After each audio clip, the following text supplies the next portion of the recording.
Hello and welcome back to my channel. Make sure you like and subscribe to my channel. Let's begin. Summary. Ash Ketchum is just a normal teenage boy, normal enough for a Pokemon trainer anyway.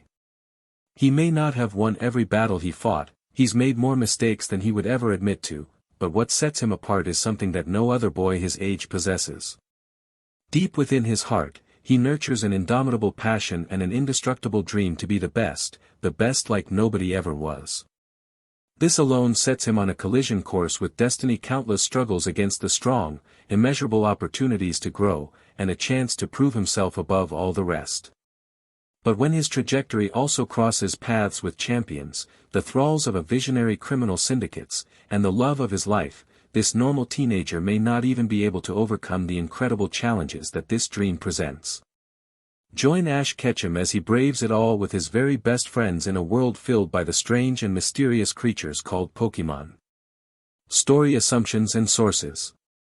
The reader is encouraged to have been previously familiar with the materials that this adaptation of Pokemon draws inspiration from. Barring this circumstance, readers are welcome to investigate elements that they were unfamiliar with before by following the provided links in the sources section of every chapter and at the bottom of this page. Inheritance from spheres of influence. Manga, epic battles. As well as the intention for a visual adaptation, Pokemon can learn more than 4 moves, 6-ball carrying limit is non-binding, character personalities. Games, Team Rocket from RGBY, Team Aqua Magma from RCE, Team Galactic from DP Point, characters from Unova, Cypher and Shadow Pokemon from Coliseum and XD, Pokemon World, Happy, and Wigglytuff's Guild from Mystery Dungeon series, and the Ranger Union from the Ranger series. Anime, Aura, anime physics is applied, no blood, Pokemon League structure, Unova exists as a region, money is scarcely discussed. Movies, M1, M15, with movies considered canonical.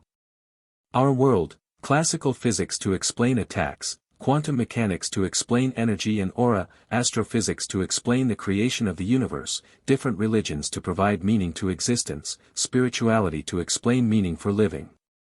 Reader's responsibility. The Aura is With Me story begins before Ash gets his 8th badge in the Sinnoh region, before Team Galactic completes their final operation, and after M12. Manga, readers should have read the first chapter of Pokemon Adventures to get an impression of what Satoshi Tajiri says is how he envisioned the Pokemon universe to be. Games, readers should have played through Generation 1, 2, 3, 4, and V games, optionally played Coliseum, XD, Mystery Dungeon Blue Rescue Team, Explorers of Sky, Pokemon Ranger. Anime, readers should have watched up to episode 615 or DP 135, Gateway to Ruin, and are encouraged to have watched Japanese episodes with subtitles. Movies, readers should have watched movies M1, M12. Our World, readers should have basic understandings of gravity, magnetism, spatial bodies like planets and galaxies, a vague understanding of dimensions, an exposure to more than one religion, and a willingness to think spiritually. Time. 1 second 1 second. 60-second minutes. 60-minute hours. 24-hour days. 30-day months. 12-month calendar. 360-day years. 8 episodes is roughly equivalent to 1 month. Average walking distance traveled per day is 10 kilometers. Timeline begins when Ash is born. 0 years ago after Ash's birthday. This story does not begin at a specific year like 1995 or 2012, and time is measured relatively to Ash's birthday at your character ages. Ash's birthday is assumed to be August 28th. Everyone has their own birthdates relative to Ash. Ash is 10 years and some days old at the time of leaving Pallet. That puts him at 16 years and 5 months old. Misty is 11 years and 6 months old at the time of meeting Ash. That puts her at turning 18 in 2 weeks. Brock is 12 years and 9 months at the time of meeting Ash. That puts him at 19 years old.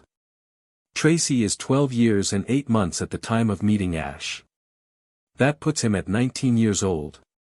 May is 11 years and 6 months old at the time of meeting Ash. That puts her at 15 years and 2 months old. Max is 7 years old at the time of meeting Ash. That puts him at 10 years and 7 months old. Dawn is 10 years and 6 months old at the time of meeting Ash. That puts her at 12 years old. Other characters' ages will be revealed only in terms of years within the text and by use of the timeline. Author's preface. This story has been written without ownership of any intellectual property. Those rights are reserved to Nintendo, Game Freak, or the Pokémon Company International where applicable. Hello, and thank you for reading my story, The Aura is with me. This project began in the spring semester of my freshman year in high school as a hobby, and I never had any intent to publish it or have it seriously read. The details of how I discovered fanfiction are a little fuzzy, but I'm sure I'll never forget becoming engrossed in it. You see, I was madly enthralled with my childhood obsession and disgusted with Shakespearean iambic pentameter in English class. Naturally, this turned my productive attention to building a fantasy adventure instead starring a brash 10-year-old named Ash Ketchum. As it would turn out, I had no clue that I wanted to write fanfiction until I started reading it myself. At the time it was just around the start of the AG series and I was curious as to why Misty was gone. The search was made in an effort to understand where Misty had gone. What I found on the Google search images section of the page was a picture of Ash and May blatantly kissing and drawn in TV show quality style, and it seemed like an honest-to-God screenshot of an unaired future episode. I was immediately intrigued since I was with a girlfriend at the time.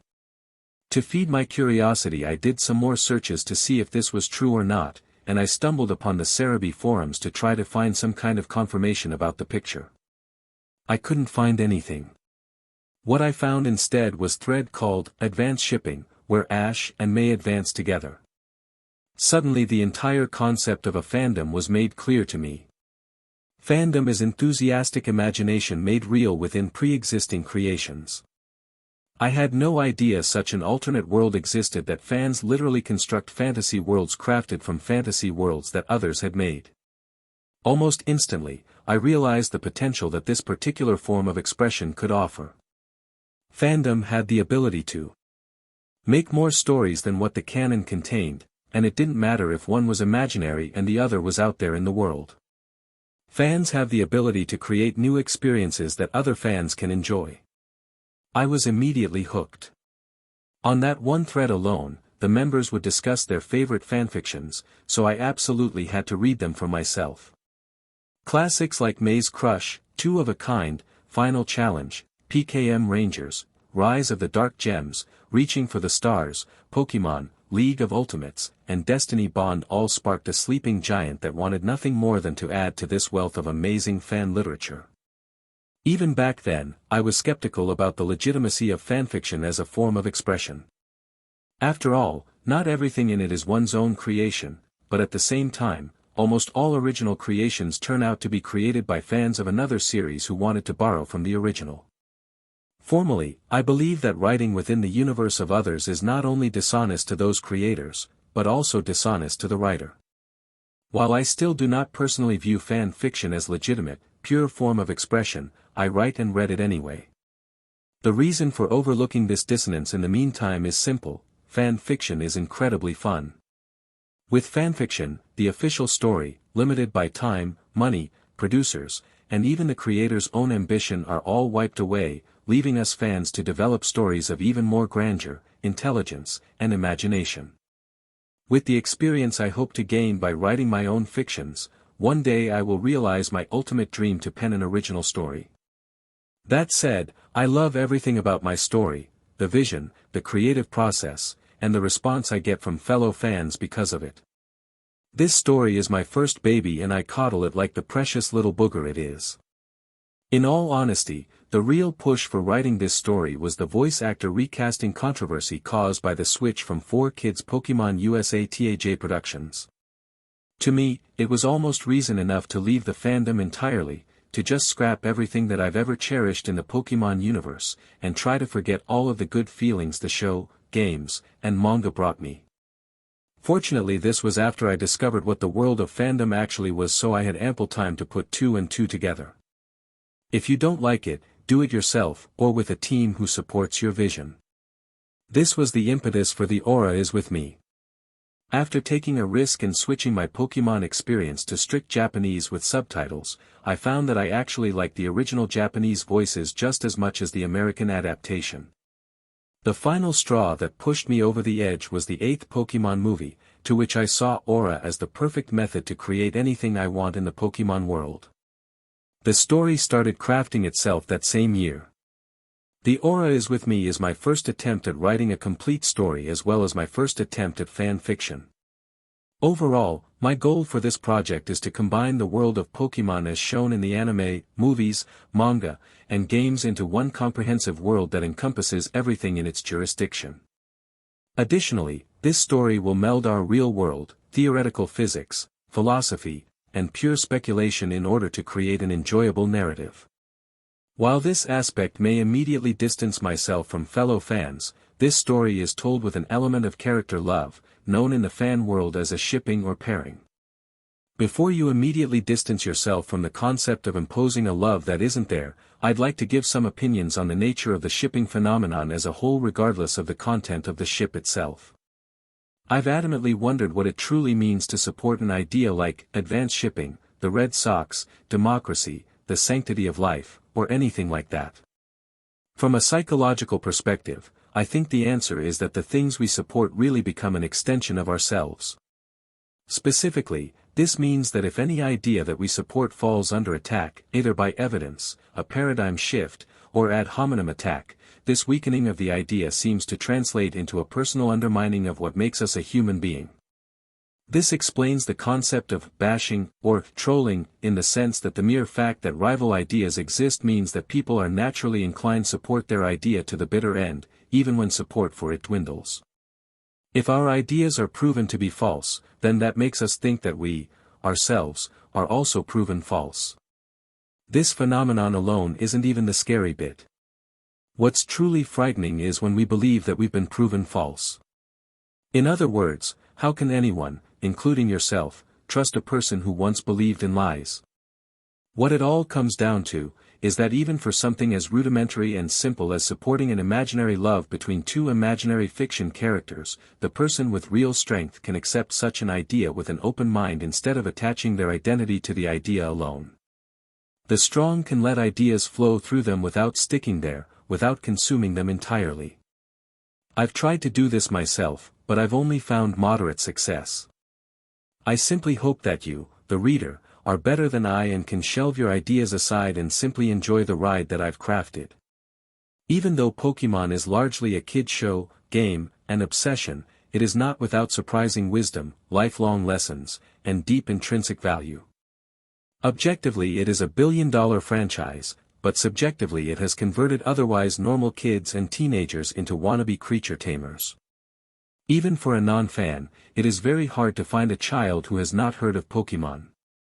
But for a current fan, one would be hard-pressed not to indulge in a sentence or two, maybe in socially unacceptable amounts, with others who have been touched by this incredible machination.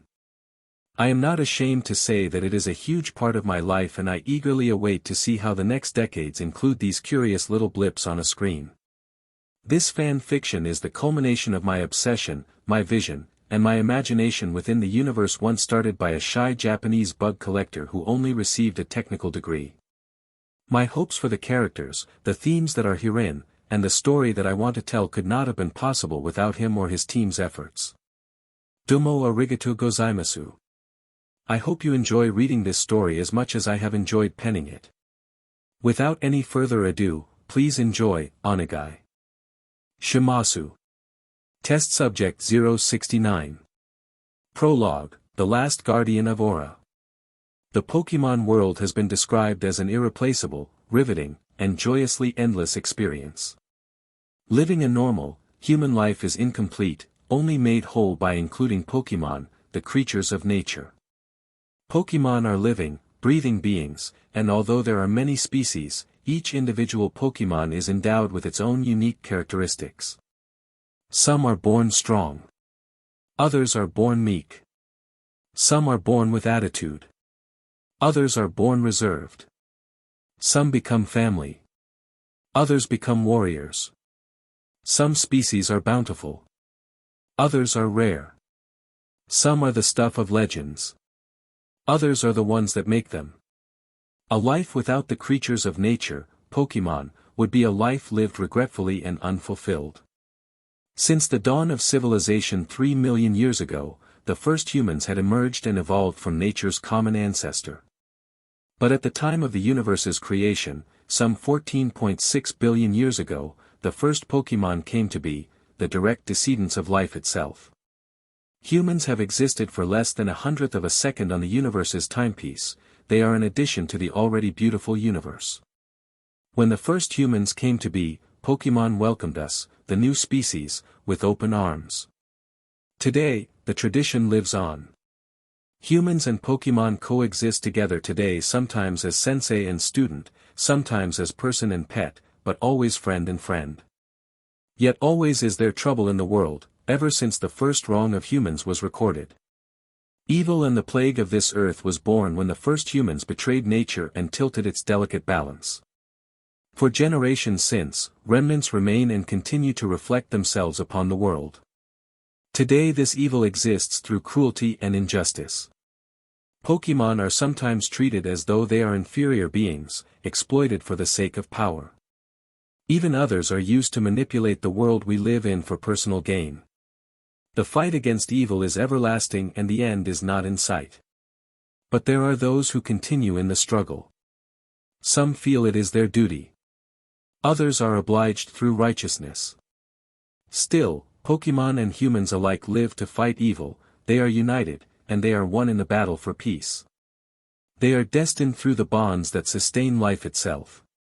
This is the story of humans and Pokemon working together as sensei and student, persons and partners, friends, walking down the path of life to the final destination. Our story begins at 3 in the morning in a quaint laboratory near Sangdem Town, where an accomplished professor sits alone with a single lamp light on, unearthing legends. 3:43 a.m. Sangdem Town, Research Institute and Laboratory, Sinnoh Region.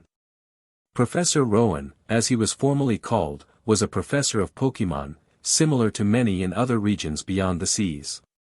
At the over-the-hill age of 50 years ago and acclaimed in the field of Pokemon evolution, he was called by the media, assistants, and colleagues an expert. Regardless of the acclaim he earned, he personally felt as though he knew nothing about what evolution was. Thus, he searched for the answer in published academia under his lamplight. The assistants had left the laboratory several hours earlier for their family, beds, and normal lives, but the professor again sat at his desk, itching to answer his lifelong question, what is Pokemon evolution? Every time he met someone new and he tried to explain what he did as a Pokemon professor, he would quizzically ask person questions like, what exactly is evolution? Why does it pertain to only some Pokemon? Is it that they are more advanced, that they can become more powerful? Then what do we make of the Pokemon that don't evolve? What exactly is the force that allows it to happen? Naturally, that person would reply for conversation's sake with responses such as, well, it could be that some are supposed to evolve while others aren't because that's the way it is. Upon hearing repetitive, generic, and empty responses, he would have to give an equally repetitive, generic, and empty reply, well, wouldn't that mean there was a creator who specified which Pokemon evolved? How did it create the force to allow evolution to happen? At that preposterous set of questions, the conversation would fade away, leaving only the same questions from before unanswered. Regardless, it is a professor's duty to answer the unanswered, and it was Rowan's self-obligated duty to solve his own puzzle. Tonight, he was about to throw in the towel once again at solving the question that drove him nuts for the past 4 years of his career. After all, there were so many research papers to sort through and data sets to organize that it would be impossible to come across the answer with a restless set of eyes. He could skip over a potential research paper most pertinent to his problem due to lack of focus or even lack of motivation. But as he was about to close off the light on the desk, an old, dusty graduate-level physics textbook caught his eye, containing aged pages and dry passages. He picked it up and decided to crack it open. It was late, but his mind was in no mood for rest, so a bit of light reading couldn't hurt to calm his nerves. Modern Physics and Philosophical Analogies, published by the University of Celadon Press, Rowan said to himself. Who knows? Maybe there's something novel these authors know that'll take my mind off things. Let's see, the table of contents. He turned over the worn book over in his hands and sat back down in his seat to begin. For an average person or undergraduate, the list of chapter names would have been enough to create an influx to put the book right back down, but some of the sections were mildly interesting to the professor. It read, Forces of the Physical World, Gravity Further Explained, Magnetism Further Explained, on and on until finally, the last chapter read Theoretical Original Force. The professor grew intrigued with this title, and decided to investigate. Evolution, he had found, was an actual force similar to gravity and magnetism, but obviously not one experienced on a daily basis and limited to certain individuals for unknown reasons. For all the so-called authority on evolution knew, evolution could be a theoretical force. He turned to the corresponding page and began to read. The ancient cultures have legends pertaining to the creation of this earth and also the many forces later to be revealed as gravity, electromagnetism, and the relatively recently discovered strong and weak nuclear forces. However, at the time when the legends were inscribed by these cultures, they apparently knew nothing of the forces that we know today. Based off of the primary legends circulating at the time such as the original story, the ancients understood merely the dimensions, and not the forces that correspond with them. According to a particular legend from the Sinnoh region, the original one, be this a force, godlike entity, or something otherwise, contained explosive energy before the beginning of time. This legend describes this energy as a contained egg. Whatever this egg may be, it apparently cracked, thus expanding the universe. This crack came to be largely accepted as the Big Bang, an incomprehensible explosion of energy that created the universe. Whatever happened, according to the legend, the egg existed at a single second, then fractions of a second later, it cracked, or hatched in terms of birth, thus releasing a certain force or energy that later was never duplicated in magnitude or essence. Could it be? At this, the professor set the physics textbook down and walked over to his filing cabinet of ancient Sinnoh legends and began to search for the legend, the original story. Oh, where is it? The professor was struck with a sudden but loose connection. Apparently, to preserve the professionalism of publishing a physics book, the authors and editors avoided mentioning Pokemon directly, and therefore addressed mysteries relating to the Pokemon world only if they were relevant to physics. But what jolted the professor was that the so-called egg of the original one, whatever it was, bore similarities to Pokemon eggs before hatching. If that is true, the professor reasoned, then the same force that allows Pokemon to hatch from eggs is the same force that allowed the original one to emerge from its egg and into the new universe. Is that possible? At that, he found his saving grace, the original story. Upon rereading it, his understanding grew ever deeper. In the beginning, there was only a churning turmoil of chaos. At the heart of chaos, where all things became one, appeared an egg. Having tumbled from the vortex, the egg gave rise to the original one. From itself, two beings the original one did make. Time started to spin. Space began to expand. From itself again, three living things the original one did make. The two beings wished, and from them matter came to be. The three living things wished, and from them, spirit came to be. The world created, the original one took to unyielding sleep. I don't believe it, the professor murmured to himself. It's just so simple. Why hadn't I realized this before? What is Pokemon evolution? He asked himself. The professor then knew an answer to at least one of the questions that had been driving him to this slightly cookie state for 4 years. Now getting goosebumps from this simple discovery, he replied to himself in the dimly lit laboratory. It's the force that created the universe. This is insane. Am I the only one on this earth that knows this? How could this have eluded so many brilliant minds? Pokemon evolution is the force that created the universe. It's so ridiculously simple. I must get this out to someone. But whom? Oak.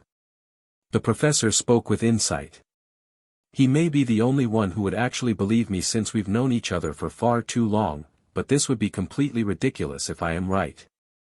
After all, there would be no way to actually test it or anything, but at least I can confide with the greatest mind of this age without fear of ridicule. Walking over to his videophone desk, he grabbed the registrar of numbers off the table and scanned the pages to find his old friend's number. If Oak could agree with this, I may be onto something. Rowan talked out loud. I have no idea what the force is made of, I don't know how it happened, but I now know at least that it had existed from the very beginning. That alone would be a revolutionary redirection of my research. Dialing the number into the videophone, he centered himself in the built-in camera, and patiently waited for a response from Oak, despite his anxiety to get this out immediately to someone for analysis or confirmation. Unfortunately, it was taking slightly longer than usual. Come on, please pick up. Just after he asked, Professor Oak's face appeared, along with his sleeping garments. Wah! Clark, you've caught me at a bad time. I was just about to sleep. Couldn't you call during the day? Sam, I'm so sorry, but I had to call. Rowan said, hiding his face with his hand to prevent himself from getting blinded. I've just made a connection that could change the course of my profession, and I thought you may be able to help me. Oh, alright, fine, but let me get some clothes on. Samuel Oak gasped, sinking back into the background. Fine, sorry. Rowan apologized again. A few moments passed, and eventually the slightly underdressed professor returned with a more suitable attire. So Clark, my friend, tell me. What do you need? Oak asked with a wide smile. Your advice. My advice? Sam, I've told you many times before that I am frustrated. I've written countless articles in the Pokemon Journal of Behavioral Biochemistry, and I've given plenty of seminars on identifying when an evolution may occur, and plenty of other academic accomplishments, but so far my life's work has been studying Pokemon evolution through a functionalist perspective, not through a fundamentalist perspective. Indeed. You are the leading authority in this field, but I understand your conundrum. If a breakthrough could be found, then you may be able to transition your attention to fundamentalist research. Did you discover a breakthrough? At the very least, I think I may have discovered a lead. Professor Rowan exclaimed, his face lit up with enthusiasm. I haven't done any preliminary research or verification, but I think it's a good start. Well, let me hear it. According to the ancient Sinnoh legend, the original story, it said that the original one hatched from an egg and started the expansion of the universe 14.6 billion years ago. Pokemon are too, born from eggs, and egg hatching is much like evolution in its own right, correct? Yes, that's correct, Professor Oak pondered out loud, smoothing his chin with his hand. What do you have in mind, Clark? Do you realize where I'm going? Rowan asked. It was now or never for the professor as he grew ever more excited inside. I think evolution is what started the universe. At that, the professor on Rowan's screen blinked knowingly, and then he laid back in his chair pondering how to respond. What do you think? Rowan asked, now slightly apprehensive. Wow. Well, let me first say that I'm glad you came to me first about your theory. The professor on the other end smiled, thoroughly surprising the Professor Rowan at the receiving end. Rowan expected an, I think it's plausible, or some kind of, well, we'd never be able to test it, but it didn't come. Instead, Oak continued to smooth over his chin in thought, smiling all the while. Rowan continued. Who else would I call about such an idea? For all I know, my theory is just like some child making a completely uneducated guess connecting something from fairy tales, not real life. I would be laughed at by my own colleagues, much less the scientific community, if I ever brought this up. I know. That's because I made such a conclusion myself, Clark. I know what you mean. Oak still sat in the same position and continued to smile. I haven't come forth publicly about my thoughts, but now I know I have at least one confidant. Sam, I knew I made a safe choice by conversing with you about it first before I published some sort of dissertation. Rowan was now completely hooked with what his colleague had to say. What kind of conclusion did you make? Some time ago, Ash came back from the Hoenn League to Pallet Town to figure out what he was going to do next. Of course, as you know, he decided to take the Pokemon Battle Frontier Challenge, but while he was in my laboratory he and I talked about something very intriguing. What was that? Rowan asked, knowing that something big was coming up. After all, everything regarding Ash was something big. Oh, he talked about his adventures, gym battles, and about maze contests and things like that, but that's not all too important. Wait 1 second, who's May? Rowan asked, unaware of Ash's previous traveling partner. Right, I never mentioned her before. May Maple is a Pokemon coordinator like Dawn, but she and her younger brother Max tagged along with Ash during both his Hoenn League journey and the Battle Frontier Challenge. To be honest, Ash and May seem very close after all of that. The two parted ways, so Ash is now in Sinnoh while May is in Johto. Anyways, it was not so long after the small talk that Ash mentioned a Pokemon he met at Cameron Palace in the sovereign city-state of Rhoda. He said that this Pokemon was learning techniques from a human. Yes. I've heard that a long time ago Pokemon were sometimes taught by humans through uncommonly close bonds. Rowan brought his hand up to his bushy, white mustache and began to slide it thoughtfully. But there hasn't been a mention of such a bond between a Pokemon and a human for several centuries. It is widely thought that he and other members of that secret society had disappeared. Well, now you'll understand why I'm so glad you came to me. I too have a fairy tale theory, and now I can finally confide in someone who also thinks along the same lines. Oak spoke. I think there's reason to believe that Ash can connect to Pokemon using such bonds described in the legends of centuries past.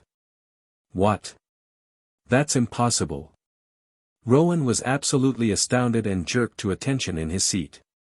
Oh, it's possible. And because of that, our Ash is also directly connected to the very force that you happen to call evolution.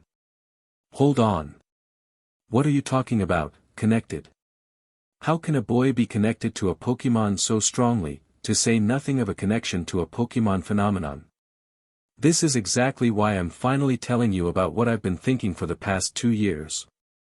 Oak replied with enthusiasm written all over his features. I knew that if I ever mentioned such a thing to our colleagues, they wouldn't fathom the possibility. But since you've also come up with such a connection just as I did, I know that I can finally tell someone about this. Well, I'm really surprised that you've been holding such a theory back for so long, but why Ash? He's just a boy. And as far as I'm concerned, evolution is a phenomenon experienced only by Pokemon. While everything you've said so far is true, I know in my gut that Ash does have such a connection, both to Pokemon and this phenomenon. Why? The day Ash started his Pokemon journey, he claimed he saw a Ho-Oh. No one had seen one since the fall of the Tin and Brass Towers 150 years ago. No. That's unbelievable. That's ridiculous. The boy may have seen some other Pokemon and could have easily mistaken it for a Ho-Oh. That's exactly what I said when he told me. But ever since the day Ash got his first Pokemon, I thought about the possibility. I warrant you, I've thought long and hard about it, and I've decided that Ash wasn't mistaken. He actually saw the legendary Ho-Oh. Incredible. He's just a boy and yet he's seen a Pokemon people have searched their entire lives for. I know it's difficult to believe, but trust me. That Ho-Oh is the reason why I know that Ash is connected so strongly and to evolution. Here's my reasoning. Ho-Oh is best known for its historical residence in the Tin Tower along with Lugia, who resided in Brass Tower, both in Ekritik City in the Johto region. However, it is why Ho-Oh and Lugia came to reside in the two towers that is most relevant to our discussion about Ash and evolution. How so? Their reason for descending upon the towers is common knowledge. True, but you and I both know that the history behind their descent is not well established beyond academic circles. You recall the conflict between the hero of truth and the hero of ideals, correct? Yes, I am very familiar with the story, Rowan affirmed knowingly. Their squabble over rule of Unova between the landed gentry and the peasant public drove the region into utter chaos. Their conflict extended overseas, plunging the other lands into respective PRDS of technological stagnation. Those dark ages lasted 3 centuries. Yes, the 300 Years' War, the collapse of the classical civilizations of Pokemopolis and Pokelantis, finally culminating at the Battle of Rota 700 years ago. And what happened then? The city of Ikrutik was chosen as a neutral location to end the war, the Treaty of Ikrutik City was signed, and the 4 nations entered similar PRDS of cultural renaissance. But where are you going with this? Rowan asked with great intrigue. The tin and bronze towers were also acted to honor. The war's end and Ho-Oh and Lugia descended upon the towers, Oak explained. Most people understand those towers to be a monument to a new era of peace and cooperation between humans and Pokemon, but nobody has ever questioned why Ho-Oh and Lugia descended upon the towers in the first place. To be realistic, they needn't have bothered with such a gesture. Monuments to peace would have sufficed, but those legendary Pokemon chose to come and take up residence. Why? Didn't they come because they too saw the need to foster the relationship between humans and Pokemon? That is how the story has been told since it first happened. Perhaps. But don't you think it's suspicious that we've simply assumed this is the case?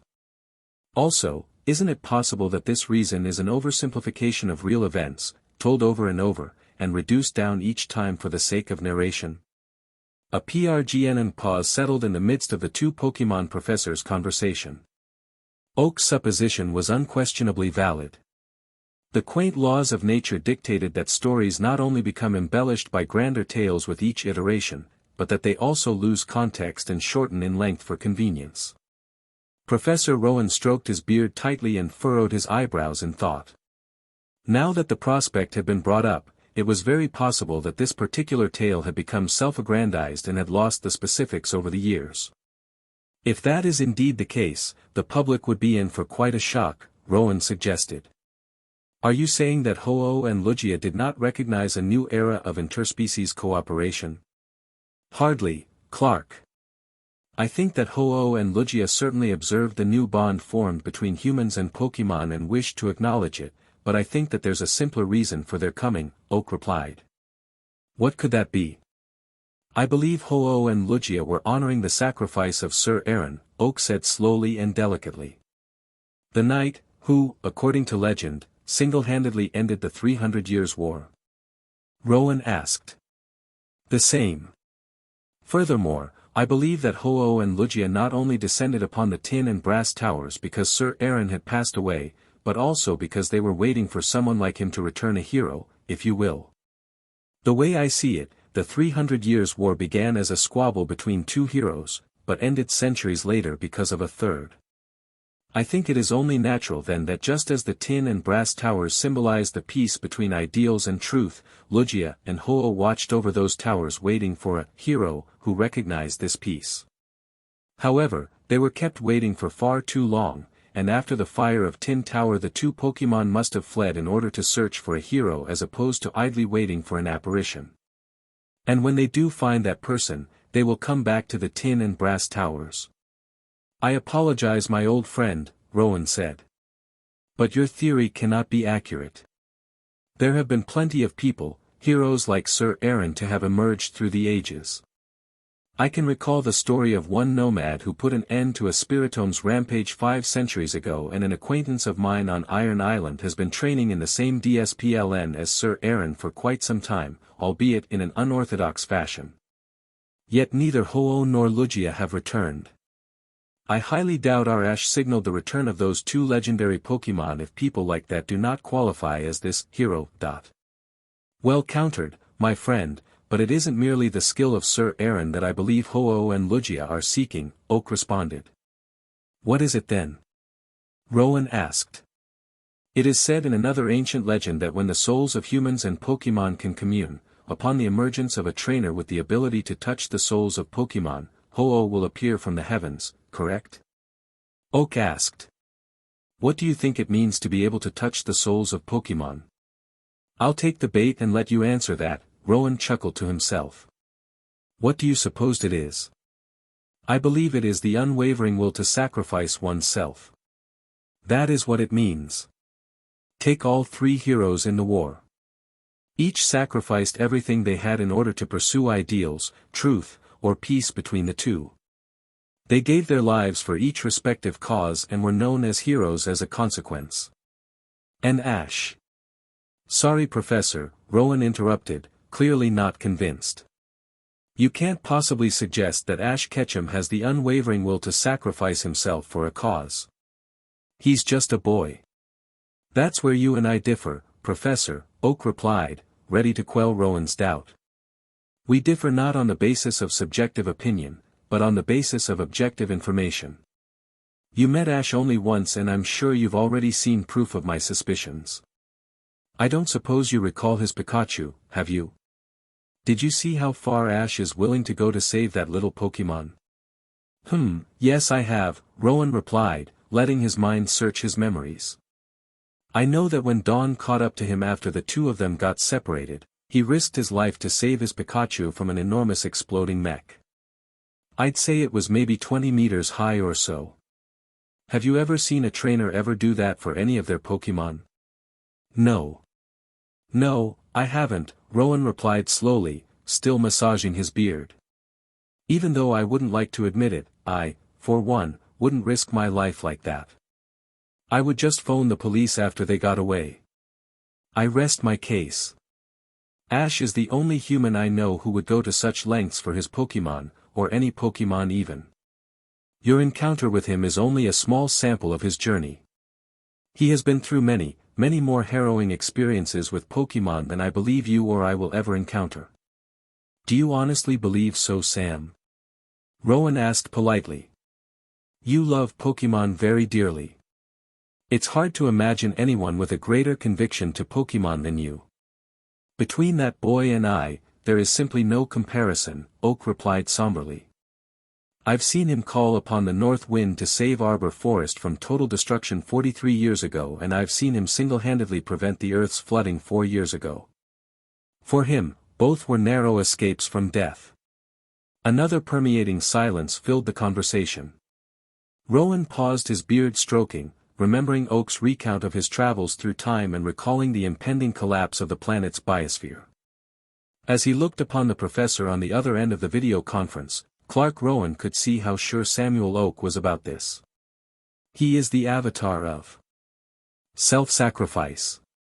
He is the only one I know who could ever truly touch the souls of Pokémon.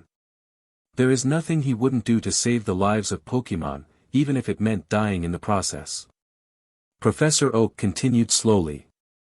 When Ash first received Pikachu, it was incredibly disobedient for reasons I still don't understand.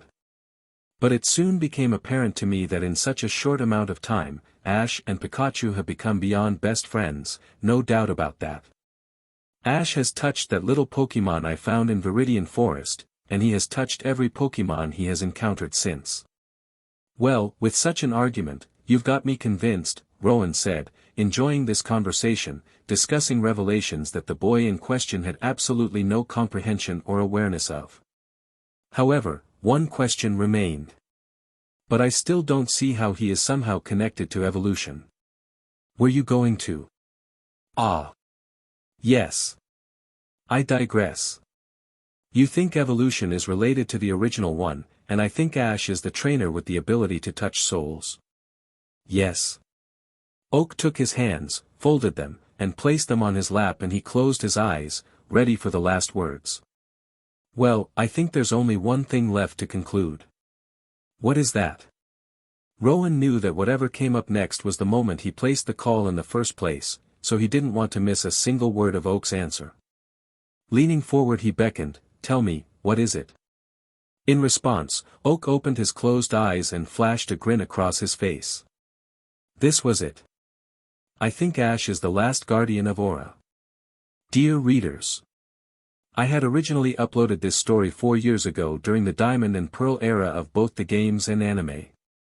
If I recall, Ash had only 5 badges in the anime and Platinum hadn't even yet been revealed to the public for release. Needless to say, much has changed since then. We've had a third Sinnoh game, Generation 2 remakes, Pokémon Mystery Dungeon 2, and the advent of Black and White.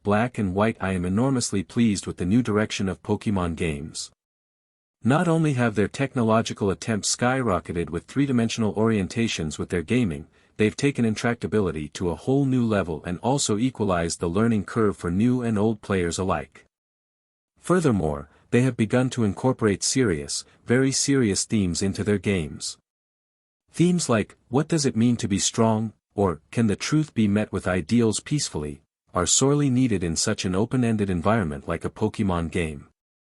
Luckily for me, my original plans for this story were neither fully developed, nor landlocked to the first 4 regions.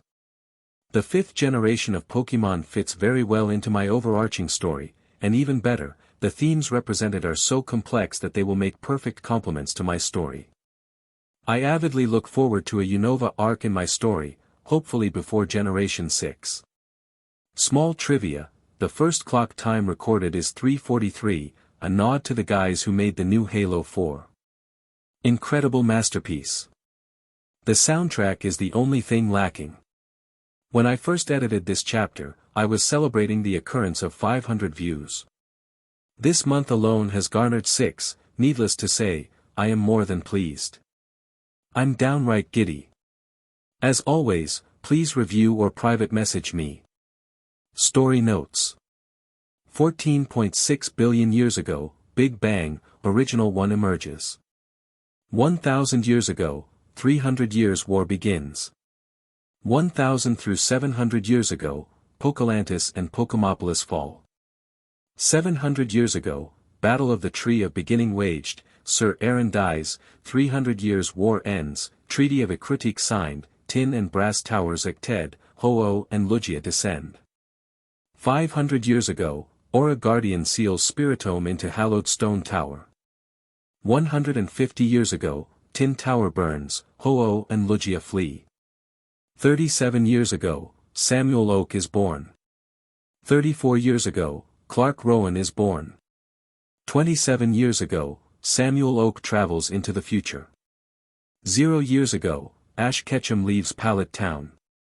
Sources: Age of the Universe.com scientifically accepted age acquired by Hubble Space Telescope images and redshift estimates. The original story, Wiki Sinnoh_myths unmodified. Tin and Brass Towers, Wiki History _of _the _POC% C3% A9 mon _world. Creation of Pokemon World, Hero of Truth vs Hero of Ideals, Spiritome Sealing, Wiki Timeline _of _events _in _the _anime Oak's age is adjusted to match Ash's arbitrarily supposed age of note. Lucario and the History of Mew, M08, does not have a specific date for the war in either the Japanese version or English dub adaptation, so the arbitrary date of 700 coincides peacefully that Pokeball were not yet invented. War of Truth vs Ideals, note, it is possible that another war occurred previously to the 1,000-year-ago war, but it does not explicitly state so in the games. Wiki Relic _Castle. Title, Part 1, Arc 1, The Battle for the Beacon Badge Summary. Pokemon trainer Ash Ketchum is ready for his 8th gym battle of the Sinnoh region, the final step to enter the Pokemon League tournament. But all of this is halted when the champion Cynthia rushes to his side with a task to stop Team Galactic in its tracks. Between a welcome surprise by May, visitations by half-remembered dreams, and a burning desire to right what's wrong, can Ash successfully claim the Beacon Badge? Chapter 1, Unleashed. The sun was incredibly and harsh for most travelers today in the Sinnoh region. Rays of light beat down relentlessly on the shores of Route 222, threatening to burn the grass and evaporate the ocean. At a solid 35 degrees Celsius, it was no surprise that there weren't many humans or Pokemon around. Many had taken residence back in Veilstone City out west or retreated under some shady tree, respectively. At least in those places one could find some AC or even a nice nap in the shade. Instead of following similar behavior, 3 teenagers who were traveling together endured the sun's hazards. The trio included a much-tanned man, an energetic blue-haired girl, and a skinny, young boy with a large rodent perched on his head. They needed some AC and shade about now. 15:49 p.m. Route 222, Sinnoh region. Ugh. Brock, you wouldn't have anything left in the canteen, would you? Asked the girl with an exasperated tone. Dawn Berlitz was a young girl who just turned 12 years old, celebrating youth by traveling her home region. She competed in Pokemon Super contests and aimed to become a top coordinator in her mother's footsteps. She had brilliant dark blue eyes, 2 hair clips to keep her long, blue hair back, and a white hat with a pink half of a Pokeball emblazoned in the center. She wore a tight, black tank top, a pink scarf around her neck, and a pink Poketch watch on her wrist. Around her waist she wore a pink miniskirt, long, black stockings that reached up to her knees, and a pair of tall, pink boots. No, I'm afraid not, Dawn. Brock conceded. Ash and Pikachu drank it all once we left camp this morning. As the more mature member of the duo, Brock Harrison was 19 and had already been through 3 different regions with Sinnoh as his 4th. He had brown hair to match his tan skin and eyes that refused to come out of a slit-like appearance. He wore a green t-shirt and an orange and dark brown vest over it, as well as khaki pants and a pair of light blue and white sneakers. Hey, don't blame me. Ash shot back, trying to defend himself. Pikachu and I were thirsty so we drank. What's the problem? This young boy named Ash Ketchum was an aspiring Pokemon trainer who aimed to be the best there ever was. About 16 years old, his attitude didn't show any signs of maturing, taking risks like jumping on levitating security bots, flirting with waterlogged death by returning a stolen crystal in a sinking underwater temple, and shimmying up trees to retrieve his stolen hat. Initially it was much worse, but after traveling with his friends, his demeanor was more defined, his abilities as a trainer increased, but that habit of brashness, rashness, and impulsiveness stuck. He had deep auburn eyes, and wore a white t-shirt beneath a blue collared shirt that had a yellow stripe curving across the top. Otherwise his choice bottom half remained a set of blue jeans and red-black sneakers. On his hands he wore black fingerless gloves with a green outline, and on his head sat a red cap hand-woven by his mother.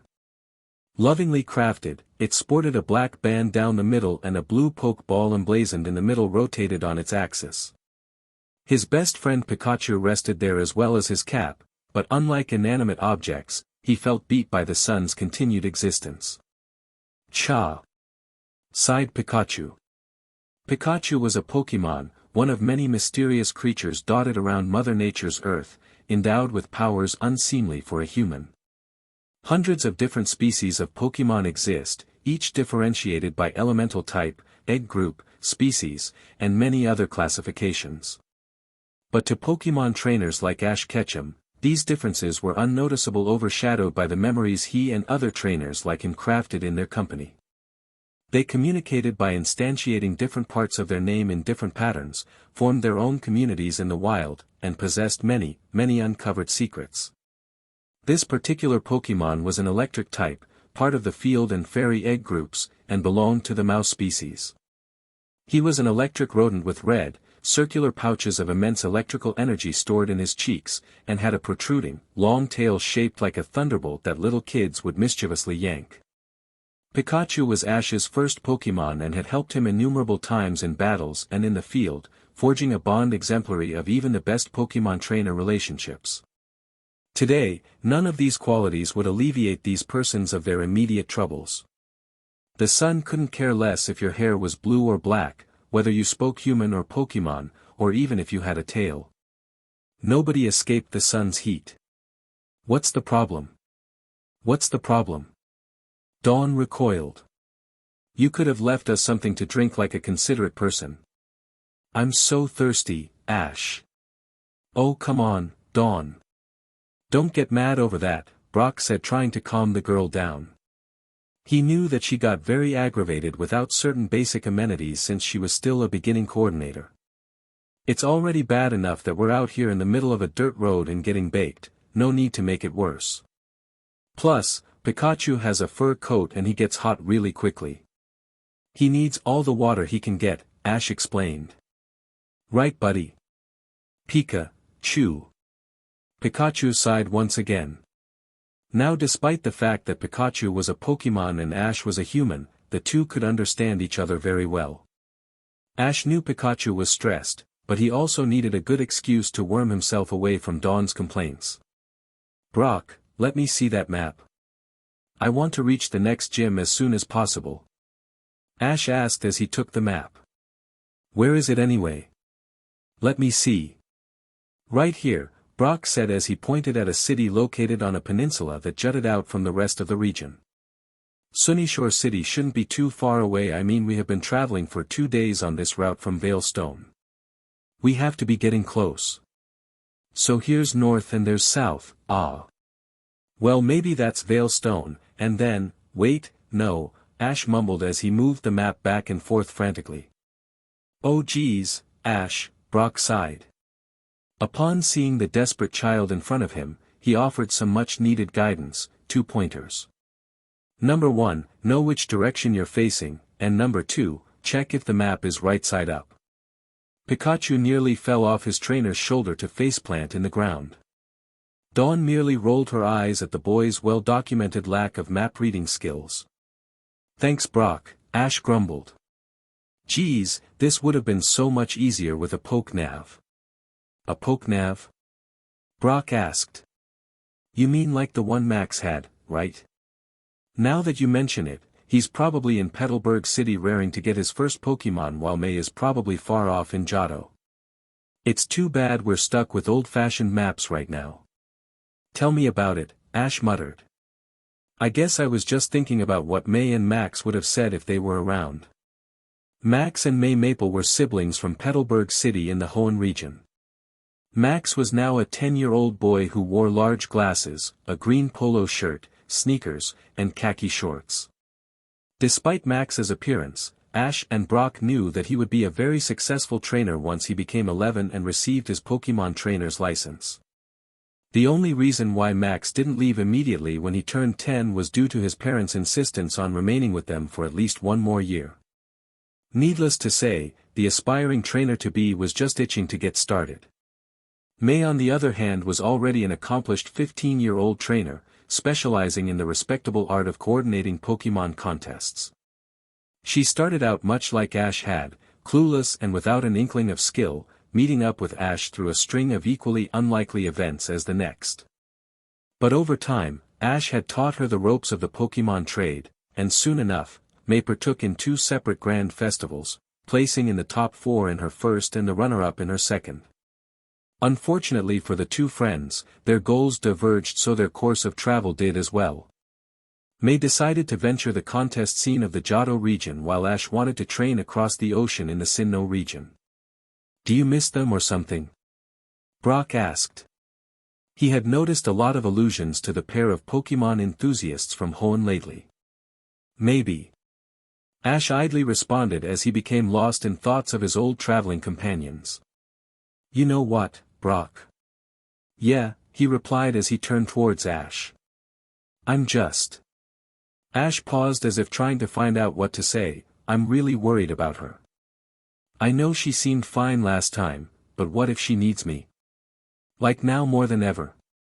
Well, you did teach her as much as you could, Brock smiled, looking back towards the long route ahead of them.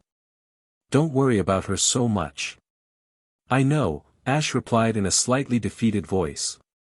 I've just got a feeling. You know, Ash. While we're talking about old traveling partners, I just remembered something.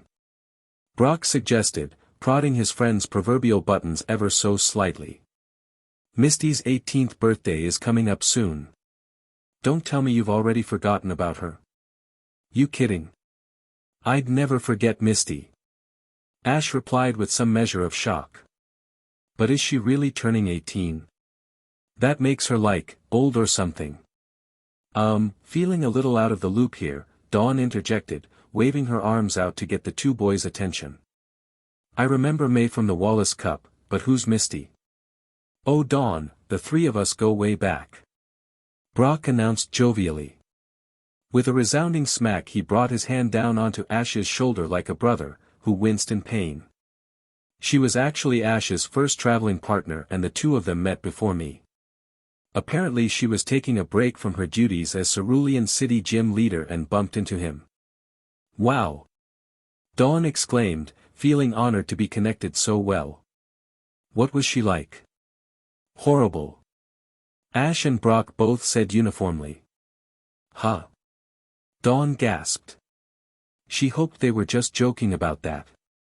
She used to smack the back of my head for no reason at all. Ash complained, thinking back to some not-so-fond memories and digging his frustrated face deeper into the map. That and she stole Togepi away from me, her proper trainer. That, and combined with Ash, the two of them bickered so bad it drove me crazy. Brock added, nearly laughing how awful it got sometimes. Not to mention Misty stopped me from rescuing the damsels of my dreams every time. Stopped you from rescuing? Dawn eyed Brock with severe skepticism. Don't you mean she rescued them from you? Oh, that's beside the point. Brock swatted the cheeky remark away. The point is Ash and Misty were best friends. Best friends, Dawn queried with a heavily sly tone. Were they ever? At that both Brock and Dawn gazed on Ash for several moments without him even realizing it. Once Ash noticed the talking stopped, he looked up from his map and saw two lecherous eyes boring into him, expecting an answer. It took all of a second to realize the question and he was horrified. Me? Misty? Ash asked to clarify. Getting two synchronized head nods, he immediately denied it all. What? No. We were never like that, not at all. You sure? Really? Ash assured the blue-haired girl, throwing his hands up in front of him in surrender. Besides, it's not like it would work even if we tried. Why?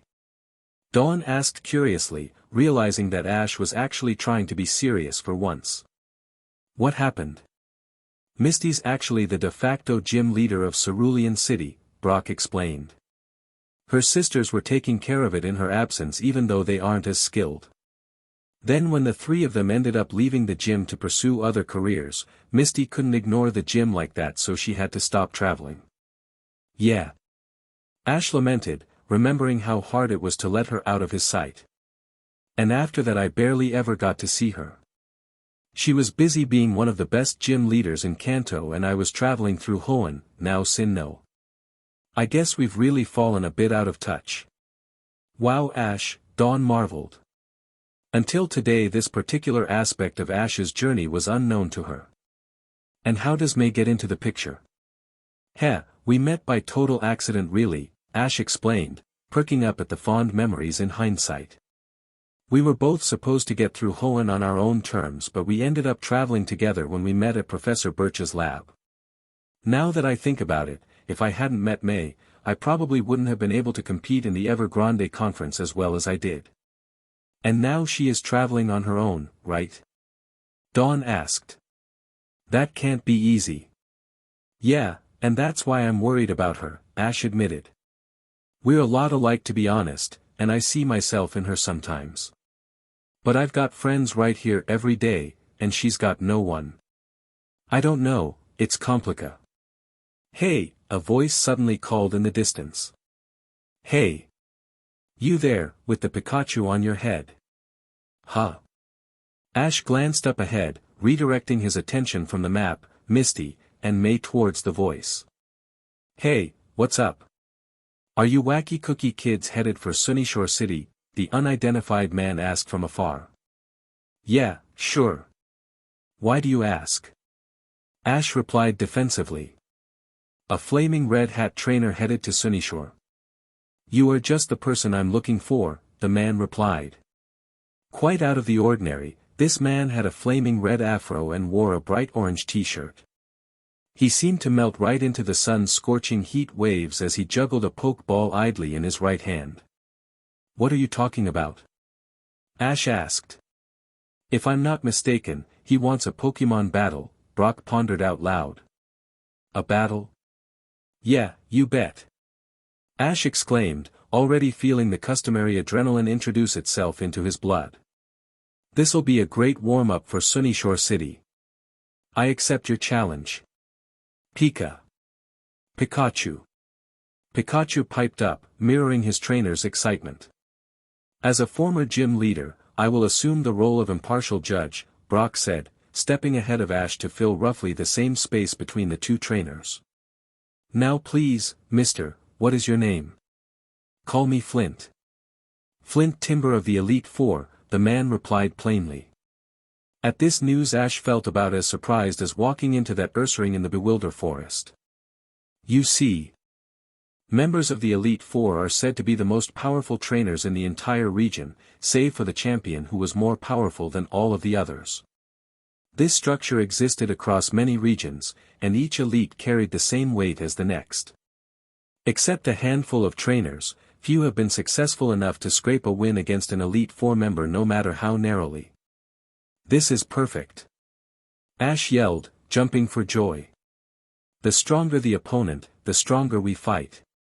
Wait, you're a member of the Elite Four? Dawn asked, thoroughly shocked at the revelation. What are you doing challenging passerby? The last time the group met an Elite Four member, one of their Pokémon arrogantly challenged him and was soundly defeated in a matter of seconds. Dawn was worried because that Pokémon was her Bizel at the time. If you beat me, then I will be glad to tell you my business. For the record, I'm not just challenging random noobs on the street. Flint stated jovially. But enough about me, I'm specifically challenging you. I want to test your fiery spirit, Ash Ketchum. What? The identified trainer exclaimed, now his turn to be bewildered. How do you know my? I'll explain later. As I was saying, this will be a one-on-one fight and I choose my Infernape. Flint yelled. Go. Let's win this. Flint threw out a red and white sphere with a button in the middle into the air. Immediately, the device christened a Pokeball cracked down the center and released a stream of white energy that materialized into a monkey-like Pokémon with a glowing flame on his head. The Pokémon roared as the ball contracted and flew back to the owner. Infernape, the Pokémon yelled, awaiting his opponent. The flames on his head danced brilliantly in the sun's rays. Ash, do you accept the terms of the battle? Brock asked from the sidelines. If so, send out your single Pokémon. I accept your challenge, Flint, and we're ready to win this. Ash replied, quickly calculating his odds and choosing the best Pokémon to counter his opponent. He figured that even though his own fire species Pokémon Monferno had a good shot, a safer bet would be an offense with a type advantage. Go, Bizel. Ash called out and released a red and white orb just as Flint had. This time, a smirking water-type weasel-like Pokémon with a dual tail and flotation sac emerged, ready to fight. Boo boy, Bizel taunted playfully at his opponent. Dawn's insides froze at the sight of her old Bizel pitted against yet another member of the Elite Four. She watched with rising panic as her old Pokémon gestured the flaming Vanguard monkey to come at him. Hey, Bizel, check out our opponent this time. He's an Elite Four member. Ash said, bending on his knees next to Bizel. You know what that means, don't you? Bizel took in a long and deep breath, steeling himself for the tough battle ahead. After breathing out all of the spent air out through his snout, he nodded slowly, but knowingly. You ready? Asked Ash. Bizel turned his head towards his trainer but kept his body faced forward. A determined grin played itself across Bizel's face. Ash remembered Bizel's first encounter with an Elite Four member, especially recalling the pitifully short amount of time it took to thoroughly defeat the water type. This time would be different. Bizel was ready now, and so was his trainer. Ash, be careful. I don't want to see Bizel hurt again. Dawn called out. It'll be fine, Dawn. Ash said, calmly patting Bizel's head.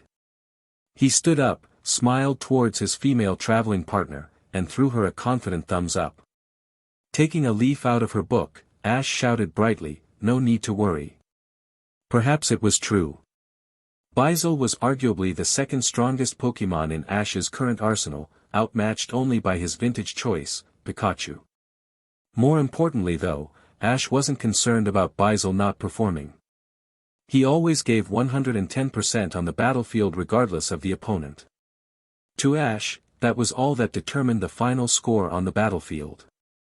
"So, I see you've met my good friend Lucian already," Flint called out. "I'm sure he gave you a quick show of his ability." "Yeah, and now we're here today with some tips he gave us," Ash called back. "Right, Baizel?" "Boy, boy." Baizel responded affirmatively.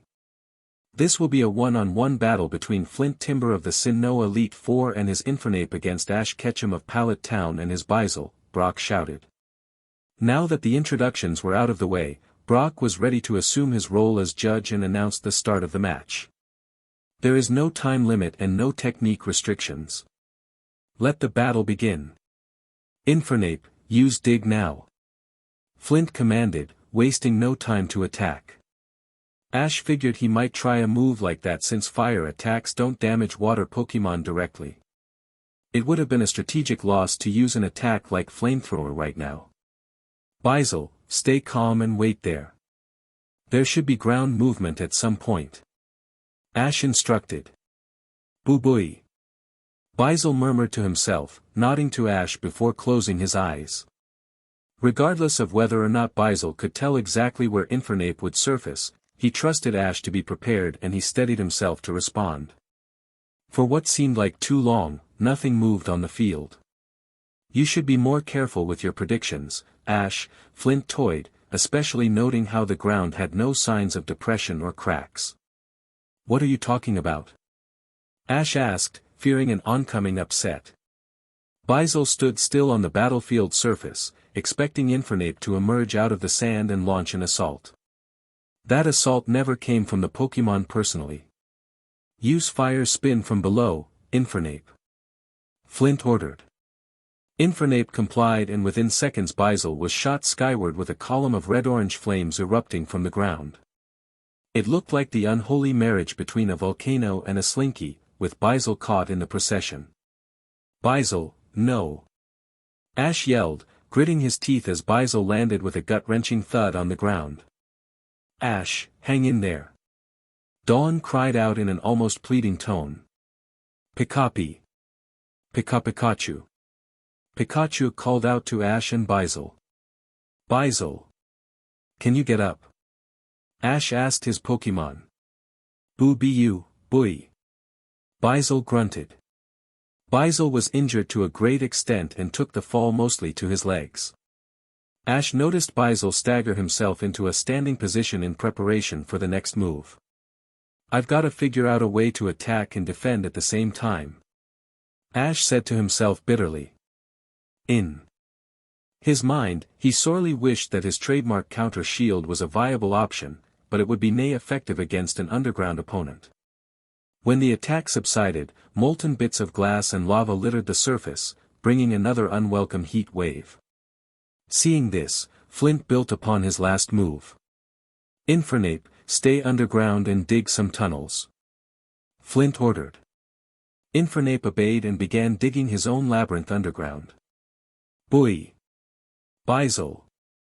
Baizel cried out to avoid the same result as the last dig attack. Ash understood Baizel's slight apprehension and tried to think of a counter-strategy.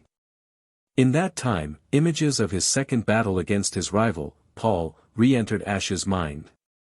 11:13 a.m. Bewilder Forest, Clearing, Sinnoh Region 1 year, 10 months ago. Alright, that's enough. Ash muttered to himself as Turtwig was taking scratch attack hits from Paul's Chimchar. Noticing that Chimchar had dug himself numerous holes and that he stayed inside and attacked for surprise, Ash decided to attack in order to flush him out.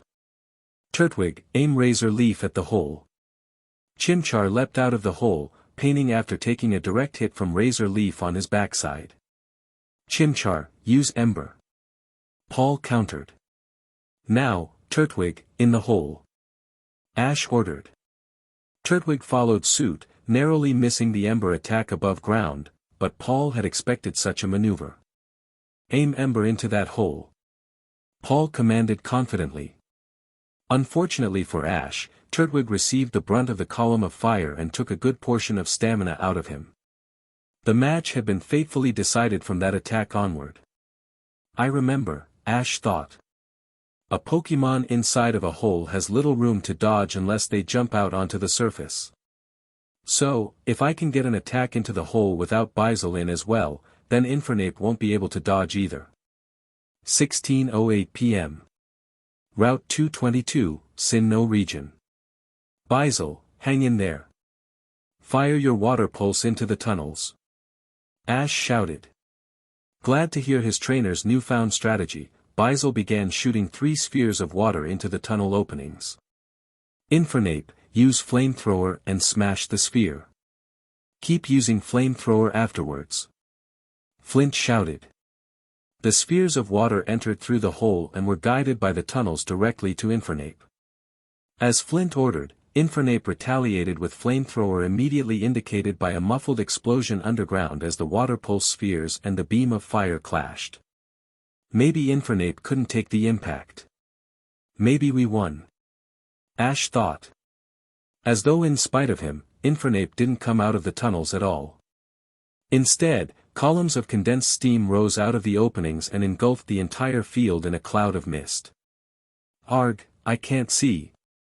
Ash shouted out in frustration with this sudden lack of sight. Bizel, keep a sharp eye out there. A new problem bubbled to the surface, literally.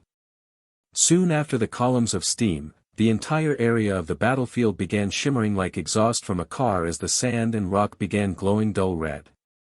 Moments later, trapped air below ground rose to the surface and popped the surface tension of the liquidized rock. The field was melting before their eyes. Bizel stood in the center of the battlefield watching the sand and rock around him slowly melt into a red-hot liquid magma. Paralyzed by the magnitude of the situation, Bizel aimed a quick water gun onto the ground and moved toward the relatively cool patch of earth. He reached the less molten haven and waiting for his trainer to make a decision, all while trying to keep a level head. Ash on the other hand was dumbstruck as he saw why Flint ordered Infernape to keep using flamethrower. Flint chuckled to himself. What's so funny, Flint? Ash called out to his opponent, trying to contain his own flash of sheer panic. Nothing, he said as the ground heated even further. I remember seeing a scene much like this some years back. The tables have turned on you, but nonetheless it's all familiar. Bizel knew that he was strong against fire on a small scale like direct ember of flamethrower attacks, but nothing like an entire battlefield being melted. Fire fighters had their limits too, and both Bizel and his 2 human trainers grew enormously frightened. On his side, Bizel managed a gulp in his throat and wiped the beads of sweat streaming from the fin on his head. Ash, do something. Bizel's in trouble. Dawn frantically called out, absolutely horrified as she watched her old Pokémon stand completely rigid, at a loss of what to do. Ash simply looked at the battlefield, completely oblivious to anything around him. Brock yelled out from the middle line, Ash. What are you doing? Forfeit before Bizel gets seriously hurt. Pikapi. Pikapi Pikachu. Pikachu yelled out. Ash wasn't paying attention to the shouts coming from around him. As he watched the events before him with a glazed expression, his mind reeled back to a battle a long time ago, during the Johto Silver League conference against his good friend and rival, Gary.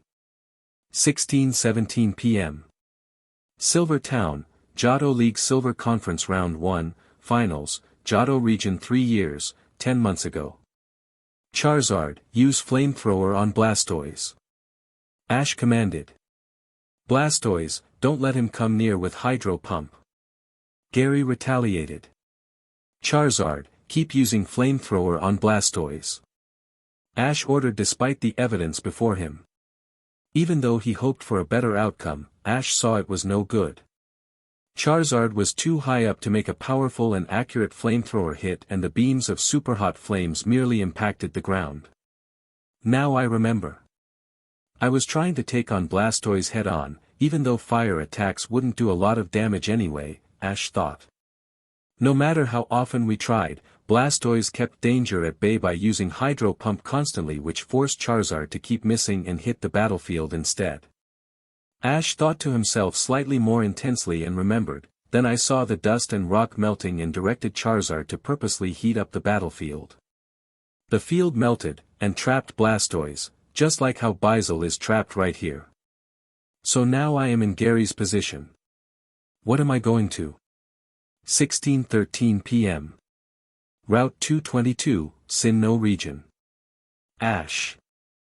Forfeit the match already if you're not going to make a move. I don't want to harm your Bizel, Flint offered. Ash snapped back from his moment of reminiscence and only vaguely heard him. What? He asked to clarify. I'm not going to forfeit this match. Then I guess I have no choice. Perhaps you're not as great as we thought you were. Let's wrap this up. Flint sighed. Use flamethrower at full power, Infernape. Ash then sent an order to turn this match around. Bizel, use a sonic boom directly in the center of the field. Then Bizel, relieved to find his trainer still had a plan, graciously complied. Bizel mustered a jump with the limited space on the field, and sent a shock wave of water toward the molten ground. Instantly, the water turned to steam again, but left behind a solid mark in the middle shaped like a rocky bullseye. Perfect. Now there is a weak spot in the field with all of those tunnels dug in underneath. Time to exploit it. Ash thought to himself. Ready to win this, Bizel? Ash yelled out. Bizel landed on top of the rock circles and stared at his trainer with a determined smile on his face.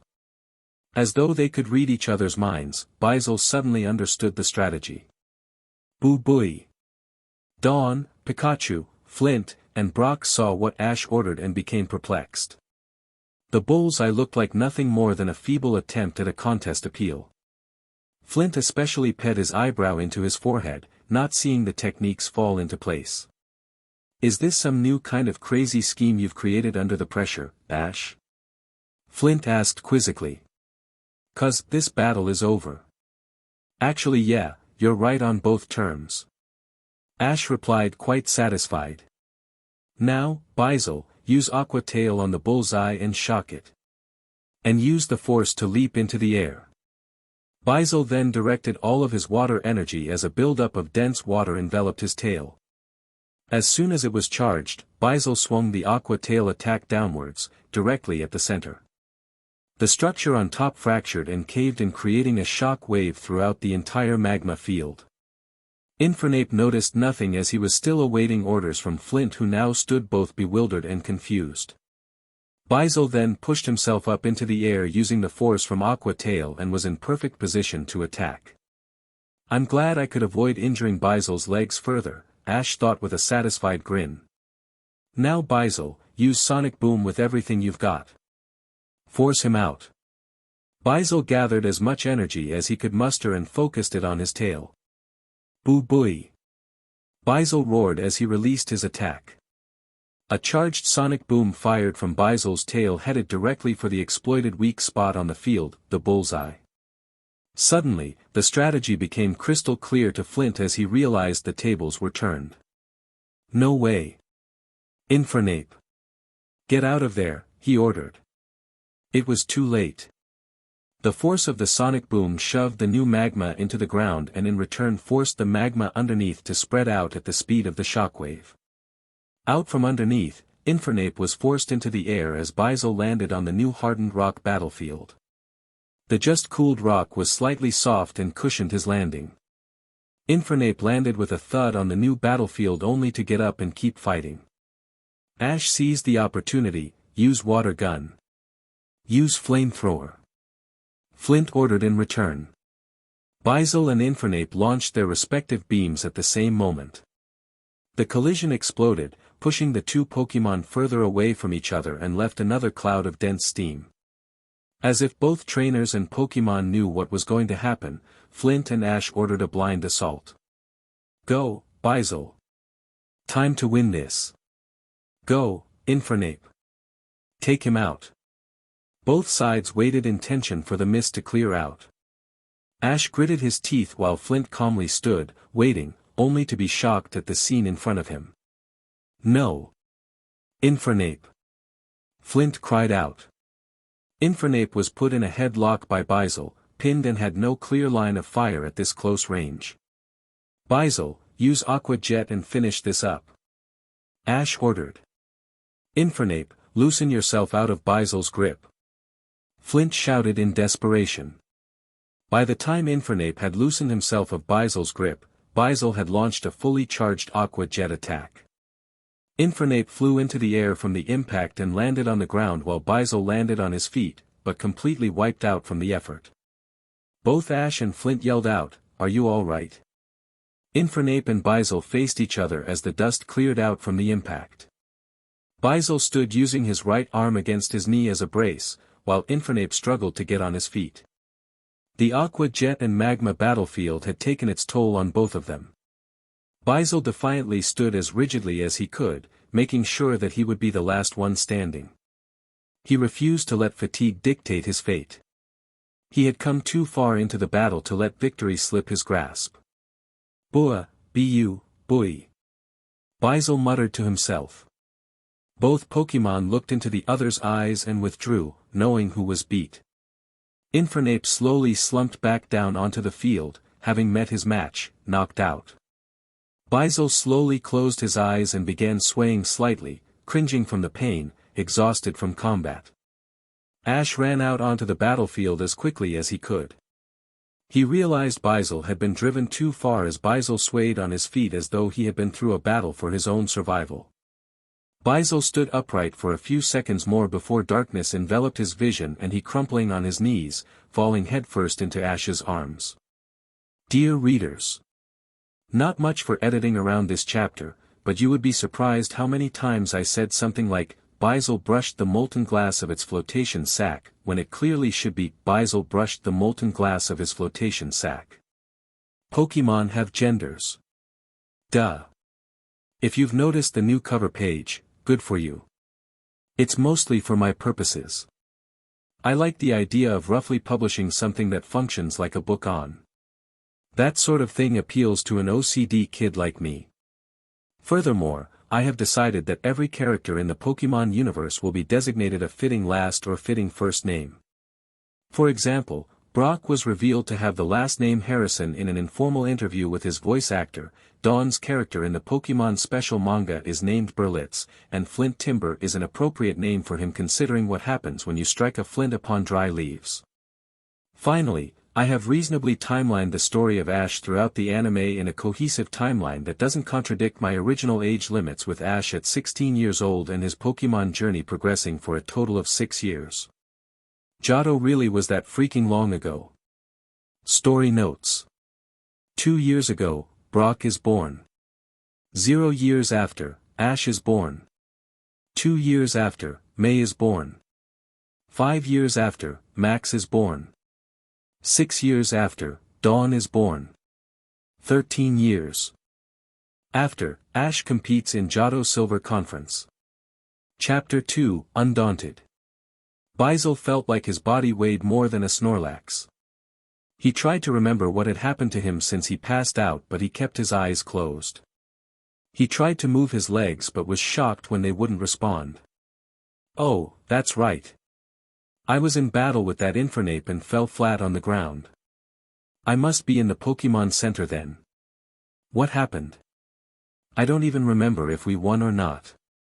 Bizel thought. 17:13 p.m. Sunyshore City, Pokémon Center, Sinnoh region. He was right. Laid out on a water Pokémon stretcher, courtesy of the Sunyshore City Pokémon Center, he was monitored by several machines beeping softly and humming quietly, all tenderly attached to his skin. He was grateful. After all, when a Pokémon collapsed in the wild, they'd have to be either rescued by passerby trainer, walk on their own to a safe harbor, or be left to suffer alone. There was much to be said and much to be thankful for by traveling with a trainer. He had seen worse days in his career of being a Pokémon. 19:45 p.m. Route 205, Eterna tributary, Sinnoh region, 6 years ago. A while ago, He was wild and without a care in the world, but with a disgust he developed towards humans. In his formative years, Baizal ran away from his family and had to cope with being alone early on. One day, he came across a peaceful lake and decided to swim around in it.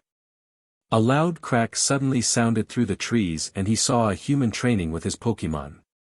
Unfortunately, the loud crack was the sound of a snapping tree.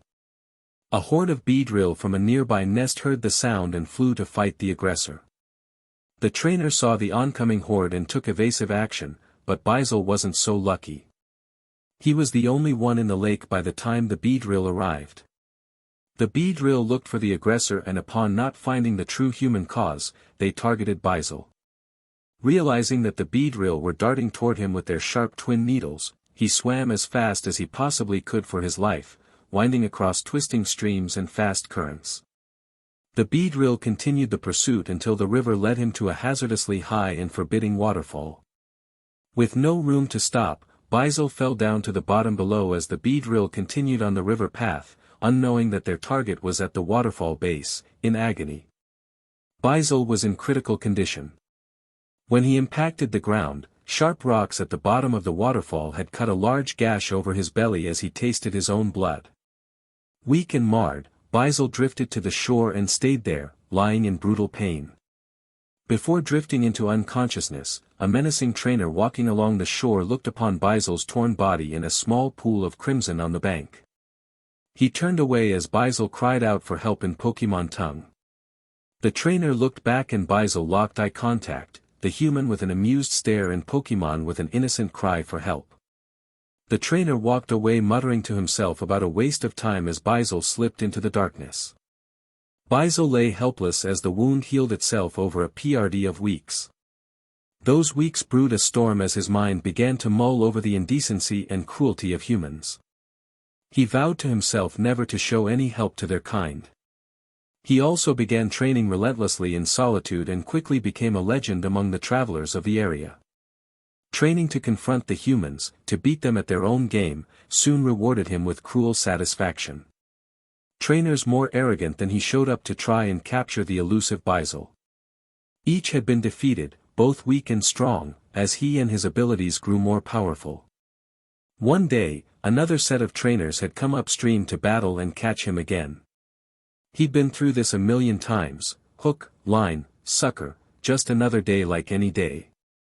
But one very particular day changed everything he had thought about humans.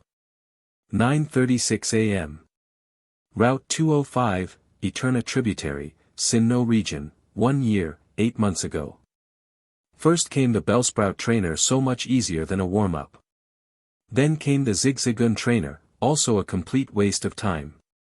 He hadn't come across a decent trainer in a month, and grew very bored with the lack of competent challengers. With mirth he realized it came to the point that he even wished that someone would truly challenge him, possibly enough to try to use a pokeball. More trainers came, unknowingly for the better. A gang of 4 trainers had evidently heard the rumors. One was a girl with blue hair, Dawn, and another girl had flaming orange hair and a vest, Zoe. One of the boys had dark brown hair, Brock, and the other had black hair and a Pikachu on his shoulder, Ash. They had set up fishing rods and were waiting for a bite until Baizal took Dawn's line and battled her. The battle transpired in a matter of minutes. Her Piplup shot out attack after attack, but Baizal dodged each of them.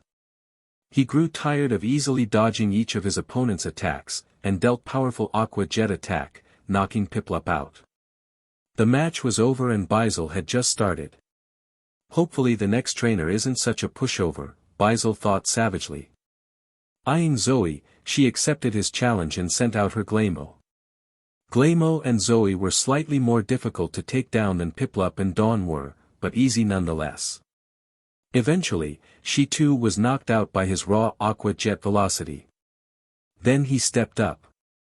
Ash sent out Pikachu, who was an electric type, and water Pokémon of his nature were often easily defeated by electric moves.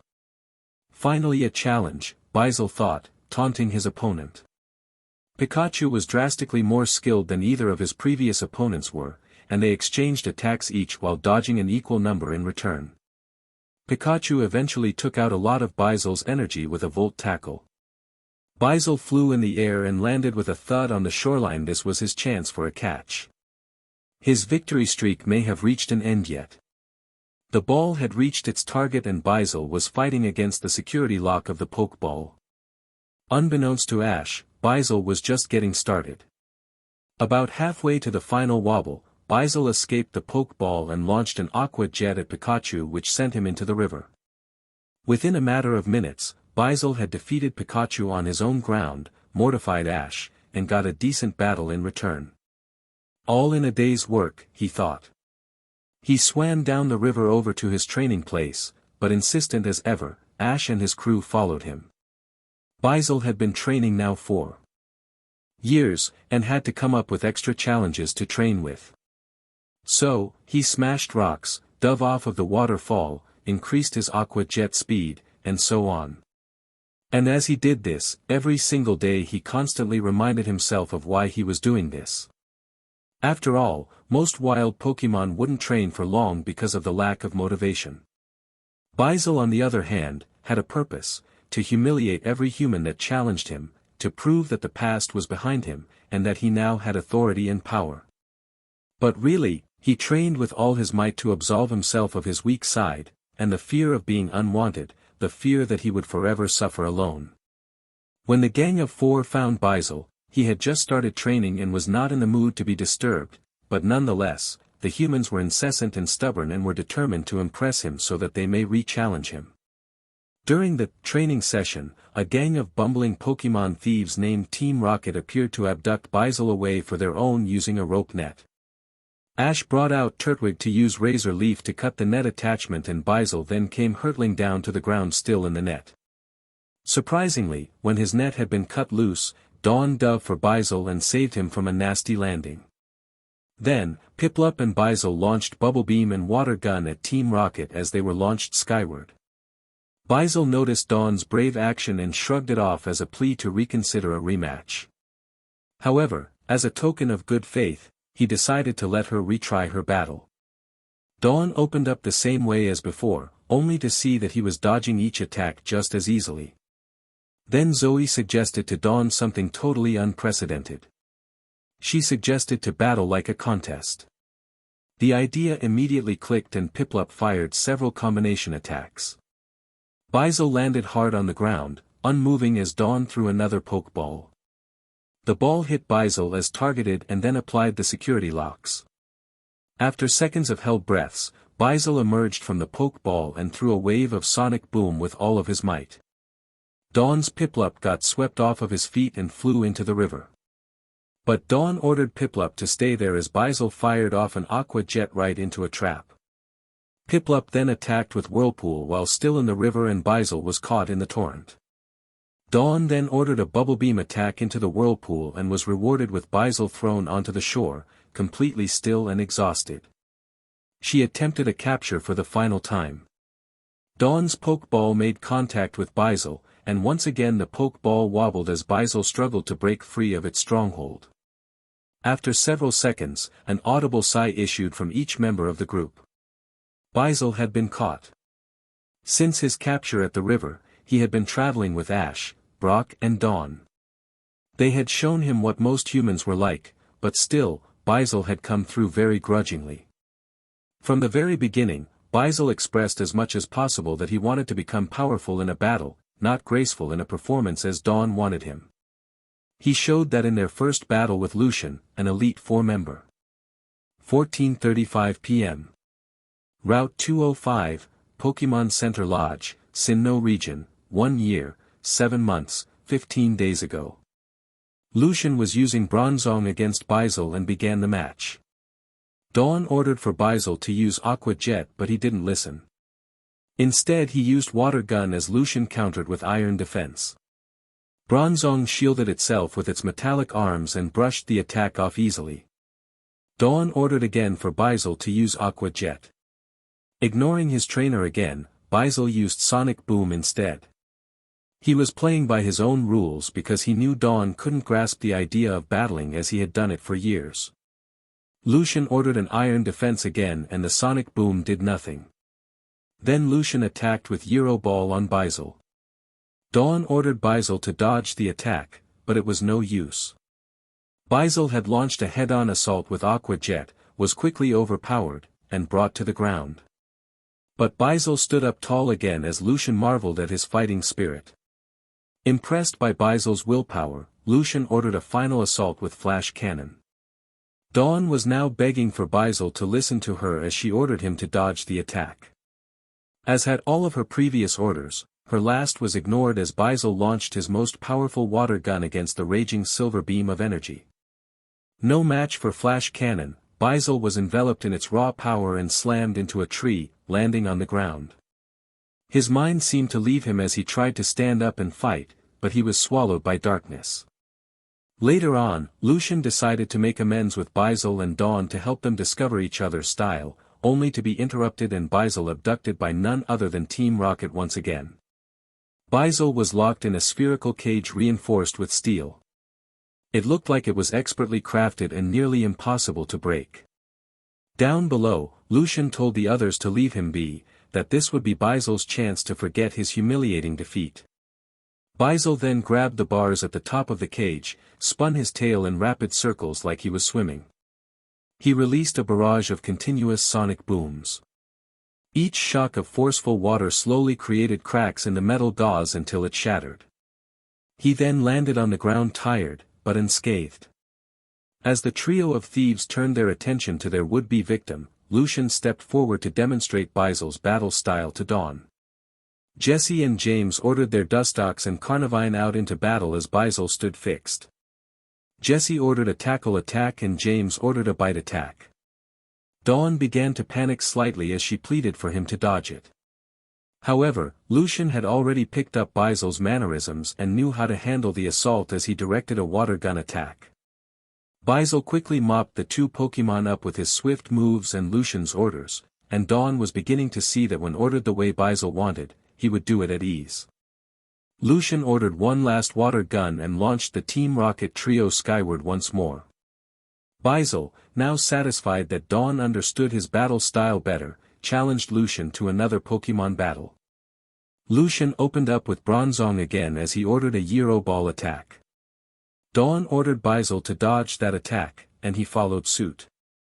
Dawn ordered 2 attacks on Bizel's part and Lucian ordered an iron defense both times. Bizel and Dawn had followed each other much more closely than before. However, Lucian recalled his Bronzong saying that they've already demonstrated having a closer bond and that there was no need to finish the battle. He thanked them and wished Dawn and Bizel good luck as he took his leave. Looking on as another decent human went away before him, Bizel thought to himself. Thanks, Lucian. I hope to battle you again for real one day. Since then, Bizel had just about adjusted to life in a group of friends. He had never been more pleased in all of his life. Ever since the day he had fallen from the waterfall and sworn revenge against all humans, he had lived alone and fearful. He felt that if he was ever accepted into a group, even if he tried, he would be later rejected like he had been at some point, like bleeding almost to the point of death at the feet of a cruel and sadistic human. However, Bizel found that this was not the case with this group. He stuck with them through all that happened. But one thing still nagged him from the inside out. While it was true that Dawn had used Bizel many times during regular battles in the field, he wasn't being trained in the same way. He was being trained for contests. And Bizel hated contests for everything that they were worth. He didn't like the dressing up dynamic, he didn't like showing off in a shower of sparkles, and he most definitely didn't like looking like a haughty princess on a stage. He wanted to be in the thick of a battle for honor, dignity, and old-fashioned blood, sweat, and tears, something that Dawn's style severely lacked. 11:40 p.m. Route 209, Pokémon Center, Sinnoh region, 1 year, 5 months ago. About 4 months since he was captured, Dawn's friend and rival Zoe appeared while they had made a stop at the nearest Pokémon Center. All of them had decided to do some training. Ash had just recently acquired a Chimchar from Paul, his rival, and sent out Apom as well to give her a challenge. In contrast, Zoe sent out her Glamour and Dawn called Basil out for his contest debut while Brock stood at the sidelines to look for any imperfections. Although seemingly determined on the outside, in his mind he was grumbling. Basil mentally scoffed as he listened to Dawn's contest encouragement. Why can't she realize that I am not built for this kind of crap? Dawn had used Basil relentlessly during training lessons, often against Pikachu.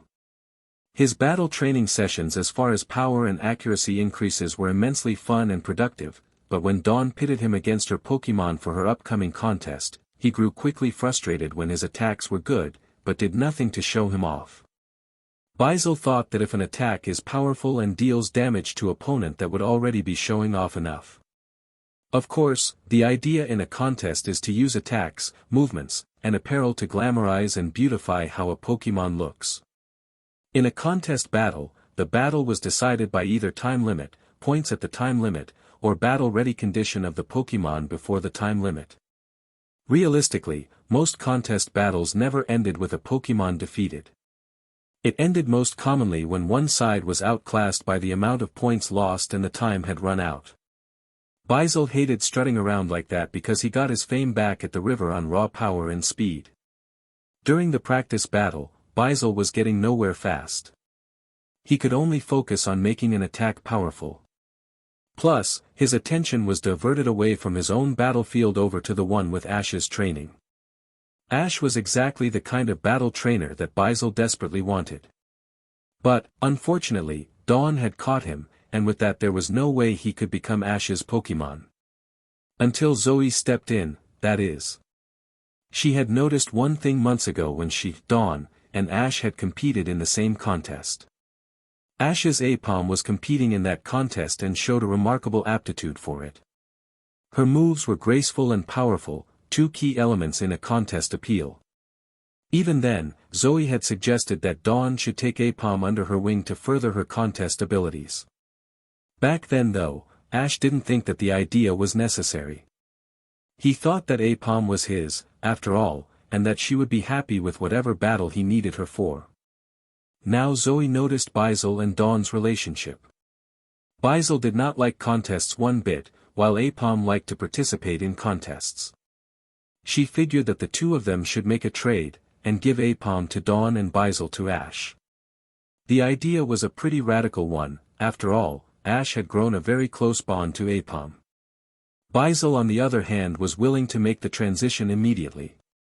Later on in the day, Basil paired up with Ash in a practice battle against Brock, and Dawn paired up with Aipom in a practice contest battle against Zoe.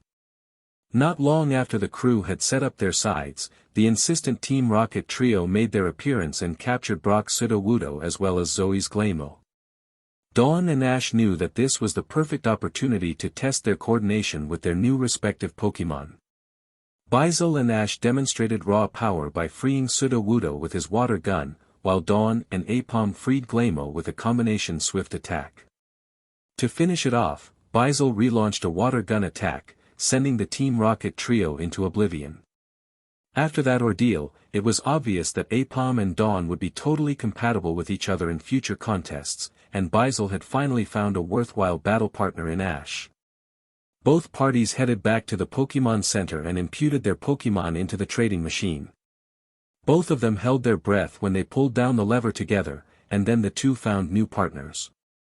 Ever since that day, Basil had never felt more at home or in the right place, and he felt complete. For the first time, Basil could travel to other places without the worry of food or transport. He could also gain strength by battling consistently strong opponents. With Ash, he battled only the best, and thus received the best conditioning and seasoning any Pokémon could have asked for. And finally, he had something that he never knew he could want so much. Basil finally made friends. He found so many while traveling with Ash, and it overwhelmed him with a joy he never thought possible. Possibly the greatest Pokémon he had ever met was Pikachu. He had become best friends with him and learned much from their countless battles together.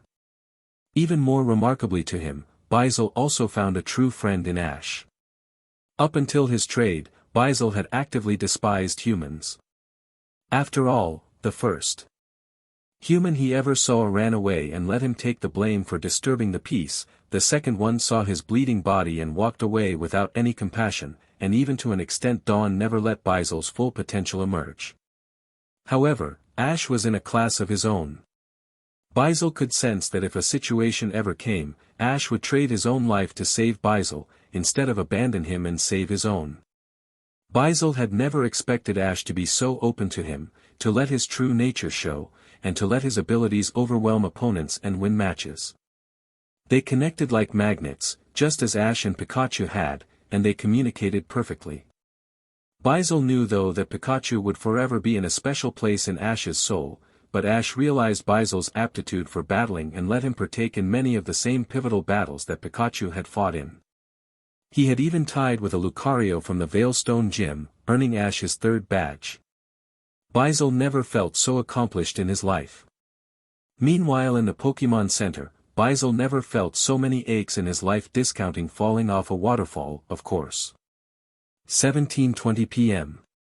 Sunyshore City, Pokémon Center, Sinnoh region. Ack, this hurts like hell. Baizel thought to himself. I hope it'll pass by soon. He heard all of the soft beeps in the room and snapped back into reality. After all, he needed to get out of the stretcher as soon as possible, so he tried to get up and walk, but his legs screamed with agony. Suddenly, he felt himself gently pushed back down onto his stretcher.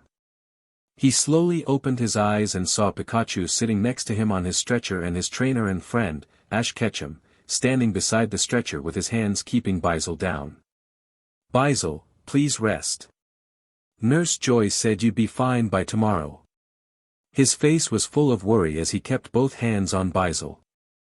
Baizel couldn't just lay there in the Pokémon Center and do nothing. He knew that Ash had a gym battle to go to. Baizel tried once again to get up. Booey, booey bu boo. Baizel cried out. Baizel had felt his legs exploding in pain as though needles were piercing his skin. No, you're not fine, Baizel. Ash sternly told his Pokémon. Ash immediately put his hand beneath Baizel's head and the other on his chest and forced him back down. Baizel looked at his trainer and said, Boo booey, booey ba booey. Baizel, don't even worry about it. Ash said, still pressing Baizel back down onto the stretcher. Then he spoke with his face full of seriousness and worry. I would never have any one of my Pokémon injured while I am at a gym battle, you know that. And besides, I can wait for tomorrow. Just relax. Ash then took his hand from under Baizel's head and began stroking his forehead gently back and forth. Baizel was very surprised. Boo, booey, he asked. The only one who usually got this treatment was Pikachu. You were absolutely awesome out there on the battlefield today. I can't even tell you how proud I am to have you on my team. Ash said while standing next to Baizel. Ash's expression turned from one of seriousness and worry to one of calm determination and fierce pride. Baizel felt Ash's hand slide his head up and down, and slowly his heart stopped pounding erratically and it slowed down. Believe it or not, you are the first Pokémon I've ever had to have been able to beat a Pokémon from an Elite Four member, Ash stated matter-of-factly as Baizel's eyes flew wide with surprise and he looked at Ash's face with a huge smile. Ash returned it with a grin of his own. An old friend of mine, Charizard, challenged Prima of the Kanto Elite for the same way you challenged Lucian. He was so full of arrogance, self-determination, and he didn't listen to me at all, Ash said. Baizel grimaced as he remembered that not too long ago he was also a one-man show and failed miserably. He didn't do too well, and a lot of it was my fault. I hadn't trained Charizard very well, and I wasn't experienced enough to communicate or cooperate with him. We both failed, Ash said, without much of an afterthought. The second time we had a devastating loss, Ash continued. Baizel looked up at his trainer and saw Ash noticeably ashamed of himself. Drake was the strongest of the Elite Four of Hoenn, and for good reason. He saw a previous battle of mine and challenged me to take him on. I of course was a little overconfident and accepted. He sent out a Shelgon, a dragon type, and I sent out Pikachu as a safety measure, Ash sighed. Pikachu was listening contently, and his ears drooped slightly in remembrance of that day. I had ordered Pikachu to start out with Thunderbolt to strike at long distance, but it didn't work. I became so fired up that I ordered an Iron Tail. Of course, Drake was expecting that. He saw my weakness when I ordered a physical attack. He ordered a Dragon Breath, which left Pikachu no room to dodge at such a close range. Pikachu was soundly defeated, and then he recalled Shelgon and sent out Altaria. I sent out Grovyle, who's now a Sceptile. He's very, very powerful and has helped me win countless battles at the battle frontier later on, but this time his power wasn't enough. Baizel looked at his trainer again and saw that he was really beat down about the whole ordeal. I tried every trick I knew, but nothing helped at all. I was too overconfident, and too sure of myself that I couldn't think straight. Both Pikachu and Grovyle had lost with barely any attacks hitting their target. Both Baizel and Pikachu noticed Ash's hand balled up into a tight fist. We lost, and it was entirely my fault, Ash said through his gritted teeth.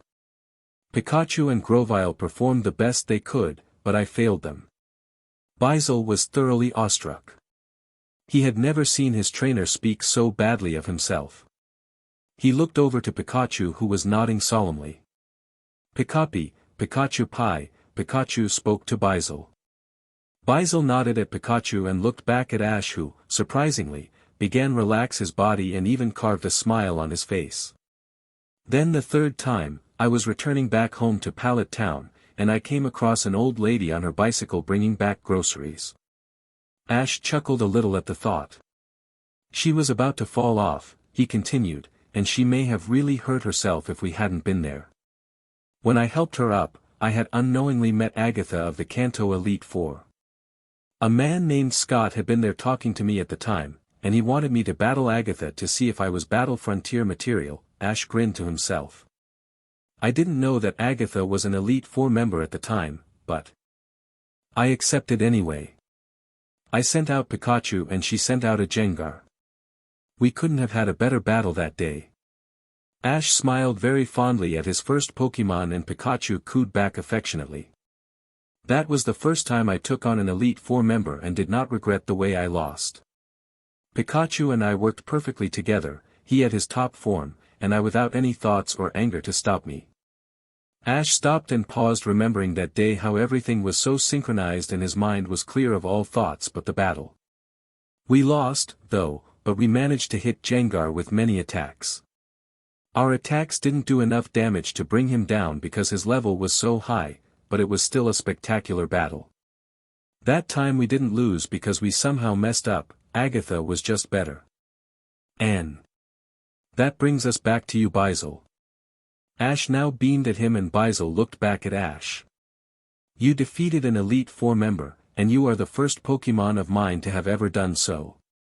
I am very, very proud of you. Baizel's face turned ecstatic. He had passed out on the battlefield and didn't even realize what the outcome was. Now, it was undeniable, he had beaten member of the Elite Four. But I need to apologize, Baizel. Ash began to talk again. I definitely drove you way too far today, and you could have been even more injured than now. We won, but only very closely, and I could have left the battle with regret. Baizel then tried to talk Ash out of his thoughts. Bui. Bubi. Baizel, I made a mistake. Yeah, we won, but the price was too high. Ash looked at Baizel and knew exactly what he meant, but continued. You could have been really seriously injured. Baizel then looked at his trainer, who was looking back at him with a glint of deep care in his eyes. I would never forgive myself if I had gotten you hurt any more than you were today. You could have broken a bone or ruptured something inside.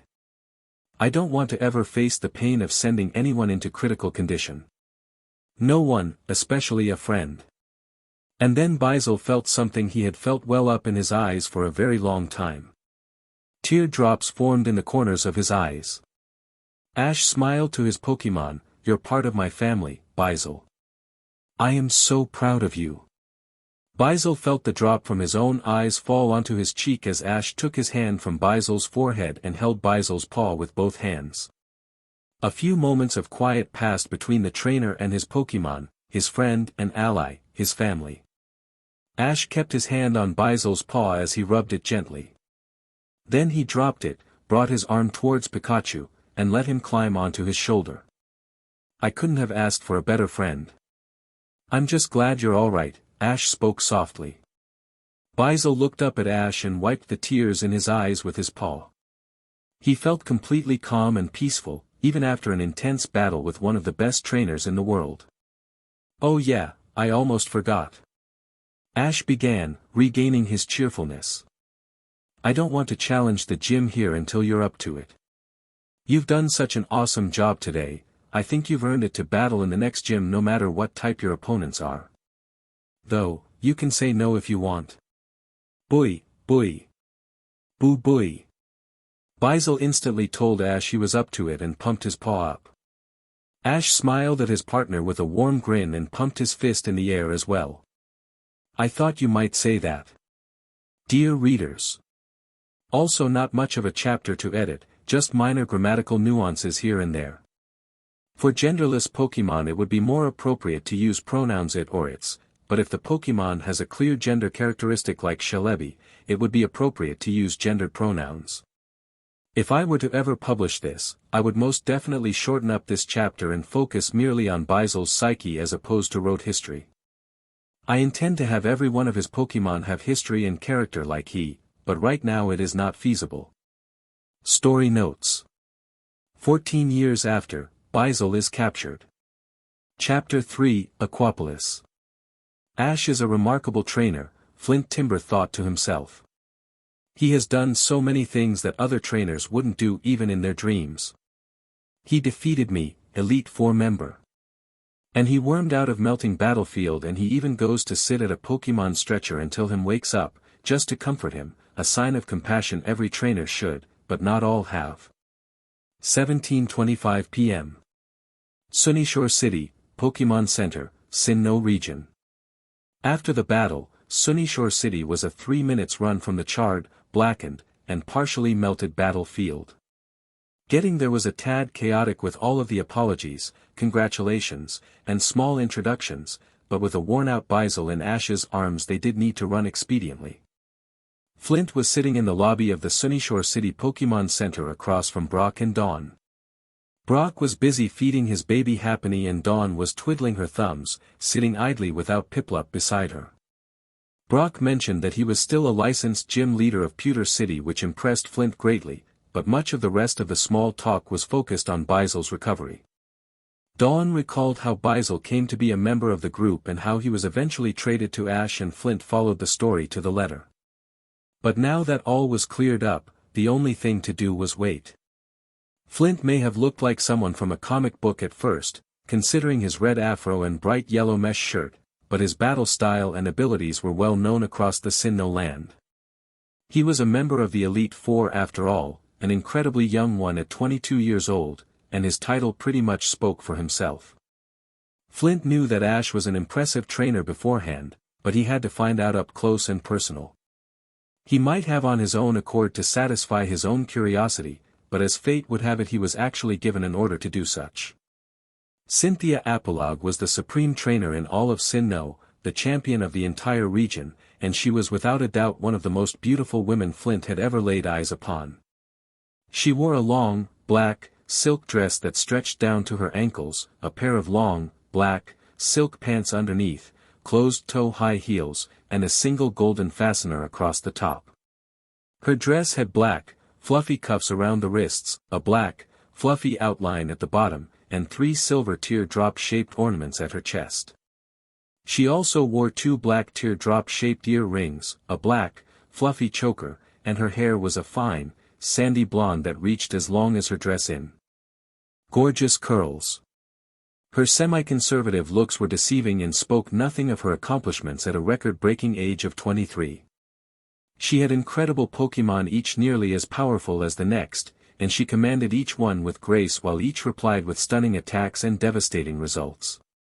Her trump card was definitely her Garchomp, a ground and dragon Pokémon that could withstand many of the most powerful attacks ever known including Blizzard, Frenzy Plant, and Giga Impact. She hadn't lost a single battle in years and hasn't seen the light of a challenger via the Sinnoh League ever since she assumed the role, courtesy of the Elite Four's abilities and prowess. She was also a very odd, yet easily likable character. On the battlefield she was necessarily cold, cunning, and calculating, but off the battlefield was a totally different person. She was extremely outgoing to those she met and greatly knowledgeable about most things Pokemon. Often she would get some ice cream only to have bought it after thinking about which flavor to pick for 15 minutes. As the general leader of the Elite Four and Sinnoh League, she often invited some of her colleagues to dinner or get-togethers. Flint normally had time for such things and frequently met up with Cynthia. However, the last time they met, Flint was thoroughly surprised. She had asked him to go out on a job, and not on an ice cream hangout. 10:52 a.m. Pokemon League Summit, Sinnoh Region. Flint, can I ask you something? Cynthia asked. Sure, whatever you want. Go ahead. Flint asked eagerly. Cynthia furrowed her brow as she spoke. I've got a job for you, but I don't really know where to begin. Well, spit it out, whatever it is, Flint said. I hope I don't have to wait unnecessarily for half a day for her to say it. I think you may already know this, but our dear friend Faulkner is over-renovating his gym and causing rolling blackouts in Sunyshore City. And I think you already know that he's just bored out of his wits. Flint retaliated. Man, he just needs a real challenger to really heat him up and get his determination back. That's where I have a suggestion, Cynthia said as she smiled at her longtime friend and rival. Have you ever heard of a young man named Ash? I think so, yeah. It was Ketchup. No, wait. Ketchum, that's the guy. Flint remembered aloud. Yeah, I know him. He used a smoking hot Charizard and completely steamed his opponent's Blastoise the one time I managed to see the Johto League up close. Do I need to remind you that it was Gary Oak, Samuel Oak's grandson who was defeated? Oh, dude, you're right. Dang, that kid is good. Last I checked, Ash is headed on his way from Snowpoint City through Veilstone to Sunyshore, Cynthia continued, knowing that the matter was settled. I think it would be a good idea to recruit him in Faulkner's direction. He does need a final badge after all. Hey, that's a surefire idea. Flint said to the Sinnoh Champion. But you know, I think I'll test him out before I get him to go to the gym. I want to see if he's really got what it takes. My old pal of mine is no pushover. Cynthia began egging her friend on. Really? Well, I bet he could actually beat you. Ash is no pushover either. Ha! No way, man, Flint laughed. I'll probably incinerate him before he gets to call out his first Pokemon. If you say so, Flint, Cynthia sighed. Why does he always have to say so many things related to fire in his conversations? Oh, and one last thing, Cynthia added. Oh, man, now what do I have to do? Just, call me up when Ash and his friends are at the Pokemon Center. Cynthia paused for a few moments, thinking about how to go about doing this. Maybe after you guys had your battle and taken your Pokemon to Nurse Joy. I would like to know when you've arrived. Let me guess. You want me to get back to you as soon as possible so we can leave for the secret mission. Flint raised both his hands and bunny-eared the secret mission part. You know, beneath that fro, you're pretty smart. I know. It's what I do, Flint said as he stuck up his thumb at Cynthia. She rolled her eyes and smiled, but Flint pressed onward. But something tells me you aren't just using us in this operation. That's 2 right in a row, Cynthia commended. You want Ash to come with us, Flint continued. That's 3. Why? Cynthia just chuckled slightly. I thought you would have figured that out by now. But if you need backup, wouldn't it be a bit easier to get Lance or something? I mean, Johto League champ and all. No offense, but if I actually needed his caliber of backup, I wouldn't be asking you and Lucian, would I? Ha! None taken. But still, why Ash? Look. I know he's strong and all, but he hasn't even placed first in any regional league yet. He's not exactly an elite by any stretch of the imagination. From what several people have told me, Ash is a person who doesn't disappoint. And as far as I'm concerned, he is already an elite at heart. Besides, if he really has to, he can hold his own in battle. Whatever then. If you want him to tag along, I guess I don't really have a problem with that, Flint stated. Flint put his hands into his pocket and tried to understand why the heck Cynthia is so fond of this Ash guy, but decided it was easier just to take orders. Cynthia smiled and slyly said to Flint, "I thought you would. Now head on over to Route 222 and see if Flint of the Elite Four can beat Ash Ketchum of Pallet Town." "Is that a challenge?" Flint tauntingly asked. "Maybe." Cynthia coed back. "A challenge is a challenge," Flint sighed. Then he spoke with resolution and burning passion, "I accept." 17:11 p.m. Sunyshore City, Pokemon Center, Sinnoh region. And now Flint was sitting at the Pokemon Center, contemplating the aftermath of an epic battle he will not soon forget. "I battled a 15-year-old kid, and I got my afro handed to me," Flint thought. "Crap.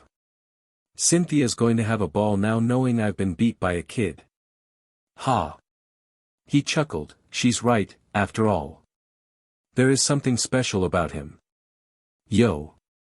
Brock, Dawn, do you want to check up on Ash? He's been in there for a while," Flint asked. "Yeah, let's go," Dawn said as she stood up from the sofa. "I'll follow you guys," Brock conceded as he looked up and slowly heaved himself off of the couch. He then recalled Happiny from his arms back into her ball.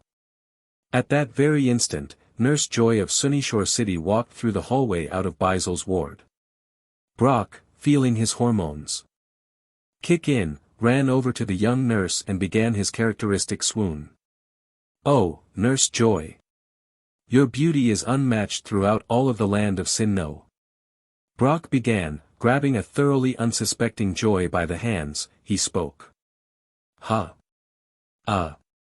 The poor nurse stammered. "Yo, dude, you feeling alright?"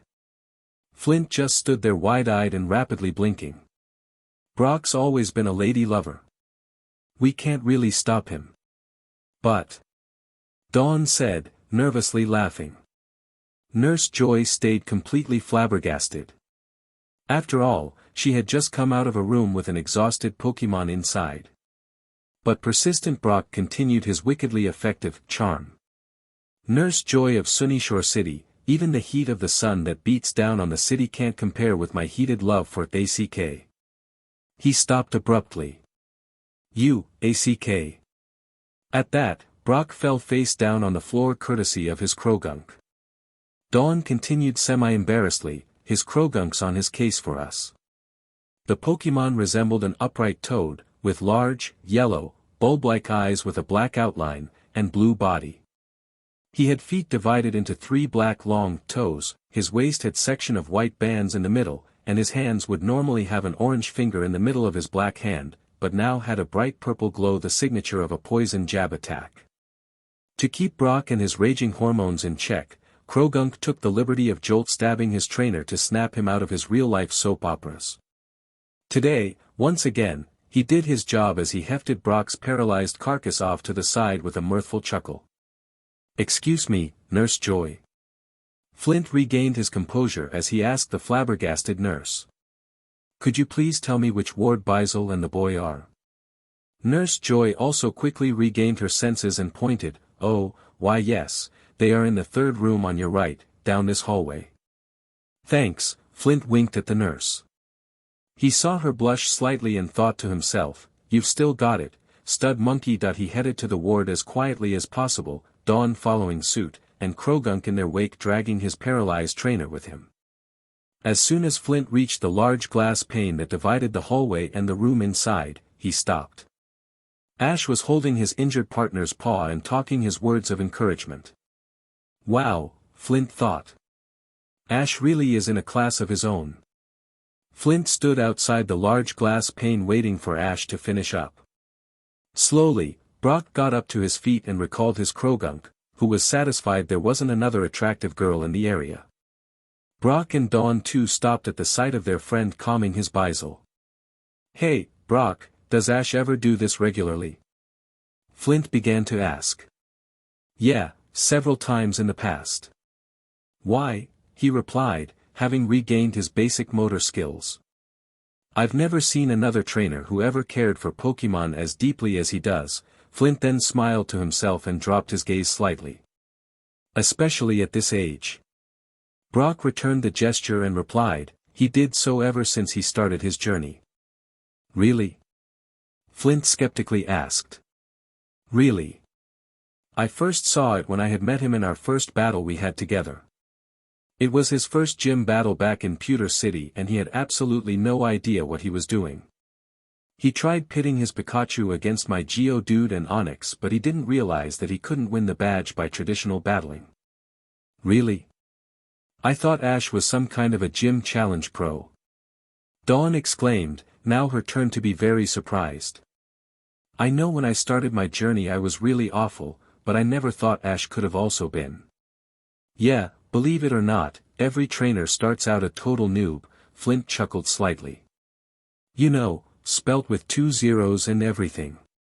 I eventually gave him the Boulder badge, not because he won, but because he showed that he was truly kind to all Pokemon," Brock continued. "He stubbornly kept using Pikachu against my Pokemon, but his electricity did next to nothing against my rock and ground types. The uncontrolled electricity accidentally set off the sprinklers, spraying water all over the gym and my Onix. He wanted to continue to use the Thunder Shock, but he decided against it. He knew that all of that water would have put Onix in more pain than he was already." "So Ash had gotten the Boulder badge out of pity?" Flint asked, half smiling and half laughing. "Yeah, but you know what I mean," Brock also chuckled a bit. "You are a member of the Elite Four after all." "Yeah, I understand. Ash deserved the badge regardless of whether he lost or not, because he showed the care that he had for your Onix."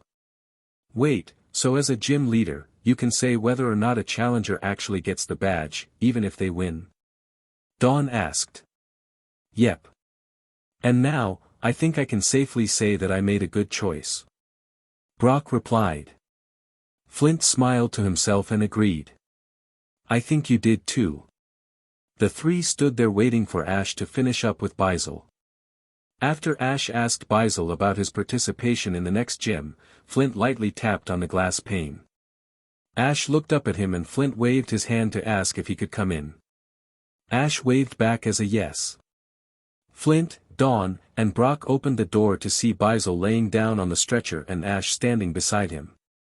Pikachu stood on Ash's shoulder and the three stood against the wall and began to talk. "Congratulations, Ash," Flint said. "Ah, thanks, but it wasn't really me, it was Bizel," Ash replied. "He should be taking the credit." "In that case, congratulations, Bizel," Flint said as he approached Bizel in his stretcher with his hand held out. "You've defeated a member of the Sinnoh Elite Four and I must say it was one of the best battles I've ever seen." Bizel shook Flint's hand and replied, "Boo, boy." "It was an honor," Flint said in vague reply. He let go of Bizel's paw and began to speak again. "Hey, Bizel. You did an awesome job back there." Dawn congratulated her former Pokemon. "I know I couldn't work with you like Ash did back when Lucian came around, but I'm so glad you and Ash worked hand in hand." Bizel responded as best he could, "Buby." "Alright, I guess I've got a bit of explaining to do," Flint said slapping his hands together. "Whatever your questions are, just ask." Ash immediately asked, "How did you know my name?"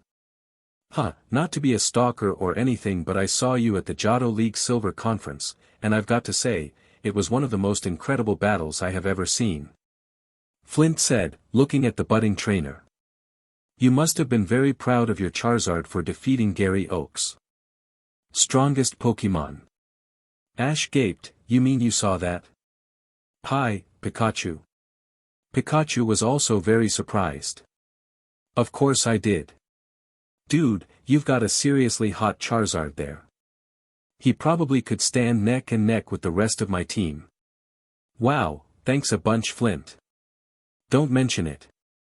Flint replied with a toothy grin. One more thing, why did you find me anyways? Ash asked. What are you doing here? Well, I used to live here back when I was a kid, and I grew up next to a very good friend of mine. Flint then sighed and stared at his shoes, thinking about what to say next. We used to be nothing more than rivals back then, but eventually we settled our differences and became best of friends. Now I'm very worried about him. His name is Faulkner. You see, Faulkner was one of the best trainers in all of Sunyshore City, but he wasn't good enough to challenge the Elite Four back in his day. Flint sighed. Don't get me wrong, I wasn't ready either back then, but he chose to stay behind and become the gym leader of this city while I traveled all over for months to train for the championship. I don't see what the problem is, Brock asked. Faulkner has now lost the will to stay at the gym, and regrets his decision of staying behind. Flint took a deep long sigh, trying to sort out how he was going to word the dilemma. He wants to move on, and possibly take the Elite Four challenge, and abandon his post as gym leader. Everyone thinks he's lazy, but I know he's just bored out of his wits. He hasn't had anyone good challenge him in so many months, so he's just renovating his gym, sking power from the city reserves, and trying to entertain himself. Ash then thought of an idea. Hey! If Faulkner needs a challenger, then why don't I go on in and challenge him? I need an 8th badge anyway. Yeah, Ash would be perfect for Faulkner. No need to worry. Dawn said. That's exactly why I'm here. Flint smiled and glanced up at the young teens. I wanted to make sure you were directed to get my friend his burning passion back. Ash, I assume you accept, right? Of course I accept. If there is anyone who should battle a gym leader, it's me. Pikapi. Pi Pikachu. Pikachu agreed. I'm glad you said that. Well, now that that's done, I just need to place a phone call, Flint said as motioned toward the ward exit. Wait, who are you going to call? Ash asked. Cynthia, Flint stated simply. She just told me to call her when we got to the Pokemon Center to make sure you got the message. She's the one who sent me to get you. It's a long story. Wow, so Cynthia sent you here. Hey, then can we come too? Ash asked. Yeah, please. I haven't seen Cynthia in such a long time. Dawn pleaded. Sure. Why not? Alright, great. Come on guys, let's go. Ash exclaimed as he led Brock and Dawn towards the door. Ash turned around towards Basil before he left. Hey, Basil. Just sit tight there and go to sleep. After what you've been through, you could use the rest. Basil lay down on his stretcher and closed his eyes. Boy. Ash walked over to his stretcher, leaned over his Pokemon and said, Good night, Basil. You've done an awesome job. I'm proud of you. He stroked the back of Basil's head a last time, got back up, turned off the lights, and then followed Brock, softly closing the door behind him, leaving Basil to rest for the final Sinnoh gym battle. Dear readers, I've decided to give Cynthia a last name as well, something that fits her personality very well and goes together with her family in a similar way. I feel like Professor Prologue is a science-sounding name, right? The way I see it, and the way that Bulbapedia sees it, Cynthia could be a take on the word synthesis, which means to combine or create. An apologue is nothing more than a legend. She has said time and again that her goal is to figure out the time-space legend, so Cynthia Apologue is very fitting for her. Story notes. 7 years ago, Cynthia Apologue is born. 6 years ago, Flint Timber is born. Chapter 4, Skyridge. Without a doubt, Sinnoh was probably her favorite region in the entire world. It had everything, the ocean, rolling hills, frozen wonderlands, treacherous mountains, and of course some of the best vertical views a woman could ask for. 17:36 p.m. Pokemon League Summit, Sinnoh Region. Cynthia ran this thought in her mind as she paced around in her residential quarters on the mountain plateau of the Sinnoh League. As Sinnoh Champion, she had to be close to headquarters, thus, her home was only a walk away. Everything in the region was close to her, her work, her family, her friends. Sinnoh was her home, and she would do anything to protect it. Usually she was out in the field doing training, researching ancient Sinnoh legends, or eating ice cream, but today it was crucial that she would be in a fixed location. After all, most of the places she went, like the Coronet, couldn't receive any cell phone service due to the remoteness of the setting, so she couldn't be alerted of any news unless she was close to a landline. Cynthia paced some more and ran over the plan she had perfectly laid out several days ago. She couldn't afford any mess-ups with so many lives at stake. All she had to do was to wait for the phone call from Flint, and then carry everything out as she planned. The Sinnoh Pokemon League was perched on a mountain on an island north of Sunyshore City but south of Stark Mountain. The range was naturally smaller because the island developed later and rose up into the sky to roughly 2,000 meters into the air. The Pokemon League stood just short of the very top, on a plateau of the mountain just behind a large lake spring. The elevation caused the spring lake to overflow and generate an impressive waterfall, which was instantly sighted by any who passed through the Victory Road cave. Cynthia's house was just out of sight of the league, roughly 5 minutes of brisk walking across the mountain terrain. Her house was a wooden cabin, admittedly unfitting for an impressively paid elite champion, but suiting her very modest and cozy lifestyle. On her wooden door lay a typical, "Welcome Home" sign, and beside the doorstep in front of the wall lay several potted flowers. Inside, her whole house lay inside of her living room with only a single wall and corner walkway separating it from her bedroom. Upon entering through her door, her coat and bag hanger lay to her upper right while on her left held the kitchen and dining bar. The front held the living room with a circular red and blue embossed carpet spanning the entire wooden panel floor, a modest TV and stand in the corner, a videophone right next to it, and 3 plush couches in the center. Cynthia made good use of the carpet, especially in times like this. She wasn't the only one in the living room. Elite Four-member Lucian Gutenberg was quietly sitting in one of the small sofas reading Homer's The Odyssey in its original ancient Greek, acquired at a very exotic auction. He was a very intellectual guy, resourceful, and an incredible mentor.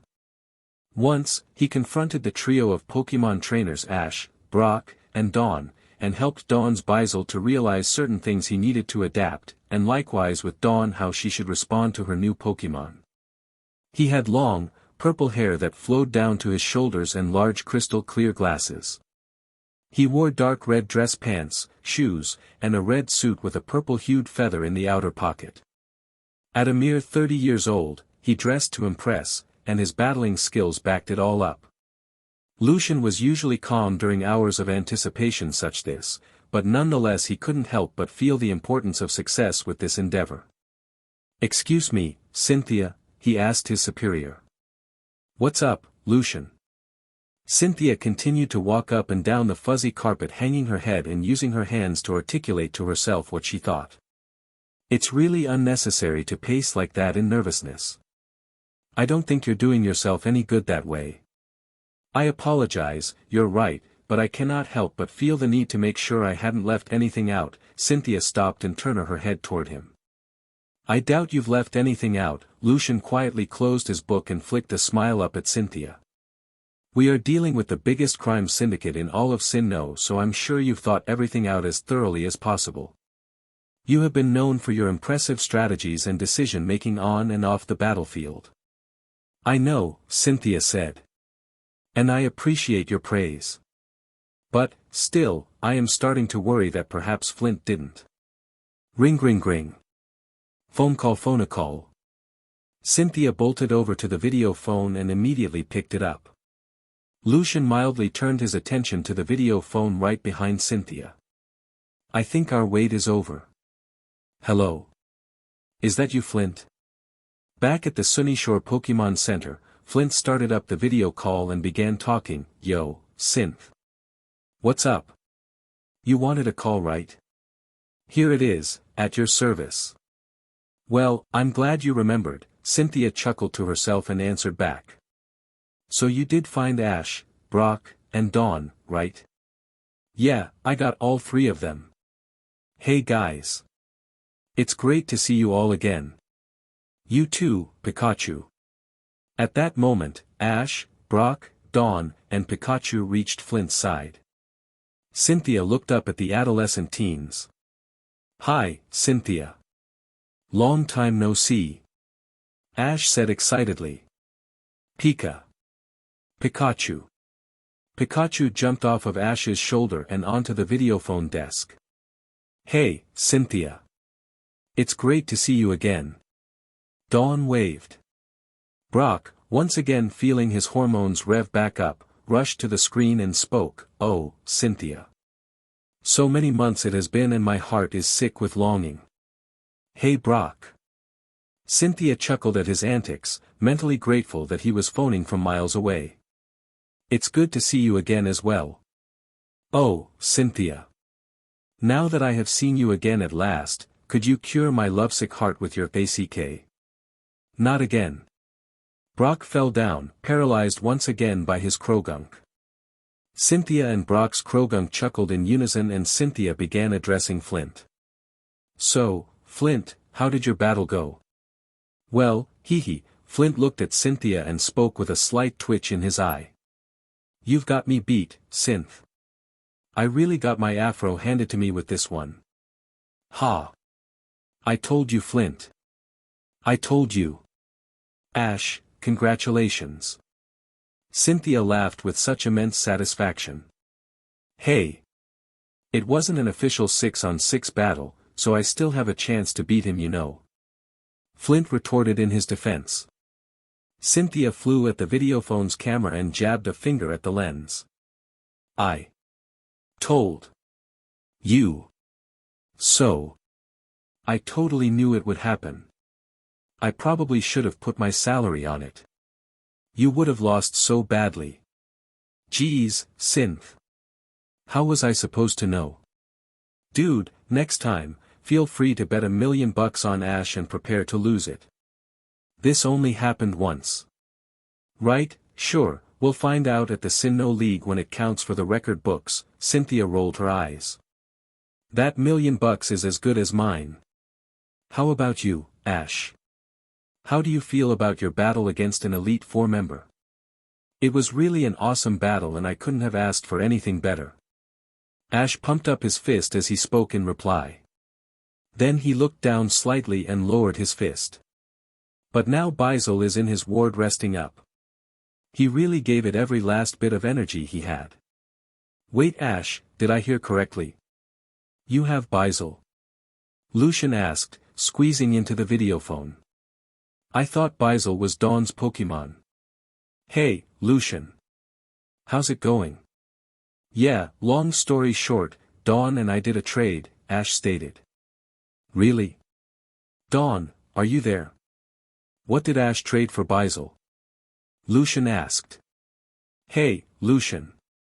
Ash traded me his Apom, Dawn replied. We figured that Apom really liked contests, and I wasn't cut out to really work with Bizels in regular battles, and it worked out really well. Well, congratulations, Dawn. In hindsight, I see you've made a great choice. I was hoping you would find out what Bizel truly wanted, and I'm glad to see that you did, even though it wasn't quite what I had in mind. I wasn't expecting a trade, but it seems like it worked out perfectly and I'm very glad to hear that. But to business, Cynthia, we'd better not keep these three waiting. Cynthia then centered herself in the videophone camera. Alright. Ash, I do believe Flint has mentioned the situation with Faulkner and his gym. Yeah, he mentioned. Flint said that I should get Faulkner's spirit back with a gym battle. But I will definitely challenge him. I probably was going to anyways. I knew you would be the man for the job, Ash. I know you won't disappoint us, Cynthia grinned.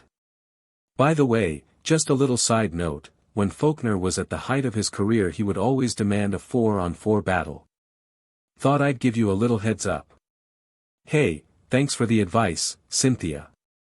Oh yeah, one more thing. The two of us will be heading over to Sunyshore soon. I, for one, want to have the honor of seeing your last battle in the Sinnoh Gym circuit and your entry point to the Sinnoh League. And I think Lucian wouldn't want to miss out on that. Either.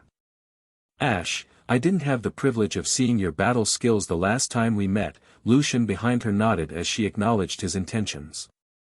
I promised you a battle once you conquered the Sinnoh League, but I think I need to sample your battle skills in the meantime. You are a very promising contestant, if I do say so myself. Ash was now grinning from ear to ear. Hey, thanks both of you. I am so psyched about my battle tomorrow. We'll be there in just 20 minutes or so. Don't go anywhere. Alright, bye Cynthia. Ash called out. Pika. Pikachu. Pikachu said. Bye, Cynthia. Dawn waved goodbye. See you soon, Synth, Flint said. Oh. Ack. Cynthia. Brock mustered while on the floor. Bye, Ash, Dawn, Pikachu, Flint, and Brock. See you soon. Cynthia chuckled to herself and spoke again. She hung up and quickly hustled around. Up in the Sinnoh League HQ, Lucian was under the impression they would depart immediately and had already pulled out his specific Pokeball for the job. Cynthia, shouldn't we teleport right now? Well, I still need to make one last phone call. She picked up her modest clasper, Pokeball, black purse, and slung it around her shoulder before dialed one last number into her videophone. After a few rings, the line connected through. Hello, Mom. Dad? Back in humble Celestic Town, two elderly citizens of Sinnoh picked up and saw their one and only Sinnoh Champion daughter smiling at them. Darling. It's so good to hear your voice once again. Thanks, guys. It's so good to see you guys again. Hey Mom, Dad. Are you guys alright? Hey, your old folks can handle themselves, the champion's father replied. We're fine, but things are starting to get tighter here. We've been keeping tabs on the museum. Has anything drastic happened with their reinvestigation in the ruins? Cynthia pressed onward. Nothing yet, dear, thank God, but we've confirmed that they're using our museum as their base for now, her mother replied, clutching her heart as she did. Last time they were here they simply made off with the two legendary orbs, but now they must be back for something more. I was beginning to worry, Cynthia sighed a small relief. I remember when that trio of admins destroyed the ruins, and thankfully nothing else was taken, but I'm still completely stumped about what they are trying to dig up. I'm coming back though. I have to protect you guys in my hometown. Well, it'll be tough. We are the only ones who know about the fact that they're back in Celestic Town, Cynthia's father cautioned. Your mother and grandmother just went to the museum one day after a holiday weekend to find it was locked. No one else suspects a thing. I mean, they've taken the entire Jenny Police Department hostage, using their own henchmen as temporary police, and are now using the museum as a base. Anyone who's tried to get inside has been caught and thrown into captivity like the police. We were the lucky ones. We saw them just as they were locking down the entire museum from the inside out. They've even tapped the phone lines of the Pokemon Center, and I don't even know whether they've done the same to the civilian houses. Is it starting to get out of hand? Cynthia with a burdened voice. Cynthia's mother looked at her husband and then at her daughter and sighed, yes. Things are changing. So it'll only be a short amount of time before they finally control all of Celestic Town. Yes, the Sinnoh Champion's parents glanced at each other with a reverberating reply. A long and stagnant silence settled under the roofs of the champion's parents and over the roof of the champion herself. Cynthia buried her eyes in her right hand while she held the receiver in her left. Lucian saw this and tenderly put his hand on her shoulder. Cynthia, they're waiting. The sooner we can solve a small gym crisis, the sooner we can end Celestics. You're right, Cynthia consented as she took her hand away from her face and talked again to her parents. This means I'll just have to make Ash aware as quickly as humanly possible. Her mother sat back upright and talked a slightly frustrated voice, Cynthia please. I don't understand why you need him to help you. You said it yourself 6 weeks ago that he didn't come deliberately, you two just happened to meet up. Besides, for goodness sake Cynthia, he's just a boy. Mom. Boy or not, I think Ash will be able to do more about this crisis than anyone can. Why? Look, Mom, I have my reasons. Well, honey, I hope you know what you're dealing with, trying to take all of them down and all, along with a 16-year-old boy, no less. It'll be fine. Besides, I think you'll like him pretty quickly. Grandma's already met him, he's a really great Pokemon trainer, and he's such a great person. Come on Mom, have I ever not known what I was dealing with? Cynthia's mother cracked a smile at the thought despite the foreboding air. It wasn't the first time she asked this question, and she knew it wouldn't be the last. Well, there was that one time. Hey. That was when I was 3. We don't need to go over all of this again, please. I just climbed a tree, slipped, and sorta fell on top of you. What's the big deal? Both mother and daughter were laughing and massaged the backs of their neck where they landed as if it happened only yesterday. Lucian off to the side smiled and pet his right eyebrow up to his scalp thinking, wow. I always thought she was weird, but this is pushing it. Well, I'll leave you to round up the boy and take care of your business, Cynthia Prologue. Thanks Mom. I'll make sure to come back as soon as I can. Trust me. Things will turn out alright at the end of this. I promise. Promise? Promise. Cynthia's mother and father glanced at each other and knew that what their daughter said was and will hold true. A promise was a promise, and there was no greater commitment than that. Alright, Synth, you said so, her mom said. Take care, her dad added. We love you, the two said simultaneously. Bye Mom. Bye Dad. I will, and I love you. At that, both parents and daughter hung up their receivers. Lucian looked at the clock closest to him and saw that roughly 15 minutes had passed during the phone call. Consequently, he withdrew the same Pokeball out of his jacket coat, about to call out his Pokemon when he stopped and saw Cynthia rising from her videophone stool. Cynthia. What, Lucian? Cynthia said as she had just slung her handbag over her shoulder in a more comfortable position. I thought you said we should go. I know, but I have just one question. Yeah, what's that? Why do you want to take Ash along with us? Lucian raised his eyebrow quizzically at the champion. I mean, Flint asked you and all you said was that he could hold his own in battle, and your parents even asked you and all you said was, I have my reasons. There has to be something better up your sleeve that you're hiding. Cynthia cracked a sly grin at her overly analytical comrade and said, You'll know soon enough, as soon as we get over to Sunyshore City that is. Are you going to tell all of us then at the same time? Lucian pushed the center button of the ball with his thumb as it made the satisfying click and continued talking to Cynthia. Yeah, of course. I have to, Cynthia replied as Lucian threw his Pokeball into the air. Why? Lucian pressed on as he watched the emitted white light shape into a humanoid figure. Well, because Ash is going to ask me the same question, and you know how I hate repeating myself twice. Alright, then. You ready to go, Alakazam? Lucian paused as he watched his Alakazam appear right in front of him and conceded to the Sinnoh Champion. Lucian's Alakazam replied with a sturdy, Alakazam, as he raised his psychic spoons up into the air. Alright, Cynthia. You know the drill, let your mind rely on mine, Lucian instructed as he closed his eyes in unshakable concentration. Gotcha, Cynthia too closed her eyes and focused all of her mental attention to the man in the red blazer in front of her. Lucian's Alakazam's eyes glowed a dark blue, signaling its trainer to make the order.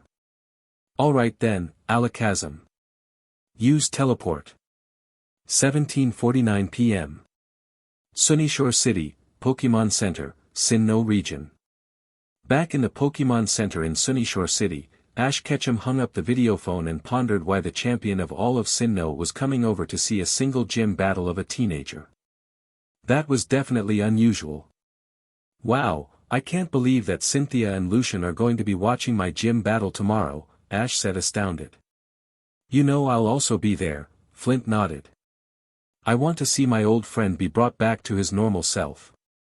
Yeah, that is a bit unusual, but you already know that Cynthia is a very outgoing person.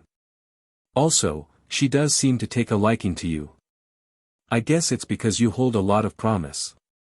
Yeah, well, Cynthia might like Ash, but Brock is still in denial about it, Dawn giggled. Oh man, that was 2 jabs by Krogunk in a single day. I need a break from my love life. Brock got up from the floor and returned his Krogunk. Ash, Dawn, and Flint laughed a little bit before Ash told the rest of the group, hey guys, since my gym battle is tomorrow, I'm going outside to train a bit. Don't you remember that Cynthia will be coming in like 20 minutes or so? Flint spoke up to remind Ash. Cool down a bit. Chill, relax. Ash instead just ran out of the sliding doors of the Pokemon Center and yelled back, don't worry. It'll be short. Come on Pikachu. Pika. Pikachu jumped off the desk and ran after his trainer outside the Pokemon Center. Flint was about to run after him before Brock spoke up, hey, Flint, why don't we just let Ash train a bit? He's probably not going to have any time to train once Cynthia and Lucian come anyways. Let's just freshen up and shower. I mean, I'm drenched in sweat after the battle the two of you had. Yeah, please, Flint. I feel so disgusting after days without a shower and then a melting battlefield. Dawn pleaded. Yeah, why not? After all, Cynthia is coming, Flint laughed a bit and agreed. I've got the Sinnoh Champion to look handsome for. Brock spoke back, that makes 2 of us. Dawn just rolled her eyes as she ran to the showers. Ash stopped outside of the Pokemon Center and looked up at the sky, hoping to get some inspiration. Training was never concrete, more like a do-what-you-can process, make it up as you go along. Ash thought. I think we might as well start training right here as soon as possible. I'll get the guys to have some fun today. Come on out. Monferno, Grotle, Staraptor, and Glisker. Ash yelled, tossing all of his Pokeball out at once. Monferno. Ash's own fire and fighting type Monferno came out flared up and jumping up and down. Monferno was not originally Ash's own Pokemon like Bizel. Monferno was originally Ash's rival Paul's Pokemon as a lowly Chimchar and was treated very roughly without any real compassion or love. Paul, ruthless to all of his Pokemon, claimed that they wanted the treatment, and that if he cared for them at all, they would become spoiled. In the end, Chimchar was tossed aside as the weakest link in Paul's arsenal, endured the post-traumatic stress of a Zangoose attack, shouldered the emotional trauma of being treated like a tool, and suffered from lack of affection until Ash extended his hand to him and welcomed him to the fold. Oddly enough, his evolution was the result of a battle against his former master. He, like Bizel, eventually adjusted and has grown immensely powerful since. Grotle, a grass-type Pokemon, stood willing and sturdy for his trainer. Grotle was Ash's second Pokemon that he caught in the Sinnoh region. He originally stayed near an elderly woman as a Turtwig in the middle of the forest between Sangdem and Jubilife. An enormously sacrificial and altruistic soul, he stayed near the elderly woman because the forest was full of Pokemon bickering and picking fights amongst each other. Turtwig actually took it upon himself to keep the peace. One day, Ash came along and Turtwig, seeing how Ash protected all of his captured Pokemon as though they were his children, eagerly joined Ash's team, evolved, and partook in many of the most challenging battles Ash participated in. Staraptor. The flying and normal type addition to Ash's team took to the skies from his Pokeball. Staraptor evolved from the very first Pokemon that Ash had caught in the Sinnoh region. Originally, Starly was caught to do one job, find Pikachu after he was forcefully separated from Ash upon arriving at the Sinnoh region. Starly successfully completed his function back then and stuck with Ash to become the most powerful Pokemon he could be. Every once in a while, he was rejected from battles due to opponents posing severe type disadvantages like Rourke, a rock-type gym leader. Regardless, he has since reasserted himself as a powerhouse in Ash's team, especially after evolving into his final stage after the Poke Ringer competition.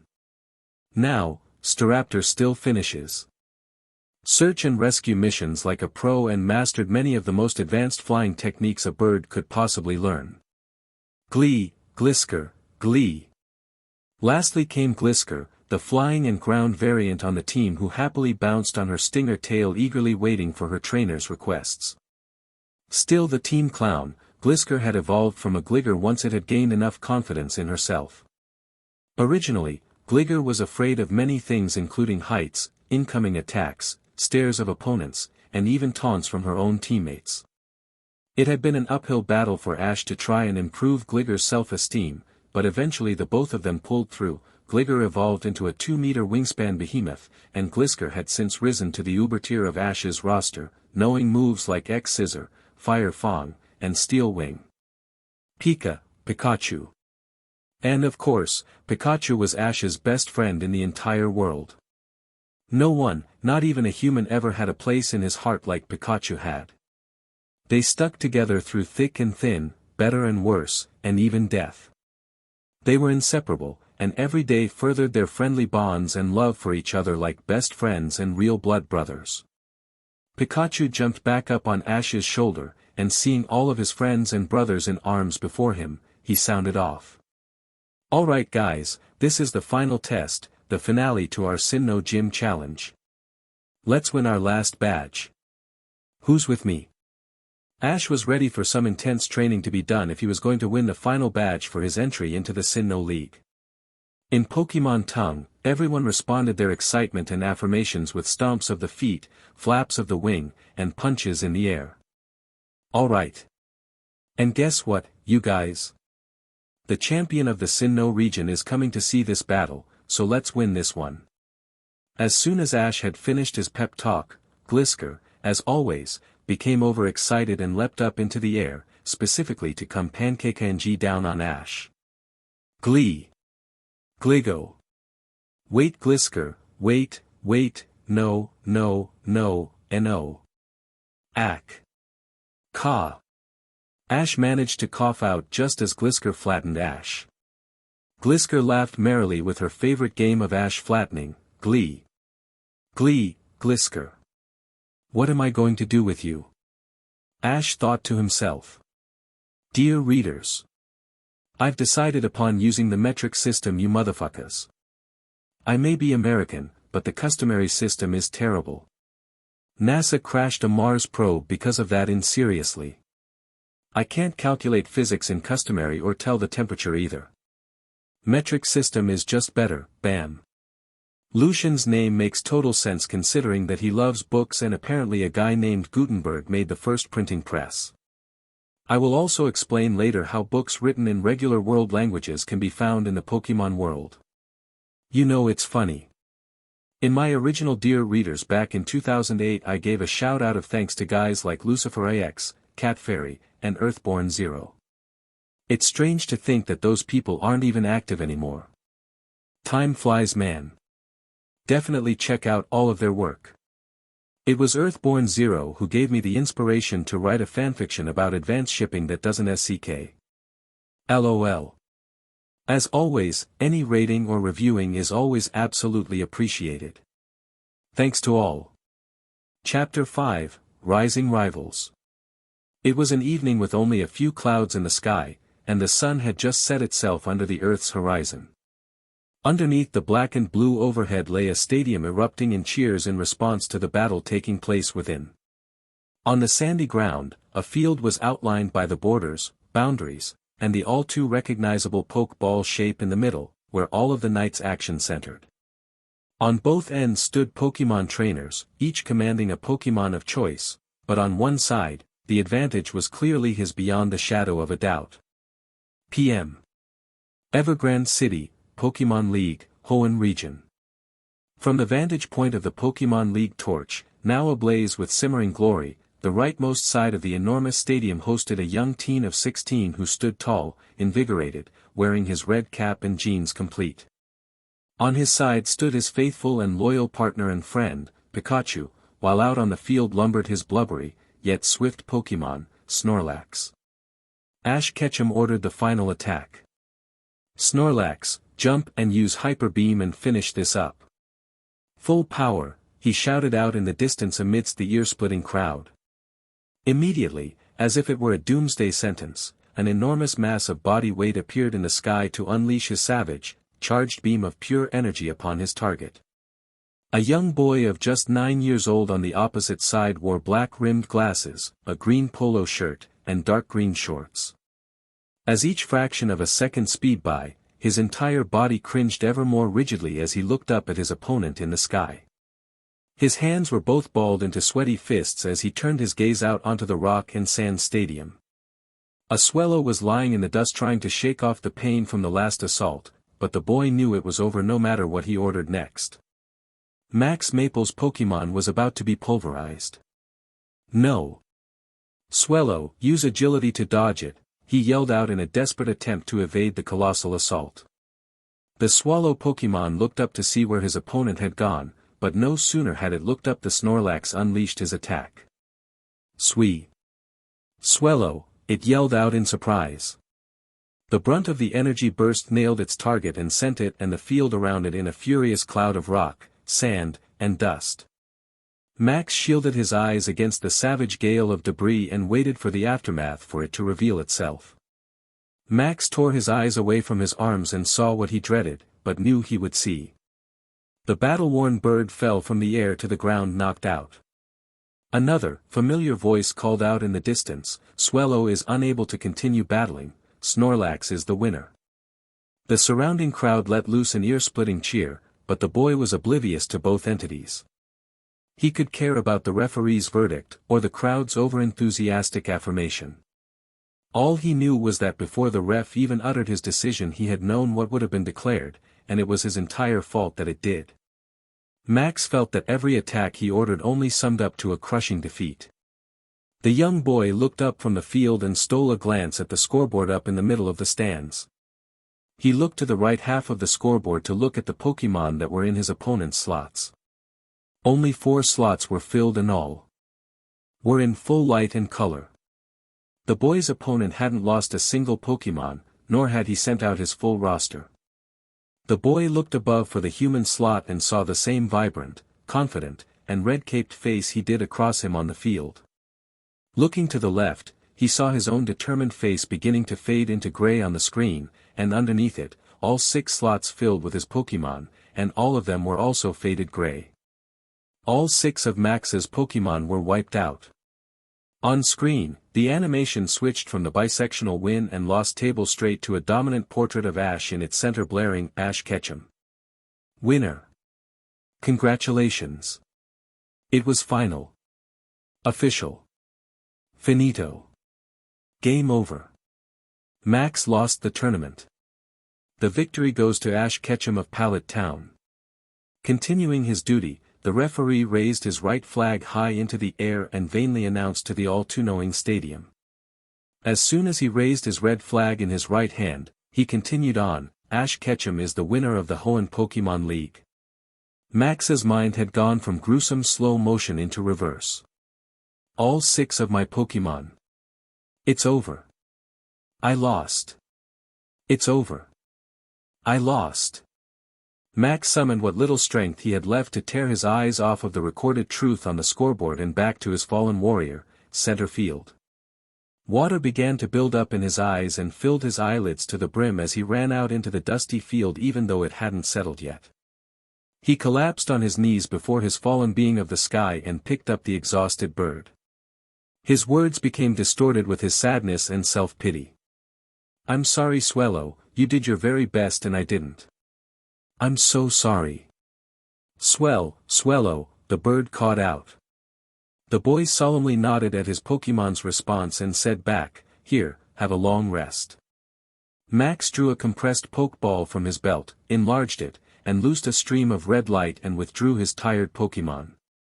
Immediately large tears overflowed from his face and cheeks onto the sandy battleground and moistened the hard surface. He usually wouldn't let them fall in the presence of his friends, but now that no one was there was nothing to stop him. I'm so sorry everyone.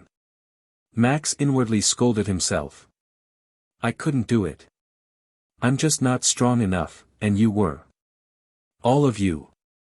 After several moments of melancholy silence, Max noticed a pair of sneakers planted within arm's reach from his point. They were red and black sneakers, and definitely belonged to Ash. He looked up and saw the familiar smiling face and a yellow electric rodent perched on his shoulder. Max, that was a great battle. Ash said as he offered a handshake. On the ground, Max knelt with his knees and feet in the soil, and turned his head sharply away as more tears continued to empty themselves out of Max's eyes. Ash, what are you talking about? That was a terrible battle, the young trainer spat. After all, I promised you that I would beat you one day, and now that day is today, and I barely laid a scratch on you at all. You didn't even have to send out Pikachu. Hey, Max, don't be so hard on yourself. Ash recoiled slightly and Pikachu seemed taken by the backhanded compliment, but Ash's hand was still outstretched for Max to accept. Winning is not what a trainer needs to think about first on the battlefield. Pikachu on Ash's shoulder tried to console Max the same, Pikachu. I know that, but I thought I'd win because I knew all of your battle strategies. Max still kept his head down to prevent Ash from seeing his reddened eyes. I mean, I traveled with you for 2 years through 2 regions. I thought I might actually be a challenge for you. Ash then dropped his knees to the ground and knelt in front of Max, which prompted him to look up.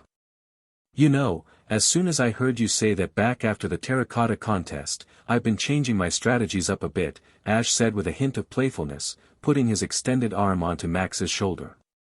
What? Max's face turned from defeat to instant shock. You mean you've been planning this the whole time? In a way, yeah. Ever since you've said that to me I've been thinking a lot. Ash's smile grew ever larger as he replied. I knew that you'd figure out a way to counter every strategy one had by the time you challenged me, so I went ahead and added the strategies I learned in Sinnoh to my playbook. Max wiped the tears from his eyes now that he knew why Ash was barely affected by his own counter strategies. But it still didn't add up. Wait, then why did I lose? I've fought a bunch of trainers and they've all used different styles and I could counter those perfectly fine. Why are you so different? Ash withdrew his hand that was on Max's shoulder and stood up profoundly and said, Come. I'll show you. Wait, really? Right now? Now the sad face that was on Max was instantly rewritten with sheer excitement and he leapt up off of the ground. Sure. But first, great battle, right? Ash replied. He re-extended his arm and held out his hand. Deal. Max smiled with determination and firmly gripped Ash's hand. The whole stadium noise seemed to melt away, leaving the two of them alone. So what do I have to do first? That's easy. Ash replied. Wake up. That was a surprise. Huh. Wait, wake up.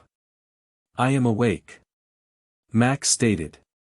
Max, wake up, Ash said with a louder voice. Is Ash playing games with me or what? He thought. Max raised his voice as well, I am awake. Max, wake up. Ash shouted. His figure seemed to lose focus and become foggy. I am awake. Max shouted back. Max, get out of bed or I'm going personally get you out. And could you please let go of my hand? A different, more masculine voice sounded. Wait, bed. Hand. Max dumbly murmured. In an even more lethargic voice, he asked aloud, Dad. Max realized that the entire stadium had gone, Ash had been replaced by his dad, and that the normal-type gym leader was kneeling on the floor in front of his son's bed, fully dressed for the day to begin. His face seemed undecided whether to laugh from comedy or awkwardness. Geez, Max. You've overslept much longer than usual. It's nearly 9:30. Come on, get up. Norman ranted. And could you let go of my hand for the second time, please? Oh, sorry, Dad. Max finally let go of his dad's hand and they both rubbed theirs of their discomfort. I guess it was just a dream. 9:23 a.m. Petalburg City, Gym Living Quarters, Hoenn Region. Max looked out with his real eyes and saw his room just as it was before he fell asleep the night before.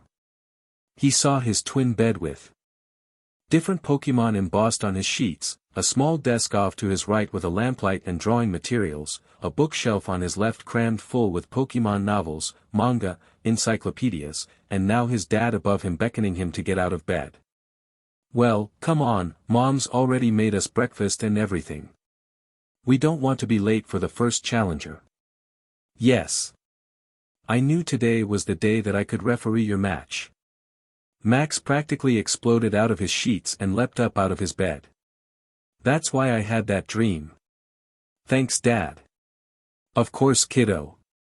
Norman stood up and faced his only son with a gym leader's grin. You've been practically counting down the hours since I told you. Max eyed his father and could barely contain his excitement as he jittered. Yeah, I'm so glad the wait is over. Pokemon Master, here I come. You'll get there someday. Norman just shook his head as he started toward Max's bedroom door. But first, I need some of your mom's cooking, otherwise I'll be at a severe strategic disadvantage when that challenger gets here. Come down as soon as you get dressed.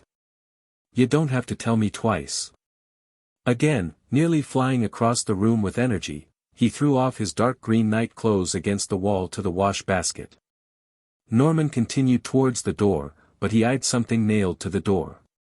It was a calendar with X's marking off the days until a particular day, the 30th of the same month the page was turned to. Max's birthdate is on the 30th, but it doesn't say birthday there or anything. Norman thought.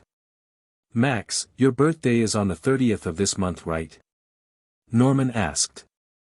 Max surprisingly had already put on a clean set of boxers, socks and shorts when he noticed his dad's question. Yeah, of course. Why you ask? Max called out as he raced over to his dresser and fumbled around for a spare green polo. Well, Norman began amidst the raucous of shifting clothes, you didn't write birthday or 10 years old or anything. It just says, Pokemon Journey, in big letters. Oh. Well, I don't really care about being 10 or not. Max slowed down with his shirt half put on. As far as I'm concerned, I was already 10 the moment I started traveling with Ash. So, I guess you don't really care about the 30th being your birthday so much this year, huh? Norman turned around and saw Max squirming inside his own shirt and grinned. He walked over to help out his strangled son. Dad. I'm fine. Max further squirmed in his clothes. You don't need to put my clothes on for me, you know. Hey. Norman had already taken Max's backwards shirt and flipped it before he could even protest. Dad. I'm not 5 anymore, geez. Max protested. No matter how much you try to grow up, Max, you're still my son, right? Norman laughed. It wasn't the first time this happened. I guess so. Max just hung his head in defeat and looked off to where his calendar was saying. Norman patted his son on the shoulder and said, well, come on, son. You're going to want to mark down yesterday on that calendar, right? Oh yeah. Again, flying across the room, he snatched a marker off of his desk and sloppily XC'd off the second day on his calendar. Only 28 more days to go. Max looked up to his dad a last time. Hey, Dad. Norman looked back at his son expecting some more father-son talking experience. Yeah, what, Max? It didn't come. Race you to the table. At that, Max darted off downstairs in the direction of delectable scent. Norman stood blinking, then laughing, again fooled by his kid's tricks. Max. I'll get you for that. And he too darted behind the exuberant boy in the green polo, slamming the door behind him, and making the calendar on the other side knock back, a reminder of the 28 days left to spend together. Dear readers. I hope this chapter portrayed Max and his dad just like the anime did. That was a real challenge for me. Also, I hope everyone got the whole dream thing going on, so yeah. That's what this is all about. When I first wrote this chapter, I originally titled it, Dream On, by Aerosmith, as it seemed fitting at the time. Now that I'm sticking to obscurely Pokemon thematic chapter naming, the Heart Gold and Soul Silver TCG series Rising Rivals also fit the bill quite nicely. As always, any rating or reviewing is always absolutely appreciated. Thanks to all. Story notes. 7 years after, Max Maple is born. Chapter 6, Overcoming Obstacles. As fate would turn out, no matter where you go, you will always find life. This can be either good or bad depending on the circumstances. Life brings innovation and luxury, education and science, movement and vibrancy. Sometimes life brings love and peace while at other times it brings tribulation and strife. Even at more other times, life just seems to throw random things out in the open just there for the hell of it. However, this particular trio of life defies all of the above adjectives. Today we find life being blasted into the Sinnoh sky for being notoriously awful at what they do, being Team Rocket. For what it was worth, it was a sight to see. The trio of 2 humans, Jesse and James, and 1 Pokemon, Meowth, were tumbling in the afternoon sky down to the earth at startling speeds. The surrounding landscape swept horizontally beneath them as if they were flying over a map, the sea enlarged itself as if under a zooming microscope, and underneath them the city began to show off its skyscrapers and innovative solar panel walkways in rapid succession. But with all due respect to the glorious Team Rocket, things always ended this way for them, blasting off into the sky farther than plain eyesight could ever see. Today was no different. 17:20 p.m. Sunyshore City, city outskirts altitude, 1,000 meters, Sinnoh region. The trio of thieves yelled at the top of their lungs. At roughly 200 meters of free fall left to go, Meowth yelled out in his trademark scratchy voice yelled, "Heads up you guys, prepare for a crash landing." Yeah, just like every landing we've ever had. Jesse yelled back, already bored with this routine. James on the other hand couldn't help but recall, "I don't know about that. You know, there was that one time long ago when we just ran away like a bunch of..." Smash! An impact into the trees of a courtyard cut his memory short. Of all hazardous places to drop into, this one was relatively nice.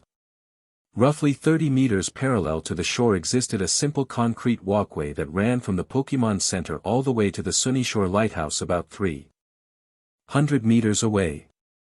Along the side of the sidewalk nearest the shoreline existed peachy perfect sand and the waves nuzzling inside it, while on the other side existed a grassy walkway littered with thick trees, and Team Rocket swinging on one of those branches.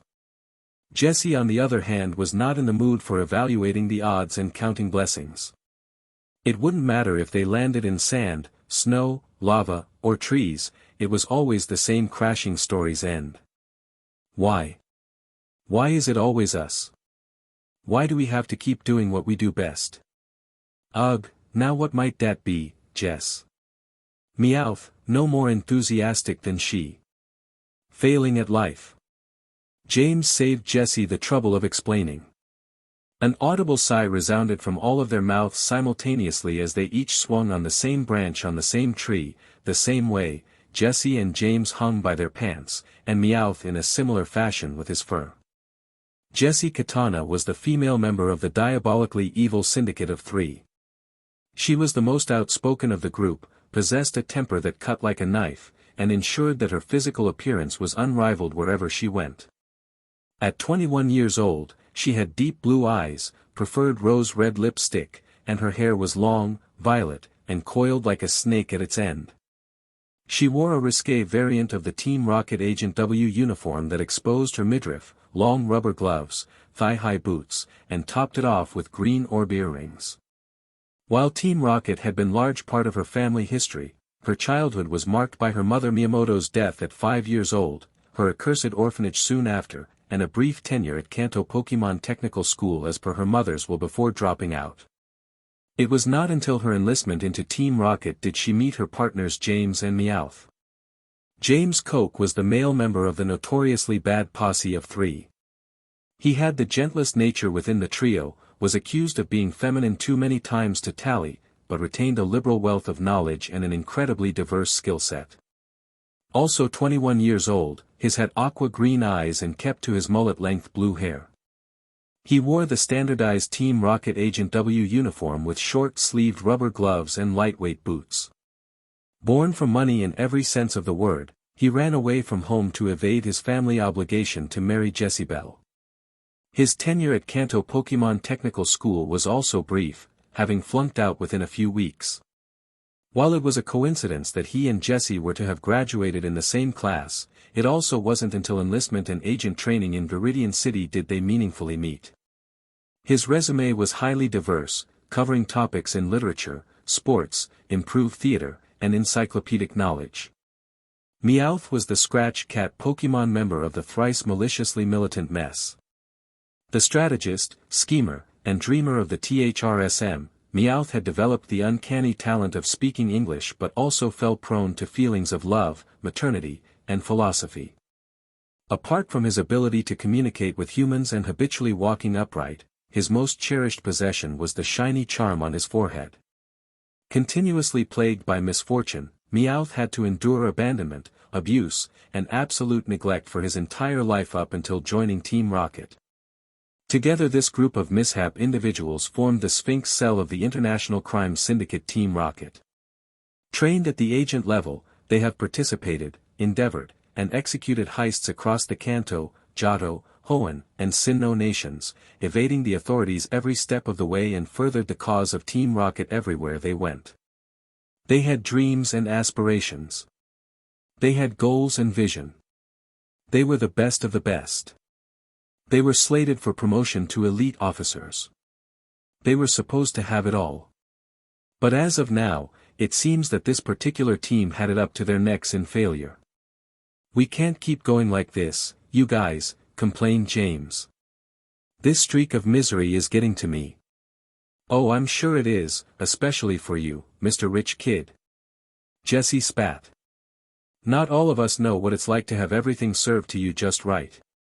Hey. That all in the past." James defended himself.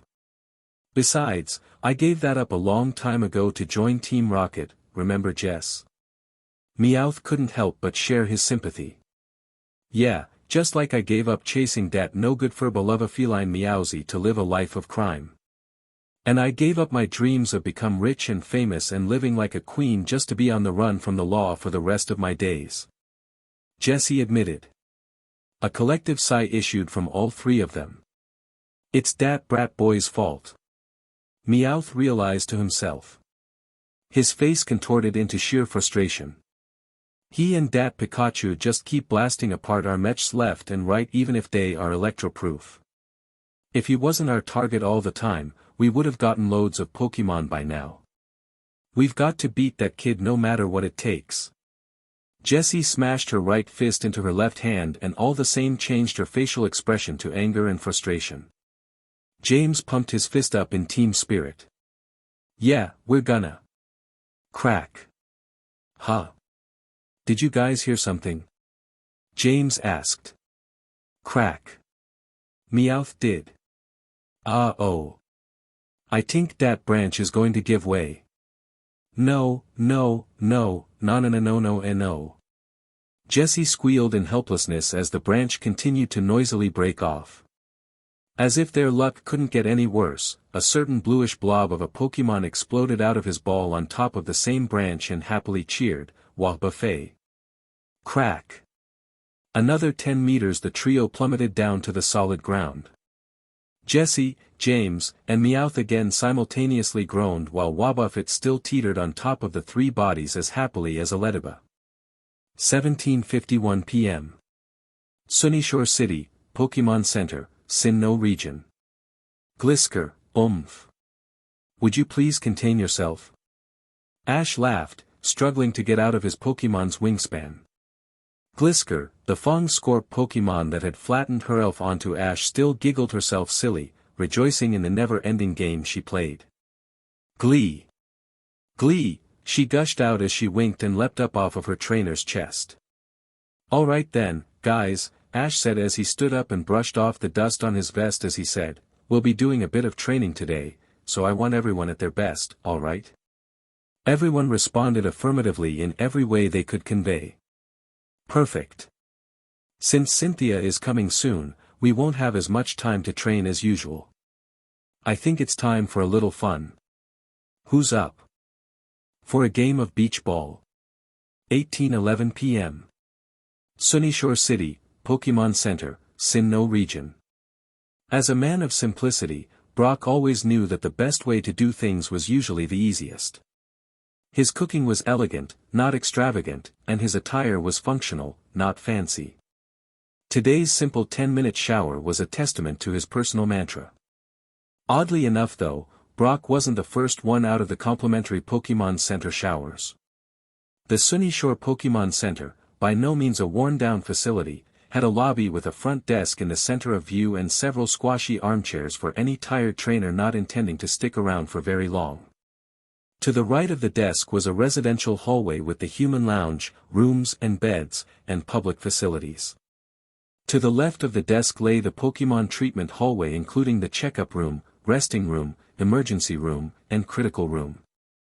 Brock walked out of the shower facilities fully dressed, carrying his towel and borrowed cleaning lotions.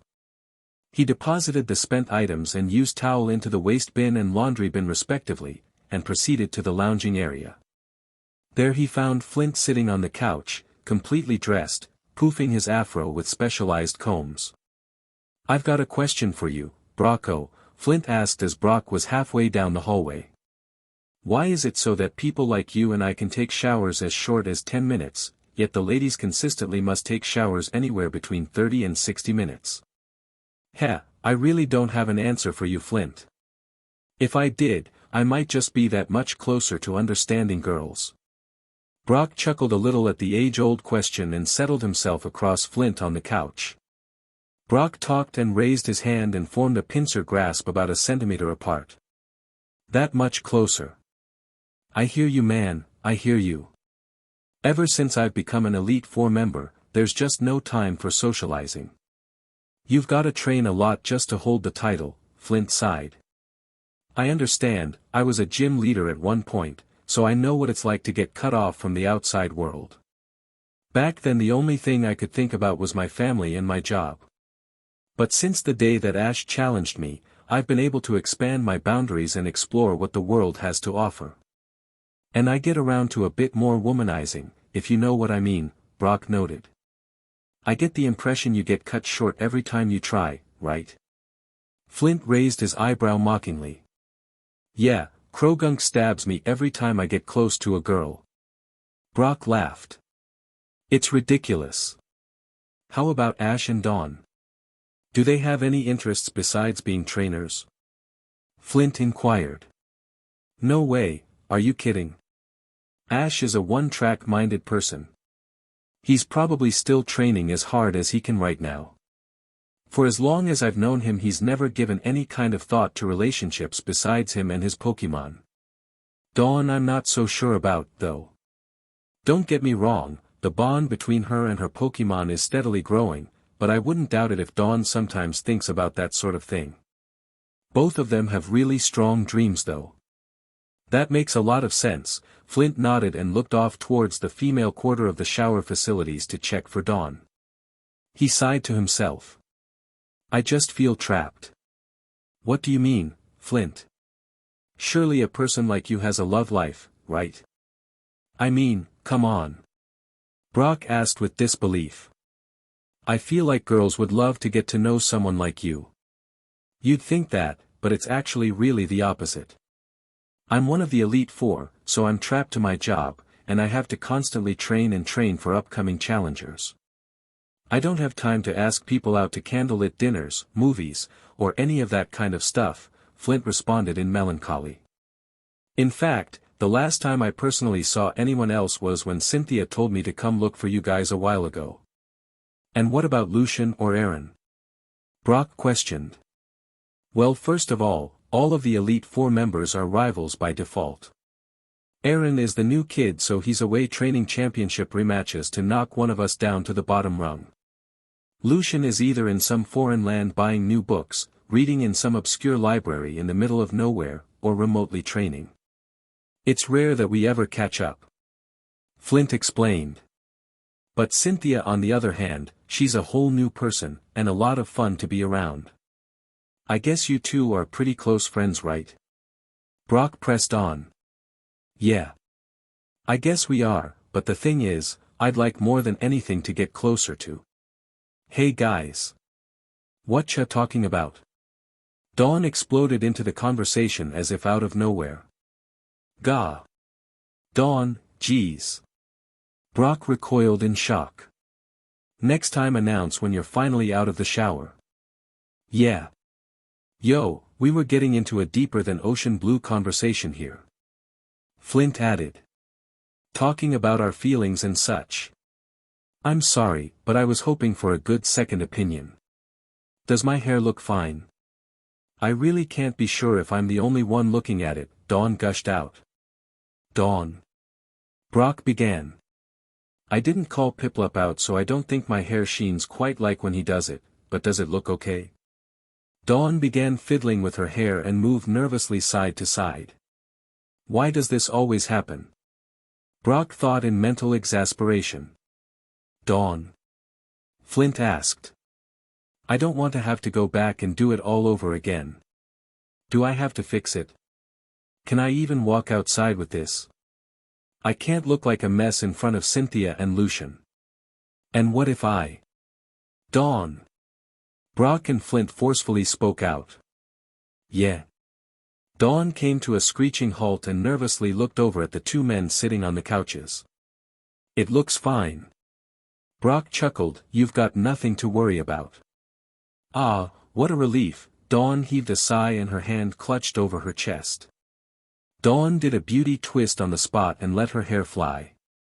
Hey, I didn't hear your opinion, Flint. How does it look? Flint got caught by surprise, thankful for a good change of topic. Oh, yeah, it's fine. Hey Flint, shouldn't we go and wait for Lucian and Cynthia to arrive? Brock inquired. Yeah, if I know Lucian and Cynthia, they'll be here anytime soon. Let's get outside to Ash before they do. Brock and Flint stood up out of their extremely comfortable seats and started walking towards the Pokemon Center exit. Dawn fell into step beside Flint as the automatic doors slid open and closed behind them. Hey Flint. Dawn asked as they were walking. What's up?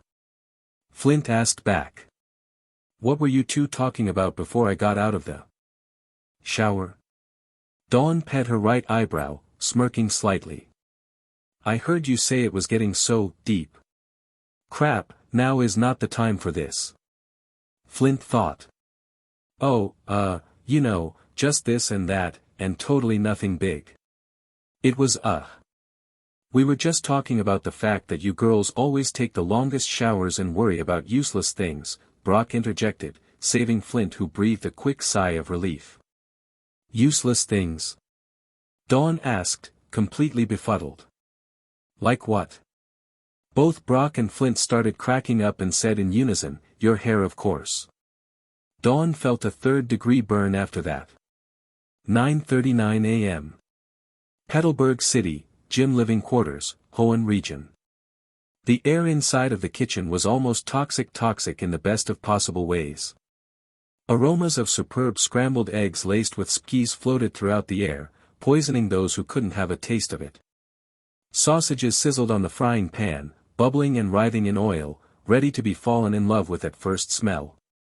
And yes, freshly flopped pancakes wafted in and around the two noses of Max and his father Norman.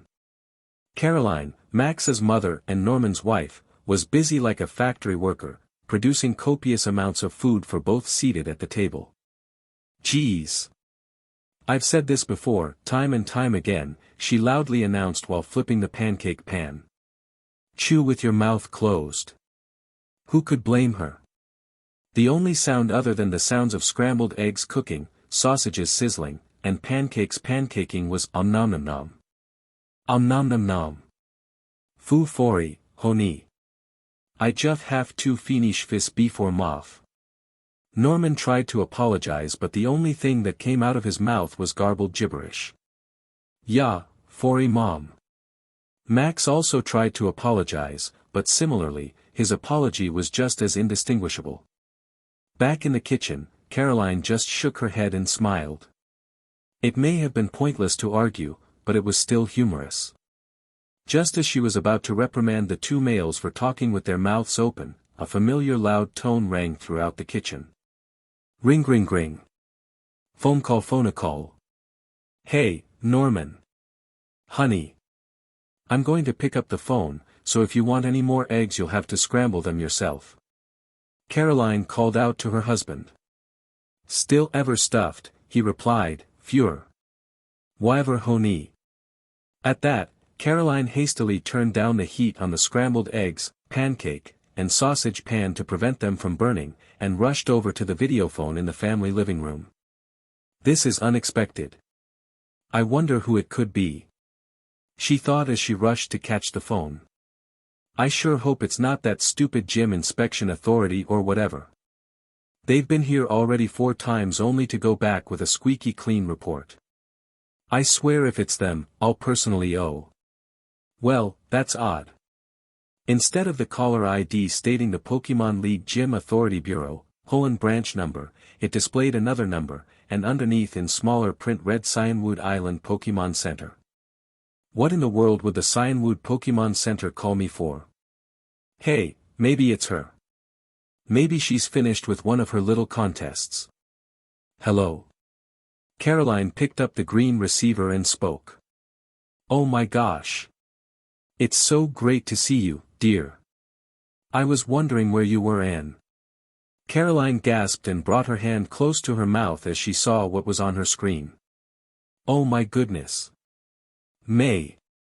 Caroline's 13-year-old daughter, with her respective receiver in her right hand up to her ear, was nothing more than a pitiful sight. Her eyes had become swollen and bloodshot, and traces of glazed tears showed on her cheeks. Hey, Mom. May uttered in a broken voice. Dear readers. As it turns out, Jesse, James, and Meowth actually have very rich histories respectively. On the subject of money, James had it, Meowth didn't, and Jesse had it then lost it. On the subject of friends, none of them grew up with anybody deserving the title. Jesse never truly knew love, James ran away from it, and Meowth is broken by it.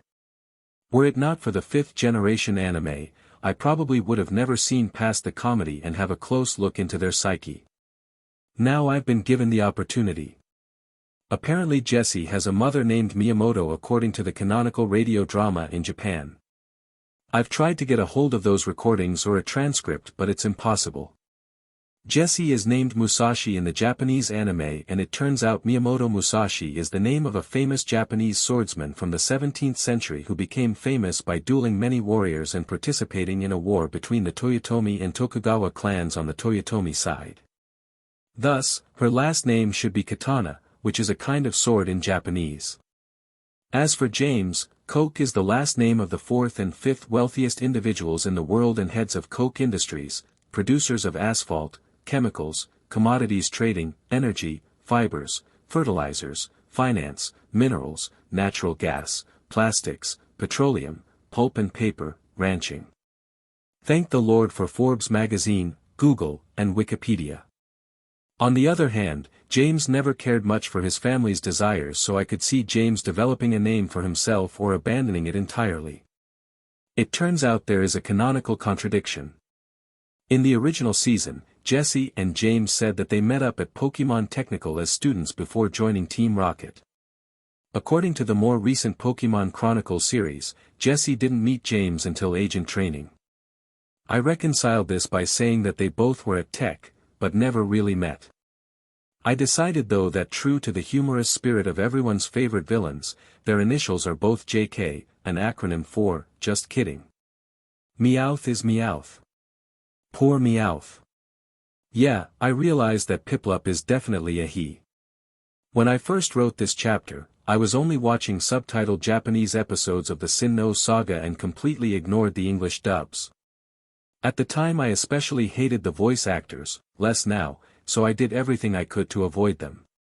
The problem is that Japanese voice actors can sound wildly neutral-gendered, like girls playing boys or boys playing girls with high fidelity.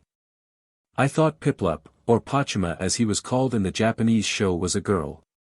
One quick look on Bulbapedia and a YouTube clip and I was wrong. Whoops. Story notes. 5 years ago, Jesse Katana is born. 5 years ago, James Koch is born.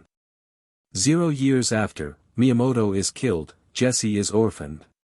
Chapter 7, Neogenesis. May. Honey. Caroline asked urgently. The poor mother was struck with a tidal wave's worth of worry, concern, and panic. What on earth happened to you? Mom, it's a long story. May replied. The budding Pokemon coordinator on the other side of the telephone let fresh tears escape her eyes and responded in a very melancholy voice. I'm so sorry. 20:42 p.m. Cyanwood City, Pokemon Center, Johto Region. May Maple's call came from Cyanwood City, the only city on the entire island, located in the Johto region. She was sitting over 1,000 kilometers away from the Hoenn region, Petalburg City, and her home at the Petalburg Gym. She had brown hair that flowed down to her shoulders with a green bandana hosting the impression of a white pokeball atop.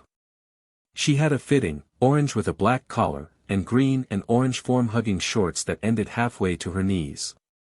Around her waist she wore a khaki-colored fanny pack in green, orange, black, and white sneakers on her feet. May. Caroline couldn't accept the sight of her only daughter wound up in tears and showing clear signs of depression. Please tell me what happened. Mom, I'm so sorry, May choked out. I'm so sorry that I hadn't called you earlier. It's been a whole month. What in the world happened to you that you wouldn't keep in touch with us? Mom, I don't want to talk about it. May brought her gloved hand up to her face and rubbed her eyes and forehead in a vain attempt to wipe the swelling away. Right now I'm really confused and I've got nowhere to go. I just don't know where else to turn. What do you mean, confused and nowhere to go? Caroline was becoming increasingly concerned as thousands of scenarios played through her mind. Won't you please just tell me what happened? May tried to hold back her fresh tears as she stuttered out, Mom, I. What? Mom, I'm not. May began to sob quietly. I'm not going to the grand festival. Caroline was swept with a renewed sense of pity and additional shock. My daughter isn't going to the grand festival. She repeated in her head. But this is her dream. She really isn't going. Honey, Caroline barely spoke, the news heavy on her heart. What's the matter? Why aren't you going? Mom. She sobbed. May brought her head up and tried to look at her mother straight in the eye, but she couldn't and let more tears fall down. I don't have. It's okay dear, Caroline said. Caroline made the connection soon enough. May had only 4 of the 5 required contest ribbons. I'm not mad at you or anything like that. I just want you to be alright, well, and happy. Why don't you tell me how this all happened? Mom, I don't want to talk about it right now, please. May continued to let the tears fall from her cheeks. I just wanted to let you know. No, May, you're not getting off the hook that easily. Especially not while you're crying like this. Caroline sternly spoke. Mom, I don't want to talk about it. May turned her head towards her mother and said. Please, just let it go. Caroline grew agitated at her daughter's stubbornness. Then why did you call me in the first place to let me watch you be so sad? May withdrew slightly at her mom's aggravation and whimpered. Well, no. Snap out of it, May. You know why you called me. Caroline exclaimed. You wanted someone to talk to. I'm your mother for goodness sake. Don't think for a second that I just hang up the phone and walk away from you. Come on. You can tell me anything. Max and even your father will never have to know. How about that? Well, May looked at her mother, and she looked back at her with a warm smile. Slowly but surely, a shadow of a grin grew on May's face. She stifled back a hiccup as she found refuge in her mother's offer. All right. Now, what's been going on? Caroline asked, knowing that May would pour everything out now. Calmly prodding her daughter, she tenderly asked, I want to hear everything from the beginning. Take it slow and easy. How did this all start? May raised a sore eyebrow and commented, Mom, I made a collect call. Ugh, honey. Caroline planted the palm of her hand onto her face and groaned. I'll figure it out somehow later, alright? How did this all come about? I think it all started after I got back from the Wallace Cup like 6 months ago, May said, speaking slowly at first then increasing her tempo. I came back to Goldenrod City, entered the contest there, but that was the hardest I ever fought and I still lost the contest. There were only a few more contests left, I still needed 2 more ribbons so I had to take a ship across the ocean to Olivine City. 14:59 p.m. Olivine City, Southport, Johto region 2 months ago. It was a beautiful day to ride the seas. The skies above were cloudless and sunny, and the ocean below maintained low wave swells. Now docked, that cruise ship happily stayed in place, sturdy like a rock. On board, a voice came over the intercom, instructing the ship patrons accordingly. Ladies and gentlemen, we have just arrived at the docks of Olivine City. Please collect all of your personal belongings. You may depart when you're ready. We will need everyone departed in 2 hours at 5 o'clock p.m. I repeat, everyone departed in 2 hours. May was on board, smarting her wounds after a grueling loss in the Goldenrod contest. She fought tooth and nail but even her own self-determination couldn't help her secure the prize.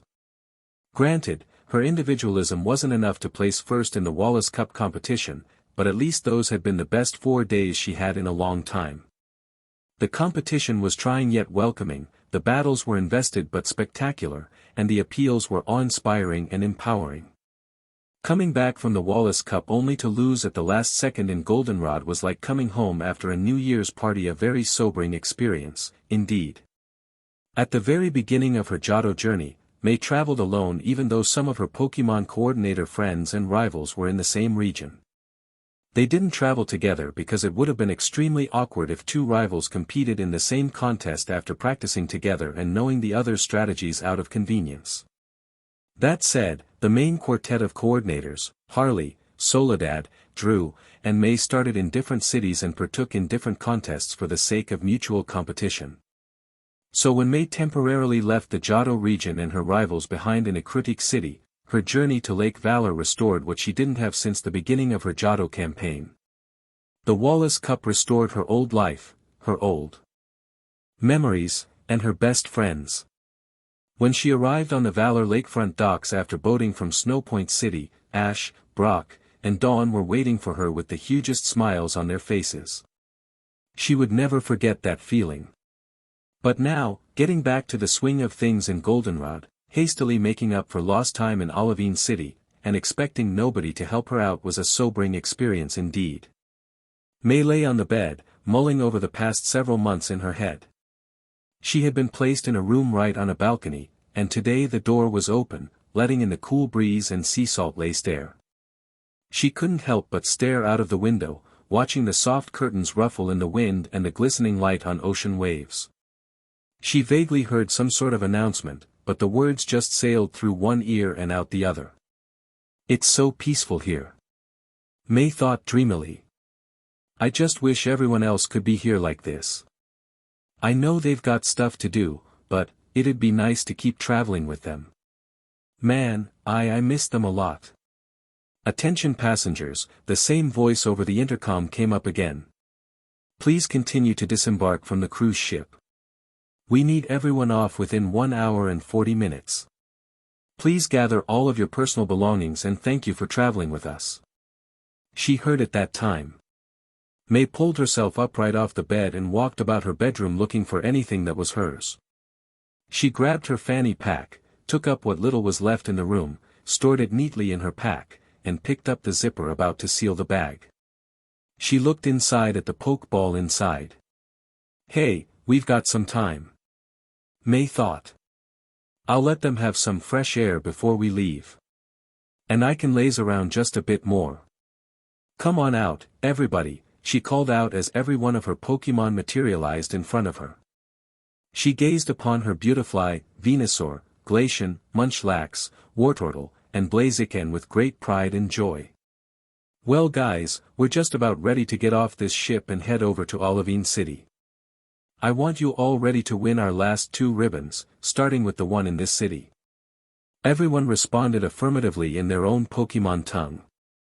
Great guys, she acknowledged. May's Blaziken off to the side pet her head off to the side slightly and asked, Blaziken. May just looked at her Blaziken and asked in return, Hey, Blaziken, what's up? Blaze, her Blaziken responded. Blaziken. Oh, I just guess I'm just thinking to myself about the Wallace Cup. That was such a great competition, right guys? Most everyone responded enthusiastically. Each of them had participated, and even though Dawn Berlitz won the unique Wallace Cup ribbon, it was still an overwhelmingly positive experience. However, Glaceon off to the side showed a slight but noticeable droop in her ears.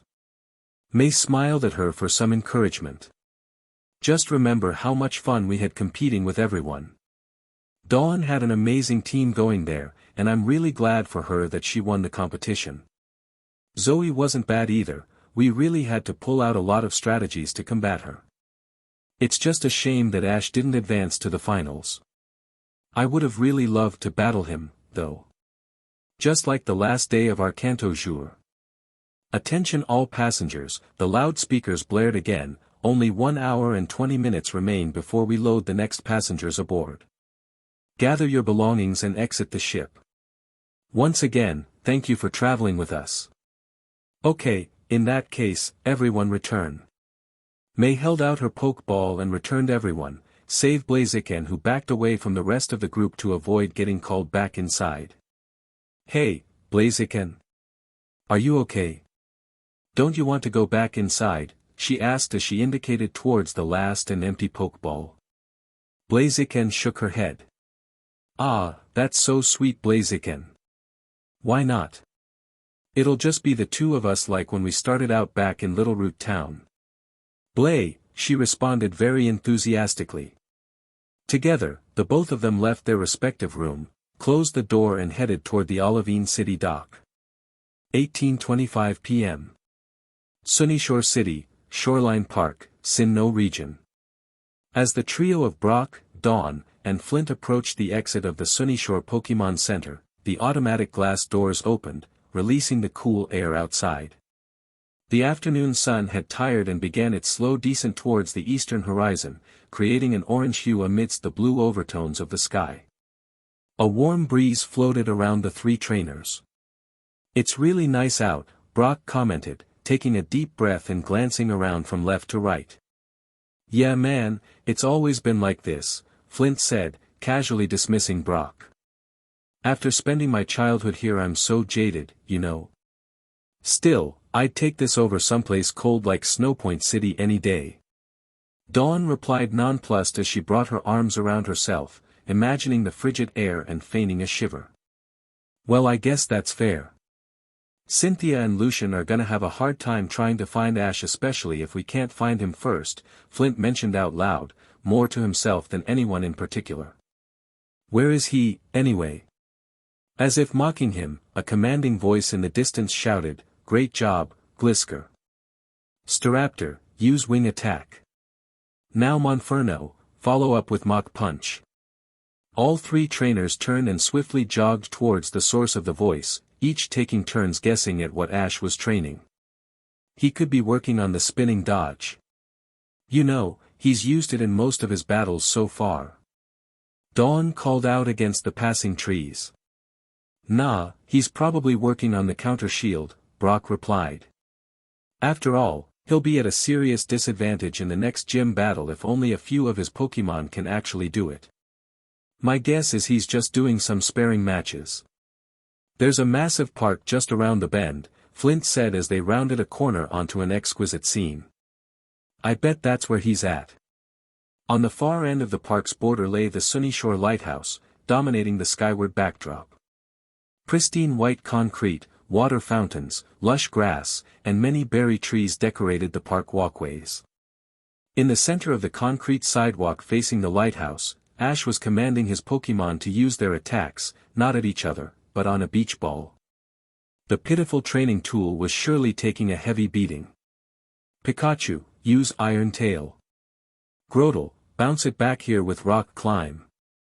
Pikachu leapt into the air at high speed as Monferno threw a Mach Punch attack at the ball, hurtling it towards Pikachu.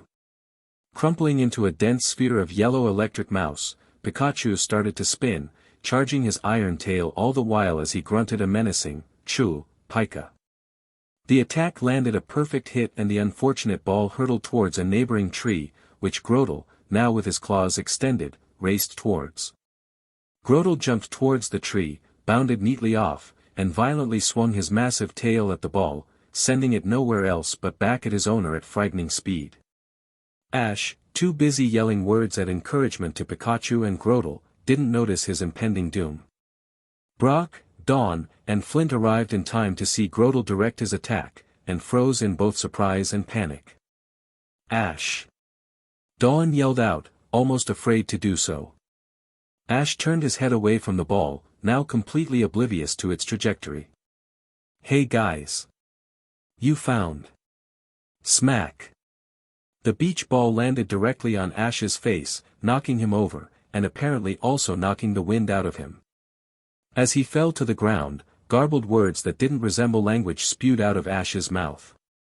Brock, Dawn, Flint, and all of Ash's Pokémon ran towards Ash, now sprawled with his hand covering his forehead.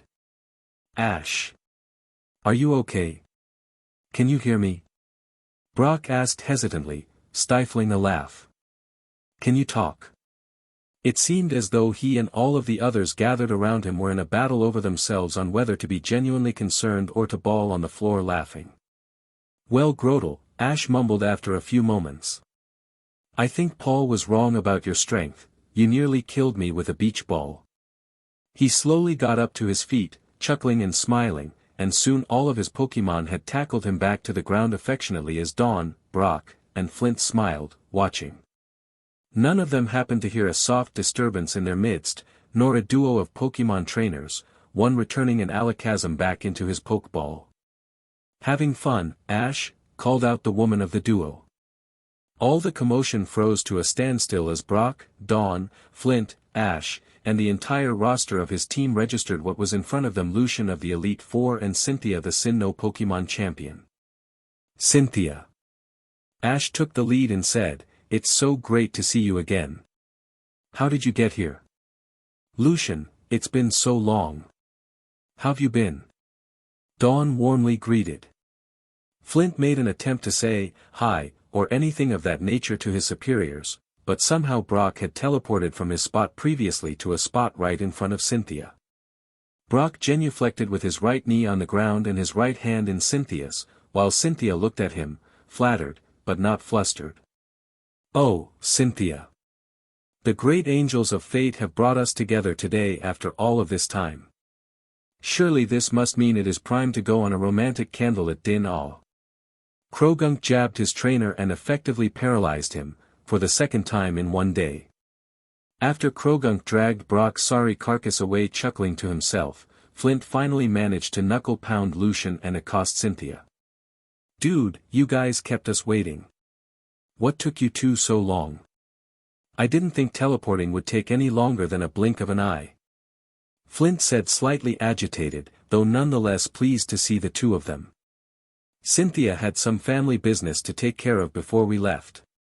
We're going to have to speed things along a little, I'm afraid," Lucian responded calmly, to which Flint nodded in discreet recognition. Ash and the others on the other hand didn't catch the gesture. "I see you've gotten everyone here, Flint. I'm impressed." Cynthia taunted Flint. He knew it was just a cover for his loss in battle earlier that day, but Flint just smirked back. "Hey Cynthia, thanks for coming and everything, but I don't get it why you want to see my last gym battle so badly." Ash questioned.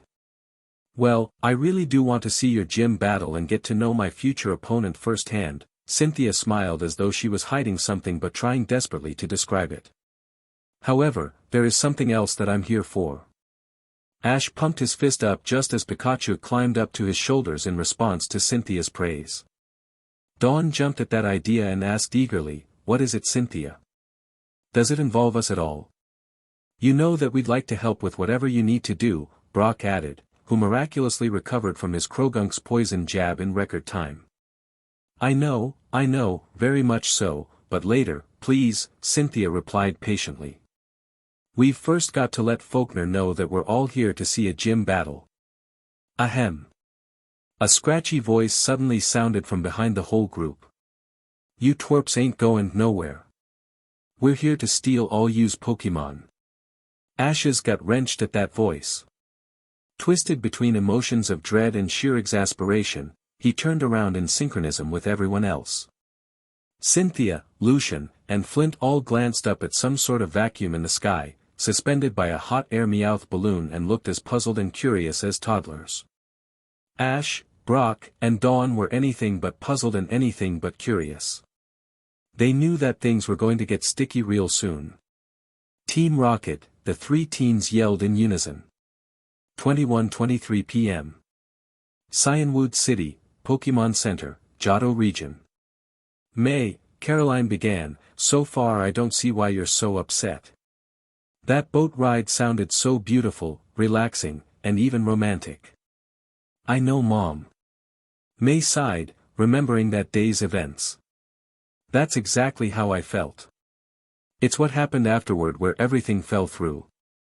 Back then, I thought things were going so well.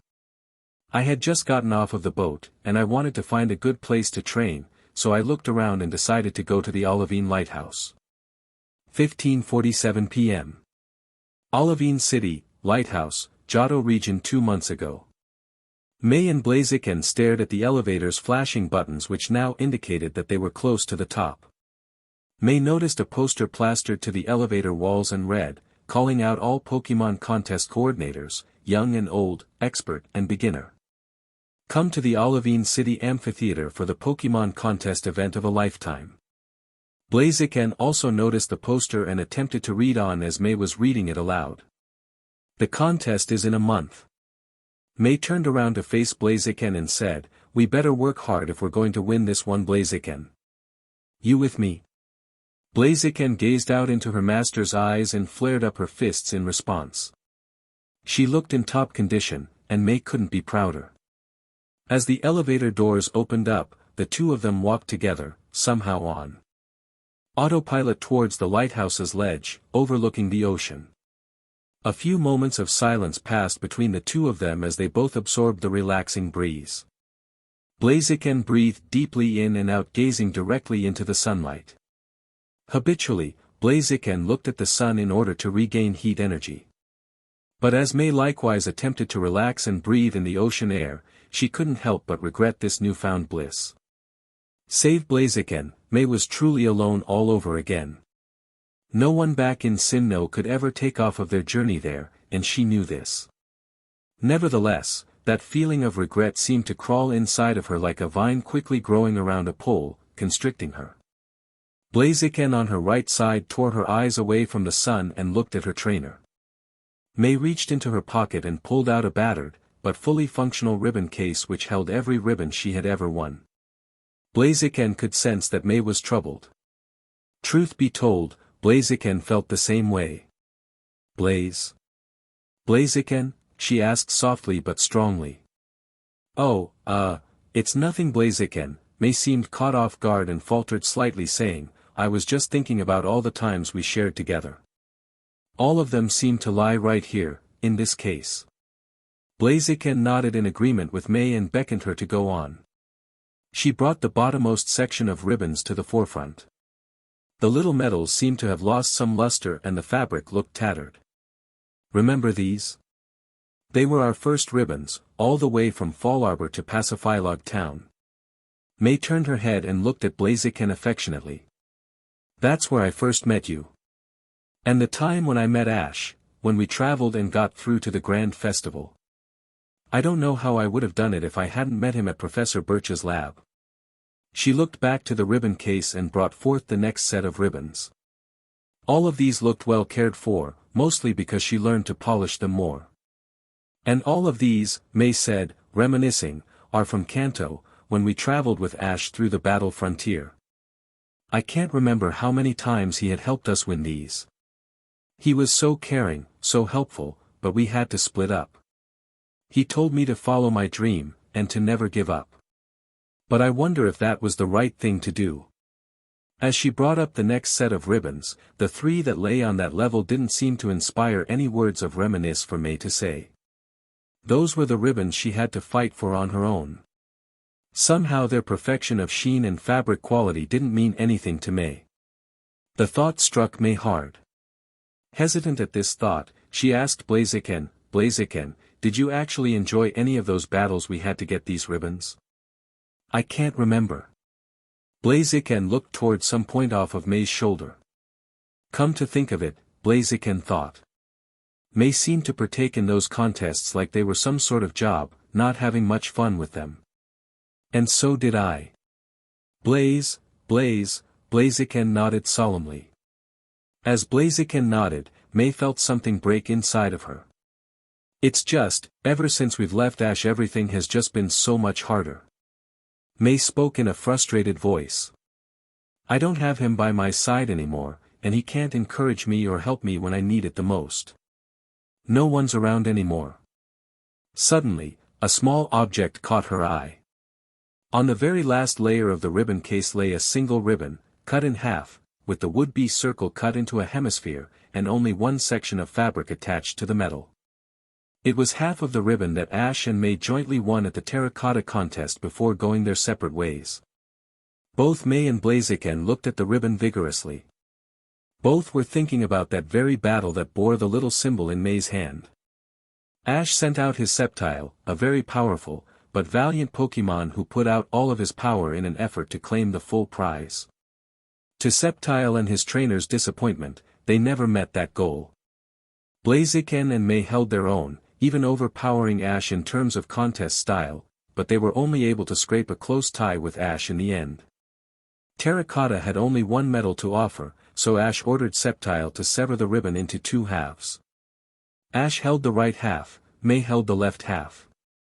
Blaziken gazed at the ribbon, recalling the battle that day, and recalling the gallant warrior who never said no to a fight. Blaziken suddenly realized how much that Emerald Vanguard meant to her. May carefully took her proof of victory very carefully and gently tried to smooth out the fabric less out of reflex, but purposely, caring for it because of its inherent worth. She looked at it deeply, longingly. This ribbon was a symbol to her, a symbol of courage, strength, and overcoming impossible odds.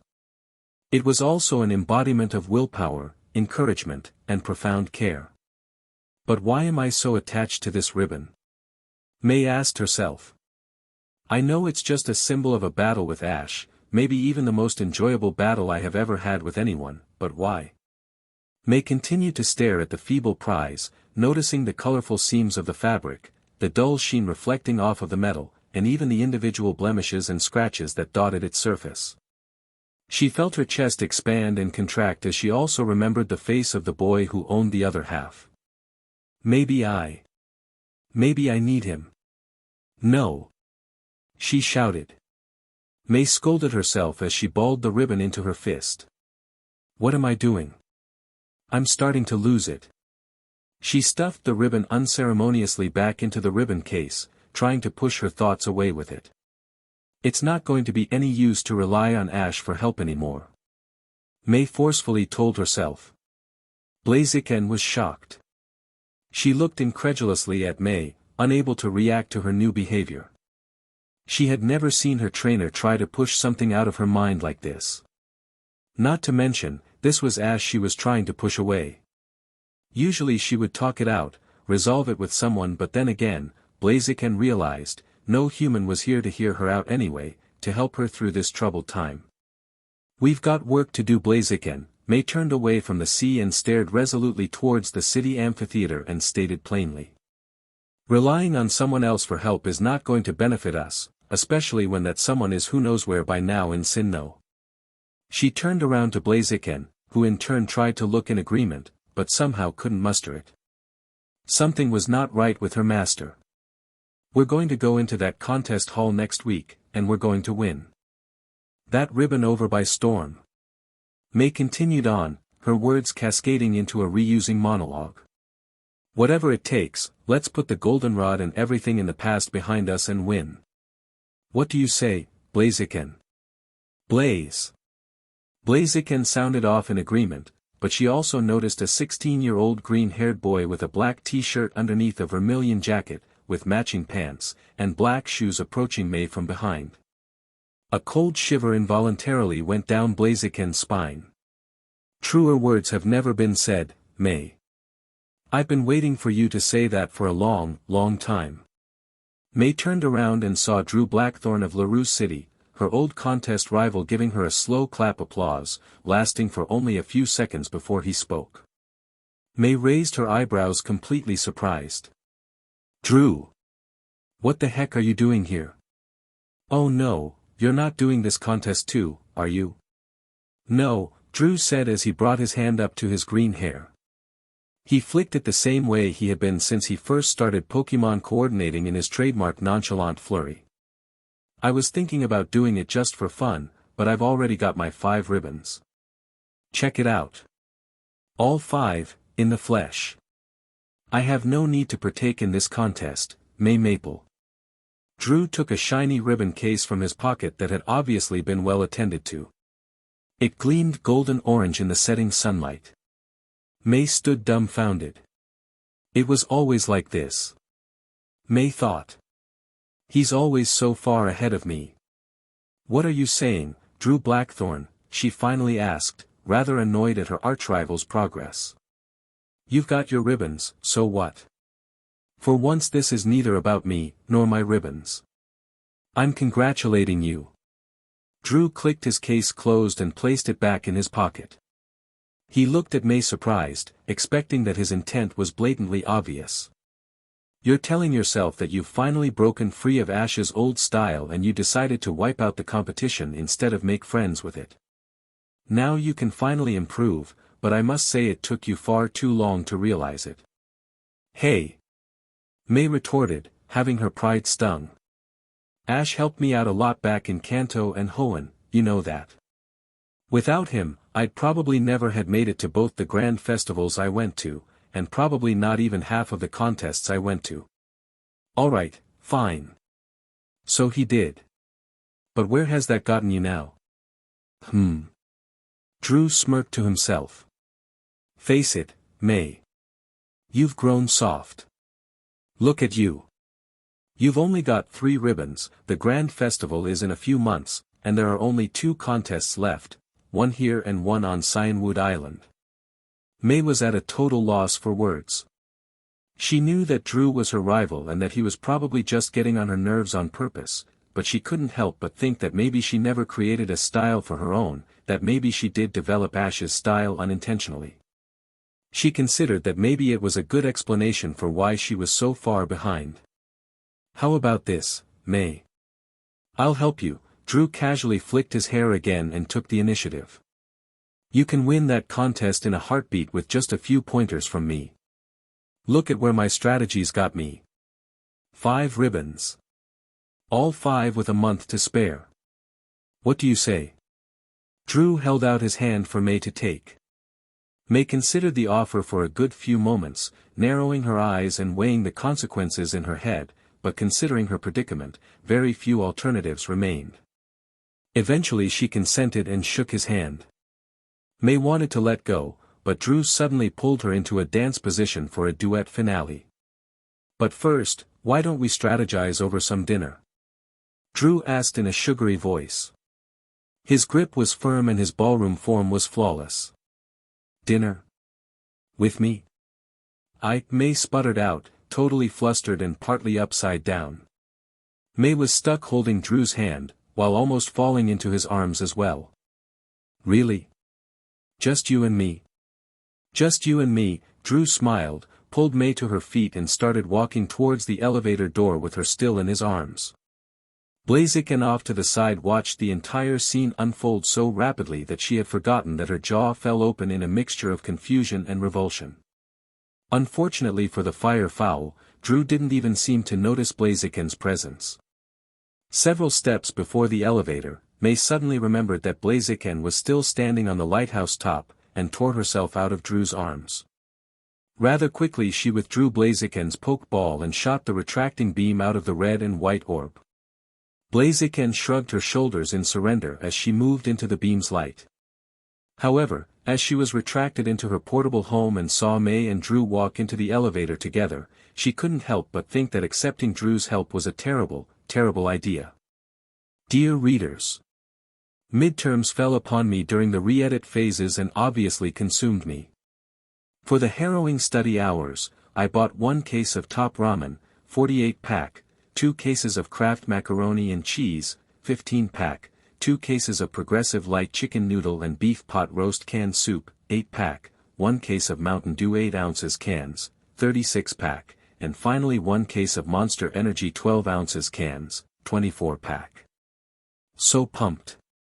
Originally I had the sun setting in the western horizon like our world, but then it had to be the eastern horizon because Sunyshore is on the east side of the region, so the sun should end there for there to be a sunset.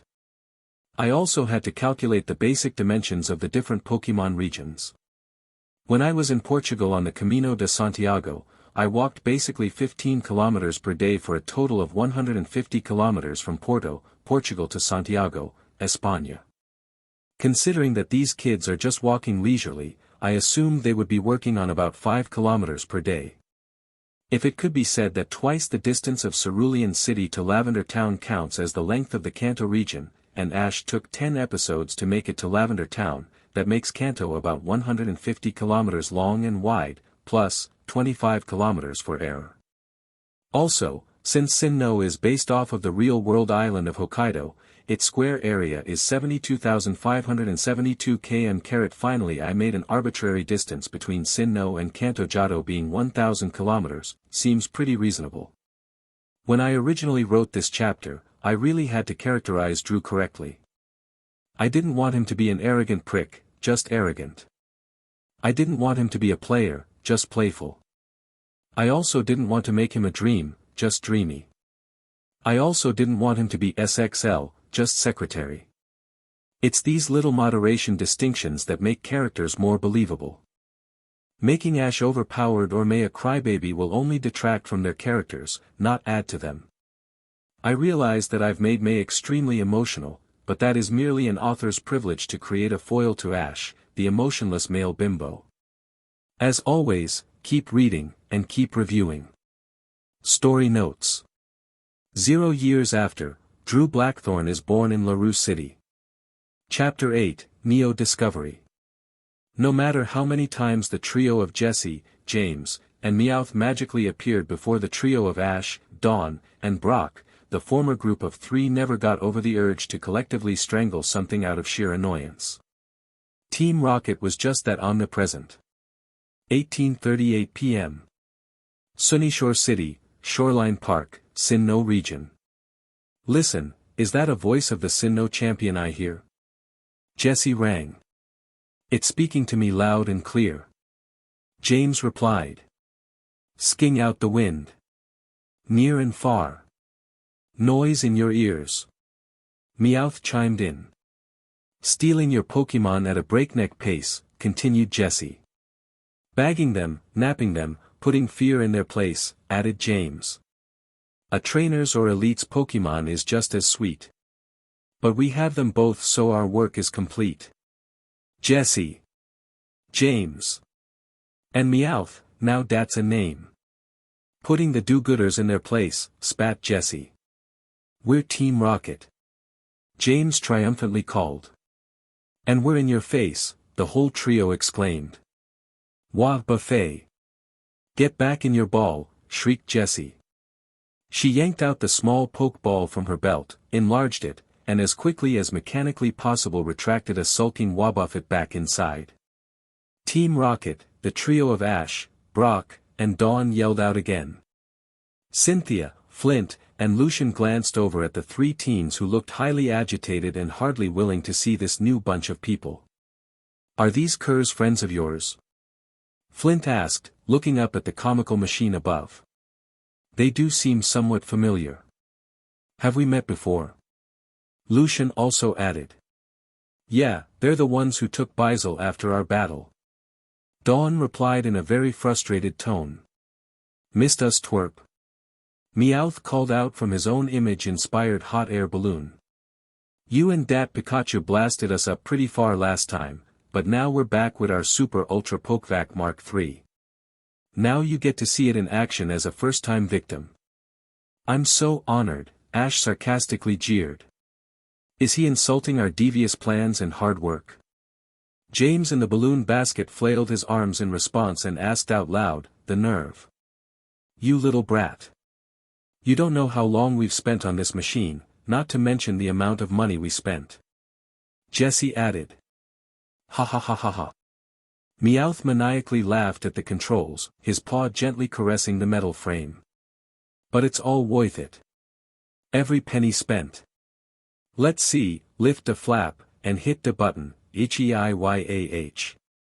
Suspended from the Meowth balloon was a large tank, flashing its lights to signal the engaging mechanisms. A wide tube extended out of the tank like a spring, and with it, the nozzle of a vacuum, only magnified several times.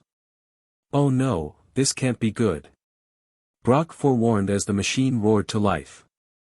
Suddenly Brock realized what was happening. "Guys, they've tried this before. Hold on to your poke." Too late. The little orbs from Ash's belt, Brock's backpack, Dawn's knapsack, Lucian's coat pocket, Cynthia's purse, and Flint's afro hairdo all flew out of their respectable homes like nails drawn to an electromagnet into the vacuum whirlwind of the Super Ultra Pokevac Mark III. Ball. Brock inclined to finish. Leaves and branches tore off of the surrounding public greenery. The water fountains lost the natural water arcs as the water vaporized to mist and got SCKED in with everything else. Worse still, Pikachu, who was on top of Ash's shoulder, and all of Ash's other Pokémon called out for the training session began to rise off of their feet, claws, and paws towards their doom. "No! Pikachu, no!" Ash yelled out as Pikachu rose towards the machine much more quickly than anyone else. Ash watched in horror as Staraptor and Glisker were unable to ride a current against the winds, as Monferno scratched wildly through the air as if trying to swim back down, and as Turtwig stared blankly into the air as he was magically lifted skyward. "Ha ha ha ha ha." Grinning in the most comically, devilish, and nonsensical way possible to themselves, the trio of thieves pumped more hot air into the Meowth balloon's thrusters once all of their victims lay in the bowels of the tank and waved goodbye. Team Rocket's blasting off for real. The balloon drifted off swiftly but at the mercy of the air, leaving the grounded trainer some time to prepare. "Guys, we have to get them back," Ash urged everyone. "But how?" Lucian appeared flabbergasted with his jaw wide open. He'd never been robbed so spectacularly before. "We don't have any flying Pokémon on us, or any others at all. How do you plan to catch up to them?"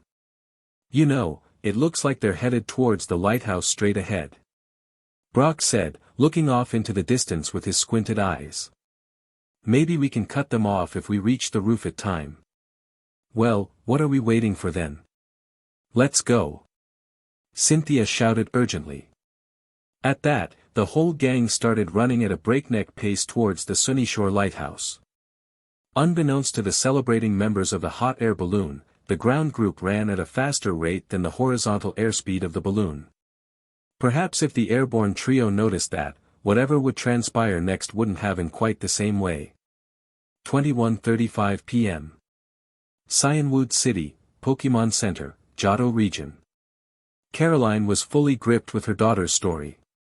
After all, she loved to recount smitten tales about her personal experiences for anyone with the patience to listen to her. However, she was deeply puzzled. "May, this sounds so romantic and wonderful. Your first date with a young man. It reminds me of my first time with your father. He showed up at the restaurant looking so nice and handsome, and when he took my hand, I practically melted on the spot. Caroline seemed to have drifted off into the bliss of her not long forgotten memory, but she noticed May's eyes seemed to drop to her lap in embarrassment and shame. Caroline snapped out of her quick reverie and tenderly asked her daughter, "Honey, what went wrong?" "Mom," May answered in a barely audible whisper, her eyes still toward the ground. "Now that I look back, I know that it all started going downhill right there. He just came at me so fast, I didn't know what to do. I took his hand and followed him into the restaurant, because I just thought he was just being nice. But now I think he was just trying to use me." "No. He did use me." 17:50 p.m. Olivine City, Bruno's Bistro and Barbecue, Johto region. 2 months ago. Drew and May walked in through the double doors, hand in hand, and as they approached the seating waitress, the former casually and shamelessly voiced his opinion to his guest. "I thought a regular restaurant for commoners would be fine for now." The waitress, busy writing up her newly created seating chart, did not notice the pair of coordinators until she heard Drew's comment. She looked up rather quickly and began to ask for the party amount, but accidentally knocked over her seating chart, sending it crashing to the checkered floor with an obvious thump. She looked like this was her first night at work. Hastily gathering her papers, she opened her mouth again to speak, but Drew cut her short. "Two please, and thank you." "Oh, right." She nervously responded. Yes, of course, sir." She clumsily gathered a pair of menus and motioned for May and Drew to follow her. May seemed to notice the waitress' lack of familiarity with the place and decided that she was just getting used to the restaurant. She didn't mind that her party ended up walking the grand tour of the restaurant. Drew on the other hand was none too pleased with the waitress' indecisiveness. "This will do, thanks," Drew said, motioning to an empty booth near the back. After the waitress had left and taken up their requests for drinks, the two coordinators began discussing contest strategy. "Drew, that wasn't very nice of you at all," May began as she glared disapprovingly at Drew. "What? Taking you to dinner? On the contrary, I think it's high on the list of nice things I can do for you," Drew replied. He didn't seem fazed by May's question or facial expression in the least. "Not dinner, I was talking about the waitress." May sighed at Drew. "Couldn't you see that this is her first night here?" "Well, if that's true, then she just needs to be trained up a bit more." Drew cut himself short, lazily kicked back in his booth cushion and rested his head on his folded hands like a hammock. "Not so much unlike yourself, might I add." "May, oh May, what are we going to do about you?" "I don't know." May looked at Drew in an embarrassed and almost hesitant way, letting her head droop slightly. "I tried as hard as I could when I was training by myself and my appeals looked fine and great, better than ever. But why isn't that helping me win?" "Oh, but you already know the answer to that question. You're just too soft in battle," Drew almost snorted but quickly managed to turn it into a chuckle. "All I've ever seen you do in a contest hall is appeal to the audience like a coordinator, and then battle like a trainer. You really are just like Ash and you haven't truly learned your lesson. A contest battle is not for a simple Pokemon trainer, it's a whole level above it. You can't afford to play games anymore. To win a battle means to take an opponent out with brute skill and no mercy. As you well put it, win the battle by storm." "But Ash never battled to destroy his opponent," May fiercely stated, trying to defend him. "He always battled because he enjoyed it. And that's why he's never won any of those leagues he's competed in." Drew sat up a little straighter and flicked his hair again. "I could care less about how Ash battles. He is a terrible battler and an even worse coordinator. Don't follow in his wake." "Drew! Why are you saying that?" May stared, not able to believe what she was hearing. "It all sounds so heartless.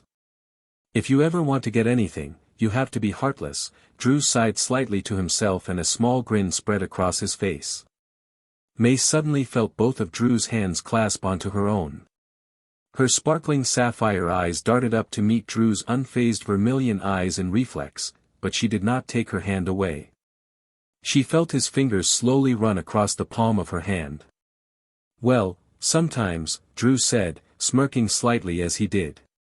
Somehow holding his hand seemed to relax May like nothing had before.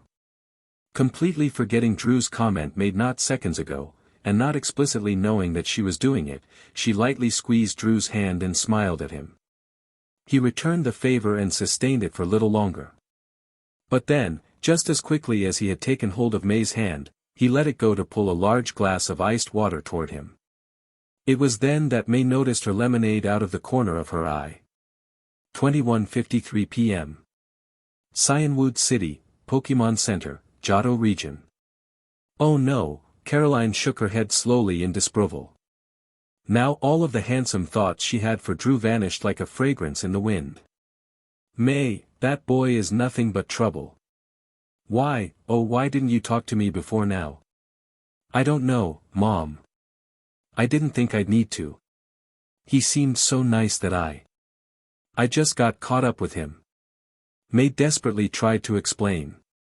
Caroline furrowed her brow and sighed softly. "Honey, you and I both know you didn't just get caught up with him." What? What do you mean?" May asked.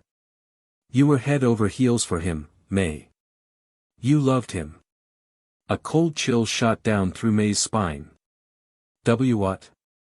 "Mom, no I didn't."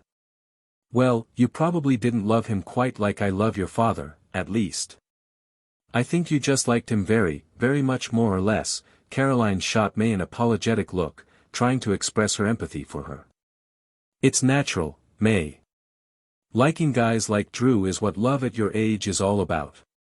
You're so eager to jump into the fray that you don't notice the shortcomings along the way." May sat still, feeling her chest tensing up and forming a knot somewhere around her heart. She felt constricted, like on the verge of suffocation. She took a breath of air to annul her pains, but it only made the feeling worse. She looked back at her mother to try and say something, but her mother saved May the trouble and cut her thoughts short. "All I'm trying to say is that I understand. You know, I was once a young girl myself.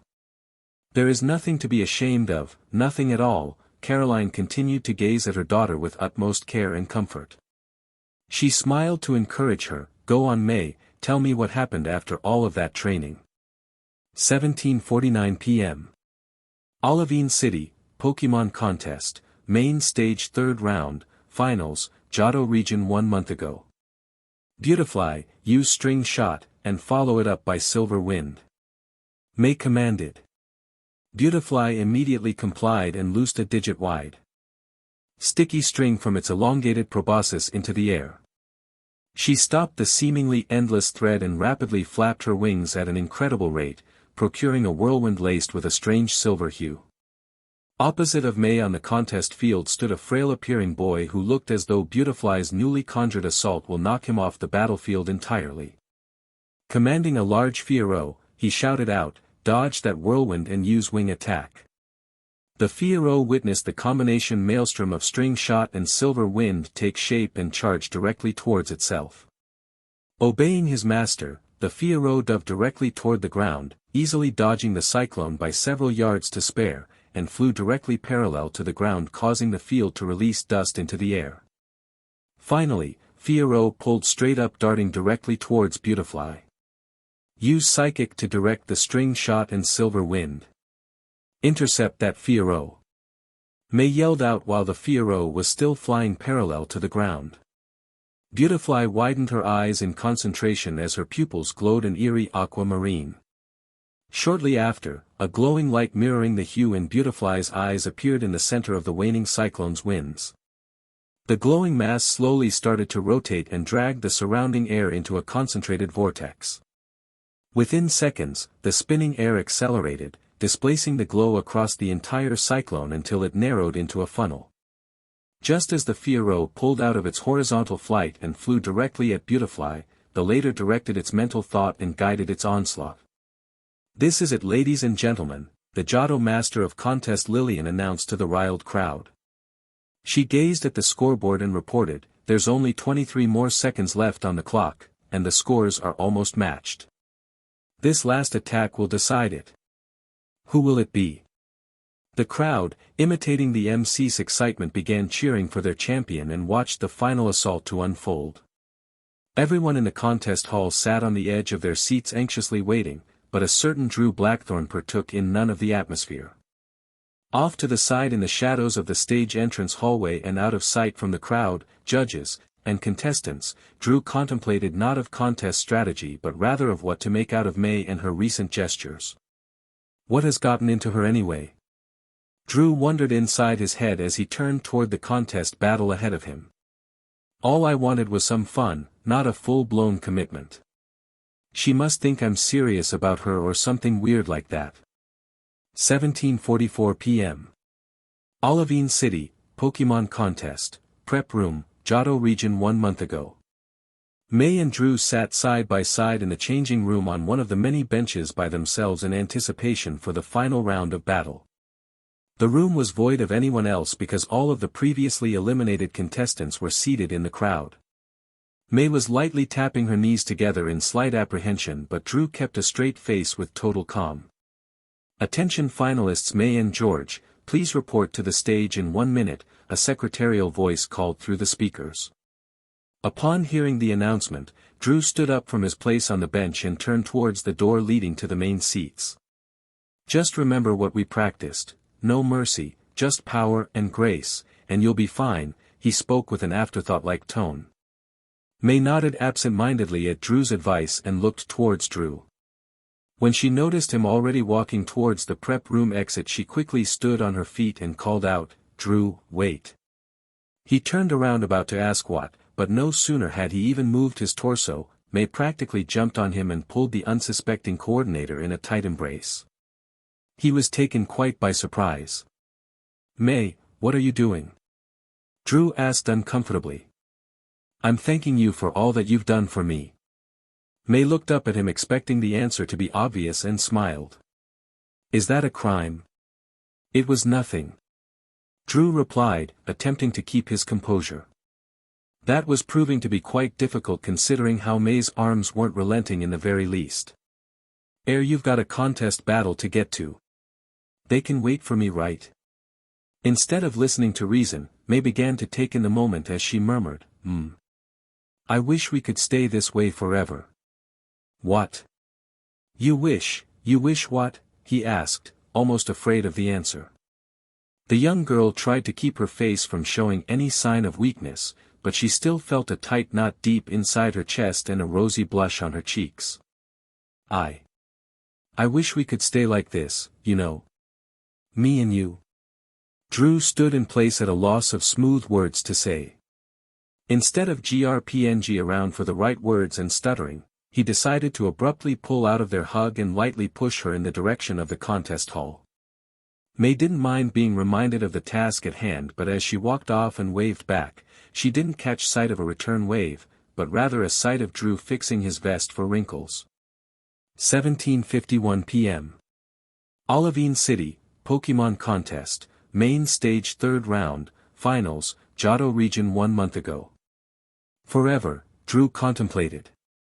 The word kept repeating itself in his head as he tried to visualize the pair of coordinators in each other's presence for all eternity, till death did them apart, in love for all time. His mind floundered. "I can't do that," Drew decided with a frown on his face. "I have to end this and end this fast, before it gets any worse." Drew looked up towards the sky directly above the winner's circle to watch the final blow of the contest round. May's Beautifly perfectly directed the silvery vortex combination attack at the boy's Fiero. Upon contact, the large bird's flight path was halted as its body became engulfed by the searing silver winds. The latent string shot contacted with the Fiero's feathers and bound its wings together like a rotisserie preparation. Once the storm's winds had exhausted itself, the bound bird fell out of the air and landed on the ground with a resounding thump. The buzzer rang, signaling that time had run out, the battle was over, and the contest winner was to be decided. "Time is up," and who's our winner? Lillian excitedly asked the crowd. With great enthusiasm she drew her microphone toward her and announced, "It's May, from Petalburg City. Congratulations, May. Let's give her a great round of applause." The crowd roared as the winner was announced. Up on the scoreboard the point deductions had made it clear that May had won the contest with a landslide finale. She waved out to her fans in the crowd and ran towards the field. As May embraced her Beautifly and walked over to congratulate the boy and his Fiero, Drew withdrew to the contestant waiting room and walked further to the main lobby. Once he reached the empty entrance room, he eyed around for the videophones and approached the nearest booth. He sat before the videophone kiosk, punched in the number that he had memorized, picked up the transceiver and waited for the dial tones. After a short while, the familiar red-haired face of Soledad appeared on the screen and spoke happily when she saw the caller's video feed. "Drew!" Soledad squealed. "Oh my God, where have you been? I've been waiting for you to call for days now." "Oh, me too, beautiful. You're in that Cinewood hotel I booked for you, right?" Drew replied sweetly, leaning in slightly to get a better view of his call recipient. "Of course. I can't wait for you and me to spend some quality time together." Soledad asked with a sly look on her face. "What's taking so long?" "I was staying in Olivine to help May out with her contest," Drew said, reclining in his chair, lazily flicking his hair as usual. "Only because I am such a good person." "Did she win?" "With my help, naturally yes." "Well, that's good for her, but when will you get here?" "I can't stand the anticipation." Soledad kept questioning, teasing Drew all the while. "A part of me thinks you're doing this on purpose." "Well, maybe I am. Who knows?" Drew smoothly spoke with a wink. "Should be within the next day or so. But read my lips. I'll show you the best night you've ever had if you show me mine." "Ha ha ha, oh I will." She giggled with glee at his gestures. Suddenly her tone dropped down into playful suspicion. "Say. You haven't been doing anything with May, have you? If you have, your window of opportunity will close on you. I'm sure it won't be pleasant." Soledad she tightened her cross-legged pose and gave Drew a threatening snarl to top it off. "Oh, I would never dream of it." Drew's already wide grin seemed to snake wider at Soledad's gestures. "Honestly, May doesn't even come close to as interesting as you. You're just absolutely perfect." "Ah. Drew, you're so sweet. I'll be waiting for you then." Soledad brought her hands towards her mouth and spread them out after blowing him a kiss. "I love you." "You too, Soledad. Bye." At that, Drew hung up the videophone and turned around to see May approaching behind him from the contest participant room. Only one loose end remained. 22:12 p.m. Cinewood City, Pokemon Center, Johto region. "May, do you realize just how lucky you are to be rid of this guy?" May looked up to her own videophone feed and saw her stunned mother with her eyes wide open as if she were watching open heart surgery. "Just listen to yourself. Drew's just a Herm-driven JRK. Be happy that you left him. Speaking of which, how did you leave him?" "Mom, he left me," May continued hesitantly. "A month later. I was about to go on stage for the final round and to face off against Soledad. I was doing fine in the Cinewood contest, but I wanted to go over to her waiting room to wish her luck before we faced each other. I knocked on the door, but there was no response, so I tried to listen if there was anyone inside.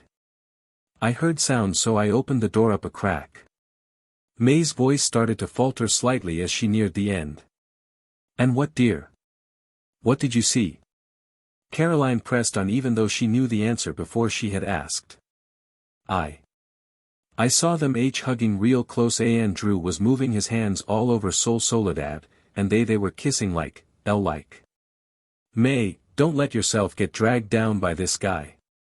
I understand what you're going through." Caroline heaved a heavy sigh when she heard her final words. "You feel betrayed, cheated, and you never even got around to telling him exactly how you felt, and then this came up. I bet you couldn't concentrate during your contest, right? It's completely fine if you were unfocused. I know that I would be if I were in your place. The tea thing is. May continued. As soon as Drew and I landed in Cyanwood, Soledad took up all of Drew's time. There was a month left for the contest and we both needed to practice, but whenever I would try to find them they were nowhere to be found. I ended up training mostly by myself for a whole month until the contest. And then this all happened. I was so stupid. 2013 p.m. Cyanwood City, Beach, Johto region. I lost. She mouthed softly to herself. I lost. The final round of the Cyanwood City Pokemon contest was heartbreaking to watch. Although May sent out Blaziken and Glacian, her best two Pokemon for the battle against Soledad's Lapras and Pidgeot, she couldn't keep focused on the battle at hand.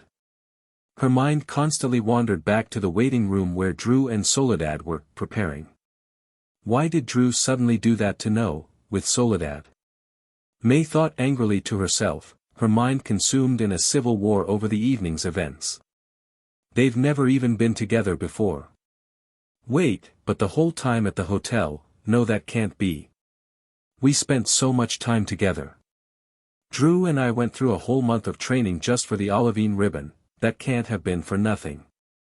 May couldn't help but feel her eyes sting at the mere memories. We talked, saw places together, we even held hands, we had a great time. Doesn't he care about me? Why Soledad? May walked along the Cyanwood coast away from the Pokemon Center, her eyes staring at the moving ground below her. She would have loved to have Blaziken, Glacian, or anybody by her side to cope with the loss and talk, but everyone she knew was taking a well-deserved rest back at the Pokemon Center. May was all alone. It wasn't their fault. They battled as best they could just like always. May thought bitterly. It's my fault this happened. I couldn't stop thinking about them. I wish Drew wasn't with Soledad at all. I wish he was with me. The setting sun cast its crimson light all along the coast of Olivine, enveloping it in a sea of brilliant orange and soothing red. Off in the distance, a deep and mellow horn resounded. May looked up in reflex for the source and spotted a large transport ship among a few empty docks on the port.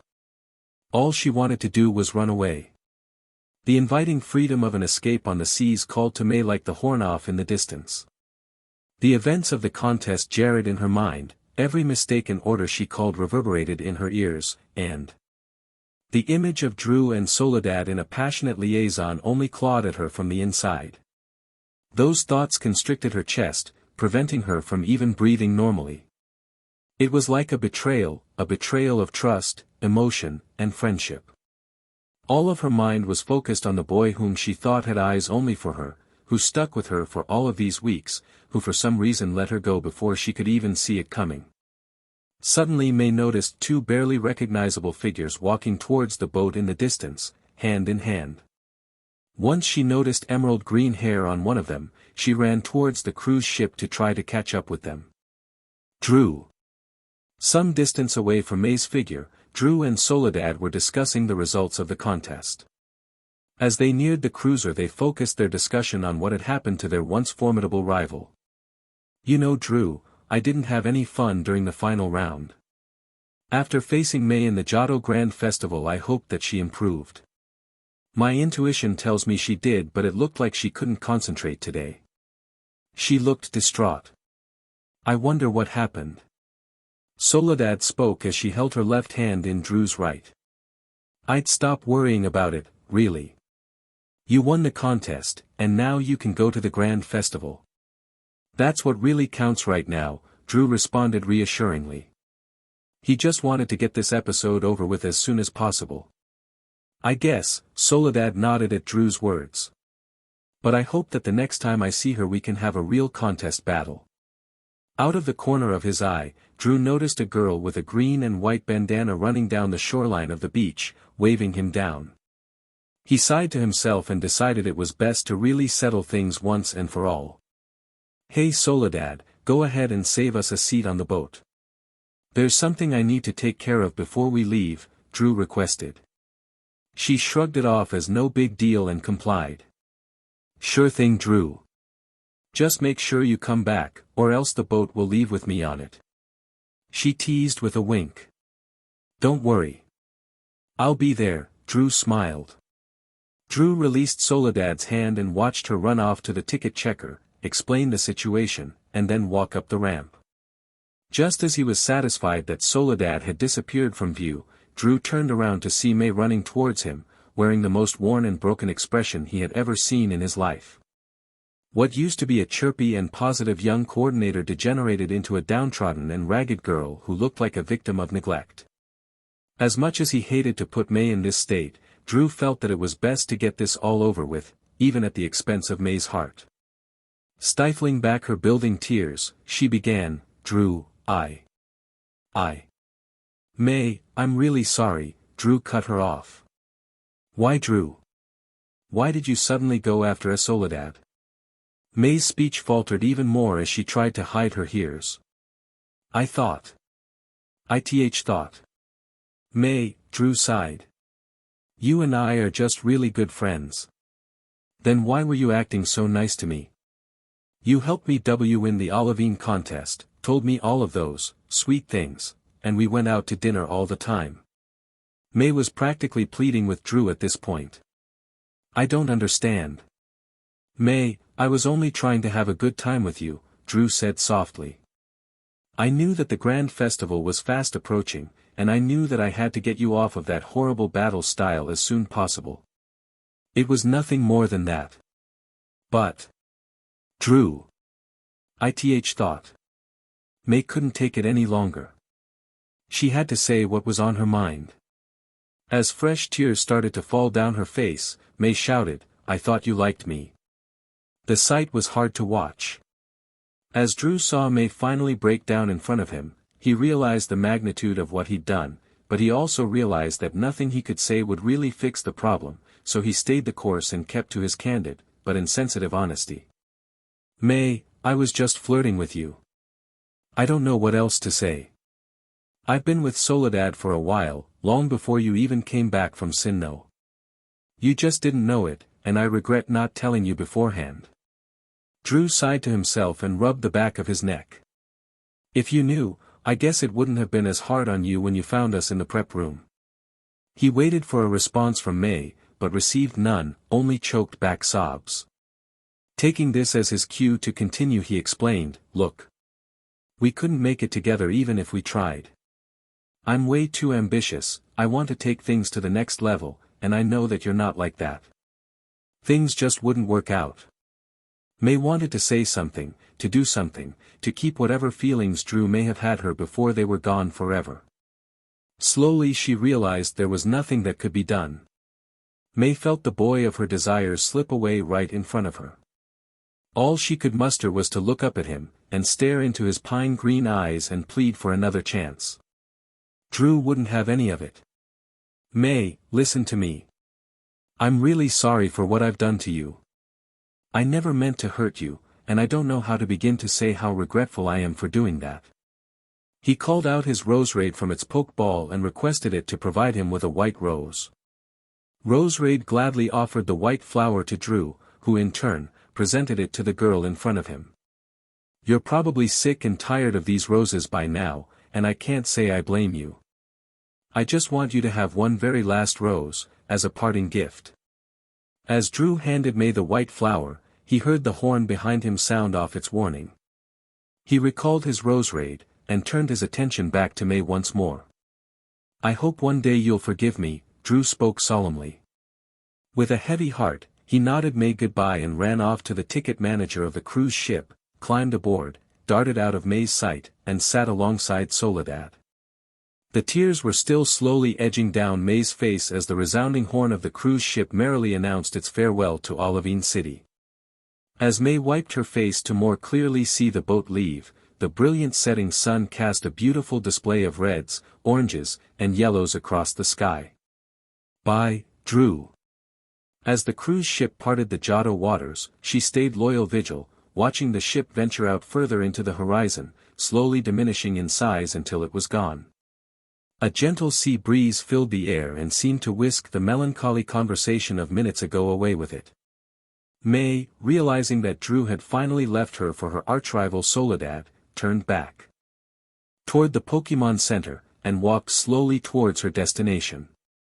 As she walked, however, her attention was not focused on the moving ground below her, but on the flower in her hands, emanating the hue of the setting sun.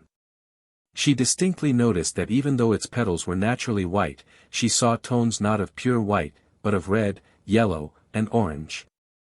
The hue reminded her vaguely of feelings of joy, good memories, and peace. It was a warm, comforting shade of auburn.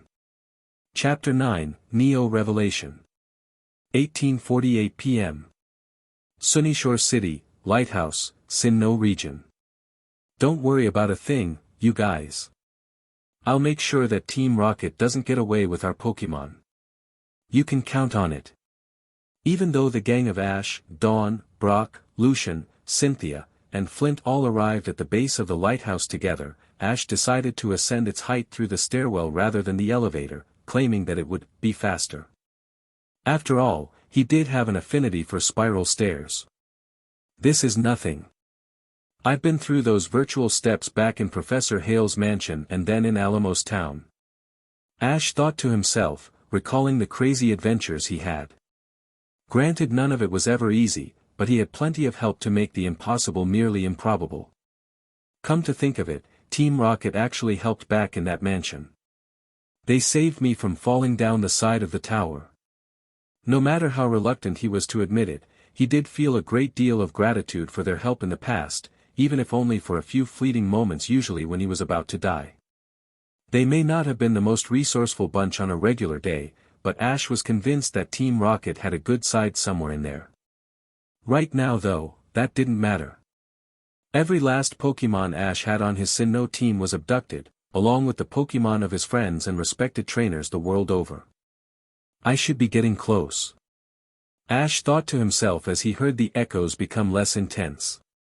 His legs pained him, pleading him to stop springing up the stairs, but he didn't care. The exit door was close and he could almost feel like his closest friends and partners were just a few more steps away.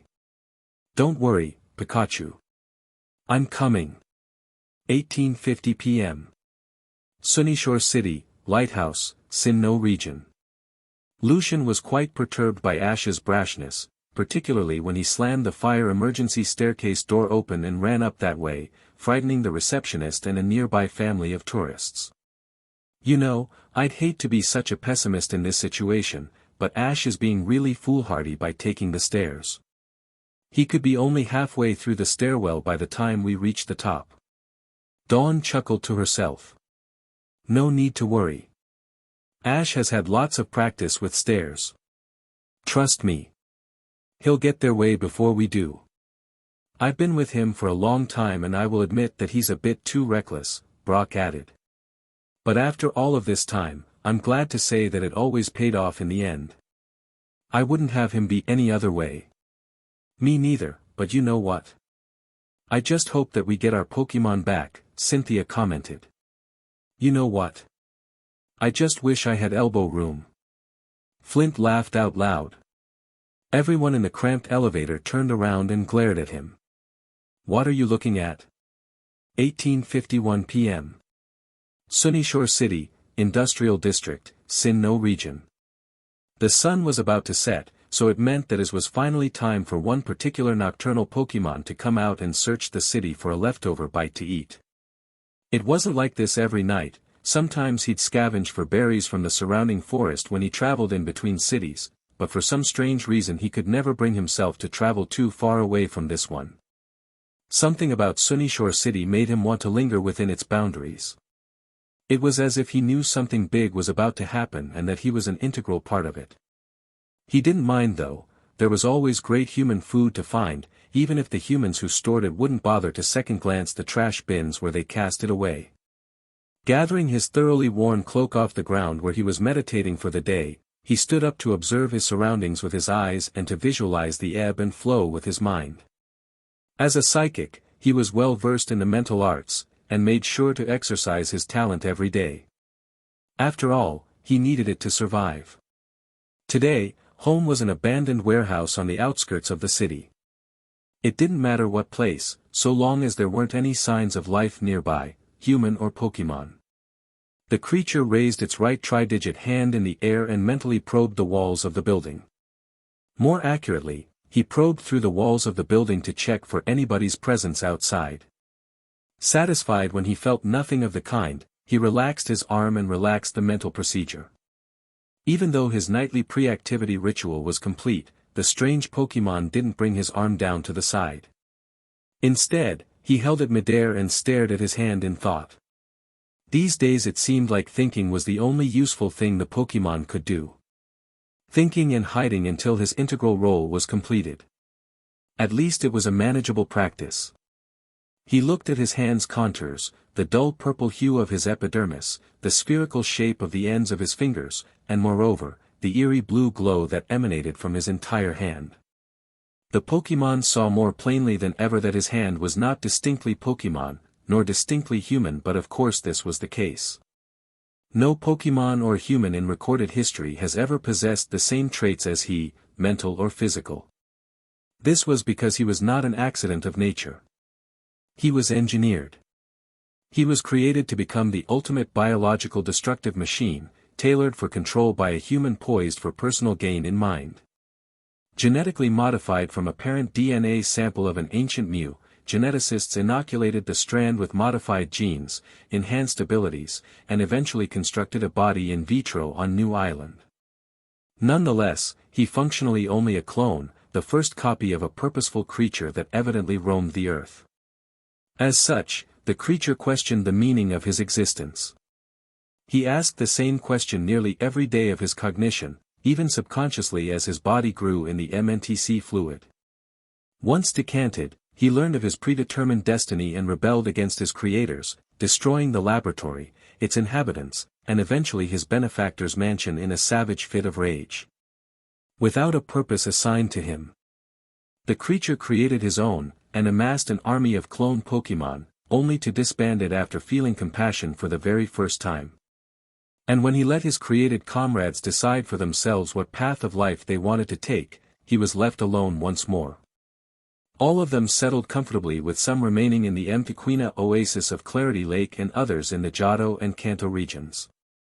On the other hand, the psychic Pokemon decided to travel the world, city hop like a motley crew of college students on summer vacation, minus the companions. It was this lack thereof that he traveled between cities. It was his attempt to divine a sense of belonging.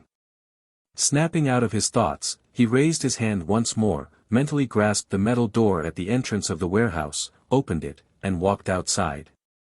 His cloak caught the floating breeze and ruffled against his back as he looked to the skyline for his choice high-rise.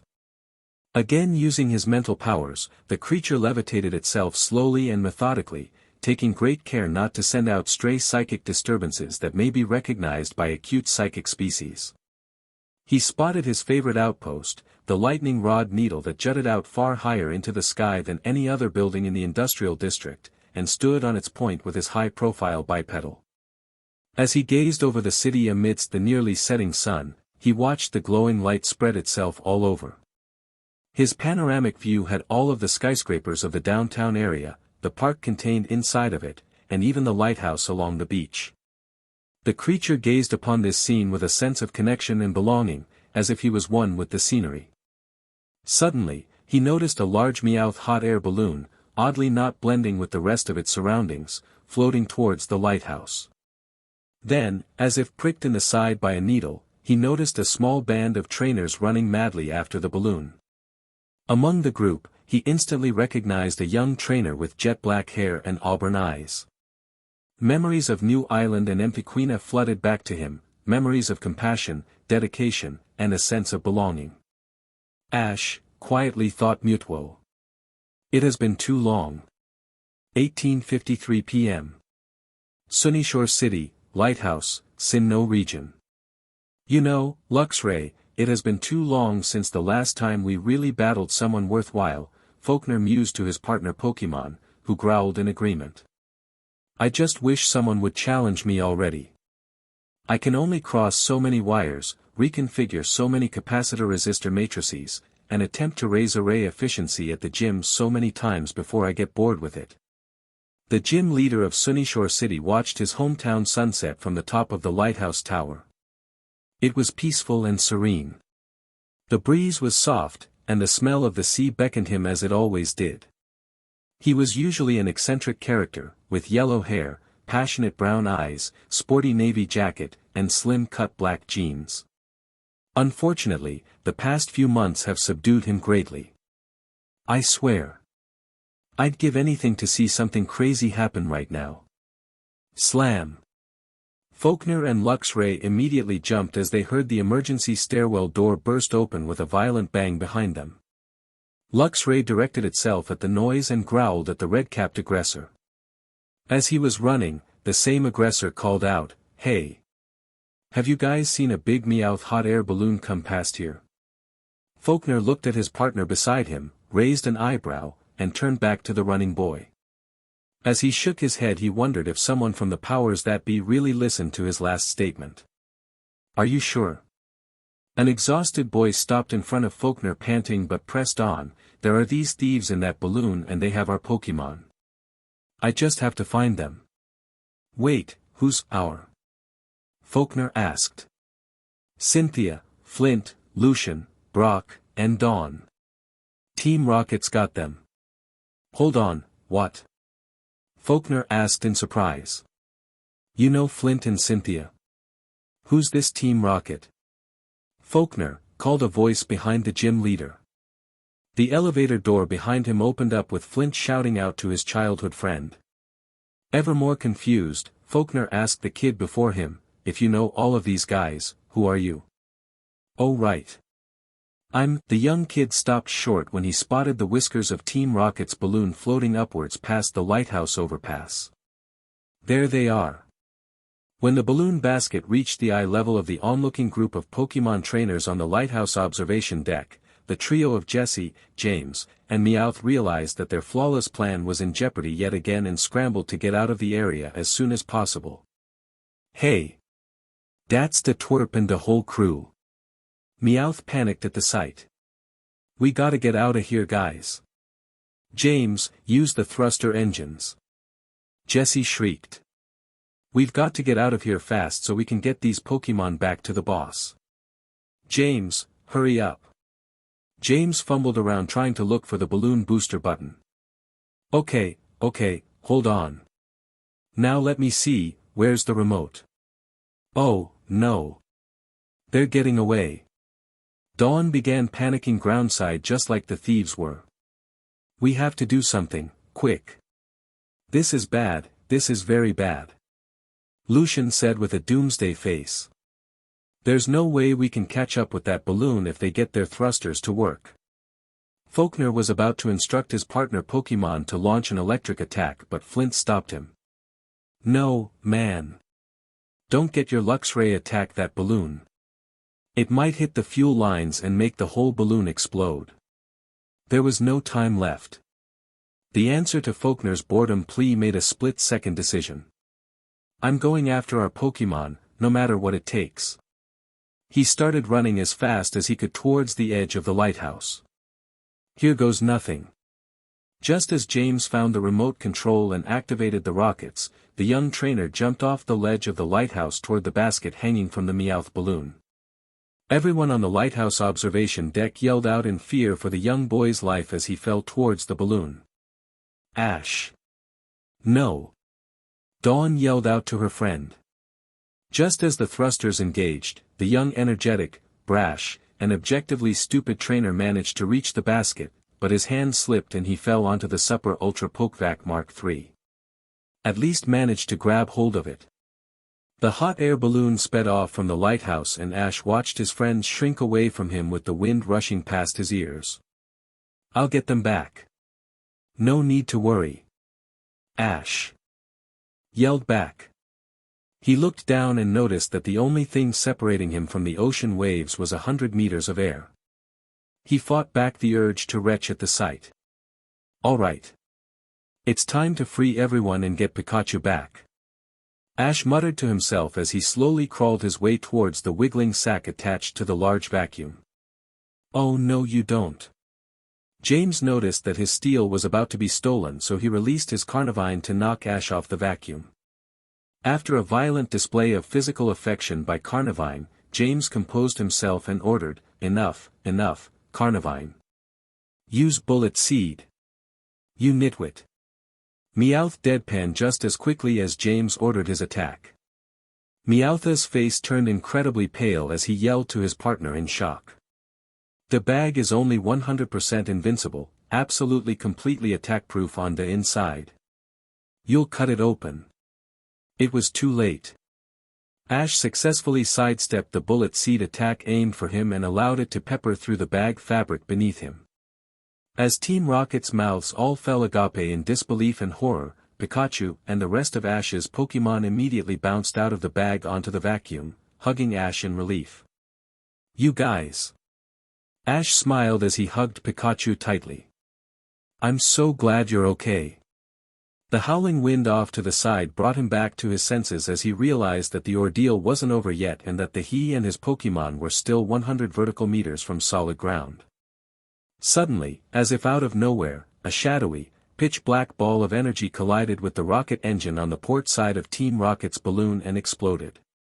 Once Ash regained his footing, he looked around for the source of the attack. What the heck? That looked like a shadow ball. Immediately, another dark sphere hit the other engine on the starboard side of Team Rocket's balloon. This time, Ash distinctly heard a voice, not audibly, but through his mind saying, "I will remember you always." Is that? Ash wondered out loud as the balloon started to lose altitude. The same voice rang through Ash's head again. Remember. Guys, you have to get out of here. Ash spoke as he realized what was about to happen. He needed to get everyone off of the hot air balloon and fast. Monferno, jump on top of Glisker and get to safety. Grotle, I want you to use the best rock climb you can and jump onto the shoreline. The sand should take care of your fall and you can take it. Staraptor, I want you to take this bag of Pokeball and Pikachu to the shore. Pikachu's ears perked up as he heard what his best friend was telling him to do to leave him on the falling air balloon. Pikachu cried out in protest that he'd never leave Ash's side, but Ash shook his head and told Pikachu that everything was going to be okay. To trust him. He heard the voice again speaking in his head. If someday you hear my voice, Pikachu, you have to leave. Now. Ash shouted. Pikachu looked at Ash for one last time before finally jumping onto Staraptor's back. I'll be fine. I'll make it. Take care, buddy. Glisker dutifully carried Monferno on her back away from the vacuum and successfully glided down towards the lighthouse. Grotle did as he was told and launched himself into the air with rock climb on a clean trajectory towards the soft sand. Staraptor reluctantly followed suit as he took the remaining sack of Pokeball in his beak and Pikachu on his back and flapped his wings toward the lighthouse. Knowing that his Pokémon were at least alright, Ash heaved a sigh of relief as he watched the final shadow ball fly towards the hot air balloon. Before the ball of dark-spirited energy collided with the rest of the Meowth balloon, Ash leapt from the vacuum machine into the sea. As he closed his eyes, preparing for impact with the water, he heard the last bit of that familiar voice run through his head. If someday you hear my voice, know that it is my spirit, calling across time and space to yours. Above him, the shadow ball successfully collided with the rest of the balloon and ignited the engine fuel. The great fireball sent the trio of Pokémon thieves on their usual flight path kilometers away while the shock wave sent Ash hurtling faster towards the ocean waves. With his eyes closed, he braced for the impact that he was sure would come, the incredibly painful shock of the water followed by its chilling touch, but the sensations never came. Instead, Ash felt incredibly dizzy, as if he was about to throw up. The intense sound of the wind rushing past his ears faded into nothingness, his perception of free fall disappeared, and he couldn't feel his dark hair whipping around from the gale. His head ached with an intense pain as his vision became blacker and blacker. Just before he was sure he would die from the pain in his head, it all stopped. As soon as it started, the wooziness had abated. Then in a flash like an epiphany, he regained all of his senses. Suddenly a sharp feeling jerked him wide awake. He no longer expected the waves of the ocean or the pain that would follow it. The anticipation left his mind entirely. Instead, he watched as the scenes that played before his eyes frightened him even more. He reached out his hand to grab his partners as they fell from the sky into a gusting thunderstorm. He knew that he had to hold on to his friend's hand as hard as he could, but he felt him slip away as the cyclone's winds forced them apart. Whoa! Whoa! Are you okay? No. Don't let go. Just a little longer. Come on. Hang on. It was no use. The storm was too powerful. No. I can't. Hold on. Wait. In that moment, Ash knew he had lost his best friend. 23:50 p.m. Sinnoh City, Pokemon Center, Johto Region. It's not your fault, May. You've done nothing wrong, and Drew had other plans in mind. You don't need to feel sorry about it. Caroline tried to explain to her daughter. May certainly seemed less hysterical than when she first called, but she was still in a bad state of mind. Thanks, Mom. May replied. After she stopped her sniffing, she tried to put on the best smile that she could for the woman who helped her so much. Still, it was tough to even give her a small token of gratitude like that due to the circumstances. No biggie. I just want you to be happy and help you as much as I can. You've grown so much since you left home and you're thinking about other people like a young woman should. I am so proud of you. Caroline waited a little bit while her daughter wiped the rest of her tears away from her eyes. Now it was time to start. Moving on. So May, what are you going to do now? Huh? What are you talking about, Mom? Well, you probably shouldn't follow that JRK to the Grand Festival, since it's just not going to do either of you any good. Caroline sighed a little as she began listing off the possibilities. You're always welcome to come home and stay with your mom, dad, and brother for a few weeks, but you're probably going to want to continue traveling again, don't you think? Yeah, you're right, May looked from her mother down to her lap. But Mom, I don't want to go traveling all by myself again.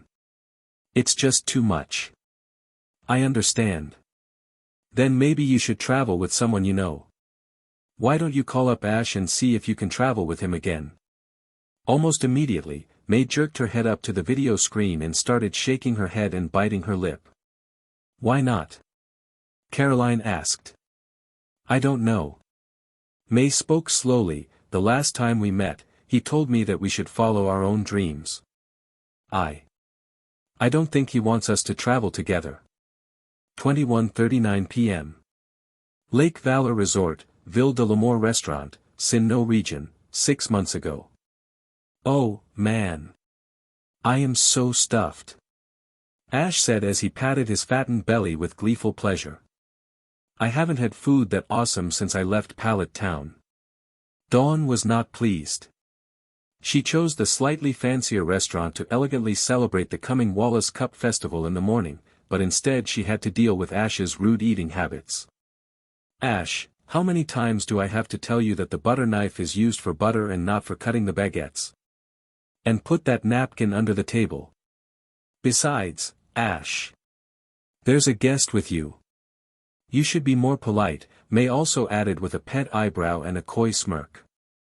Nevertheless, she inwardly smiled, taking comfort that Ash didn't change much from the last time they sat down to eat dinner together. Ash nervously scratched the back of his head instinctively. Hey, I'm sorry. I'm just not used to eating so fancy. Pikachu on the carpet simply shook his head as he cooed in delight with the gourmet dishes in front of him. Glacian giggled softly next to him and similarly helped herself to some more food.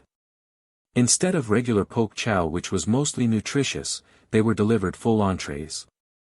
It can't be helped then.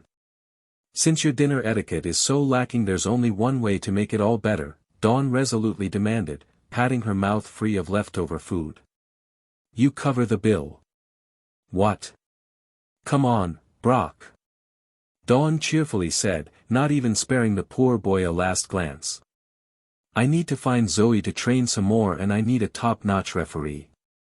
Brock smiled to himself in full agreement with Dawn and exited the restaurant with her, leaving Ash and May behind to finish up dinner. Ash watched dumbfounded, wide-eyed, and mouth agape while May couldn't help but cover her mouth to hide her laughter. Ash, you know it's rude to leave your mouth hanging open like that. I have to pay the bill. Just because, man. He reached into his back pocket for his wallet, peered inside, and realized that he only just cut the tab. Jeez. There goes the rest of my savings. Ash lamented. You know, Ash, I'm still a little hungry. Do you want any dessert? May asked. You know you don't get many opportunities to eat food like this. Ash smiled and said, I'd love some, but I'm all out of money. Don't worry. I'll cover the dessert. Contests always have nice prizes for the winners, May said with a smile. Soon enough, the waiter came back around to ask if there was anything else to order. And will that be all, mademoiselle? We'd like some desserts if that's all right. Certainement. We have the pear belle Helene, chocolate mousse, chocolate profiteroles, and a thin apple pie. How many do the profiteroles serve? Serves 2, mademoiselle, portez-vous est-il monsieur? All right, we'll take the chocolate profiteroles then. Absolutely. And, le check. As the waiter walked away, carrying the expended plates with him, Ash looked over to May and asked, what just happened? Oh. We're getting a dessert for 2, something like a vanilla sundae, May responded. I hope that's okay with you. Definitely. Ash exclaimed. Almost habitually, he started patting his tummy in preparation. So Ash, how've you been? It's been so long since we last talked, just you and me. May continued. I've been great. So far I've been going to gym battles, helping out Dawn with her contests as much as possible, and taking everything one step at a time. How is Dawn doing? She's doing well. Dawn's already got 2 ribbons and she's trying to get this one too. It's been a little rough for her since she's on a 2-loss streak, but it's going to get better. We've been working with her non-stop. I can't wait to see the results then. May asked. It's all in good fun, right? Yeah, of course. Ash answered enthusiastically. Every morning I wake up and I just get pumped for what's up ahead. Really though, enough about me. How are things going for you? Well. May sighed a little, remembering how hard it was for her to keep a positive attitude on her own. While she was among friends she could let her feelings out, but those friends were hard to come by these days. To be honest Ash, it's been really difficult. After I lost my first contest, I started to wonder whether or not it's worth it to keep going. Really? Ash asked, surprised at May's implied struggle. Of course it's worth it. I mean, come on. It's your dream to be a top coordinator, isn't it? Well it is, but sometimes I wish things were back to the way it was, back when I was competing in Hoenn and Kanto. May sat back in her chair, looked up, and reminisced about all of the fun she had on her earlier journeys. I remember all those contests you cheered me on, the gym battles I helped you get through, even that time we had to stop Kyogre and Groudon from dueling each other.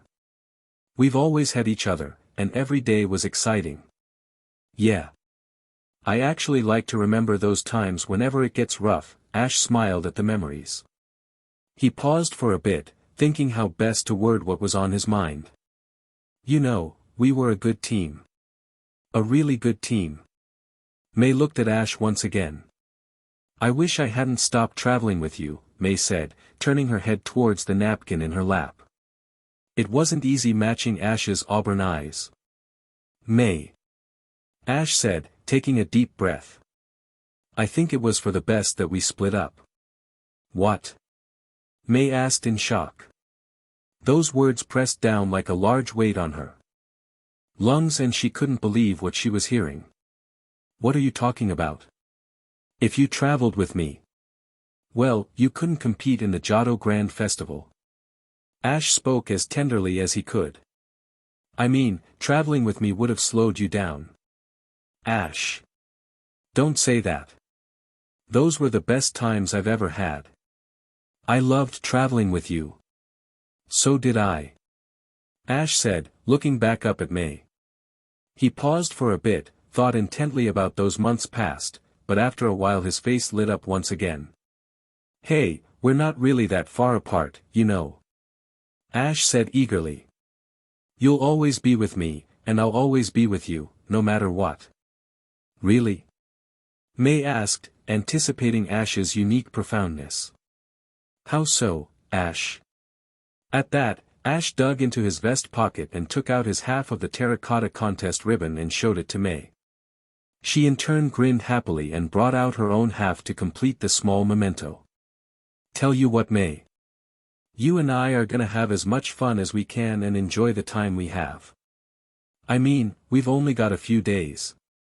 Ash smiled. May returned the gesture with her own. That sounds awesome, Ash. Unbeknownst to the two, the chocolate profiteroles rested on the table between them with glistening vanilla ice cream, oozing chocolate syrup, and two identical spoons beckoning the two Pokémon trainers to dig in. Glacian and Pikachu finished their fancy feast, pounced into their respective trainers' laps, and promptly nuzzled in for a comfortable nap.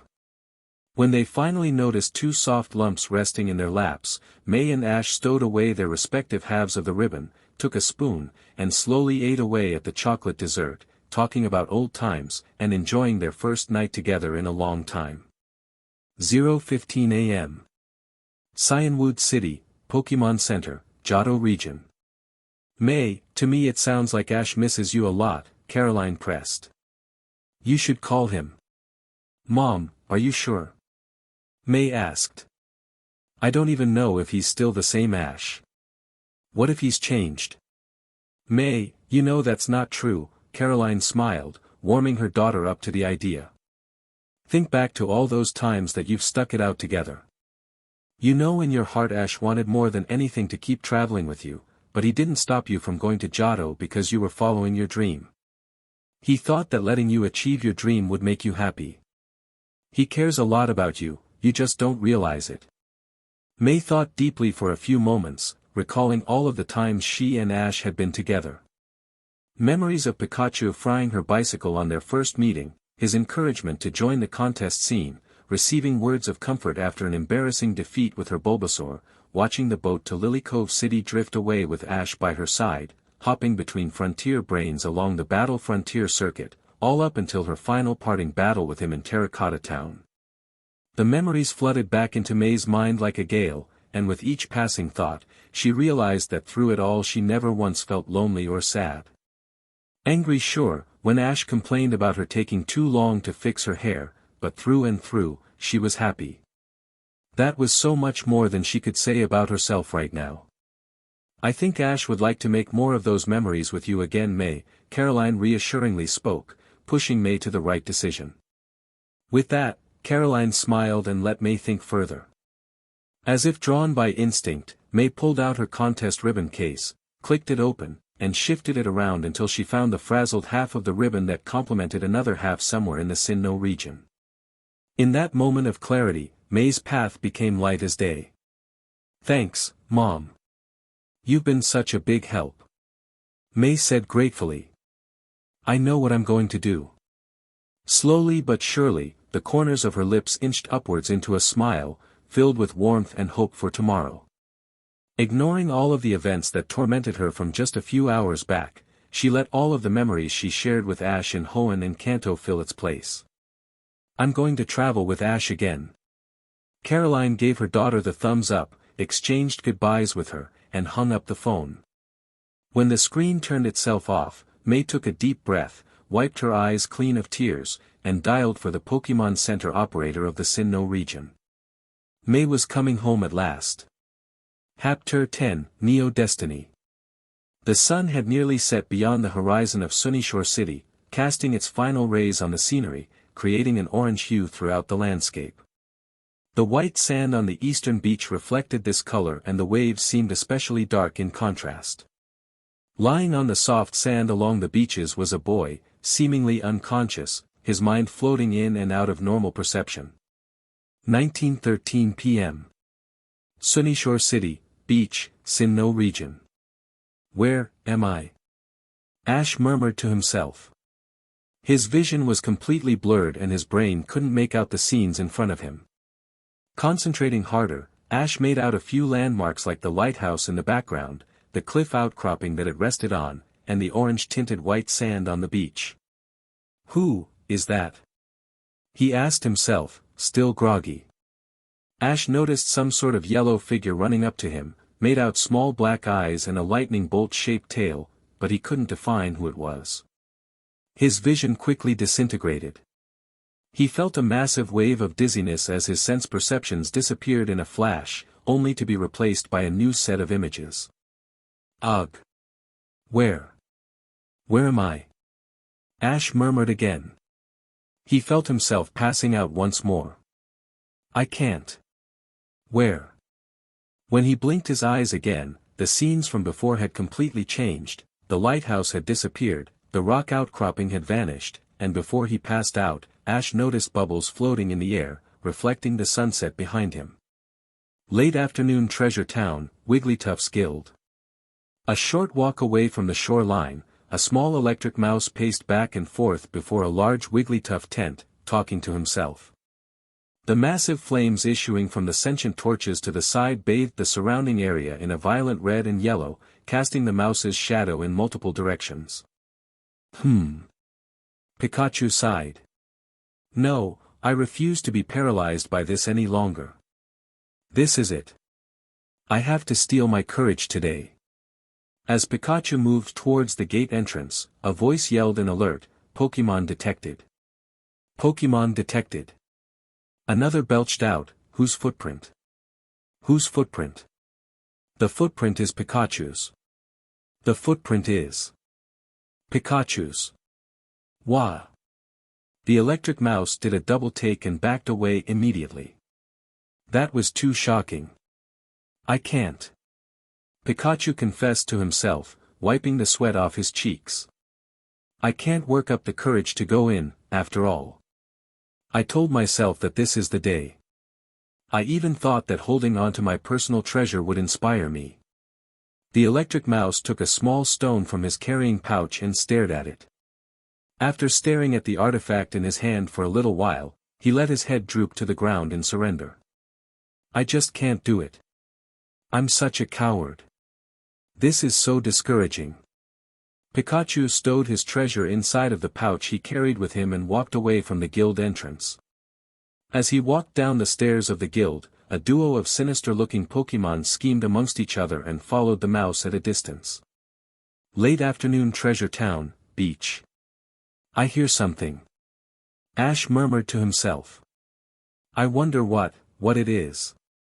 Ash slowly woke up, hearing the waves crash behind him and feeling the heat of the sun on his back. Through his blurred vision he was able to make out some stout yellow figure quite a distance away from him. He couldn't make perfect sense of what it was saying, but Ash picked out a few words. What a pretty sight, the Krabby come out at sundown. It's always beautiful when I'm feeling sorry for myself. It cheers me up. Ash tried to collect his senses, but he still had trouble concentrating. Suddenly, he heard the other voice turn in his direction. Hey!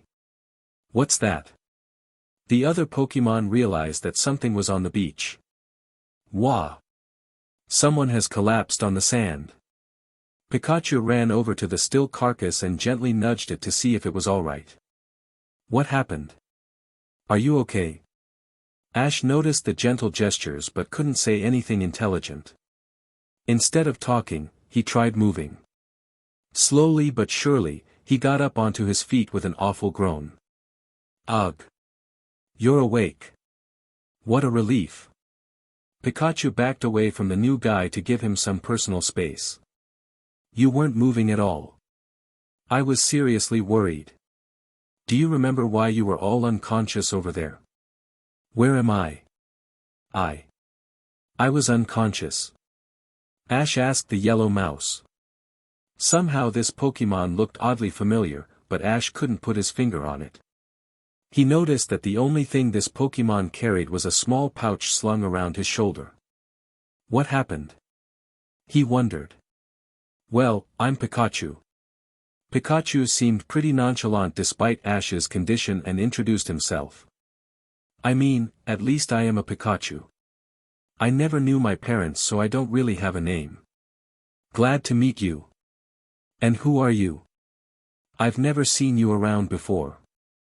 Normally introductions like this wouldn't have bothered Ash, but something seemed strangely off-key.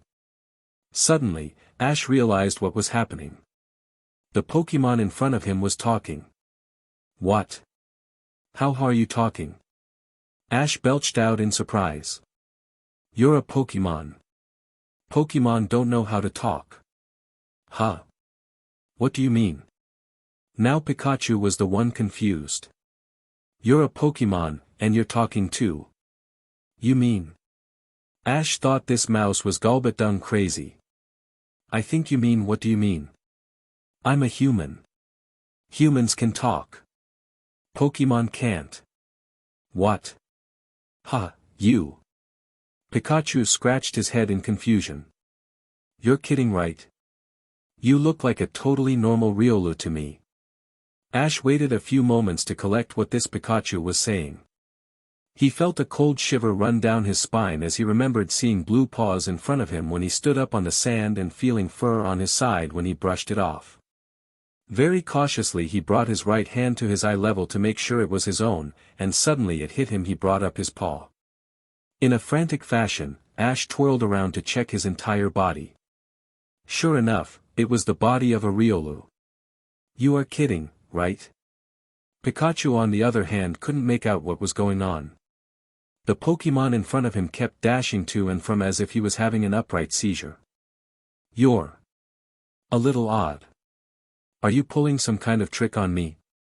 No. I'm not. I really am a human. Ash retorted and stopped twirling around. Even as he spoke so, Ash realized how ridiculous it must be for this other Pokemon to trust him. I know it's crazy, but you've got to believe me. You're telling me the truth. All right then. Pikachu awkwardly consented. Well, what's your name? Oh. My name, It's Ash, he responded. Ash? Huh, that's a funny name. Pikachu joked. Hey! Ash exclaimed. I just got here. Well, you don't seem to be a bad Pokemon at least, Pikachu smiled.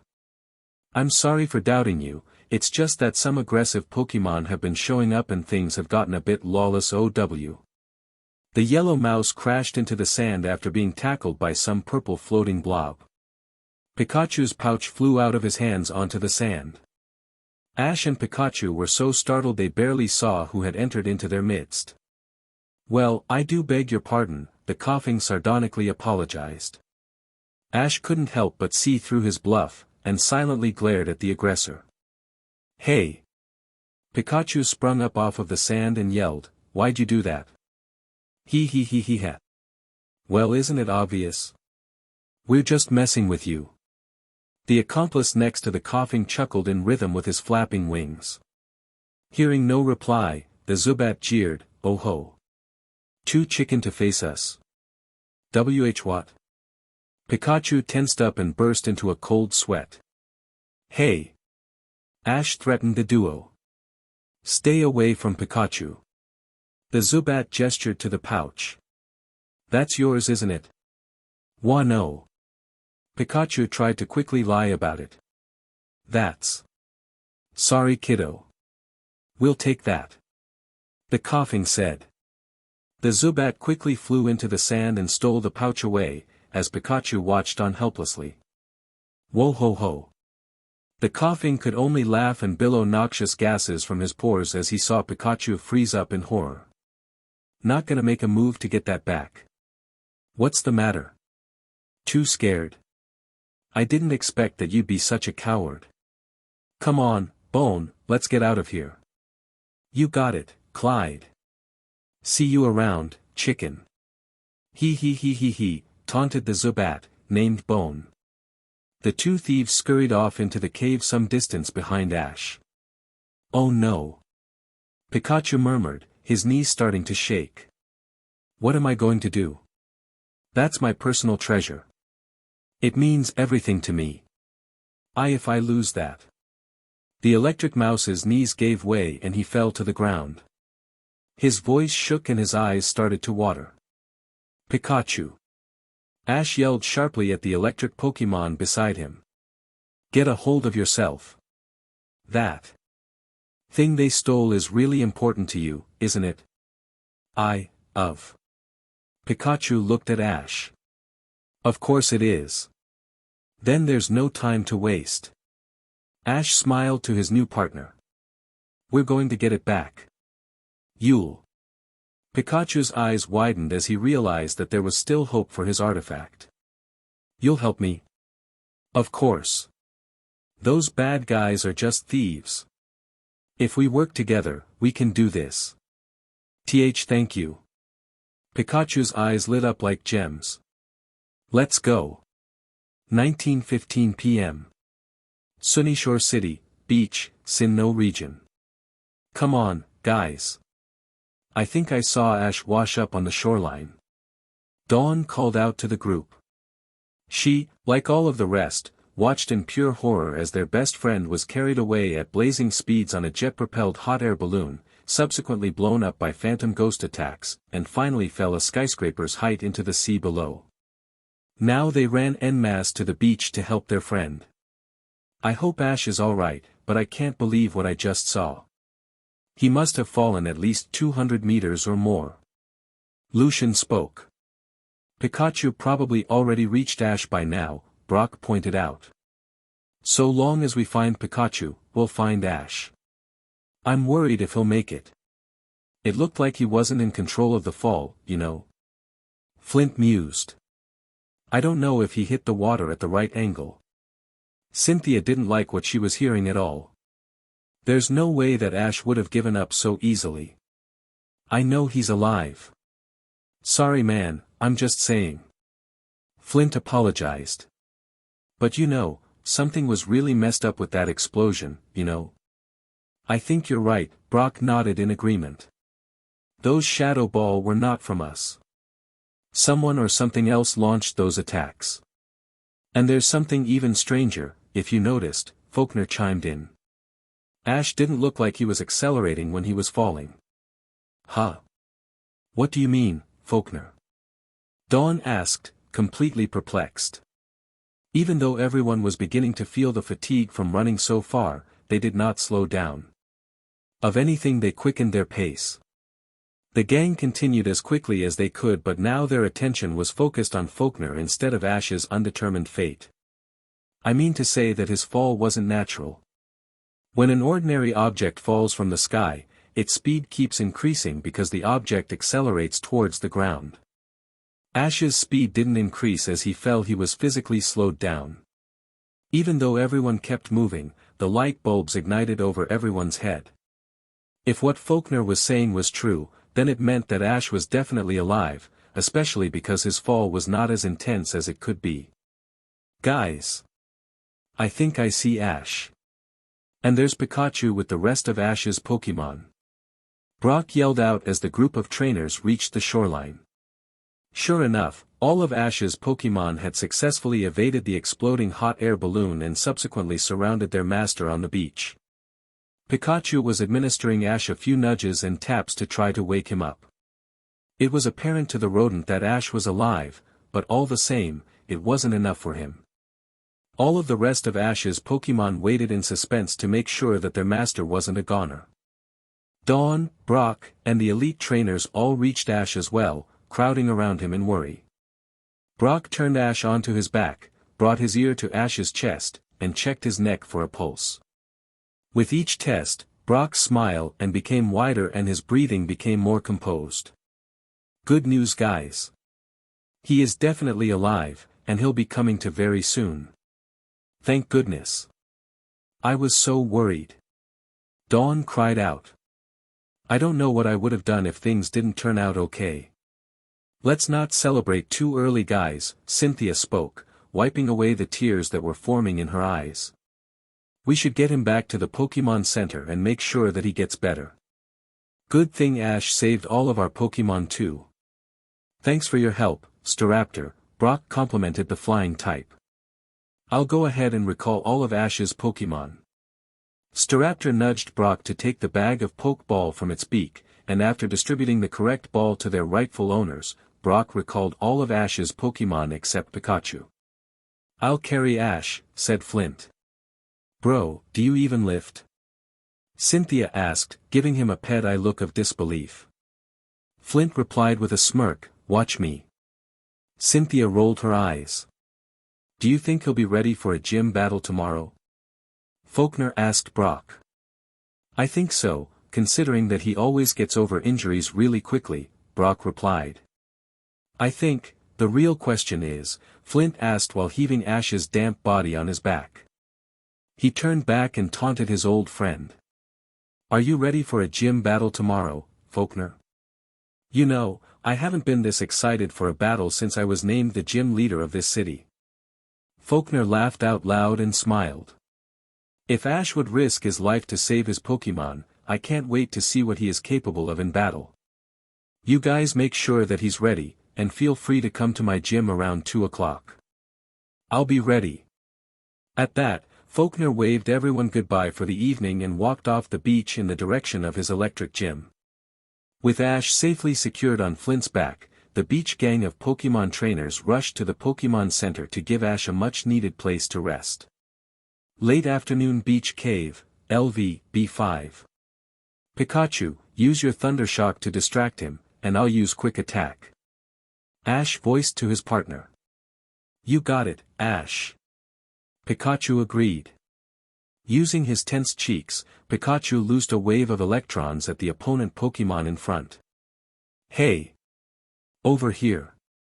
The pink variant Shellos fell for the trick and directed his attention toward Pikachu even though the electric attack was effective. It slimed its way as quickly as possible to ram Pikachu, but Ash was too quick for him. He jumped on top of a stalagmite and exploded into a quick attack towards the Shellos. The attack connected on his side and sent the Shellos into the wall behind him. After Shellos slowly got up, he moved as far away as possible, leaving Ash and Pikachu behind with smiles all around. Man, we're doing well, Ash. I don't know how I would have ever gotten through this cave without you. Pikachu smiled. Hey, no problem. Ash felt something warm rise up inside him as he heard Pikachu's praise. I just want to help you get your treasure back. Ash and Pikachu successfully navigated several floors of the beach cave, defeating a few minor opponents and sneaking past the more burly-looking ones, but after 4 floors of battle, the 2 Pokemon were getting very tired and hungry.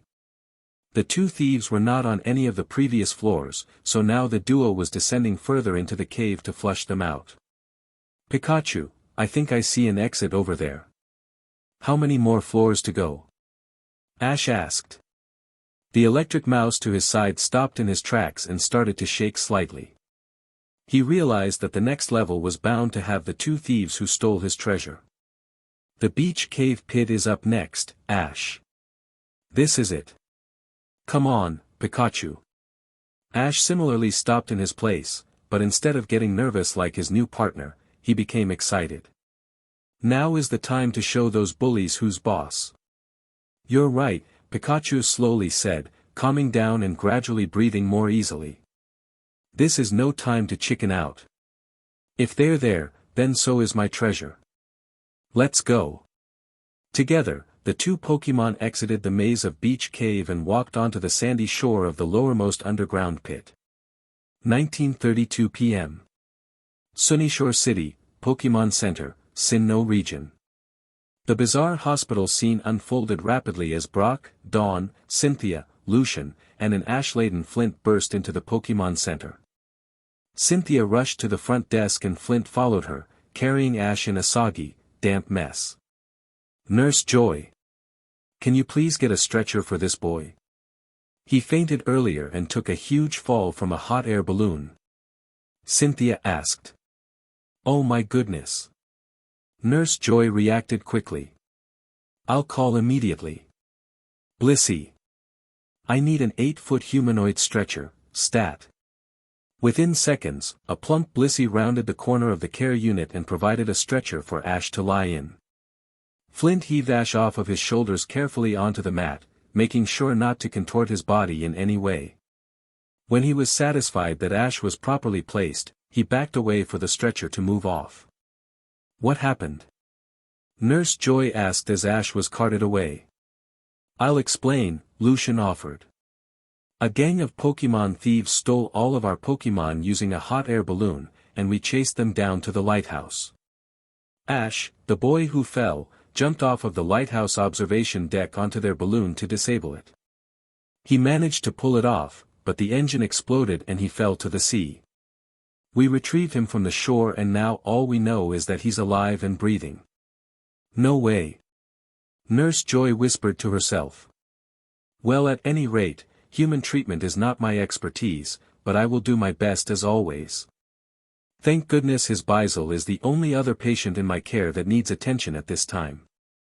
Suddenly, a notification sound issued out of the nurse's computer. The nurse checked its contents and by the time she finished it, she looked like she was at a total loss of what to do.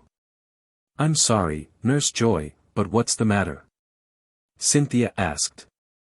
It says here that the video phone operator from Sinnoh City is trying to locate a boy named Ash Ketchum as soon as possible, Nurse Joy replied. Everyone in the group looked at each other, wondering how to respond. Did they say why? Brock asked. Yes, they did, Nurse Joy said. They said that a girl named May Maple wants to place a phone call to him. It's urgent. Brock and Dawn glanced at each other and simultaneously became excited. Nurse Joy, Dawn and I are both traveling with Ash. I personally knew May a few months ago and traveled with her for a long time before she left for Johto. I could take the call in Ash's place and let him know when he wakes up, Brock offered. That would be perfect. Nurse Joy exclaimed. Go ahead and use video phone number 3, in the middle of the wall on your left. I'll go and check on Ash to make sure he's stable. At that, the two groups separated, with Nurse Joy headed towards the care unit and the trainers headed toward the videophone. If I'm not mistaken, May Maple is a famous Pokemon coordinator, isn't she? Lucian asked Dawn. Yep. Dawn happily replied. I met her once at the Wallace Cup and she's absolutely amazing.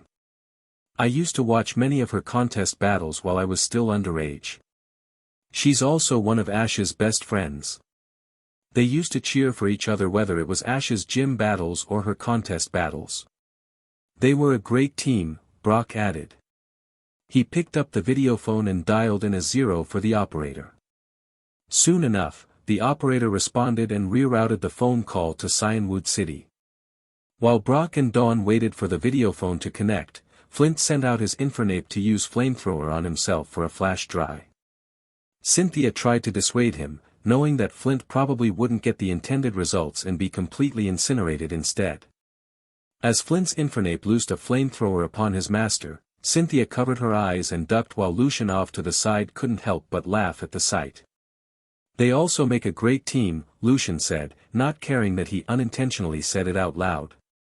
Back at the videophone, Sinnoh City was successfully connected.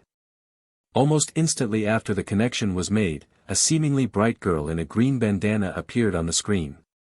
Hey, Ash. It's me, May. Wait, Brock. Hi, May. Brock nervously laughed.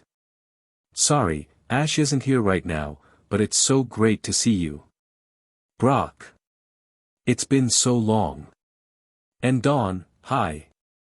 I'm sorry to drop in on such short notice, you guys, May apologized. Where is Ash, anyway? It's a really long story, Dawn chimed in from the side. What about you? Is something wrong? I was hoping I could speak to Ash about this. May hesitated. What, May? What's up? Brock asked. May initially seemed unwilling to speak what was on her mind, but the smiles that came through the video feed encouraged her to take a stand for herself. This was it, and afterwards there would be no turning back. The truth is. May began. I want to travel with you guys again. Late afternoon beach cave pit. There they are, Pikachu, Ash whispered to his partner. Ugh. I'm starting to get nervous. Pikachu replied back softly. What if they beat us up? Then I'll never get my treasure back. Maybe so, Ash turned and smiled reassuringly. But sitting here and not trying isn't going to get the job done either. I say, let's do it. From behind a large limestone boulder, Ash and Pikachu huddled together scheming about how to approach the two thieves, Bone and Clyde. The surrounding area was an elevated plain of moist sand with standing ocean water along the circumference as if it were low tide. Before the two Pokémon thieves unloaded their spoils onto the sand, Ash and Pikachu sprung up from behind the boulder and confronted the two thieves a short distance away. Hey! Ash yelled to the coughing and Zubat. Well. Check it out, Bone. If it isn't the big chicken, taunted the floating purple blob of gas. Give me back what you stole. Pikachu nervously threatened. That's my personal treasure. It means everything to me. Treasure, you say? Bone gleefully chuckled. His wings flapped even more rapidly as he speculated, so that thing really is valuable, huh? Whoa ho ho. I bet it's worth even more than I first thought. Clyde exclaimed. Noxious fumes billowed from his pores as he also got even more excited. Maybe we'll land a sweet price for it. All the more reason not to give it back. What? No. Give it back. Pikachu yelled. If you want it back that badly. Bone started, elongating his teeth for combat. Come and get it. Clyde finished. Fumes continued to issue out of his pores. Already in a battle stance, Ash asked, You ready, Pikachu? Yeah. Pikachu responded with a surge of sparks from his cheeks. Let's beat these guys. At that, Ash and Pikachu charged the two thieves head-on, disregarding the fact that they had only met a few moments ago, disregarding that one was a human and the other was a Pokémon, and only concentrating on the battle, ready to defeat the two thieves together. 19:59 p.m. Sunyshore City, Pokémon Center, Sinnoh region. Are you absolutely sure it's not going to be a problem? I mean, Ash isn't even awake yet. May cried out, almost in protest. Brock, Dawn, Lucian, Cynthia, and Flint, who finally recovered from the wayward flamethrower, all crowded around the videophone to discuss the plans for tomorrow. May, come on. I think you know Ash pretty well, and you know that he'd be perfectly fine with it. Besides, it'll be awesome traveling with you again, don't you think? Brock asked. I guess you're right. I'll be there in Sunyshore on the earliest cruise I can take. May said. By the way, May, Cynthia entered. What time will that cruise arrive here? May stalled while looking at the cruise schedule nearby. It should arrive by about noontime in Sinnoh. I don't know about you guys, but I'm gonna want some food by then, Cynthia stated. Huh, Ash will probably want some food, especially since it's before his battle against Faulkner. Dawn said. You know, I grew up here so I know all of the best restaurants, Flint said, taking this opportunity to show off his expertise. Just leave it to me when you get here, May. What about the ice cream shops? Cynthia slyly asked her professional companion. You know I live off of double mint chocolate chip. Of course. Flint gave Cynthia the thumbs up. There's even one right in the harbor. We're all set for tomorrow. I'm really excited to meet you, May. Me too. Cynthia exclaimed enthusiastically. I love meeting people over some ice cream. As am I, May, added Lucian. Any friend of Ash is a friend of mine. May, this is so awesome. I can't wait to see you again. Dawn jittered out excitedly. You know we have to catch up, right? We do Dawn, absolutely. Thanks everyone for your support. May smiled widely after seeing everyone's faces light up at the new prospects for the morning. I'll be sure to be on that cruise for Sunyshore City. We'll make sure you can see us, May. Brock said in a final, resolute manner. Bye. Bye, guys. May waved. At that, both parties hung up their videophones and started preparing. The Sinnoh side prepared for bed, whereas the Johto side prepared for the journey ahead. Conveniently, May's Pokémon were fully healed by the time May finished her call and Nurse Joy carted all of her balls straight to her for pickup. After thanking her for her hard work, May stowed the Pokeballs safely in her fanny pack, gathered the rest of her stuff from the videophone booth, and promptly left the Pokémon Center. She didn't even look back for 1 second. After purchasing her ticket, she watched the cruise fill up in the same port as Drew's cruise before her. The sun had set long ago and the sky was filled with only the brightness of night lights a full moon. With a smile on her face and excitement in her heart, she walked on board the ship, knowing full well that even though she may have been on the wrong path before, from now on, things would go a little differently. From now on, everything changes, May said to herself before retiring in her room. Late afternoon beach cave pit. Pikachu, keep up the pressure. Ash yelled, almost hoarse. The last right hook he gave to the Zubat was powerful, but sloppy, and his wrist started to ache. We've almost got them. Yeah, Ack. This hurts. Let's try to finish this quickly. Pikachu replied. He also sustained heavy damage from a tackle attack earlier, and his cheek stung from overuse. After several intense moments of hit-and-run attacks, both parties were starting to reach their limits, especially Ash and Pikachu, who had already explored the beach cave non-stop. We need to finish them off in one shot. I just don't know if I can land any more long-range attacks. Pikachu said to Ash. I know, neither can I. Ash nodded in agreement and clutched his wrist in his other hand. But how are we going to get them in one shot? Just as the two tried to discuss their plan of attack, a large noxious gas cloud covered the entire beach pit, and the surrounding atmosphere changed from clear to a nauseating brown-green. Adding to that, a piercing screech echoed off of the walls and resounded in both Ash and Pikachu's ears like mad. Ack! This noise is ridiculous. Ash screamed as he tried to cover his ears.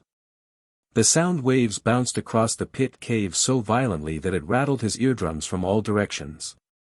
Ash, this is Screech.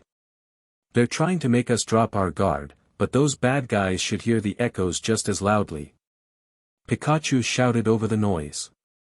Oh, that's just great. Ash shouted again, heavily laden with sarcasm. Then how do we use it against them?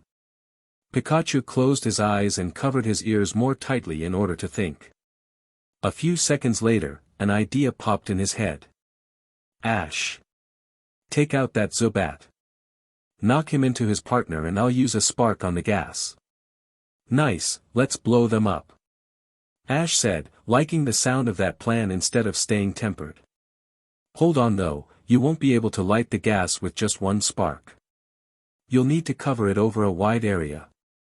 The two didn't have enough time to think their plan over as Bone and Clyde rushed them simultaneously. Clyde kept using Screech to deaden their ears while Bone attempted to tackle Ash into the wall. Pikachu retaliated by ramming Clyde with a tackle attack of his own. As the Zubat fell to the ground, Pikachu's own momentum propelled him towards the water, where he splashed into the salty brine, looking out for Ash. Luckily, Ash managed to use his quick attack to speedily knock Bone also in the same direction. The two poison types landed in the middle of the cave pit where the gas was densest and struggled to get up from exhaustion. Ash and Pikachu were safely behind a tall boulder and Pikachu got up in the standing sea water, using the same boulder as cover. Immediately following his quick attack, Ash felt a rush of pain in his eyes as if they were trying to swell outside of their sockets. Soon enough, the pain vanished and Ash blinked his eyes several times over to neutralize the sensations. As soon as he stopped blinking his eyes and focused on the surroundings, he noticed his vision became sharper, enhanced, and every distinct body of matter became outlined, tagged, and identified. "Hold on, Pikachu!" Ash exclaimed. As he turned his head towards his partner, an outline traced itself around the electric mouse, its pouches, the standing salt water around it, and the noxious gas outline above. Embedded between the outlines were glowing indicators that seemed to connect the differently outlined shapes. Ash noticed these indicators and realized that the glowing lines had something to do with Pikachu's cheeks, the water, and the gas. It hit him. "Pikachu!" Ash said excitedly to the mouse. "Dive underwater and use Thundershock. The spark will course through the water like a ring and the electricity will make the gas explode." Instead of the plan hitting him like it did Ash, Pikachu dropped his jaw aghast. "Are you out of your mind? If I use Thundershock to explode the gas, we'll be caught in the blast." Ash just smiled. "Pikachu, you've got to trust me. I know this will work." Pikachu's eyes darted between Ash, the gas, the water, and the two thieves before coming back to Ash again. When Bone and Clyde made movements in order to get up, Pikachu screwed up his concentration and nodded. In one swift motion, Pikachu dove under the water, squeezed his cheeks, and let loose a stream of electric current.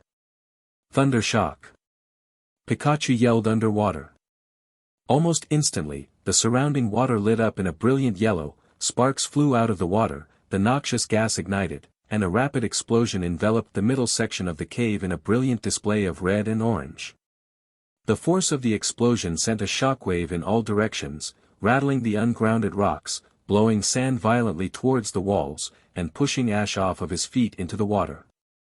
When the sand settled and the rubble fell to the ground, Bone and Clyde groaned to each other to make sure they were still there. "Ow! Whoa-ho-ha, you alright, Bone?" groaned the coughing. "Yeah, Clyde. How the heck did we get wiped out, by wimps like them, the Zubat?" Ash and Pikachu both got out of the standing water completely soaked and exhausted but willing to do whatever was necessary to finish this battle. "Will you, please give me, Pikachu wheezed. "My treasure back." "Ugh.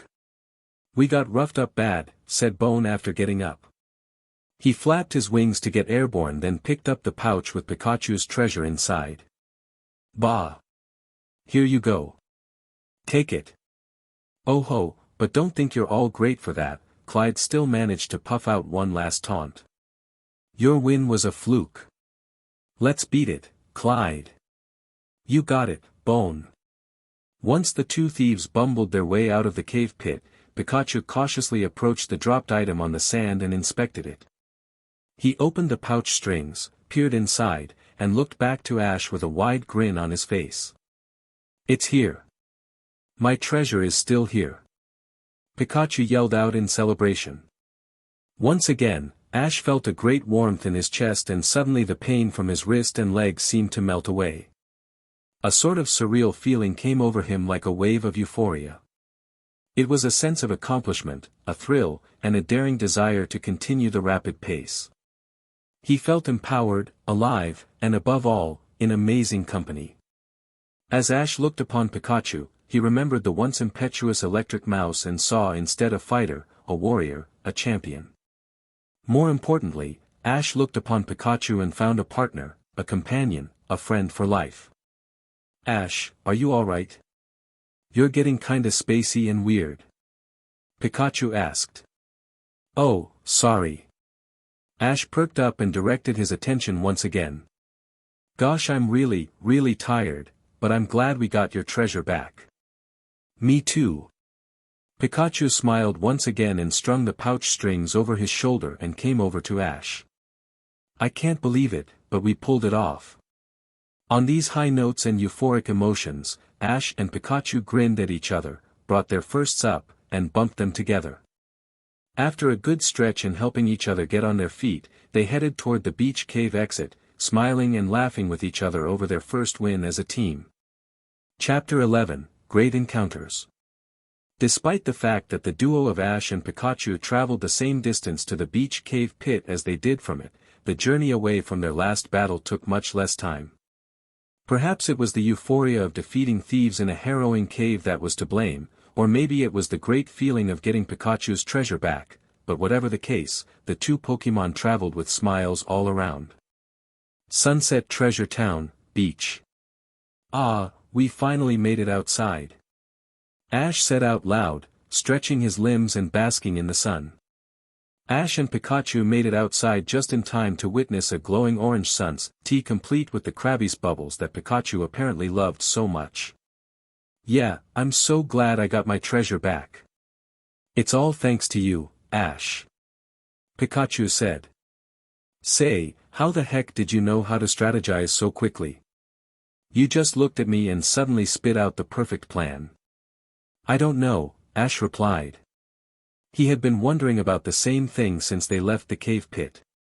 I just remember a sharp pain going through my eyes, and then suddenly it all went away and I could see things more clearly and everything was outlined with information around it. Ash! Pikachu exclaimed. I think you learned foresight. Wait, what? Ash wondered bewildered. You mean I learned a new move? Definitely. Pikachu grinned. That means you also leveled up. Oh wow, so that's what leveling up feels like. Ash let his muscles give out. And fell to the sand in a satisfying heap. This feels amazing. Being a Pokémon is great. And thank goodness you are one. Pikachu agreed. Suddenly he adopted a serious tone as he thanked Ash once again. But really, Ash, you saved me back there. If you hadn't washed up on the beach unconscious like that, those guys would have run off with my treasure for sure. No problem. Ash smiled as his partner, feeling the warmth in his chest even more. But honestly, I helped because I was right there, it wasn't anything too special. Maybe, Pikachu said as he sat next to Ash on the sand. But still. Without your help, I don't know how on earth I would have ever gotten my treasure back. Speaking of which, what is your treasure anyway? Why does it mean so much to you? Ash asked. Oh. It's my relic fragment. Relic fragment? Pikachu motioned to sling the pouch off of his shoulder and opened its contents. Inside was a relatively small stone with a flat top half and a crystallized, almost mountain terrain-like bottom half. Here's what they stole.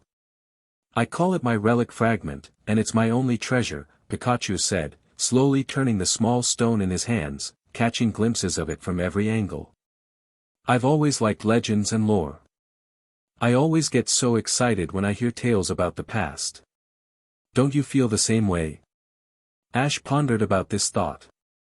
Yes, it was true that he had some kind of fascination about ancient knowledge, but he couldn't remember what legends in particular fascinated him. In fact, he realized that the only memories that he did possess were those after waking up on the beach and a few minor details. He only remembered his name, and the fact that he was human. No other memories existed. However, Ash let Pikachu continue, allowing for him to get jittery and excited. You know, hidden troves full of treasure and strange relics, uncharted territories veiled in darkness, and new lands just waiting to be discovered. Such places. I can only imagine what lies inside of them. All the gold, the treasures, and the history. Wouldn't it be amazing to make historic discoveries? Ash chuckled as he also imagined such places in his mind. He pictured a land hidden by clouds with caves and temples littered with gems and other precious objects. That's what I've always dreamed about. It's all exciting to me. Pikachu said. So one day I happened to come across my relic fragment. I admit that it looks like junk, but take a closer look. See? That inscription forms a strange pattern, doesn't it? Pikachu handed over his relic fragment to Ash. Ash raised his back from the sand into a sitting position and shifted himself closer to the electric mouse. He took Pikachu's artifact to examine it, and when he did, he immediately noticed a white chalky inscription on the flat face of the stone. It resembled 4 wings in a curved rectangular manner. Wow, you're right. Ash was amazed. I've never seen a pattern like this. There must be some significance to this pattern. This relic fragment must be the key to legendary places, to areas where precious treasures lay. At least I think so. Pikachu reasoned. Ash handed Pikachu back his treasure, but all the while frowned at the magnitude of Pikachu's ambition. You know, at the rate you're going now, you probably won't find out what this treasure does, if it does anything at all. That's why I want to join an exploration team. Pikachu exclaimed. His eyes seemed to radiate in the orange light by the setting sun. His smile grew wider as he envisioned visiting the ruin where his artifact may have a home. This fragment must fit into something somewhere. I want to discover where that is. I want to solve the mystery of my relic fragment. Did you try to join an exploration team already? I did earlier. I tried joining an exploration team as an apprentice at Wigglytuff's guild, but... Ash turned his head and listened closer. But what? Pikachu's ears drooped as he mumbled, I chickened out. That may have happened before, you know what? You've gotten so much stronger, I've seen it. Ash nodded in understanding but smiled at his partner, saying, you should definitely go back to the guild for training. Maybe, but what about you, Ash? What are you going to do now? Pikachu asked, really worried for his new partner. If you really are a human, and you don't remember anything besides your name, do you have anywhere to go? Realization hit Ash like a rock. He was like a Magikarp out of water, like a Magikarp without splash attack. He truly had no plan, no guide, and certainly no means of protecting himself. I guess I don't. What am I going to do? Well, if you don't have any ideas, can I ask a big favor? Pikachu timidly questioned. What do you have in mind? I'm up for anything, really, Ash replied. Would you be willing to form an exploration team with me? Pikachu quickly gushed out. Really? Ash was particularly perplexed. Why an exploration team? I just know that we can make a great team together, maybe even the best team the world has ever known. Are you sure? Ash asked hesitantly. Yeah. Why not? I mean, before now I couldn't even get back my treasure back from those thieves. But when you came, I somehow got more courage to face my fears. Pikachu said. With each sentence, Pikachu's thankfulness seemed to glow more like the light behind him. I know you just look like a Pokemon, but there's just something different about you. Something that could really make this happen. I'm ready to do whatever it takes, Pikachu encouraged. What do you say? I know that we'll be so awesome together. We're gonna be the best team ever. Will you? Please. Well, I do have nowhere to go and I have no clues to point me anywhere, and I don't even know what an exploration team is, but hey. Ash conceded. Let's do this. Let's form an exploration team. You will, really? You'll do it? Yes. Yes, I will. For a hair's width of a second, a glorious moment of history had been formed. The light of Pikachu's eyes changed from bright to dazzling. The warmth in Ash's chest transformed the glowing ember into a raging fire. The compact made between the two youths out of haste and spur of the moment transfigured into a bond for life. Oh my goodness, thank you so much. We're going to be totally awesome together. Let's make this happen. Maybe we'll even find out how you became a Pokemon in the first place. I hope so, and maybe we'll figure out the mystery of your relic fragment. Let's do it. At that, both Pikachu and Ash bumped their fists again. And laughed with each other. Well, first we should go up to Wigglytuff's place and sign up as apprentices. That's where we need to train to become a first-rate exploration team. I'm sure the training will be very tough, but let's give it our best, Ash. 23:43 p.m. Sunyshore City, Pokemon Center, Sinnoh region. Alright guys, I'm going to bed. I haven't gotten around to sleeping in late for a while now, right Piplup? I shall go to bed as well. I can catch up on my reading in the morning. Good night then. I'll see you in the morning for some ice cream and a gym battle. You guys are weird. 12 o'clock is too early. My fro couldn't take the stress. Good night, everybody. I'll be here crushing berries in case Ash wakes up. Everybody except Brock and Flint headed off into their Pokemon Center dormitories for the evening. Ash still wasn't awake, but Nurse Joy was confident that he was stable and would wake up before morning. Brock sat next to him creating new Pokemon food using some of the berries he picked on the way to Sunyshore. Ash was still lying on his stretcher placed conveniently next to Bizel so that they were in the same room. Pikachu settled next to Ash and was snoozing happily and occasionally muttering something that sounded like Pikapi over and over in his sleep. Flint couldn't help but smile to himself at the sight.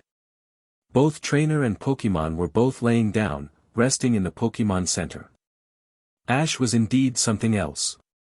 Are you sure you're going to stay up until he wakes up? Flint asked Brock. I'll keep busy until midnight, Brock replied. Besides, I don't think we have anything to worry about anymore. He's breathing on his own and I see his eyes moving around randomly from time to time. I think he's just asleep and dreaming. Yeah, you're right, Flint agreed, sighing. Let me guess, you're still thinking about her, right? Brock noticed Flint's suddenly mellow nature and guessed what was going on. You're good, Brock, Flint said. I just wish that there was something I could do, something totally not awkward. I mean right now, flirting is as far as it gets. Why don't you room with her for the night? Brock suggested. I mean, if Ash wakes up in the middle of the night, he may end up coming to our room anyway. Dawn, Lucian, and I are sleeping the room we've got, but you never know if Ash will want the bed in there or not. There wouldn't be room for him. You've gotta be kidding me, Brock. Wouldn't that be super weird? Flint supposed incredulously.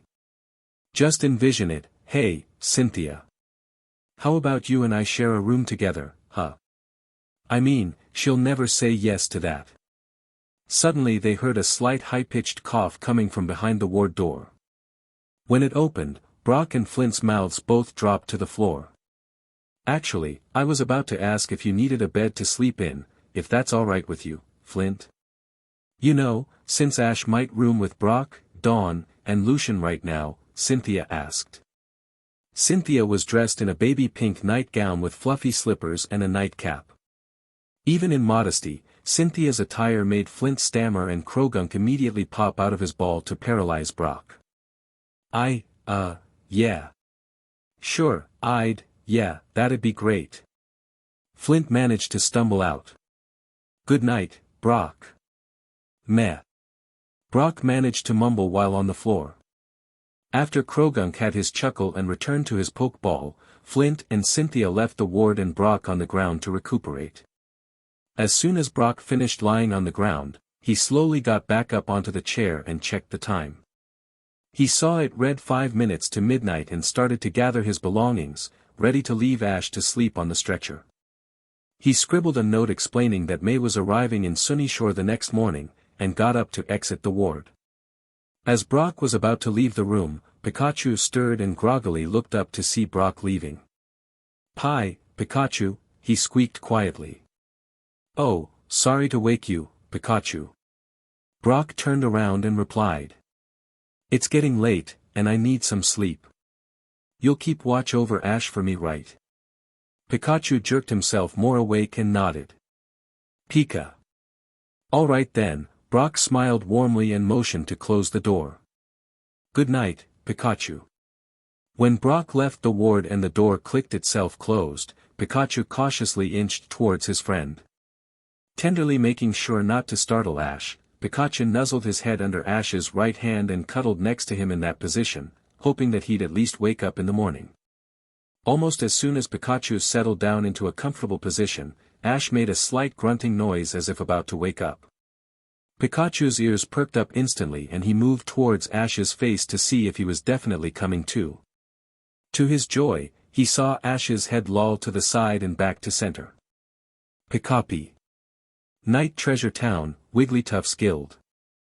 After finally gathering up the courage to climb the ascent to Wigglytuff's Guild, Ash and Pikachu successfully got through the gate after an awkward evaluation by the guild security team.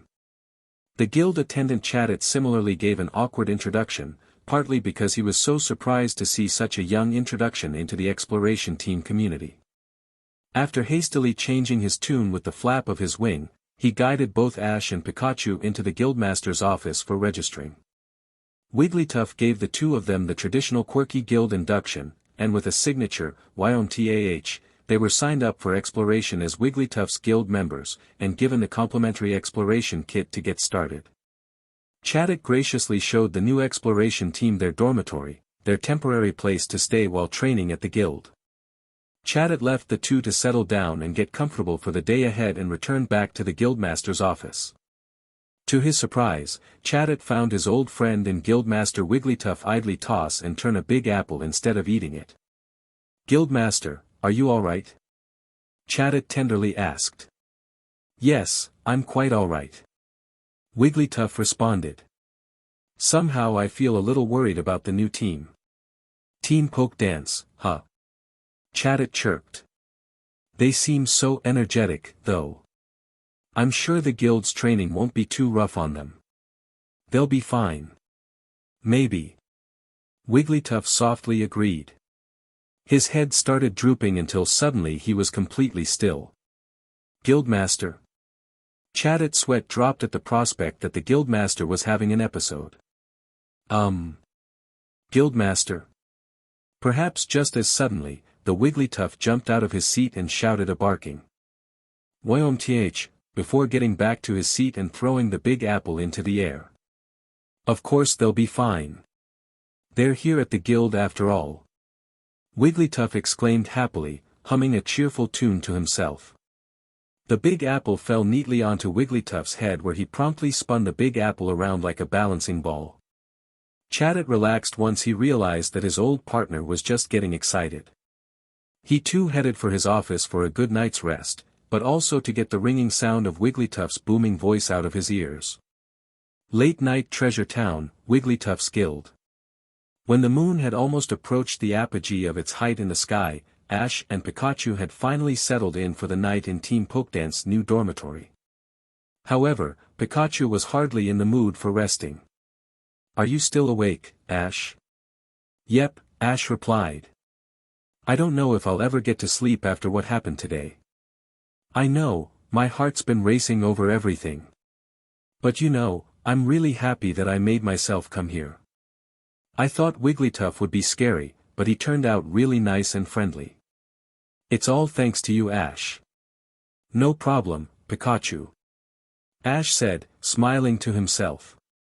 "By the way, I know we signed up to become an exploration team and all that, but what is an exploration team anyways?" "Well, it's something like a group of Pokemon who go around different places doing jobs for Pokemon in need. They send the request to places like Wigglytuff's Guild, then they wait for exploration teams like us to get the job done. Besides just doing jobs, you're bound to go to places never before explored with ruins and really cool things. So the treasure bag will hold our supplies and whatever treasure we'll find, and the wonder map will help us get to our destination," Ash reasoned, keeping in mind the contents of the exploration kit his team got a few moments earlier. Pikachu laughed out loud, remembering the last gift inside the kit. "You forgot the best part. We got an explorer's badge. You know what that does?"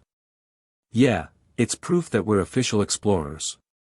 "Wow, I can't believe that this is really happening. I'm starting to get really excited," Ash told his partner, but as he said so, he started yawning towards the end. "Ah. Let's do our best tomorrow, Pikachu, good night." "You too, Ash." Pikachu also yawned in his spot, did a wide stretching motion, and then curled into a sleeping ball. "Good night. And thank you." "You're welcome, Pikachu," thought Ash as he closed his eyes. "But still, I can't believe that this is happening to me. Who am I? Why am I here? I'm so confused. Oh well, it's late. I'll just go to sleep." Pikachu. Ash felt himself drift off into peaceful slumber, but just as soon as he felt something on top of him poke at him in the side, gently, but insisting.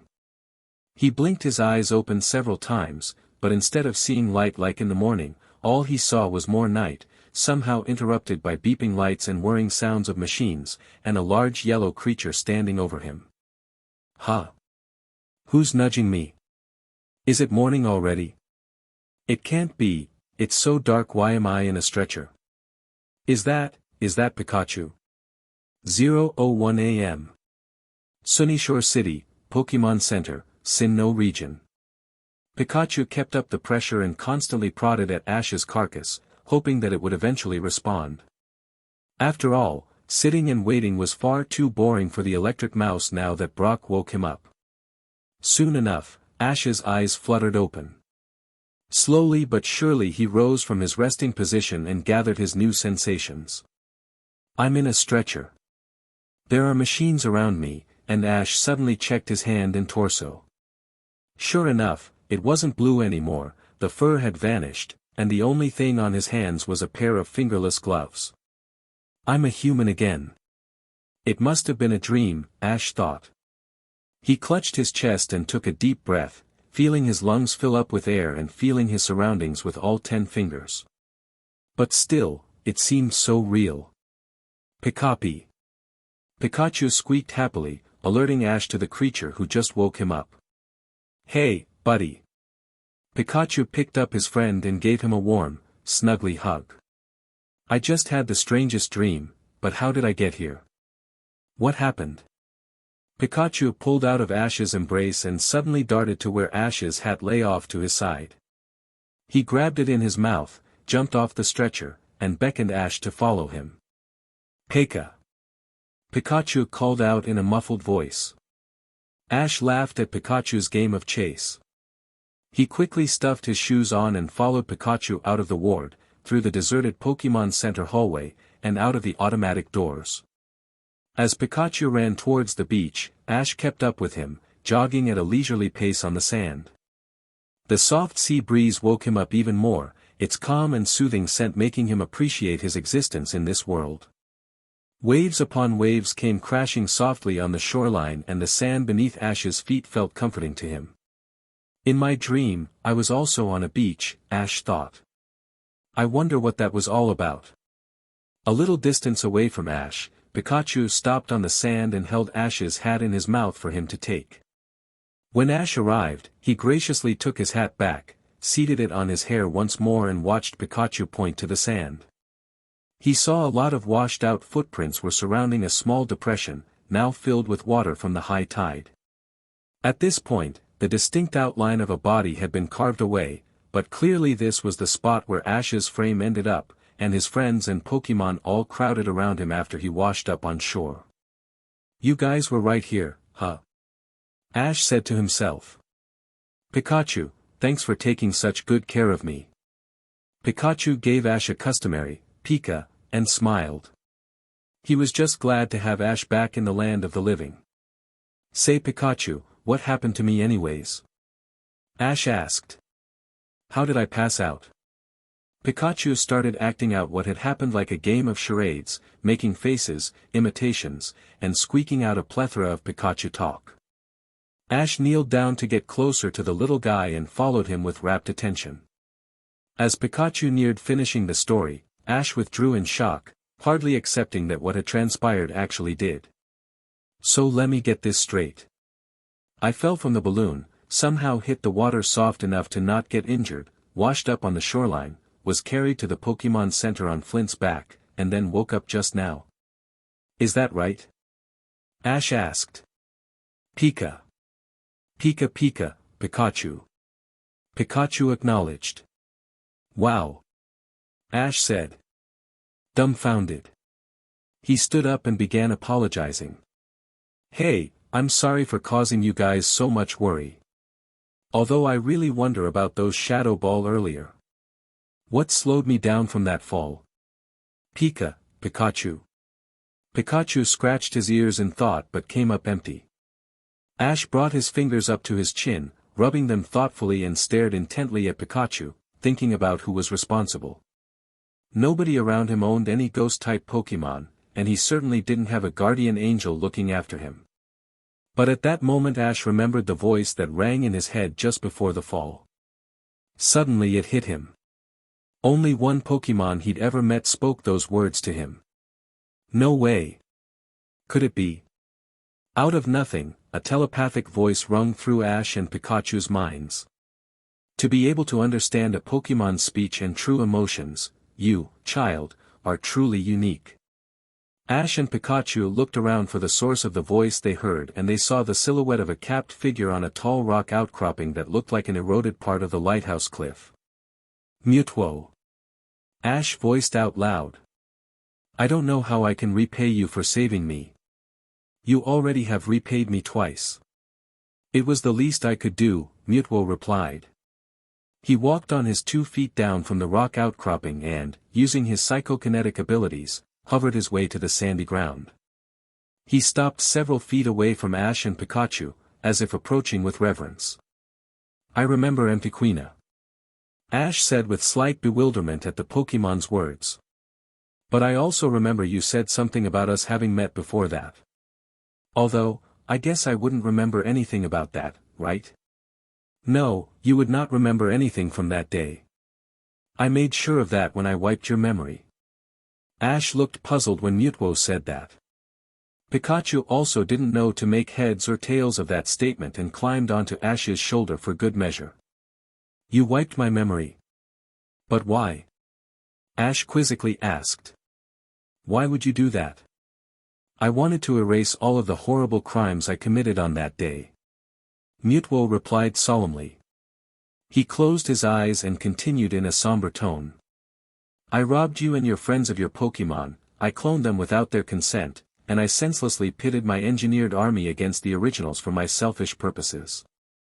After I realized what I had done, I erased your mind as well as those of your friends in order to forget it all.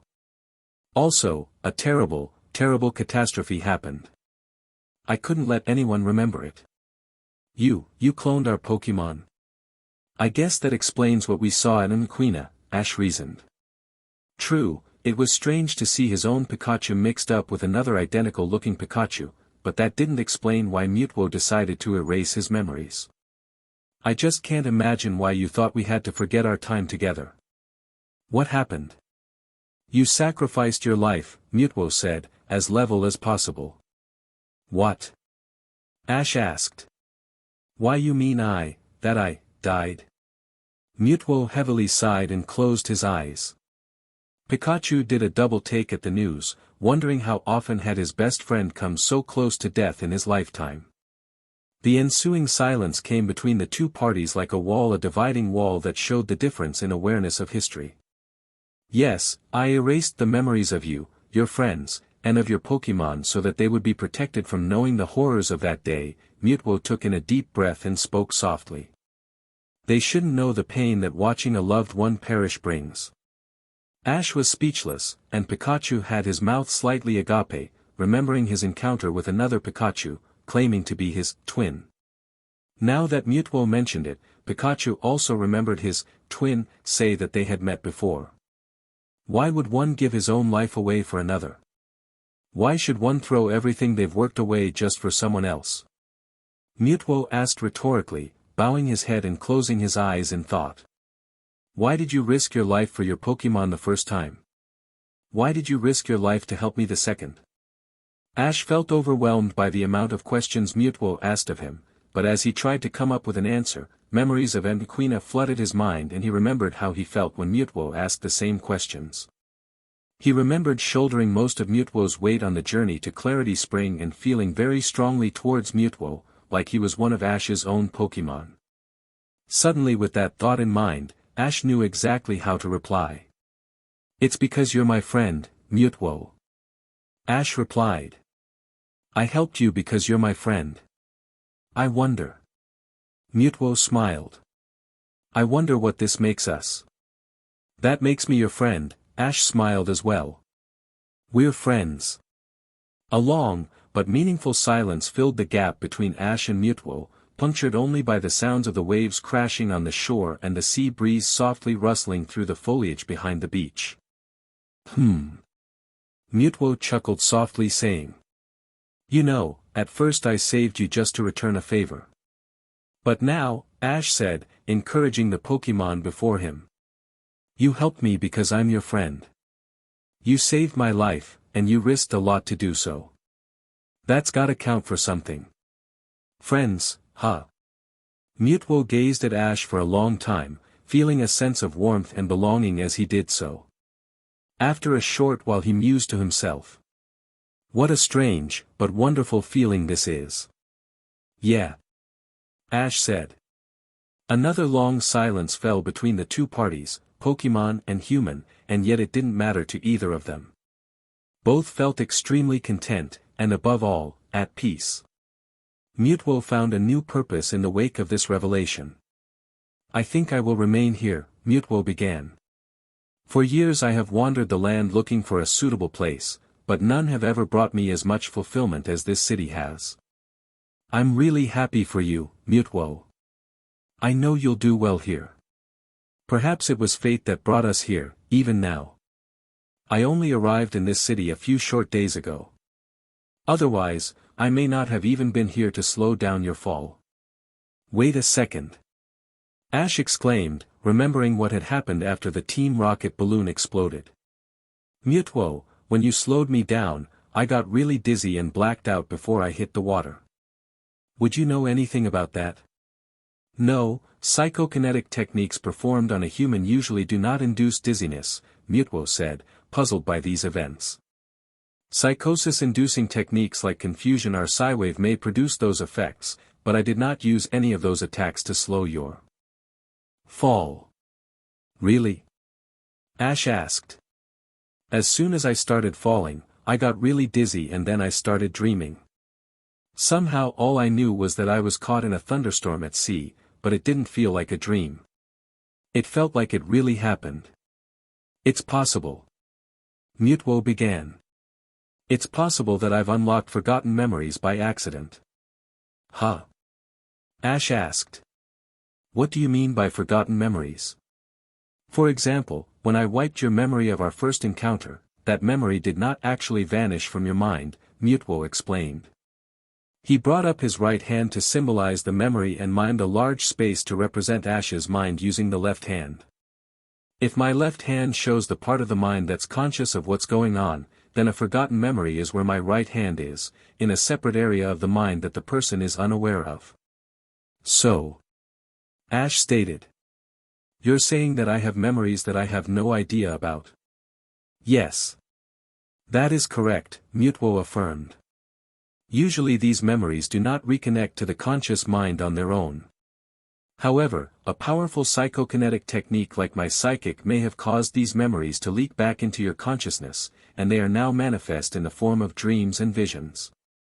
It's possible that a psychic attack may unlock other abilities even paranormal for humans. Your dizziness may even be caused by one of those abilities, and perhaps that's the reason that the memories were unlocked. That's so bizarre, so you're also saying that my dreams that I had after falling from the balloon may have actually happened? Also, you're saying that my dizziness is linked to some kind of hidden ability? It's possible. There's no guarantee. Ash stood rooted to his spot in silence, shocked at these revelations. Although none of his immediate friends knew what the dreams contained, the mere thought that these particular dreams were even possibly reality was frightening to Ash, but also exciting. Regardless, it's probably only because you are so unique that these memories were unlocked, Mutwo mused. What? Ash snapped out of his thoughts. What do you mean? Perhaps you were specifically gifted with this ability that I unintentionally unlocked. I've never met such a compassionate human, a human so determined to fight for the sake of Pokemon before. You truly are special. Perhaps your strange dreams of transformation truly did happen. Wait. How'd you know I dreamed that I was a Pokemon? Ash belched out. I didn't say anything about that. You underestimate my powers, child, Mutwo jokingly taunted. He smiled at the thought that back when he first said that he spoke with malice, but now, he spoke entirely with good spirit. Ash laughed when he fully realized exactly who he was dealing with and that the secret was out of the bag.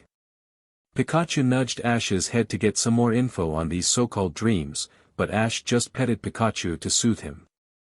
"I'll explain later, buddy, it's a long story," Ash chuckled, embarrassed he hadn't told his starter anything earlier. "I should depart from you, child. I've been in the open for too long," Mutwo warned. "And you need rest. Your superior seems to have something in mind for you tomorrow." "Cynthia?" wondered Ash out loud. "I guess I'll just find out tomorrow then. Let's go back to the Pokemon Center, Pikachu. And thanks again, Mew." Without a parting word, Mutwo teleported out of sight. Even though he was surprised not to find him, Ash smiled and walked back to the Pokemon Center feeling excited for tomorrow's gym battle, and even more grateful that he had such good friends in mysterious, high places. When Ash finally reached the Pokemon Center and the automatic doors completely closed behind him, Mutwo repositioned himself on his favorite high-rising lightning rod needle, looking over the streetlight city in the middle of the night. The full moon was out. "My friend, I will remember you always." Ash.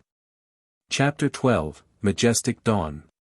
Considering the absolute chaos of the day before, everyone awoke with a rejuvenating and restful sleep, especially Ash, who was currently having trouble getting out of bed. 10:10 a.m. Sunyshore City, Pokemon Center, Sinnoh region. "Ash! Wake up!" Dawn yelled in his ear. The latter knew it was in good spirit, but he wasn't thrilled about waking up to 2 ringing eardrums. "Meh." Ash mumbled. 5 more minutes. "Man, you are hopeless." Dawn sighed and decided to use the reasoning route. "Did you already forget that May was coming today?" "Whoa. I almost did." Ash immediately sprung out of his bunk bed and rapidly dashed into the shower. Fortunately, Dawn, Brock, and Lucian had already used the shower hours earlier and were already in the Pokemon Center lobby, eating breakfast. Dawn mentally slapped herself for not thinking of pulling the Maze on her way card sooner. Instead of dwelling on Ash's simple-mindedness, she just smiled and gently nudged Pikachu awake.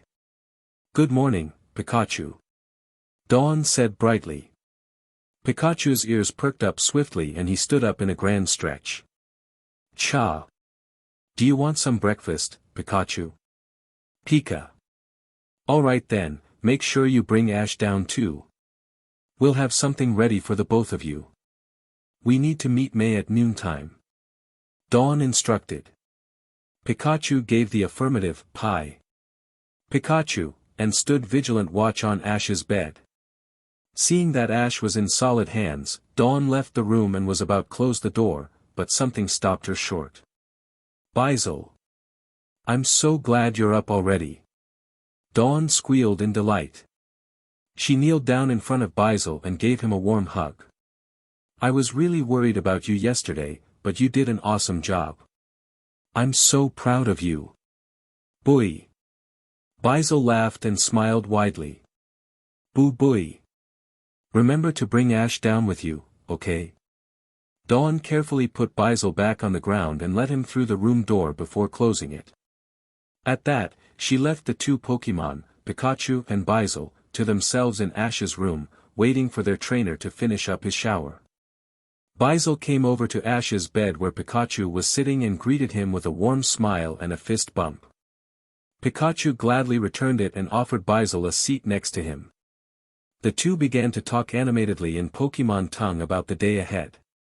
In Pikachu's case, the events that happened to Ash the day before were in the front of his mind. "Oh man." Baizal sighed as he let himself fall onto the bed sheets. "I can't wait for the gym battle today. I'll be sure to blow everyone out of the water." "Huh, I know you will, Baizal, but you know something?" "Yeah." Baizal raised his eyebrows a little bit. "What?"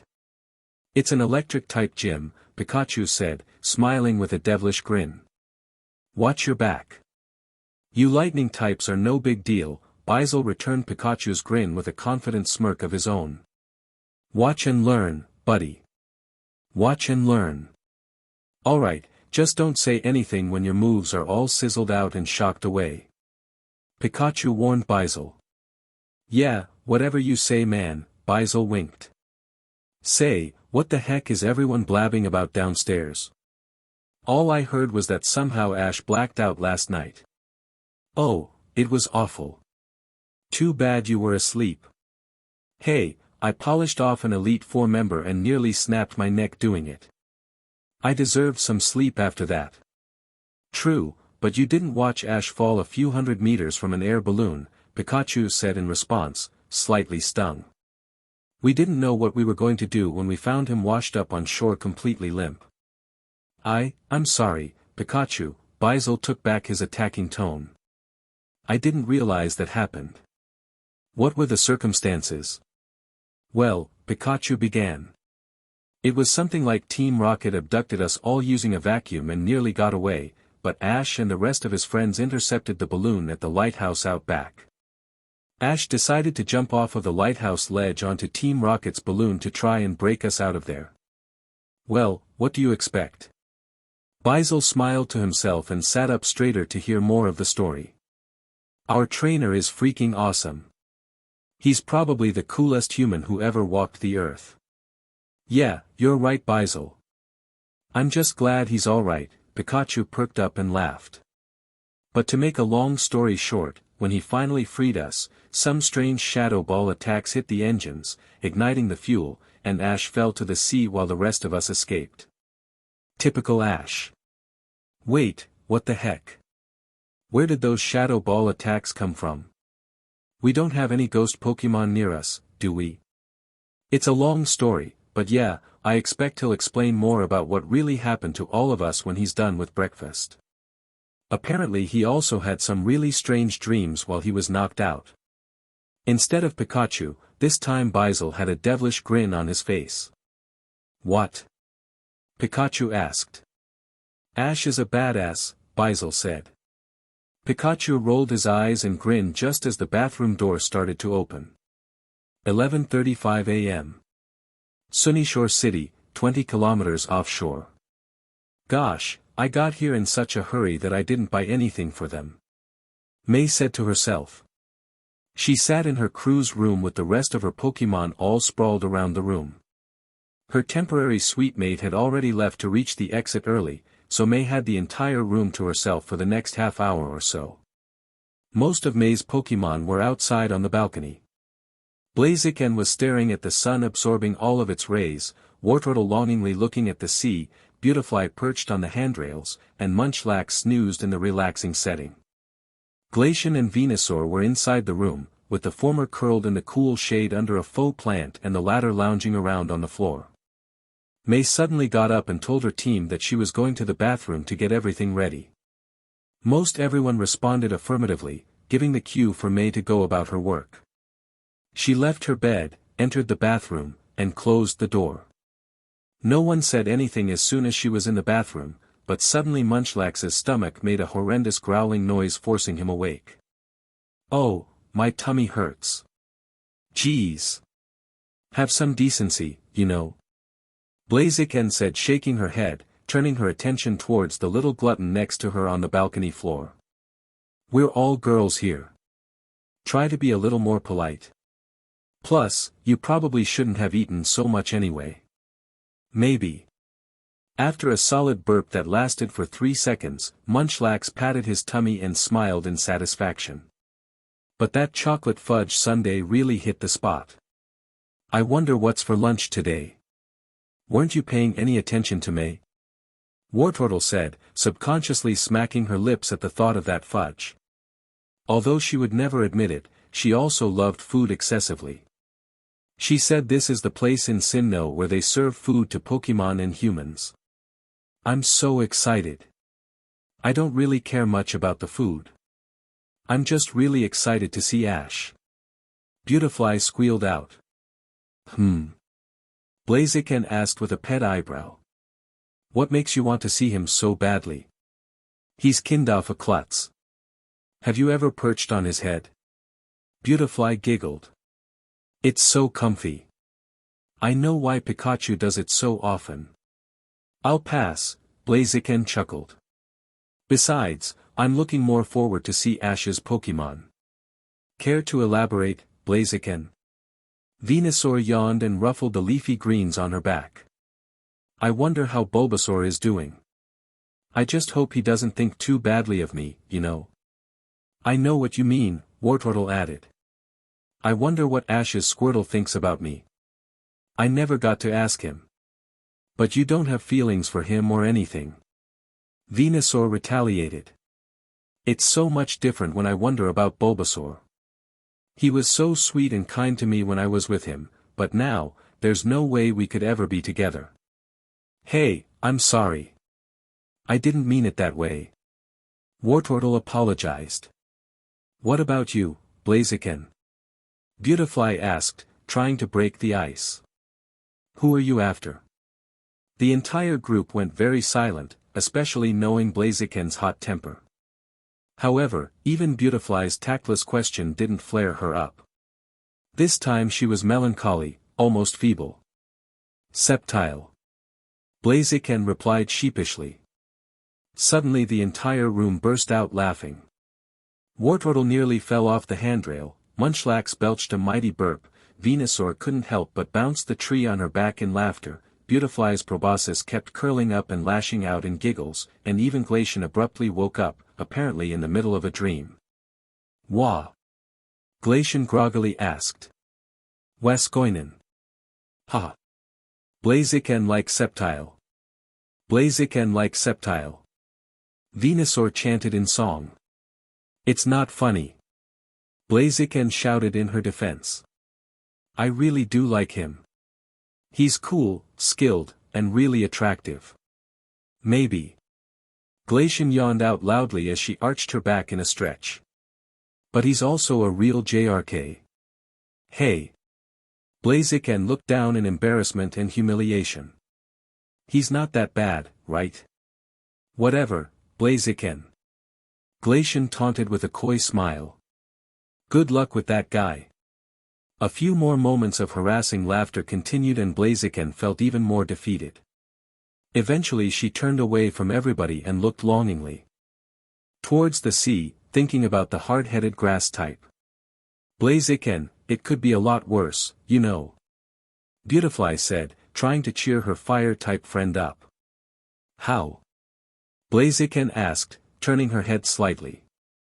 You could be madly in love with Pikachu. Beautifly squealed. Once again, the entire room of Pokemon broke into laughter, even Blaziken. However, Glacian, instead of enthusiastically bawling in giggles, could only muster a few chuckles before looking down toward the ground for some reason. After a few more moments of good laughs amongst the Pokemon, May came out of the bathroom completely prepared for landfall. She called everyone back into their respective Pokeball except for Blaziken, her first Pokemon, and Beautifly, the team scout. She gathered the rest of her belongings from the room, gave it one good glance, and closed the door, finishing her Johto contest campaign for good. 11:20 a.m. Sunyshore City, automated route A115 to Seaport, Sinnoh region. So let me get this straight, Pikachu. You're telling me that Ash didn't actually freefall? Staraptor asked, particularly surprised because he was the team's aerial specialist. From his experience, he knew that humans don't have any ability to slow their own airspeed whilst falling.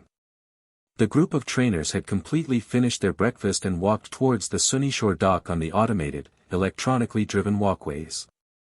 Ash led his Pokemon outside for some fresh air before the big gym battle. While the entire entourage remained in place on the automated walkway toward the port, Ash's Pokemon discussed the information that their trainer revealed at the breakfast table. Both trainers and Pokemon stood on a moving walkway among many others. Similar to the one they were standing on, the other walkways had different colors and arrows pointing in different directions. Currently, the entire group was standing on the light baby blue walkway, headed toward the ocean, headed opposite of the green walkway on their left which was headed toward the city. Yeah, it turns out he didn't really fall. He was slowed down by a psychic attack just before he hit the water, Pikachu responded. Alright, so let's say he was slowed down by someone. Who was it? I know it hurt really badly when I hit the ground, and I landed on the sand. Grotle mused. It had to have been a really powerful attack. Pikachu was at a partial loss for words. It wasn't particularly easy to talk about a Pokémon that was both extremely powerful, but more importantly a Pokémon completely unknown to the recorded world. Nevertheless, the likelihood of this particular being showing up in the nearby future was fairly likely, so a quick summary was in order. It's really hard to explain. Let's see, last night we saw a Pokémon with extremely powerful psychic powers, a Pokémon I remember meeting in the Johto region. What was his name? Basil asked. Mutwo. But other than that, I don't know that much about him, Pikachu confessed. He said we've met him once before, years ago, but he erased our memories to forget about him that time. The last time we saw him was at Mquina, and Team Rocket nearly captured us all just to get to him. Somehow he took them out all by himself. It was incredible. He sounds like a really mysterious guy. I'd love to meet him. Glisker added. I'm sure we'll meet him again someday, Pikachu said. As he assured his friends, the color of the walkway turned a slightly darker shade into a more solid blue hue. You know, it's all good and nice that Ash didn't have to take that heavy fall, but I'm more concerned now with his mental state, Monferno mused. Why did the dream he had put him in such a coma-like state? How did he even get the dream? What was the dream about? About that, the strangest thing that Mutwo said is that the psychic attack he used on Ash may have actually triggered the dreams he had, Pikachu responded. But didn't you also say that Mutwo suggested the dreams could have been real? Staraptor asked. That's absolutely crazy. There's no way Ash could have actually done the things he did in his dreams, right? Actually, I disagree, Grotle countered. My dreams are usually leftover information from the past experiences all mixed together at night. I'm sure humans go through the same thing, and there's no way that Ash would have experienced that dream unless he actually went through anything like it. The fact that he had no prior experiences in real life like the ones in his dream may actually prove that the dream is real. In other words, there's no way he would have imagined something like that so vividly on his own. But I do agree that it's way too bizarre for a human. Well, from what I understood, Ash had some kind of a dream where he turned into a Pokémon and ended up working with another Pokémon to find his missing treasure. Forgetting about the whole transformed into a Pokémon thing, helping others to find their belongings sounds like something Ash would do, right? Glisker recapped. Not only that, but he ended up joining some kind of rescue team. What is that anyways? Staraptor asked. I heard about them back when I was running away from home, Basil said. One time I sat with a traveling group of Pokémon and heard a story about them. Surprise seemed to reverberate throughout the entire group. You ran away from home? Staraptor yelped. You never told us that.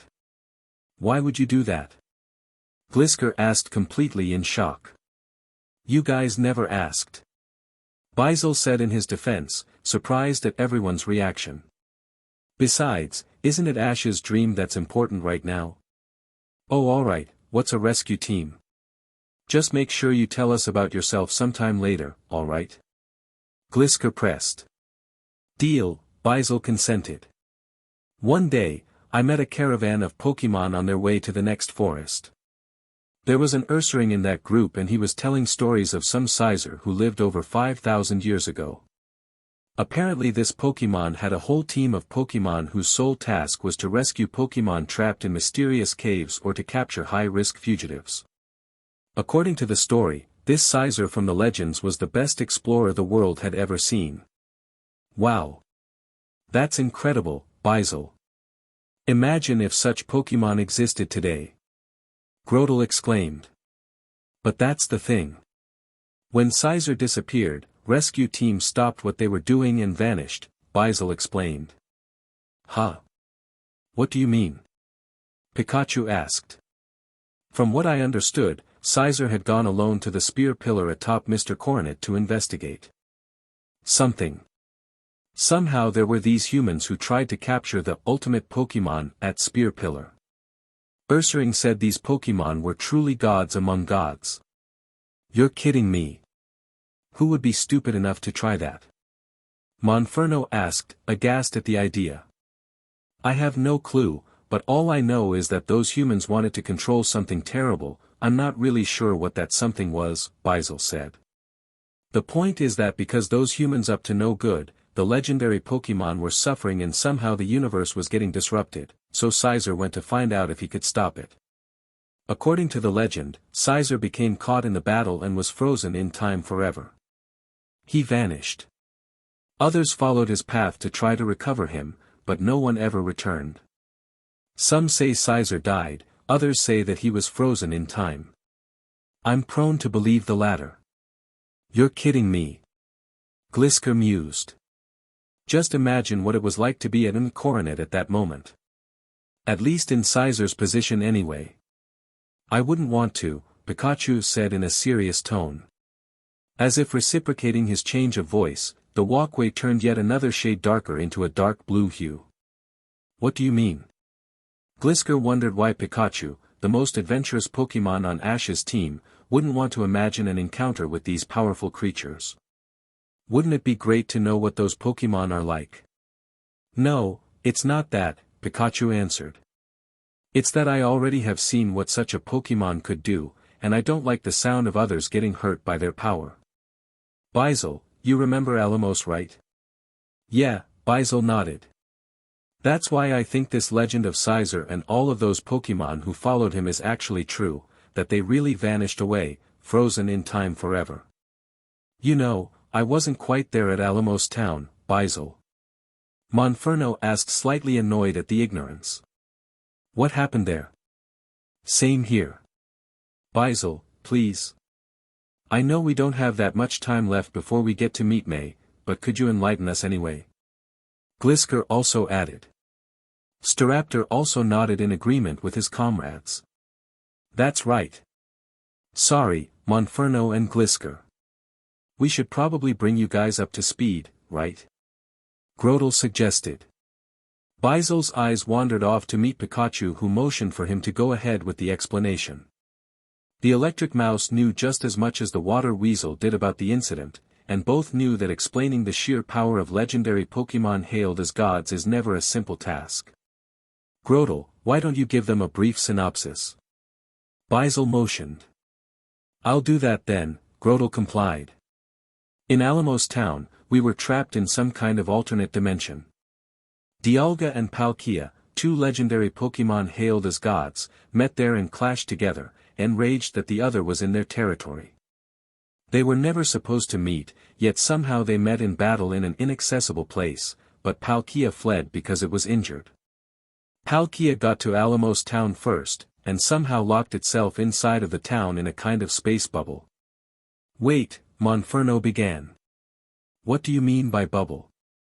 Did Palkia somehow trap the entire town with it? Palkia is said to be a Pokémon with total control of space, so it fled to Alamos, but caused it to become trapped in its own protective bubble to heal from Dialga, Staraptor said, picking up the question. The town was guarded by a Pokémon called Darkrai, whom at first we didn't trust, Grotle added. It was all a big misunderstanding, but Darkrai successfully provoked Palkia to release the bubble. When it did, somehow we were right in the middle of an alternate dimension. Dialga picked up on it right away and started resuming the fight with Palkia and also engaged Darkrai in a three-way battle. How did the fighting end? Were you guys alright? Glisker asked in worry. Darkrai stalled Dialga and Palkia long enough to buy us enough time. Thanks to Ash and Dawn, they managed to activate the bell tower in the town. Thank goodness the music from the tower actually calmed them down. Darkrai turned out alright, and everything returned to normal, Grotle explained. It was quite an ordeal, but the really big part is about the sheer power of those legendary Pokémon. They truly were gods. The thing is, when the fighting was finally over, Palkia was able to restore us back to normal, Basil said, picking up Grotle's train of thought. We've heard about Palkia and these powers in folk tales, but there we were finally able to see them for real. Dialga has the power to control time, and Palkia has the power to control space, Pikachu explained. I don't know exactly what that means or what they are truly capable of, but during the fighting we were trapped. We tried to leave the town, but every time we tried, we ended up going back to the same spot. It felt like an infinite loop, Baisel finished for him. You'd be stuck in this loop forever, trying to get out of the town but with no hope of ever escaping. It's like being trapped in the alternate dimension for eternity. Hold on though, it wasn't just like being trapped in a loop, Staraptor said. It was more like being trapped in time. Being trapped in a loop forever is probably just like being trapped in time. No, but that can't be right, Staraptor. Baisel started. We kept returning to the same spot, over and over again. That means that time was still going, but we kept coming back to the same space. It was more like being trapped in space, if you're asking me. Still Baisel, Staraptor could be onto something, Pikachu said. Even though we kept returning to the same spot, we could have still been frozen in time. Remember when it was all over? Hardly any time passed at all. That had to mean that we were kept in some kind of time loop but we just couldn't feel it. Wait, are you suggesting that controlling space means that time starts acting up? Glisker wondered. That seems so non-intuitive. What happens if you control time? Does space start acting up then? Everyone seemed stumped at this proposal. However, a moment after Glisker asked his rhetorical question, Grotle piped up and spoke with great enthusiasm. Guys, it actually does make a little bit of sense if you think about it. Really? Monferno asked skeptically. Let's hear it. Let's say you travel back in time about 40 human years ago. Even though you'd end up at the same spot, you, the time traveler, didn't change your age, so to you, time didn't change at all. Go on. Staraptor pressed. Instead of your time changing. Around you, all of the space around you changes. I bet that if you traveled back in time 40 years, you wouldn't feel anything different about your age, but your surroundings would change to reflect the time traveled. Especially in a city like this, I'll bet this was a forest 40 years ago, so you could definitely see the change in scenery, the change in space. If you traveled back in time, you'd still feel the same age just in a different point in history than where you came from. It means that time control doesn't change the perception of time. Grotle continued, excited at the epiphany. Time control alters the perception of space affected by time. Whoa! Baisel gasped. Pikachu, Monferno, and Glisker did a similar take. What about space travel? How do you think that works? Staraptor questioned further. Grotle took a short pause to gather his hypothesis. In a manner of role reversal, he stated, space travel probably means that time goes backwards or forwards whether the space is getting built or unbuilt. If space is being built into how the future looks, its inhabitants age to match the building of space. If space is being torn down into how the past looked, its inhabitants probably decrease in age to match the earlier setting. I guess we're kicked off in a space travel right now, just our ages are growing slowly to match our surroundings. Let me take a stab at this one, Monferno interjected. Let's say that we all did a space travel and somehow undo the building of this walkway for 5 human years. Yeah. I'm listening. Grotle encouraged enthusiastically. As the walkway is in the process of being unbuilt. I'd probably de-evolve into a Chimchar, Staraptor would probably still be with his old flock as a Starly, Glisker would still have been trying to keep up with his gliding friends as a Gligger, Baisel might be an egg with his parents, Pikachu wouldn't know Volt Tackle, and you, Grotle, would probably de-evolve into a Turtwig. That could be, Grotle agreed. But you know, that's only my guess. I have absolutely no clue how time travel really works. I guess that one grass Pokemon Shalebi could tell us, if the rumors about her are even true, but my guess is as good as any until we ask her. Even so, Grotle, Baisel started. Your theory does explain what might have happened to that Sizer. What do you mean by that? Pikachu asked. Let's say that Sizer got caught up in the middle of those legendary Pokemon, and when the legendary Pokemon broke free, they released a massive amount of their own time-space energy. Where are you going with this? Pikachu asked further. Maybe Sizer. Basil furrowed his brow and concentrated, trying to think about his choice of words.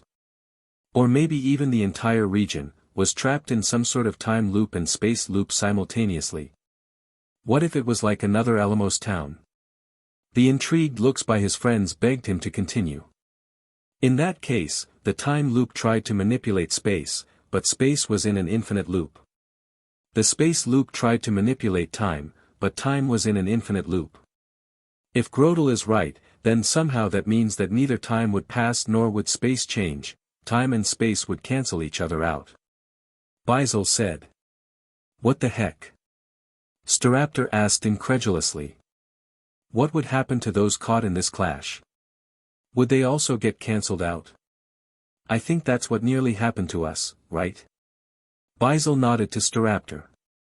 Dialga and Palkia fought against each other so violently that they somehow transported us into an alternate universe, one which we couldn't leave its space and one where time didn't pass by. In fact, when the fighting started again, Dialga and Palkia's energies caused the edges of the town to vanish into nothing, exactly because we were caught in Dialga's time loop and Palkia's space loop. Their energy nearly cancelled our existence entirely. Silence pervaded the atmosphere of Pokemon while the moving walkway continued to the ocean. A soft sea breeze flitted through each respective nostril and the walkway underneath them turned into a deep, rich shade of navy blue, signaling their close arrival. The more I think about Grodel's thoughts and what you're saying right now, Basil, Pikachu began. I think you may be right. Remember that if Ash and Dawn hadn't stopped the battle with the tower chimes, our universe would have collapsed and we wouldn't exist anymore, not in this universe, and not in that universe they created. Exactly. Basil agreed. Bringing it back to Sizer, I think that's what happened, and that explains why no explorers could ever find his body again. If Sizer truly was trapped in that colossal clash of power, then he may either be currently stuck in an alternate universe, or completely wiped off the face of existence permanently. I'd hate to be a party pooper, interrupted Glisker. But May's crews just arrived on the dock, and we're just about to get off the walkway. Then before we go off to see May and her Pokemon again, let me get this straight, Monferno requested. So far, all we know is that some Pokemon named Mutwo is now estranged friends with Ash, right? Right, Staraptor affirmed. And Ash had some dream that he made friends with a Pokemon, as a Pokemon, and joined a rescue team? So he said. Basil admitted. And somehow that Dialga and Palkia were almost captured 5,000 years ago, and many rescue teams with a fabled Sizer may have been sealed away or destroyed as a result. Possibly, Grodel suggested. And best yet, at the very least, Ash dreamed about it and maybe even partook in it. It's just a guess. Glisker cautioned. And there's no way to actually know for sure, right? Monferno finally topped off.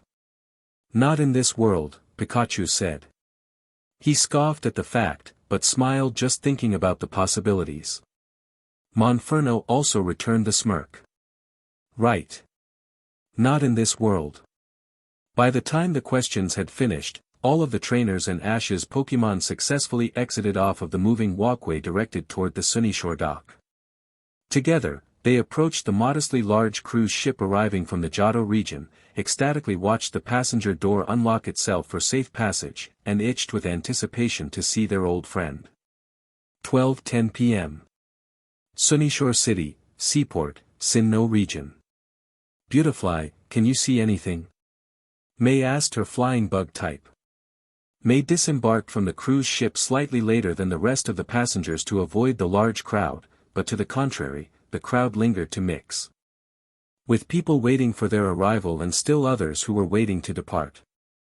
Beautifly circled the skies, trying to find Ash and his friends, but was having a little difficulty finding his landmark head amongst the crowd. I hope I can find them.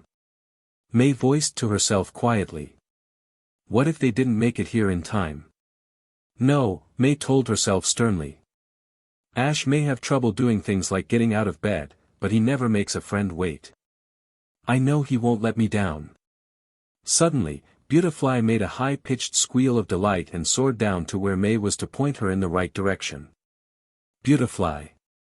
Did you find them? She asked. Sure enough, Beautifly pointed her proboscis in the direction of Ash's entire traveling caravan and flew off to land on Ash's head in advance. The crowd thinned out slightly, several families left to reunite over food, businessmen and women left for their commercial duties, and various others left almost as if to clear a path for May to find her group. Beautifly landed neatly on Ash's head, giving Pikachu a little start, received an excited welcome from Ash himself, and then respectively pointed out her own trainer to Ash with her proboscis. When Ash found May amongst the crowd, his chest warmed in relief and excitement as he quickly hurried over to May, who similarly rushed over to her old friend. Hey, May. I'm so glad you're here. Ash greeted with a huge smile. As she stood before the trainer in front of her, she saw his entire team of Pokémon behind him and all of her old friends from Sinnoh. May couldn't help but return the favor. Ash. It's so great to see you again, she replied with a laugh. Suddenly Ash reached both of his arms around May, who did the same in turn, and she wrapped her arms around his back into a tight embrace. Both felt each other's presence like nothing before for the first time in months. As they were still pressed together in total friendship, Ash couldn't help but whisper softly enough for May to hear. I've missed you so much, May. When she heard this, she startled slightly, feeling the meaning of the words sink into her. As she realized what Ash said, she pulled him closer and whispered back. I've missed you too. I've missed you so much. Soon, all of Ash's Pokémon had crowded around the two trainers and they pulled apart to give the surrounding Pokémon some much-needed attention. In joyful spirits, May joined the rest of the group in animated dialogue, and together the group of Pokémon trainers and Ash's Pokémon followed Flint according to the direction of his nose. All was well for a pre-gym battle lunch. Chapter 13, Legend Maker. Usually when hosting someone dear at a restaurant, people generally spend more attention to the visiting traveler. No matter how delicious the food, the host is supposed to keep the eye on the prize and hold the newcomer in the forefront. Similarly, the new visitor should probably do the same with respect to the host, paying more attention to the person than the food. Clearly Ash and May didn't understand this. 13:10 p.m. Sunyshore City, Sunny Shore Tower Diner, Sinnoh region. Goodness, Cynthia said as she looked upon both Ash and May completely devouring their meal. I thought I had an appetite. You should get used to it, Cynthia. Dawn calmly finished her chew of Caesar salad and laughed. This only happens every mealtime. I see. Cynthia murmured to herself. She took a quick glance in Lucian's direction on the other side of the table and at Flint to her right. Lucian waved his hand in a beckoning motion, trying to get her to speak something, whereas Flint just shrugged and continued devouring his giant burrito special. Cynthia sat on the end of the plushy booth while the young quartet sat on the inside. Brock and Dawn were the furthest away from her. Just as Cynthia opened her mouth and raised her hand up about to say something, Dawn charged forward with a question for May, who just finished her last bite. Cynthia quickly closed her mouth and scratched the back of her ear so as not to interrupt. May, you never told us about the Johto region. How were the contests? Dawn asked emphatically. May quickly finished her mouthful of burger patty and heavy condiments before answering. It's been a lot of fun, but really stressful most of the time, May replied as best as she could. I had to travel alone for a good part of my stay, but recently I traveled with Drew. The mention of Drew caused a slight eyebrow raise from Brock, one that May noticed right away. Ash also looked up briefly in response to May, but looked back to his burger trying to dismiss his premonitions. Isn't the grand festival really soon? Dawn asked with a strong, urgent tone. Do you have enough ribbons to compete? May was about to take a quick bite of her burger, but at Dawn's question, she stopped abruptly and set the burger back down on the plate. Not a day after she left her troubles behind, they caught right back up to her. She opened up her mouth to say something but stopped short again. May? Brock asked gingerly, noticing her grand pause. Is something wrong? May looked down at her once tasty-looking burger and suddenly felt really weak. She managed to say something in a sort of quiet voice. As I said, traveling alone was really stressful. You don't have the necessary 5 ribbons to compete, do you? Cynthia said, taking note of May's change of tone. She decided to spare the song and dance and just skip to the point. May turned her head towards Cynthia's direction with a grim look on her face and nodded. Everyone on the table felt a wave of melancholy at the news, particularly May's older traveling friends. That's rough, May, Flint sighed his condolences. I know that there are no more official contests to compete after Olivine. I'm really sorry to hear that. I just don't know what's come over me. I've lost so many more contests than I won, and each one felt so much more difficult than the last. I feel like I lost my touch.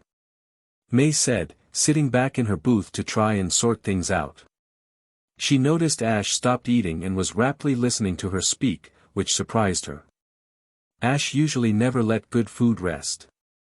Lucian took this opportunity to express his expertise. You know, May, I don't know that much about you, but my guess is that you're just not used to traveling alone, Lucian said calmly. Remember that you started out with Ash, so you're probably used to that style of travel. Most trainers don't get that opportunity and end up leaving on their own. Yeah, Flint butted in.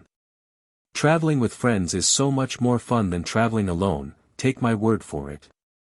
I think it also produces better trainers as a result. Wait till Paul hears that. Ash muttered under his breath. As I was saying, May, you shouldn't think that you're at total fault for your losses, Lucian smirked at Flint for his interruption and then continued on. Sometimes just being alone will cause people to lose their drive. Don't let it get to you. This too shall come to pass. Yeah, I know. May agreed. I'm pretty down about it right now, since I'll have to wait until next year.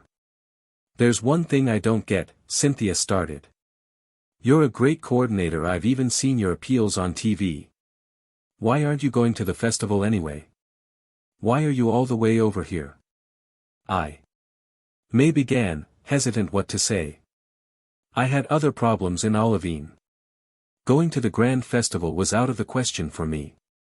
Is it personal? Brock jumped in, hoping to save May from any more prying questions. As Brock asked, May inwardly thanked him for his careful consideration. She started breathing a little bit easier to match. Yeah, she replied. It's been really rough for me the last few weeks. I just had no idea where to turn after the Olivine contest ended, so I looked to the only place I could other than home. Going to the grand festival would've complicated things. You know, May, Ash began. You'll always have a home with us. He's absolutely right. No need to worry. Dawn peeked. You're always welcome here with us. Feel free to stay as long as you'd like until you sort things through. Brock nodded in final agreement. We've got you covered, May. May smiled brightly at her old friends, feeling at peace and content. She looked towards Brock, Dawn, and Ash, feeling truly grateful to have ever met such amazing people. Thanks, you guys. May said with heavy thanks. That means so much to me. Cynthia allowed a few seconds to settle amongst the group before she was ushered by Lucian's hand movements again. It was time to forward her proposal and reveal her ulterior motives. Ash, Cynthia started. Are you almost done with your lunch? Mmpichum, yeef. Ash just realized that he hadn't finished his last bite of burger, so he hurriedly crammed it in his mouth and sloppily responded. Just a sec. May and Dawn simultaneously facepalmed at Ash's horrid table manners. May on the other hand fondly remembered eating dinner with him on the night before the Wallace Cup. Cynthia merely smiled at Ash's nonchalant rudeness and decided to begin her explanation. Alright, while Ash is finishing up his lunch, I'll just start talking. Hopefully it won't take too long, Cynthia started. To her right, Flint made an obvious roll of the eyes, to which Cynthia administered a death glare in response. Flint snorted a laugh and retreated back into the booth cushions so that Cynthia could address the younger group on her side. First off, May, Cynthia began. What do you know about Team Galactic? I've only heard little things about them, mostly from reports on the news, May said, letting her eyes roll upwards to remember what she could. Aren't they just really silly-looking wig-wearing people who only talk about impossible schemes? Cynthia tried to grin at May's description, but the slight curl of her lips quickly faded into a frown. That may have been the case a year ago, May, Cynthia spoke. But since a few months ago, they've turned from harmlessly benign to violently active. Their first national crime was when they actually broke into my hometown museum. Oh no! May gasped, cupping her mouth with her hands in shock. I had no idea this was going on. What happened to the museum? Why were they there? They came to take several of our precious artifacts. The museum was heavily damaged, the ruins are now especially wrecked, and Team Galactic made off with Sinnoh's 2 precious jewels in the attack. No way. May gasped. You're not talking about the famous lustrous and adamant orbs? That's awful. I only wish, May. As for the rest of you, Cynthia started. You remember what happened, right? Yeah. Brock nodded in a somber affirmative. I just wonder what they are up to right now. Probably nothing good, of that I am sure. I can't stand them. Ash brought his hand onto the table and balled it tightly into a fist.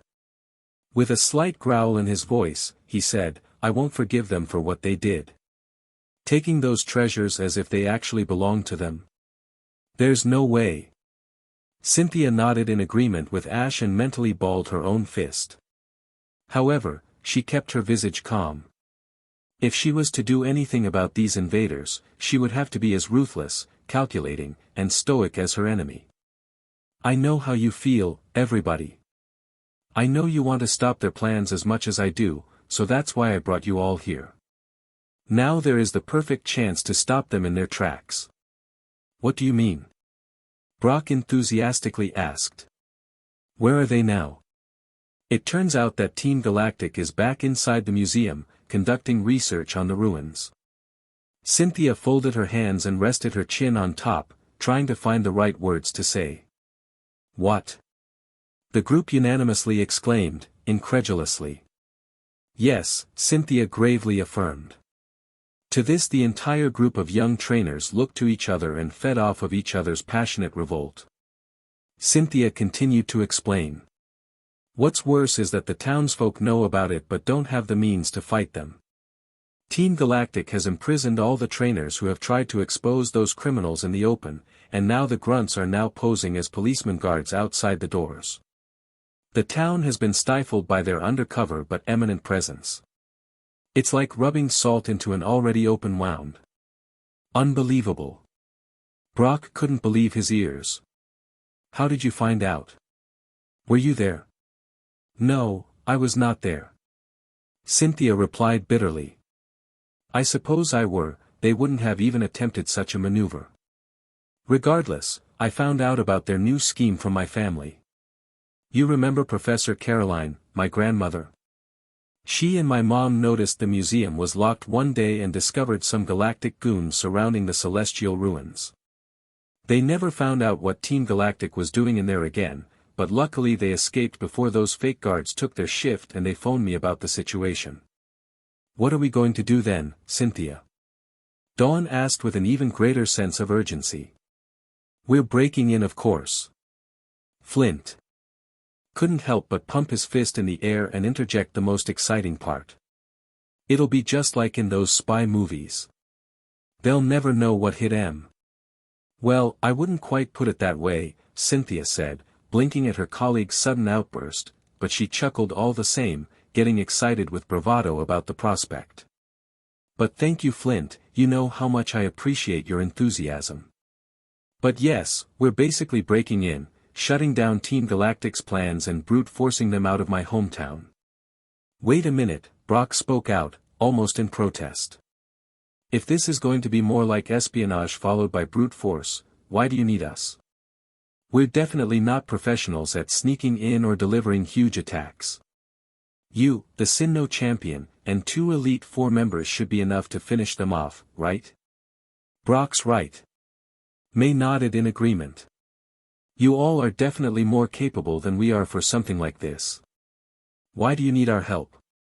Cynthia opened her mouth about to begin, but Lucian raised his hand politely to offer his input. Cynthia gestured toward him and he began. Allow me to explain, Lucian began. I mean Cynthia, no disrespect when I say this, but the main plan involves entering the museum through the sewer tunnels followed by the museum air vents. Cynthia is very personally strong and won't have an issue in the sewer. The problem starts with the air vents. Flint and I are way too big for those small spaces, and even Cynthia won't have much room, all aesthetics aside. More importantly, Flint and I agreed that Cynthia shouldn't enter that museum alone, no matter how powerful she is. Everyone should have a backup. That's why we wanted Ash to come along. Essentially, he's our backup and support if anything goes wrong with Cynthia. Wait, then can I help? May's eyes suddenly lit up in excitement. I want to help. Brock and Dawn nodded emphatically in agreement. I figured you would say that, May. Cynthia smiled. As Lucian said, having only Ash come along was our original plan. I realize now that having the rest of you come with us will only make everything better, but I'll just have to draw up new specifics to accommodate everyone. I won't go into any more details until tonight so I have some time to reformulate the strategy, but I just wanted to let you all know that this is really why we are here. We need your help to take down Team Galactic. Needless to say, Ash's upcoming gym battle is icing on the cake and it will get our feet wet. You've got it, Cynthia, Brock nodded somberly. We won't let Team Galactic get away with anything a second time. We promise you that. I'm so glad I can count on you guys, Cynthia said with a smile, letting her hands fall from the table into her lap. Just then, Ash noticed the two waiters who served the entire group get up from the booth just behind Cynthia. One of them had short, blue hair, and the other had extravagantly long violet-red hair.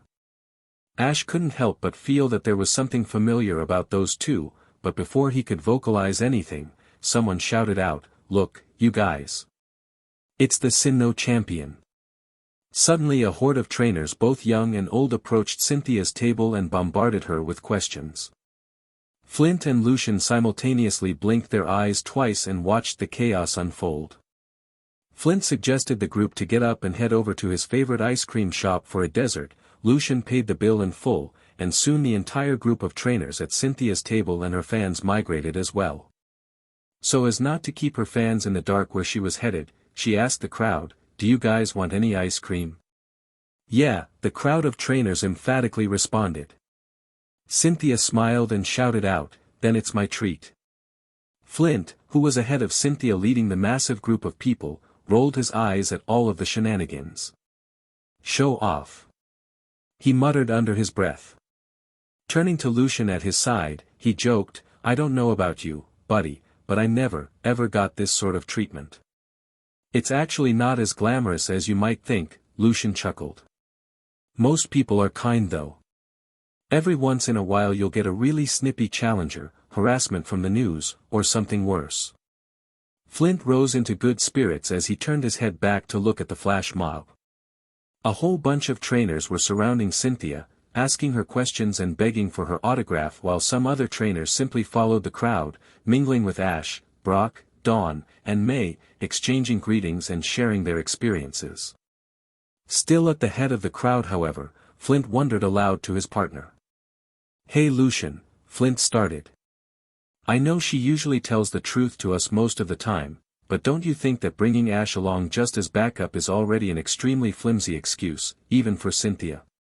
"Yeah," Lucian nodded solemnly and took the Odyssey out of his pocket. On any other day, the Sinnoh Champion would refuse backup because it would diminish her title. A champion is a champion, after all. "So you do think there is another reason?" Flint asked. "Indeed I do, my friend," Lucian nodded again. "However, our best bet is to wait for her to reveal it. Asking is not going to produce any results from her any time soon. This is Cynthia we're talking about, after all." After saying that much, Flint dug his hands into his pockets in thought while Lucian scanned the book page for his starting place. After chuckling to himself after hearing a fan repeatedly beg the champion for an autograph, Lucian read the pages and smiled when he remembered the part where he left off, noting how similar he felt to Odysseus floating aimlessly on the sea towards his next unknown foe. Flint was then interrupted by a fan that actually took to noticing an Elite Four member, and animatedly began chatting about his adventures with him. 11:49 a.m. Valencia Island, Bayview Laboratory, Orange Archipelago. Professor Felina Ivy was a hopeless case of failed domesticity. On the dining table in front of her sat several food items bought from the local Valencia Island supermarket. Packages of cold cuts, different breads, boxed Caesar salad, bottled condiments of ketchup and mustard, pre-made apple pie, and several tubs of flavored ice cream sat on the table idle. She was well advised to buy these items for lunchtime today though. The smell of her burned microwavable macaroni and cheese in a pot was famous across the island. The preparations were not without a good reason, for today was a rare day, even for the professor. Instead of waiting for a takeout service to ring her doorbell, she was waiting for her professional colleague Professor Jonathan Elm of the Johto region to arrive. Over the past few weeks they had been discussing their research more often and collaborated on many research papers. It seems somehow enjoyable, Ivy thought.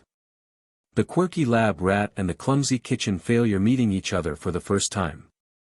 She wasn't even sure if this meeting was solely professional or more of a social meeting. As soon as she finished daydreaming about that last thought, her doorbell rang and woke her up. "Oh my gosh, he's here!" Felina voiced aloud in surprise. "I hope he doesn't mind the mess." When she opened the door, the sight of a rather sunburnt young researcher stood in the frame to greet her. Clad without a shirt, Professor Elm stood before Felina with a beach towel slung over his right shoulder, a sandy beach bag slung on his other shoulder, and complete with white punk-designed swimming trunks. "Hi, Professor. I hope you don't mind my lack of dress.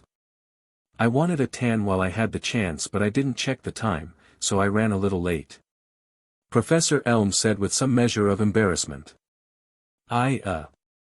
Professor Ivy blinked twice before realizing who was at her doorstep. "I don't mind, come in." "Goodness, it's really hot outside." Gratefully, Professor Elm brushed off the sand from his beach bag and dropped it near the doorway and swung his towel around his neck. "The Orange Archipelago is much warmer than New Bark Town. It is noontime around here after all."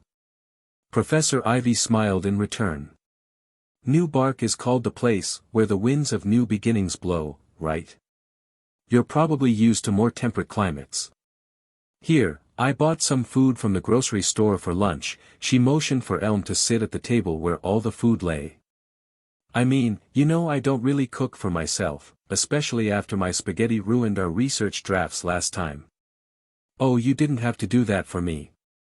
Elm was flabbergasted at her hospitality. "I could have just made us something right here."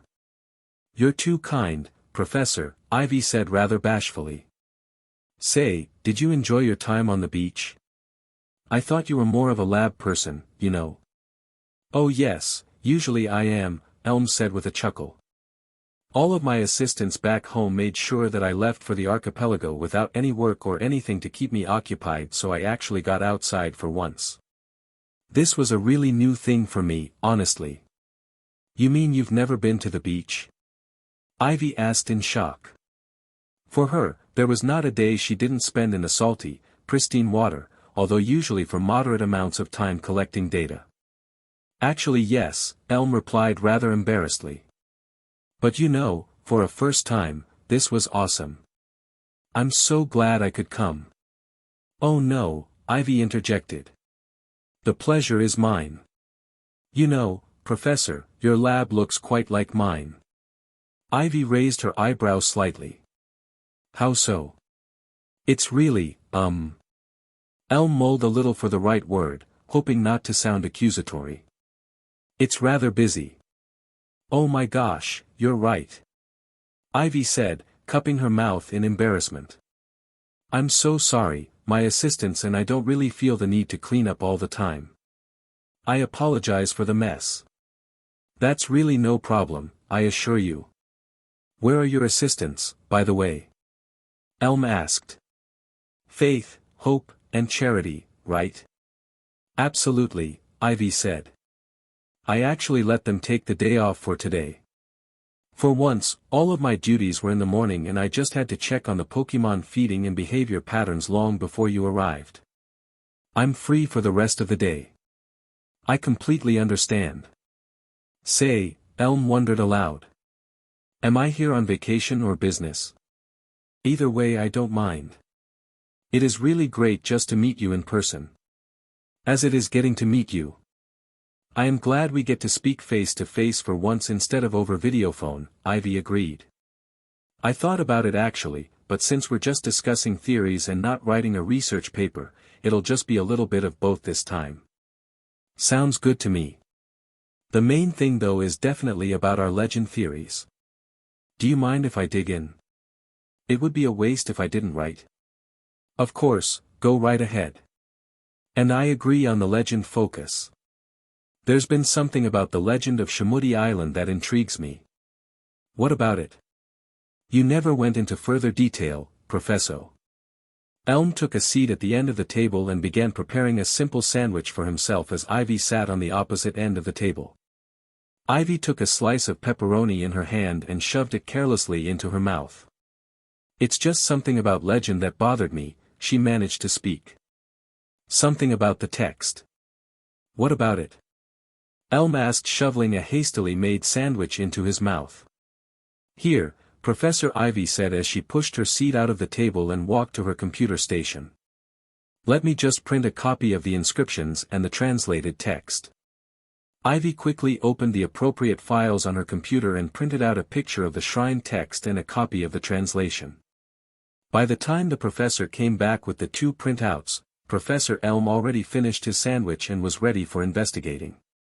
Say, Elm, do you mind if I just call you by your first name? Professor Ivy asked as she handed Elm the printouts. It'll be a lot easier that way for me. I don't really like formalities all that much. Haha, that's no problem, Felina, Elm chuckled as he examined the papers. You can call me Jonathan or John, whatever works best for you.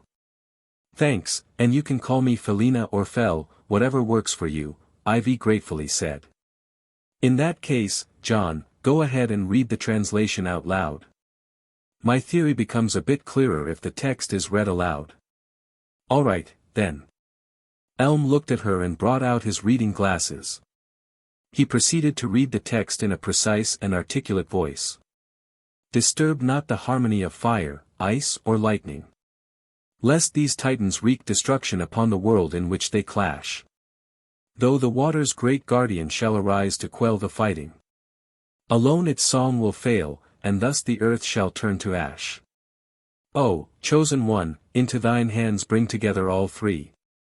Their treasures combined tame the beast of the sea. The professor let a short pause permeate the room after he finished. The weight of this text weighed heavily on the world in recent memory. It was best to treat the subject with appropriate reverence. You know, Fel, I'm not too familiar with texts from the Orange Archipelago, but if I'm not mistaken, this is the legend that pertains to the compressed underwater current that originates in the central region near Shamudi, right? Yes, but only recently was that connection made, Ivy nodded. You do remember what happened when the harmony mentioned became disturbed, right? Worldwide weather calamity caused by a positive flux in the ocean level, Elm spoke solemnly. Essentially, the disturbed harmony caused a transnational crisis of the entire planet. Not to mention that crisis could have ended negatively with the world's destruction due to flooding, resulting in an end to all terrestrial life as we know it. Right.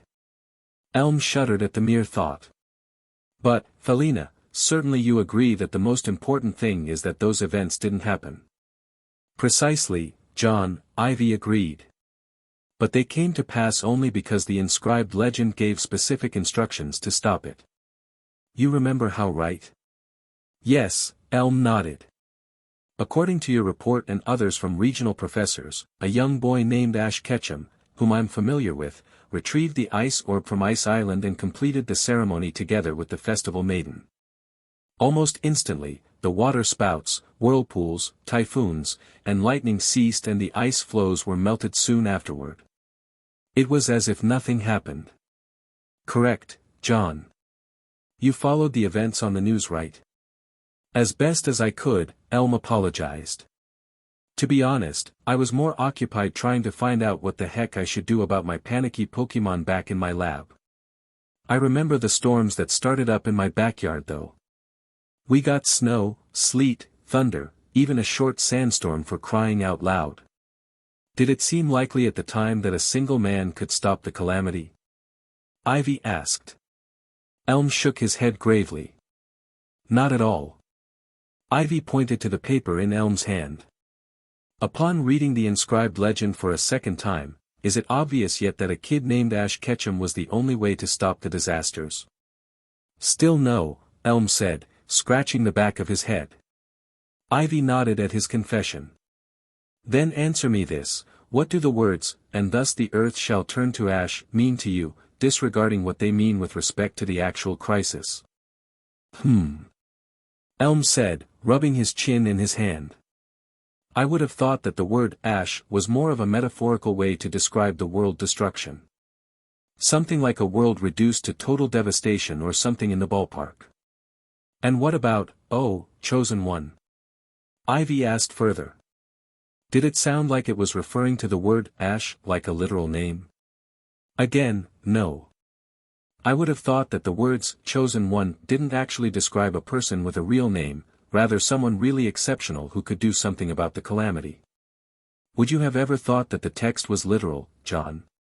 Absolutely not, Elm responded. Why on earth would a legend that dates hundreds of years ago predict something so far away into the future? Not to mention, the legend gives absolutely clear instructions for what to do. It's absurd. Then you and I share our initial suspicions, Ivy said, sitting back down on her side of the table before speaking again. Do you believe it was coincidence? Coincidence that Ash Ketchum was the only one who could stop the world's end? Honestly, I don't know what to believe, Elm sighed and slumped down in his chair, thinking with his hand on his forehead. It's hard to imagine that Ash is some sort of boy of prophecy, but it is true that he braved the battle of those legendary birds like no other human would even try. He is exceptional in many ways. What are your experiences with the boy? Ivy inquired. I only met him once when he came to Valencia Island to pick up the GS ball. I only had a short time to get to know him as well, Elm said. He sat back in his chair, closed his eyes, and smiled, remembering the day he met Ash. It's funny actually. Through my carelessness, I let a couple of thieves make off with a Totodile I intended to give to a rookie trainer. Ash actually tracked down the villains and brought that Totodile back. He was a really brash but very spirited young man. Perhaps he really could be something of major consequence, especially considering his efforts during the Shamudi Island crisis. What are you getting at, I wonder? Oak thinks highly of the boy, suggesting that he is some sort of Pokemon trainer prodigy, Ivy said. Not to mention, I've seen firsthand that he is capable of truly earth-changing accomplishments. I think he actually might be some sort of chosen one. Well? Elm asked, itching to get an idea. What do you think? Now that the introduction and all the material has been presented, I'd like to present two theories to the table, Ivy stated. What do you mean? Elm asked. What I mean is that it's necessary that you know all of the information about the legend, how it actually came to life, and how it ended right. So I made sure that you understood the text once again, remembered the chaos that ensued, and knew for a fact that it was Ash's efforts that ended the crisis. Certainly it's a good place to start, Elm complimented. What are your two theories? I'll just introduce the first one then, Ivy said. I think it's a highly substantial one on its own, if I do say so myself. I'll follow it up with my second one afterwards. I'm definitely interested, Elm said excitedly. Let's hear it. My first theory is that this legend represents a dichotomy, two contrasting but completely interconnected ideas in one text. If we look at standard literature, we can always find symbols or double meanings within the text. Names in books are such an example because they refer to an existing character, but their name might carry extra significance like foreshadowing an event, or it contains a character trait that will be useful to the protagonist. Therefore, my first theory is that this legend is completely subject to all of the conventions of literary interpretation, and that the text of the legend can be looked at both figuratively and literally. Here's an example. It seems obvious to me that the phrase, "and thus the world shall turn to ash," is meaningful in two ways. The first way is that the planet Earth shall be destroyed physically, and the second way is that a person named Ash will be depended upon to prevent the destruction. This is a literal and a figurative interpretation contained within the same text, the dichotomy I was referring to. Go on. Elm pressured. Obviously that sentence alone was true in its literal meaning and in its figurative meaning. Well, what if every single sentence or phrase in the legend is just like that? What if everything is symbolic? How so? Elm wondered. Do you have any other examples? Yes, Ivy continued. Whenever islanders would read the inscription, they would usually interpret everything in the text except the treasures as a symbol. Take the treasures, then. The treasures in the legend are obviously literal, manifest as orbs used in the annual legend festival ceremony, but what if the words are figurative as well? I think that the orbs are indeed physical treasures, but more importantly, they are also embodiments of the birds themselves. What are you suggesting? What I mean is that I believe the legend works as both a literal warning and instruction in addition to a functional explanation for the underwater current phenomenon. I believe that this legend can be made scientific and empirical. Hold on. I get what you're saying. Elm exclaimed. I remember Professor Oak's dissertation following the crisis about the three legendary birds' involvement in the underwater current. He made sure in his introduction that the so-called titans of fire, ice, and lightning were actually associated with the legendary birds, Moltres, Articuno, and Zapdos, previously only thought of as myths. He suggested that the combination of fire from Moltres and ice from Articuno over time resulted in the mass of water known as the ocean. He went on further to say that the resultant water from Moltres and Articuno supplemented with electricity from Zapdos created an underwater current to sustain life throughout the world. If we apply his theory to the actual legend text, let me see, right here. Their treasures combined tame the beast of the sea. Ivy looked towards Elm with a great grin on her face. Elm returned the gesture and continued to explain what suddenly became self-evident. I get it, Felina, Elm spoke, his voice shaking from excitement. You're saying that the treasures are indeed the orbs used in the ceremony to stop the world's destruction, but in addition to that, on any regular day the word treasures just means the embodiment of the titans. Of course. If you combine the treasures of the three birds, or rather the embodiments of the three birds, those embodiments being fire and ice into water, combined with lightning as electricity, you get a controlled, tamed, beast of the sea. Elm took a few moments to crystallize and categorize the revelation he just underwent. As he brought his head away from the legend text toward his professional research peer in front of him, he let the connection completely sink in. You get the beast of the sea, otherwise known as the tame underwater current. Professor Ivy smiled at her colleague and Professor Elm stood from his chair in flabbergasted astonishment. Professor Ivy. This might just be your greatest contribution to Pokemon ever. I can't believe there was a discovery like this yet to be made. Elm was practically shaking with enthusiasm and hype. Indeed, everything in the legend is both symbolic and literal. This is a groundbreaking find. You should publish a paper immediately. Why on earth haven't you done so already? You are so kind, John.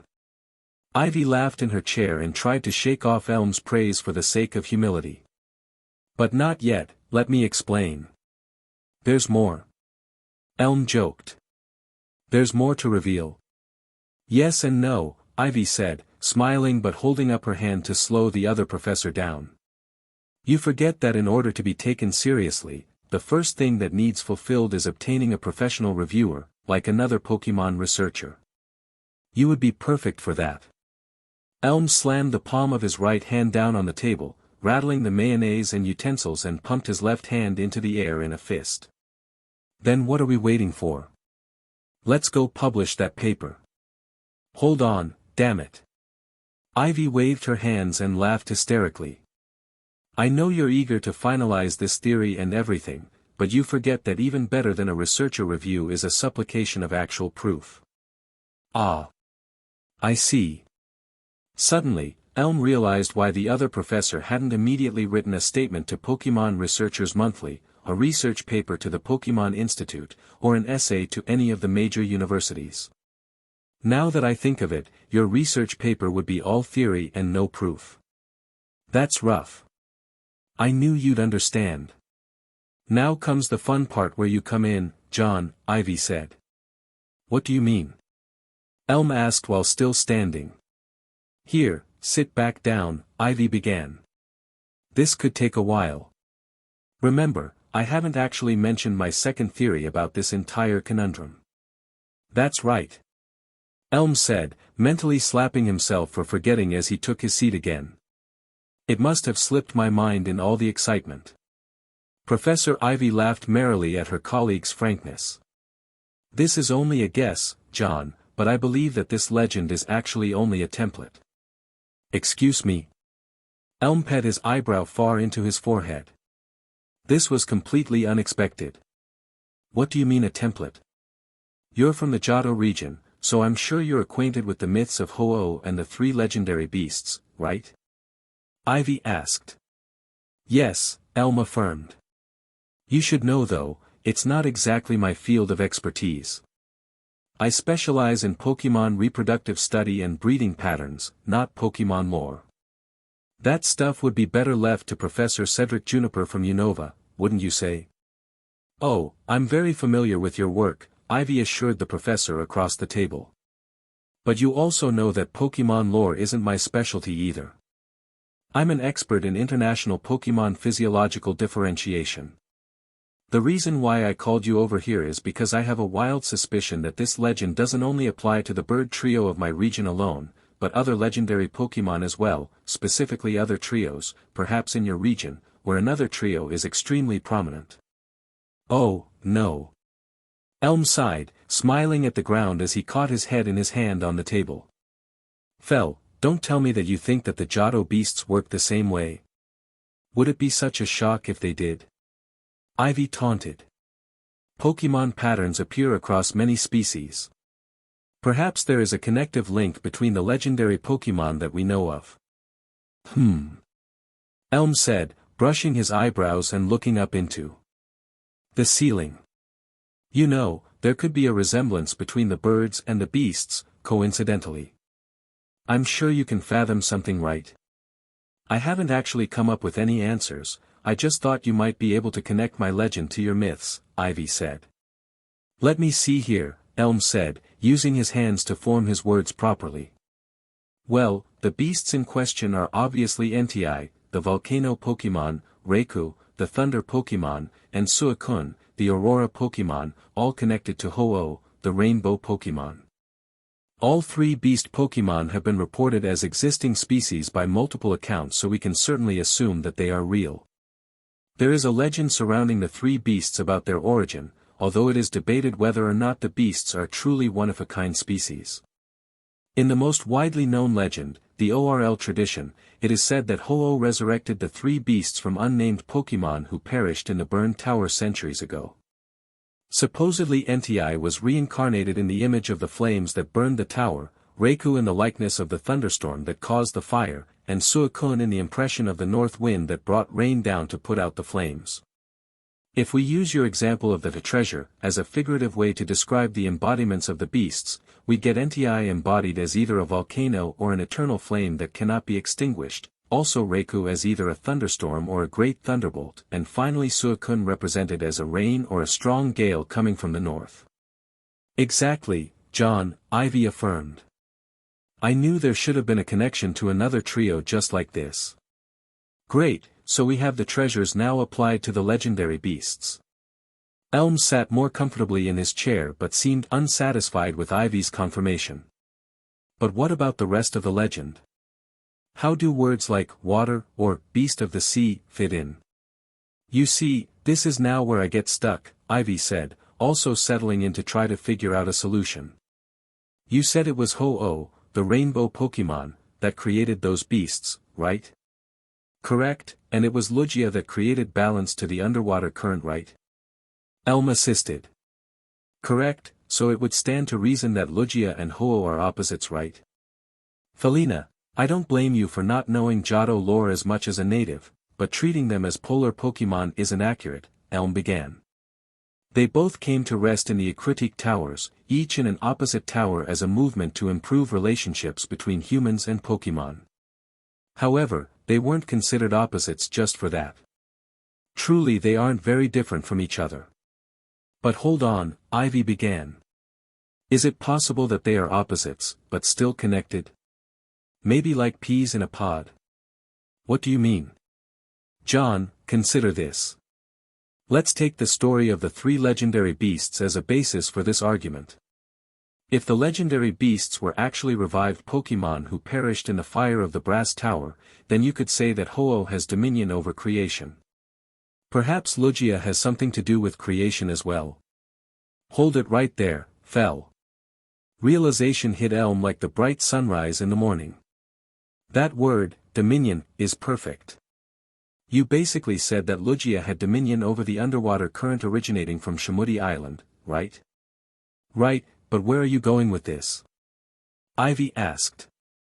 You could say that Lugia has dominion over the supply of life itself, especially if you consider that all Pokemon need water to survive and water allows for primary producers like grasses and edible plants to grow. I guess you could, John, but what does it all mean? Felina, Elm spoke, his eyes lit up again as if on Christmas morning. It's just as you said. Lugia doesn't have something to do with creation for creation's sake, it has something to do with sustaining it. Go on. Ho-Oh has dominion over creation, but specifically, Ho-Oh has the dominion over the creation of life. Lugia has dominion over sustaining creation, but even further, Lugia has dominion over the continuation of life. Lugia and Ho are truly connected, maybe not quite opposites, but they are connected in that both controls a different aspect of life. Maybe not like a pod, maybe more like a coin. Professor also felt realization hit her like a train and she smiled hugely at the idea. Just as Elm's eyes lit up, Ivy's did as well. I get it. One controls the creation of life, the other controls the continuation of life. Both legendary Pokemon are different sides of the same coin. Both legendary Pokemon control a different aspect of life. Professor Ivy looked to the table covered in packaged goods and tried to take controlled breaths to calm herself down. Goodness. John. What, Felina? Elm asked, grinning from ear to ear. We really need to get to work on that research paper, she said, chuckling to her professional peer. Professor Elm chuckled long enough for it to turn into laughter and Professor Ivy joined in. The two rejoiced over their concrete theories, culminated over only one meeting for the first time. Oh, man, Elm said, wiping the sweat beads forming on his forehead. Where do we take it from here, then? We could definitely write a credible paper together, but as you said, proof would be crucial. John, I have a proposal. Hear me out on this, all right? Professor Ivy said, completely recovered from her intellectual shock. Sure. Anything is fair game, Elm responded. Do you think we could make a scientific excavation of the burned tower?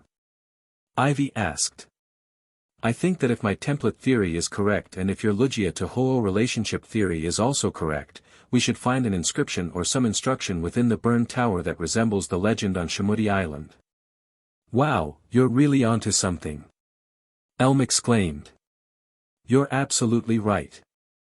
It stands to reason that there should definitely be something significantly similar to the legend of Shamudi if Lugia and Ho-Oh are that interrelated. Do you think you can get us cleared to do a full evaluation of Burned Tower? It might take a few days to approve, but I am confident that we'll have that tower in no time. You know, I had a feeling that we'd have a productive first meeting. Professor Ivy smiled at Professor Elm. You've surpassed all of my expectations, Jonathan Elm. That was a superb theory of yours considering you constructed it within minutes. Well, you know, Ms. Felina Ivy, Elm coyly replied. You didn't do too bad yourself. It's only because of your work as a giant that I may step on your shoulder. I guess a good tan is not the only thing to discover on this island. You know, Ivy began. We don't have to start the excavation immediately, you should stay here for a day or two and soak up some rays. I'll show you all the best places around the island. After I send that request off to the Johto National Preservation Board of Directors, I'm up for anything. So Felina, are we having a social visit now, or what? Elm joked. Tell you what, John, Ivy said. While you're making that phone call, I'll get dressed into something more sun-worthy. Then it'll be a social visit. Sounds good to me, Professor. Elm said enthusiastically as he got up to pick up the videophone receiver. Where shall we go after the beach?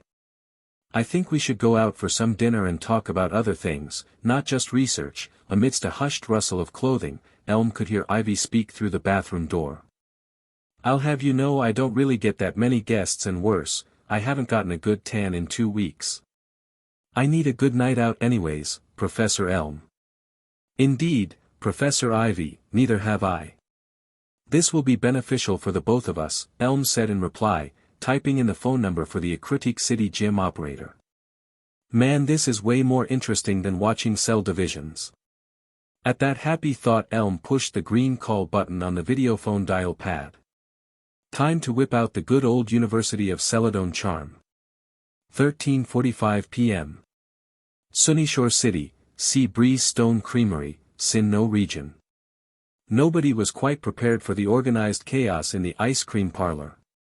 Certainly the manager of the store couldn't have been happier with the amount of customers at his counter, but one could only take pity at the employees flogged with orders. Usually the place was relatively calm to match its classic black and white walls checkered with retro advertisements of old drinks and long-forgotten companies. Although the champion enjoyed the company of fans around her, no kind of training ever prepared her for the questions she received ad nausea. How long did it take you to become the champion? Can I have your autograph? What's your favorite Pokemon? Can I please have your autograph? Will show me your Gastrodon. Can I please have your autograph? Alright. I'll try to get to as many of you as I can. Cynthia said warmly before addressing the first question she had on her plate. The second question would probably have to wait. Dawn looked around her in the parlor and counted nearly 30 trainers, including their own group, all in a line to get ice cream. Respectfully, she waited at the back of the line with Brock and May, while Flint, Cynthia, and Ash were more in the front. Lucian deferred from the line to lean against a table and read some more. Gosh, I never realized how many fans Cynthia actually has. Dawn spoke in awe. Don't the other Elite Four members get this much attention, Lucian? Not quite, Dawn, at least not when the champion is in my midst. Lucian looked casually up from the pages and smiled. I'm quite outmatched here. Just as Lucian returned to his book, Ash came back from the counter with a triple scoop vanilla, chocolate, and cookie dough, chocolate glazed waffle cone, and Cynthia also came back but with a quadruple mint, strawberry, cookies and cream, and pistachio ice cream banana split. Flint couldn't help himself from laughing as Cynthia approached. Are you 5 years old? I haven't seen a desert monstrosity like that since I was a kid. Flint, none of your backsass now while I'm enjoying this. Cynthia stuck her tongue out at Flint and waved him a no-no with the sampling spoon in her hand. Besides, your hair obviously needs some work. It looks like you had your Infernape do it for you. Wah. Before Flint could retaliate, Cynthia shoved her split complete with a second spoon in Flint's face, offering it to him. Flint grunted a distinct utter of appreciation and proceeded to sample some of the mint and strawberry combo. Thank you so much, Cynthia, for treating us all to ice cream. Ash said aloud. Simultaneously, more rings of appreciation came from the score of trainers in the ice cream shop. Thank you, Ms. Champion. You're the best, Cynthia. Ash looked around at all of the new faces but caught May's eye, whom was just about to get her order from the counter. You've been so kind, Cynthia. May called out in line. Thank you for being so generous. Oh, shucks. Cynthia shrugged her shoulders, smiled and rubbed the back of her head in embarrassment. It's my pleasure. It's kind of fun spending some time with new trainers. Almost immediately after Cynthia finished her thought, a young adult-looking trainer in the entrance of the parlor audibly cleared his throat loudly enough for everyone to stop their chatter. Hey, you're the champion of Sinnoh, right? The incoming man asked. Yes. Cynthia blinked in surprise and felt her heart beat slightly faster in reflex. Can I do something for you? The shop door closed with a silent whoosh and everyone got a glimpse of the new trainer. He had blue eyes, messy, black hair, a red newsboy hat, and wore a red silk scarf over the rest of his attire. Wearing a blue, white-striped vest atop his sky blue undershirt, a pair of cyan cargo jeans and trendy, red, streamlined shoes, the young boy approached the champion and stopped short of her. The other trainers encircled the two people like a ring. His voice shook slightly from nervousness. It's truly an honor to meet you, Ms. Champion. I would really like to challenge you to a Pokemon battle. I mean, if you're not too busy. The man looked like he was in his early 20s, and intrigued Cynthia. She smiled brightly and offered her hand to shake. That depends on what kind of battle you'd like, I suppose. What's your name, might I ask? Hastily, the trainer grabbed her hand with his own in a firm handshake as he chuckled lightly. Oh, I'm so sorry, I forgot to introduce myself. My name is Lucas. I'm a pretty good trainer, I guess, but I only have one Pokemon for battle, the same one I've raised since I was a kid. Lucas noticed Cynthia's slight surprise at the news and tried to justify himself. Don't get me wrong, we're really good, but I always wanted to have a battle with you. It's been my dream since I was little and... Cynthia stopped him short with her hand and spoke eagerly. This is perfect, Delane. Let's have a one-on-one. Flint nearly choked on the banana he swallowed when he heard Cynthia's word choice. The entire ice cream shop went stark silent, barring Flint's throaty noises as everyone paid attention to the scene unfolding in front of their eyes. As Cynthia withdrew a single pokeball from a compartment in her black dress, Ash couldn't help but remember Paul's own arrogant request in front of the ruins with Dialga and Palkia several months ago. I'd love to battle you, Lucas. I accept your challenge. Chapter 14, Hidden Legends.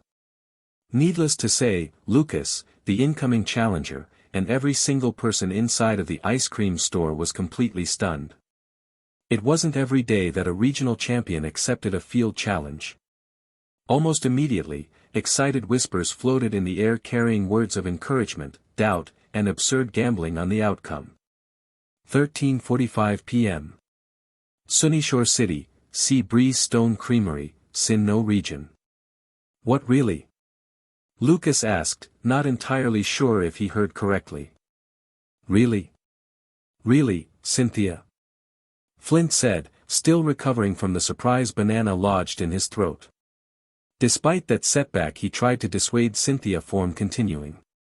We've got a gym match to go to and you've got ice cream to finish. Well, Cynthia turned around and gave Flint a glare that paralyzed him. Almost snarling, she spoke softly, then you'll just have to finish it for me, won't you, Flint? Flint couldn't move, and watched helplessly as Cynthia pushed open the door of the shop, leading Lucas and the entire spectating crowd with her. Why me? Flint groaned. This is going to be good, Lucian said, closing his book. I'd suggest we follow them. Oh, wow. May yelped. I can't wait to see what sort of Pokemon Cynthia is going to use. She's probably a total expert. More than that, I'm curious as to what Pokemon Lucas is going to use, Brock wondered aloud. Dawn was confused. What do you mean? Think about it, Brock said. You remember when Paul challenged Cynthia to a full 6-on-6 battle, right? He lost miserably even though he had powerful Pokemon and prepared a foolproof strategy to overcome her Garchomp. I wonder if this Lucas guy is any better. Who cares what Pokemon will be used? Ash didn't seem to be thinking about any of this. Instead, he pumped his arm up, excited to watch another battle against Cynthia. Let's just get outside as fast as we can or else we'll get a bad spot. Let's go, Pikachu. All of the rest of the original group watched Ash try to force his way through with utmost disbelief. Let's make sure he doesn't do something rash, May advised, taking another spoonful of her dessert. At that, Brock, Dawn, Lucian, and Flint followed May outside to find Ash. 13:55 p.m. Sunyshore City, Gym, Sinnoh region.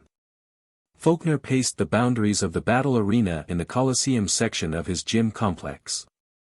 As he did so, he pondered how many challengers had come before him, remembering a select few who truly surprised him in battle.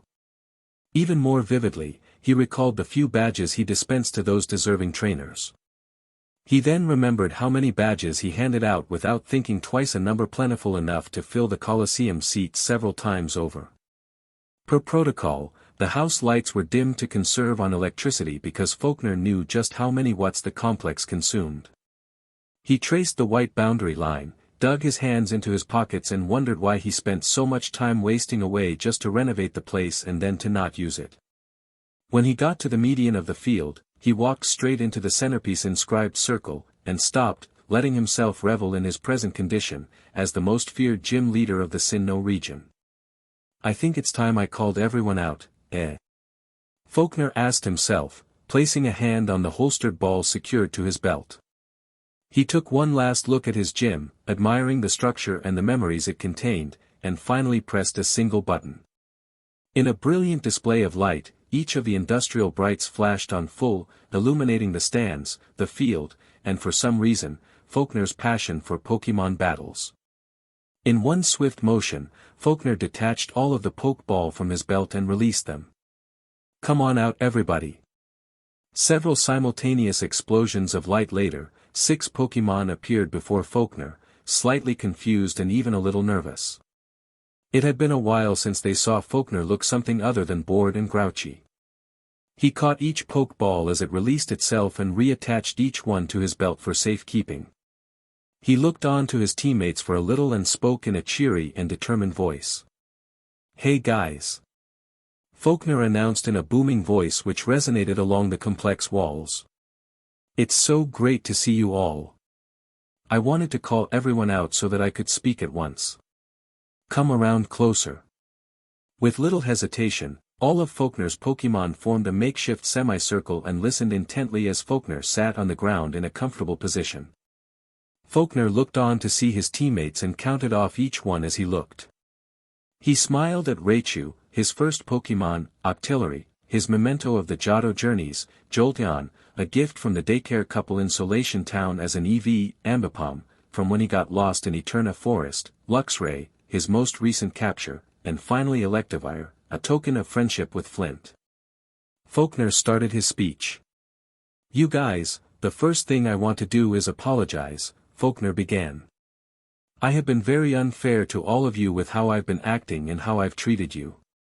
I'm really sorry about being moody, being angry, and being an all-around JRK these past few months. I know it's no excuse, but ever since people stopped challenging me, I took less interest in battling. I just didn't realize that I was hurting you guys in the process. I'm really, really sorry, can you forgive me? Suddenly, each of Faulkner's Pokemon flashed the greatest smiles they had in a long time, overjoyed to hear their trainer starting to get out of his depression, and immediately jumped on him in a great dog pile. Faulkner laughed and rubbed each of his Pokemon affectionately as best as he could under the weight of 6 fully mature Pokemon. Ha! Stop it you guys, that tickles. Wah! Faulkner cried out, half laughing, half in stitches. Oh man, it's good to be back you guys, I've missed you. Slowly but surely, Faulkner's Pokemon released their trainer and pulled away in bristling spirits. Faulkner got up off the gym floor, brushed off the dirt from his pants and then made his final announcement. You're going to love this, guys. Faulkner said. Each of his 6 Pokémon listened with rapt attention. We have a challenger. Isn't that great? A chorus of elated Pokémon sounded off instantly and Faulkner continued. You know what that means, right? We get to use all of the gym today. The challenger is coming in a few hours, so that will give us enough time to warm up, do a little sparring, and get plenty of rest for the battle. Sounds good. Every one of his Pokémon saluted eagerly and awaited further orders, to which Faulkner gladly gave. Alright team. Let's go with warm-up variation 2.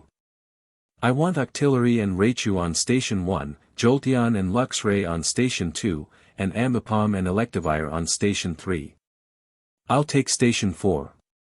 You ready? Each Pokémon gave their affirmative salute, practically giddy with happiness at the prospect of a real battle once again. As everyone ran off to find their miscellaneous workout equipment and stretching aids, Faulkner also brought out several bouncing ball, rubber bands, and other apparatuses to help. I hope we finish up before the press gets here. Faulkner thought to himself as he dragged the resistance bands out onto the field. Ah, never mind the press. It's just so good to be back, Faulkner said to himself, grinning with excitement. 13:47 p.m. Sunyshore City, Sea Breeze Stone Creamery, Sinnoh region. Ash and the rest of his friends successfully navigated through the flash crowd of trainers and managed to get a decent view of the scene in front of them. The trainers lined up alongside the restaurants, gift shops, and other stores in order to give Cynthia and Lucas enough battle room on the lateral road. Cynthia was facing north and Lucas was facing south, completely parallel to the spectating trainers with both opponents standing in the middle of the main road connected to the docks. The sea crashed against the edge of the pier and the sun was angled to the west, floating over the ocean. The atmosphere was absolutely charged with excitement. Even though the ice cream delights melted in the midday sun, each trainer was more than happy just to watch the Sinnoh Champion battle. I can't wait to see this. Ash said ecstatically. This will be perfect to get me psyched up for my gym battle.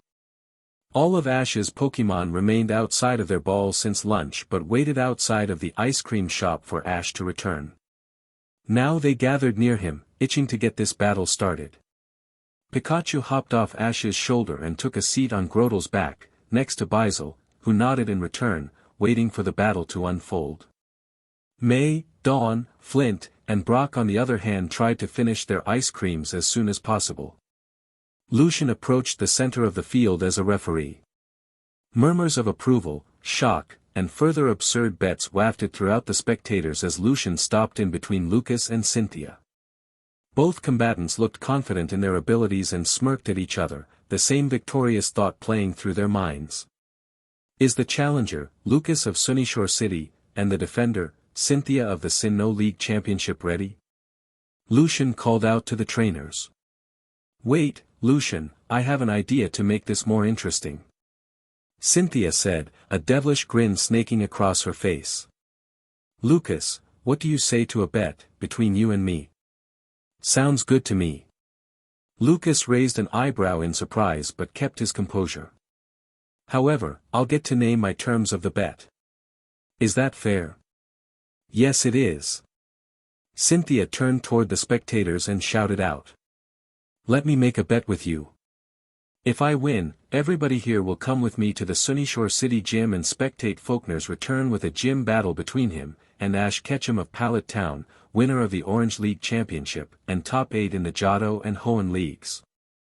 An enormous applause erupted from the spectators. They couldn't believe their ears, number one that Faulkner was actually going to battle someone after such a long hiatus, and second that it was used as a wager in a bet. They cheered shouting their approval of Faulkner and promises to spectate the next event. And what are your terms if you win? Cynthia shouted to Lucas. If I win, Miss Champion, we'll all go to Faulkner's gym and witness his return, but afterward. Lucas also smiled a devilish grin except with a vibe of playfulness. You and I go on a date. What? Flint nearly dropped his sundae in utter shock and terror, his jaw hanging wide open and his eyes dilated so widely it pained him. The crowd however cheered, roared with laughter, and rang in a chorus of wolf whistling.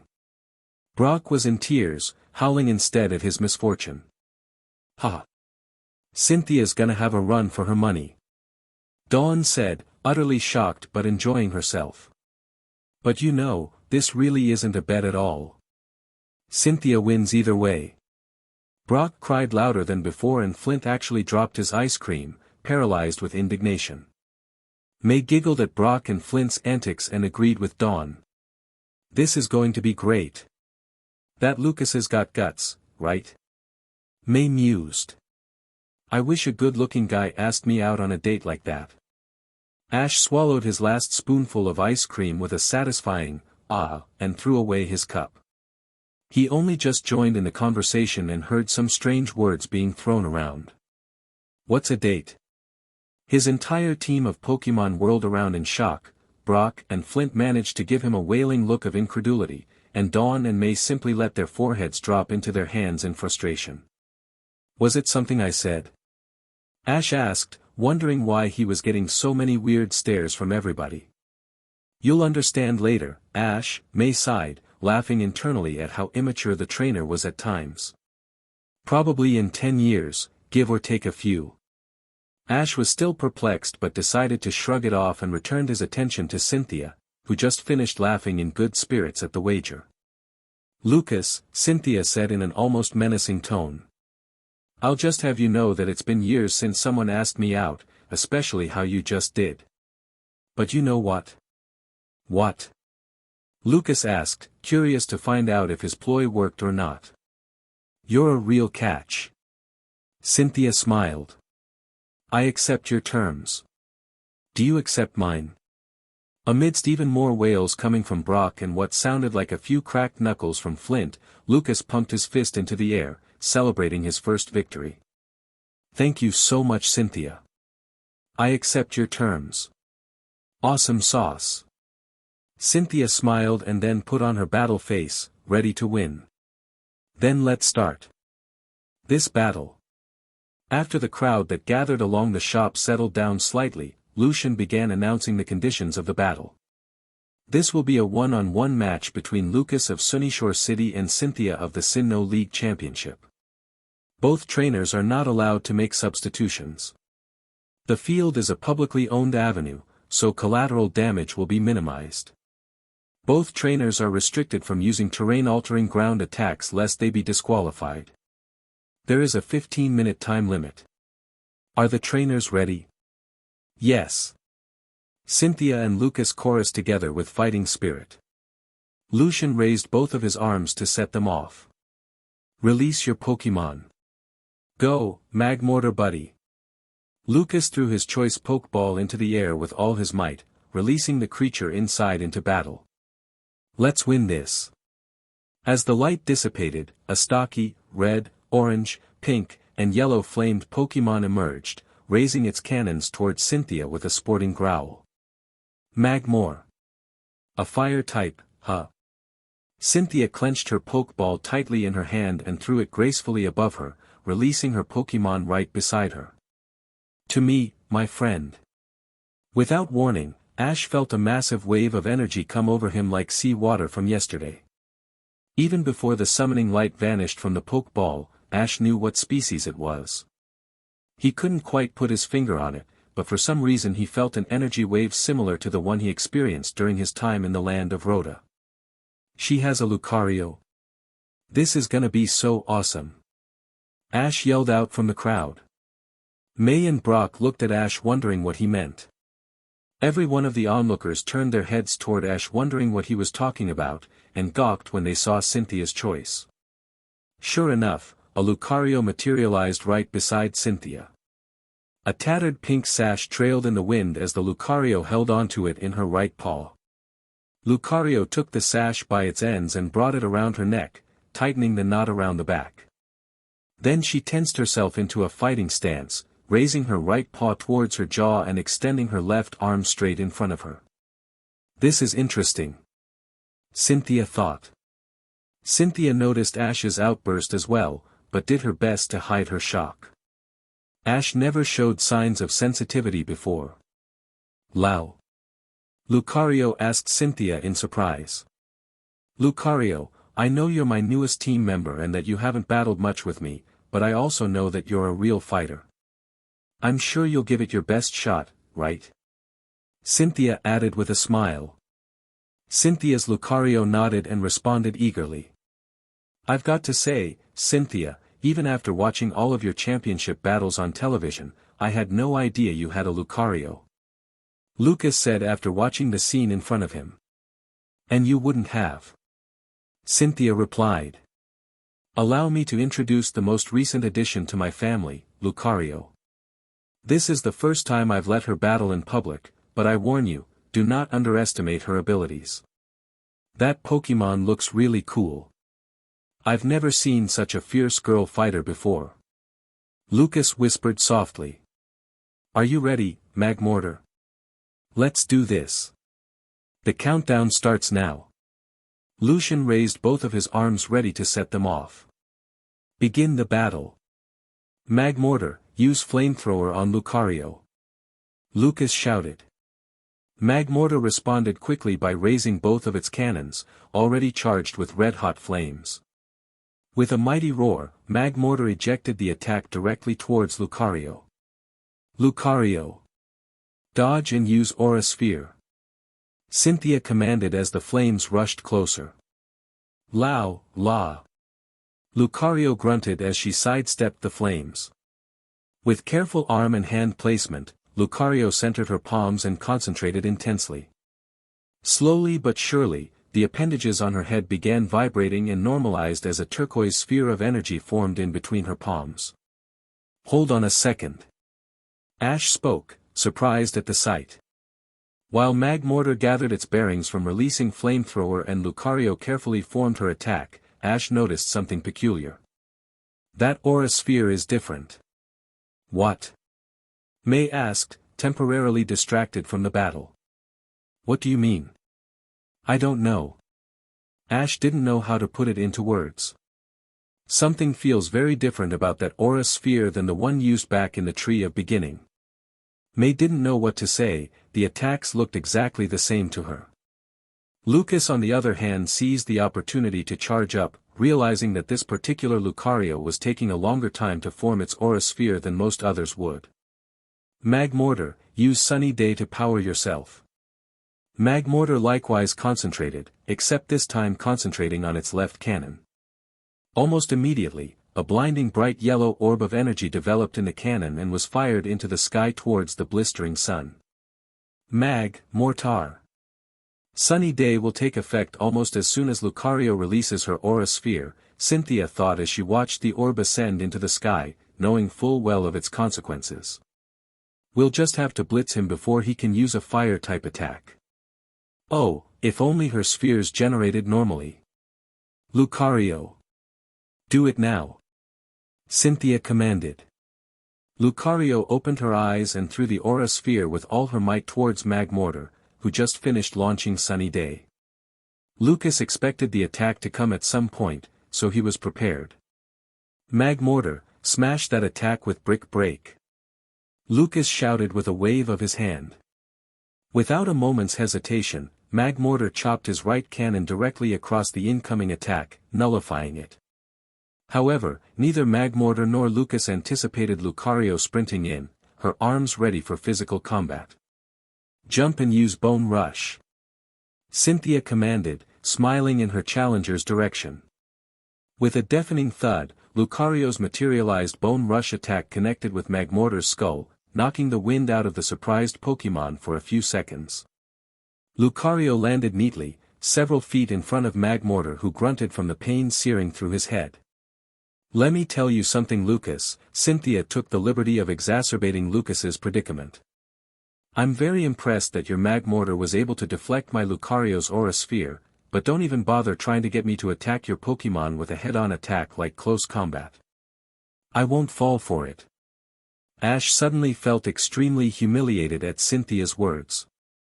Although she didn't know it, Ash battled against Paul in a full 6-on-6 battle and made the same mistake Cynthia knew to avoid.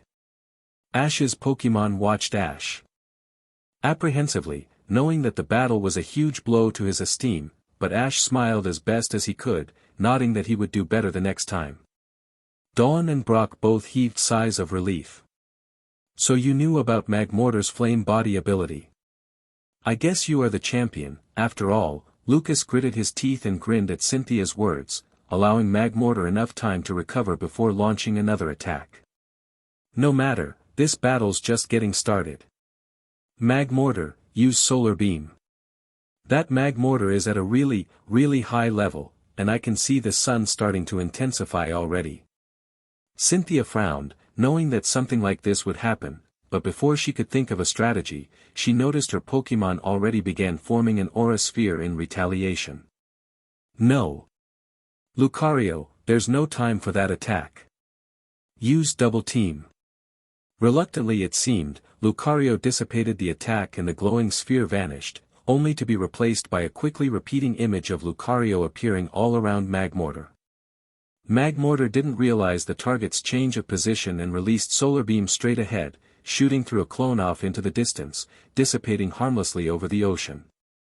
Lucas looked around and noticed that Lucario only made duplicate copies on the road and along the docks to his right, nowhere near the onlooking trainers or customers to his left. He knew there was only one attack suitable for this situation. Suddenly Cynthia shouted out to her Pokémon. Now charge your aura sphere. Menacingly, each Lucario copy individually began focusing its appendages at different times than the one next to it, with glowing spheres forming in each of their palms. Lucas had to admit, even if it was only a clever illusion, Cynthia's double team was in a class of its own. Magmortar. Prepare for a right semicircle shape. When I give the signal, release that attack. Lucas commanded. His Magmortar dutifully turned around and nodded towards his trainer.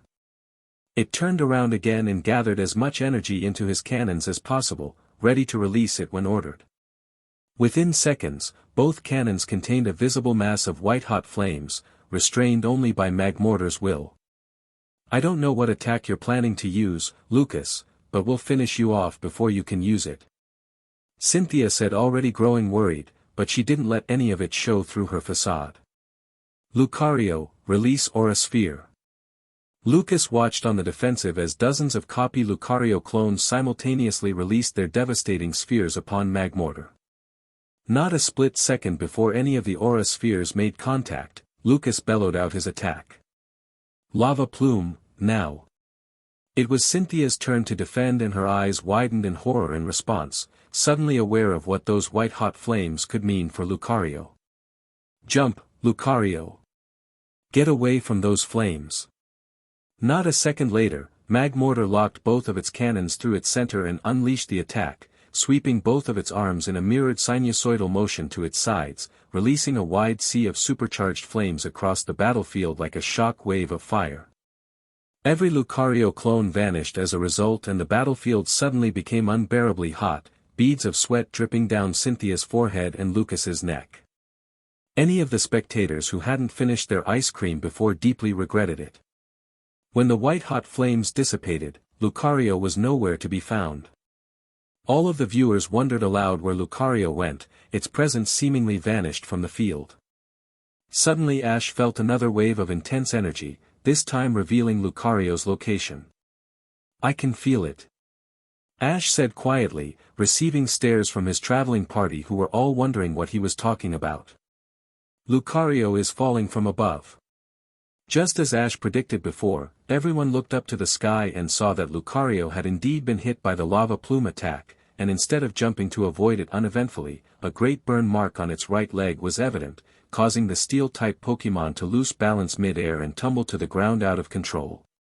The crowd gasped in awe and fear, watching the Pokémon fall. Lucario! Use what I've taught you and recover. Cynthia yelled out. You can do it.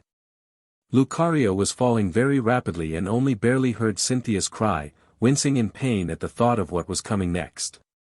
Lucas saw his chance at victory. Magmortar. Time your brick break just right and intercept that Lucario. Smash her into the ground. Magmortar ran as quickly as it could to the spot where it seemed Lucario would ultimately land. Cynthia continued to cry out words of encouragement, but as Lucario fell, its back towards the ground, it was apparent that Magmortar's attack would connect without fail. "Go Magmortar!" Lucas yelled. "This is it." With a mighty roar, Magmortar stopped short of Lucario's shadow and raised his right cannon. Then just as Lucario's back fell below the tip of the cannon, Magmortar unleashed his brick break attack upon Lucario's stomach, driving the steel type into the concrete road, a deafening cough coming from Lucario's jaws. "Lucario!" Cynthia yelled, terrified at the amount of damage that Lucario took. Cynthia looked on as Lucario struggled to pry Magmortar's cannon off of its gut, but to no avail. Seeing enough of the battle, Cynthia called out to Lucian, "Lucian, please call the battle off." A great hush befell the entire group of spectators, Lucas, Lucian, Flint, Dawn, Brock, May, and Ash. A regional champion withdrawing from a public challenge was unheard of, even unthinkable. "See, call off the match." Dawn repeated slowly to herself, "What is Cynthia doing?" Immediately, murmurs rustled through the crowd and shouts of encouragement to continue came. Lucian couldn't ignore the evidence in front of his eyes. Lucario clearly hadn't fainted. "Cynthia, why are you forfeiting?" Lucian protested. "You told Lucas you'd have a one-on-one." "I know." Cynthia tried to explain, suddenly at a loss for words. I can't." "Lucario!" With a deafening roar, Lucario cried out to the sky in agony, attempting to use the last bit of her strength to defeat Magmortar. Cynthia looked on helplessly as the crowd cheered to continue, and Lucas looked only eager to finish the match. "Lucario!" Suddenly, Ash felt a great dizzy spell once more, followed immediately by an urge to throw up his lunch and ice cream. "Ack! What's going on?" "Ash!" May shouted as she noticed Ash clenching his stomach tightly. She shook Ash lightly with great worry. "Are you okay? What's wrong?" Ash tried to respond to the concerned voice he heard, but his vision and hearing kept fading in and out. Ack." At that, his body slumped backwards onto the store's window pane, and Ash lost all SNSL connection to his vision, hearing, and all other senses. As he closed his eyes to the sight of his Pokémon calling out to him, he thought he was going to die. However, not a split second later he regained all of his senses, but instead of seeing Pikachu, May or anyone else, he saw a completely different scene in front of him. PM. Iron Island, Oasis Ridge, Sinnoh region. Not again. Ash groaned, wondering why the same phenomenon happened to him twice in 24 hours. With one blink of his eye he saw that he was standing next to a towering and foreboding rocky cliff adjacent to a pristine lake. The full moon was out and illuminated the scene in front of him. Ash squinted his eyes and focused once more to find a battle between two blue-colored Pokémon. As he walked closer along the edge of the lake, he noticed that one of them obviously had the upper hand as the other was being beat down mercilessly. As he looked closer, letting his eyes adjust to the moonlit battle, he noticed they were the same species, both blue-bodied with black feet, and characteristic appendages used to focus energy. Unmistakably, it was a hand-to-hand combat battle between two Riolu. Ash noticed that one of the Riolu was wearing something. Why does that stronger Riolu have a pink sash around its neck? He asked himself. Suddenly, Ash felt another wave of energy come crashing over him, and realization hit. "I get it," Ash said to himself. "This must be a vision, just like how that other Riolu once showed me the Lucario Kingdom. But why now?" As if answering his question, the Riolu wearing the pink sash around its neck started speaking. It stood tall and proud while the other tried with all of its might to get up off of the harsh gravel ground. As he spoke, Ash saw the pink sash Riolu growl with a terrifying demeanor. "You are strong, but you are just trying to trick me. Letting your guard down to lure me into showing you mercy. I don't trust you one bit." "I don't trust any of you one bit," the pink-sashed Riolu said with contempt. "You and those so-called friends of yours back in the forest all think I'm some sort of disease. I'm not a joke." "I don't get it, why is that Riolu so angry? What forest is he talking about? All I see are mountains. Ash was more than ordinarily confused. What's with the pink sash? Wait, what the heck? How can I understand them? Just to check that he wasn't somehow dreaming or anything bizarre, Ash tried pinching himself on the cheek. Unfortunately for him, he felt all of the pain as if he were still in Sunyshore City. Ow, this is not like those flashbacks that other Riolu gave me back then with Pokemon Ranger Kellen, Ash said to himself. This is already much longer than the ones he gave me. But I did understand that Riolu's speech, I guess. I wonder what's going on. The scene played itself out, despite Ash trying to sort out his situation. The Riolu who was beaten on the floor finally managed to stand up, but she looked sorely bruised. She looked at the other Riolu with the most hurt expression she could muster. What are you talking about, forest friends? She coughed out. Where? Where's the forest? We're on Iron Island. And how can you be so cruel? I'm trying to help you and all you can do is demand me to fight. Is this how you treat all the girls in your life? I wouldn't know, the other Riolu responded. You're the only female in my life. Don't bother asking. My mother is gone.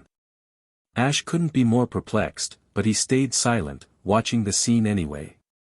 Clearly though, this revelation that the pink sash Riolu lost his mother struck the female Riolu very strongly. I'm truly sorry to hear that, you know, but that doesn't excuse you from being so mean. She spat accusingly. We're not bad Pokemon like you think. You have no right to just attack me. I'm sure your mother wouldn't want you to be like this. The other Riolu was not pleased to hear this and immediately charged the girl with a quick attack at full speed. You have no right to talk about my mother that way. The girl Riolu didn't have any time to dodge. The pink sash Riolu slid into the dirt and small jagged rocks, swept the girl Riolu's feet off the ground using low kick, and followed through by landing a clean skyward snap kick to her stomach, causing her to cough up fluid and clutch her gut as she flew through the air.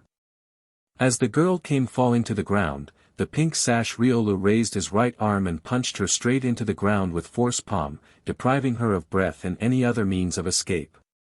No way. Ash said, watching in pure shock as the female Riolu was slammed into the hard bedrock.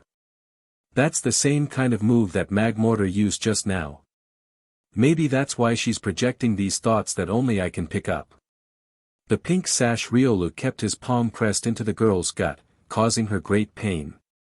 As she tried to open her eyes through the searing agony of her body, she looked into the other Riolu's eyes and realized how cold and empty they seemed. She couldn't help but wonder if this Pokemon was lonely, even damaged beyond repair. Why are you doing this?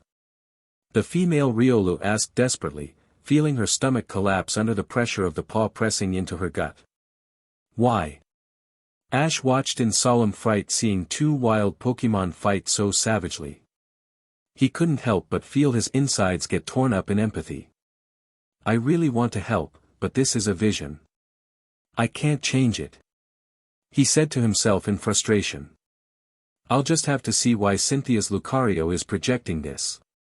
Eventually, the Riolu wearing the pink sash released his palm and backed away from the pained Pokemon, who threw a violent fit of coughs, trying to catch her breath. You can't help me. No one can help me, he said bitterly. I've seen this world for what it is and I don't see any reason worth living anymore. I look upon your so-called friends, who always make fun of me and call me names, and I wonder. What's the point of them living either? If my mother didn't deserve to live, then there isn't a reason for anyone to deserve to live. I'm no different, and you're no different. As he turned to walk away, the other Riolu coughed heavily and managed to support herself on all fours, panting as she stabilized herself. I just want to help you. There is meaning in living, there is meaning in your life. I know it. She shouted defiantly, knowing full well that the other Riolu could, without warning, easily kill her in a fit of rage. Humph, surprisingly, the other Riolu stopped walking away. He spat on the ground to the side of him and scoffed. If you know its meaning so well, do me the pleasure of educating me so that I too may know. Go on. Tell me. What's life's meaning? The other Riolu coughed again, fully defeated. After a few more exasperated breaths, she responded, I don't know. But I'm sure you will find it, somehow. After a few more coughs, the Riolu with the pink sash silently undid the knot that kept the sash around his neck. He turned around to face the other Riolu a few feet behind him. Become my rival. Maybe then my life will have meaning. At that he threw the sash on the ground beside the other Riolu. This was my mother's. Take this. I don't see a point in keeping it around me any longer. The female Riolu watched at a complete loss for what to do. She saw the sash float through the air and land silently on the rocky ground next to her and looked back to the Riolu who nearly killed her. He said forest friends. She thought. There is no forest on Iron Island. What is wrong with him? Hee. You know, if you become my rival, perhaps my life will have meaning, the male Riolu spoke. I will get stronger and stronger than I've ever been. Maybe then I will have lived. I hope for your sake you will be a more worthy adversary than tonight. As the male Riolu made more paces into the thick of the forest, the female Riolu coughed again, obviously in terrible pain, and reached her paw out to grab the pink sash. When that little strip of cloth rested in her paw, the young girl finally collapsed from the effort. Ash was at a loss for words. The next thing he knew, the moonlit mountainous scenery swirled in front of him, his stomach lurched, and the night sounds vanished, all to be violently replaced by a feeling of intense heat, feeling himself upright against the concrete, and a return to Magmortar pinning down Lucario. What is going on? Ash asked himself groggily. 14:02 p.m. Sunyshore City, Seaport, Sinnoh region. Ash focused his eyes harder on the scene in front of him and wiped the sweat from his forehead. He noticed Dawn, May, Pikachu, and the rest of his Pokémon crowded around him, then rose from his slumped position. As he stood up, he realized that he was back in Sunyshore and that the vision was over. Ash, what happened? May asked, full of worry. You just suddenly collapsed for no reason at all. You really scared us, you know. Dawn agreed. Did you have a heat slide or something? Pikachu squeaked, climbing onto Ash's shoulder to check if he was still the same trainer he knew. I'm fine, May, Dawn, and Pikachu. Ash said slowly.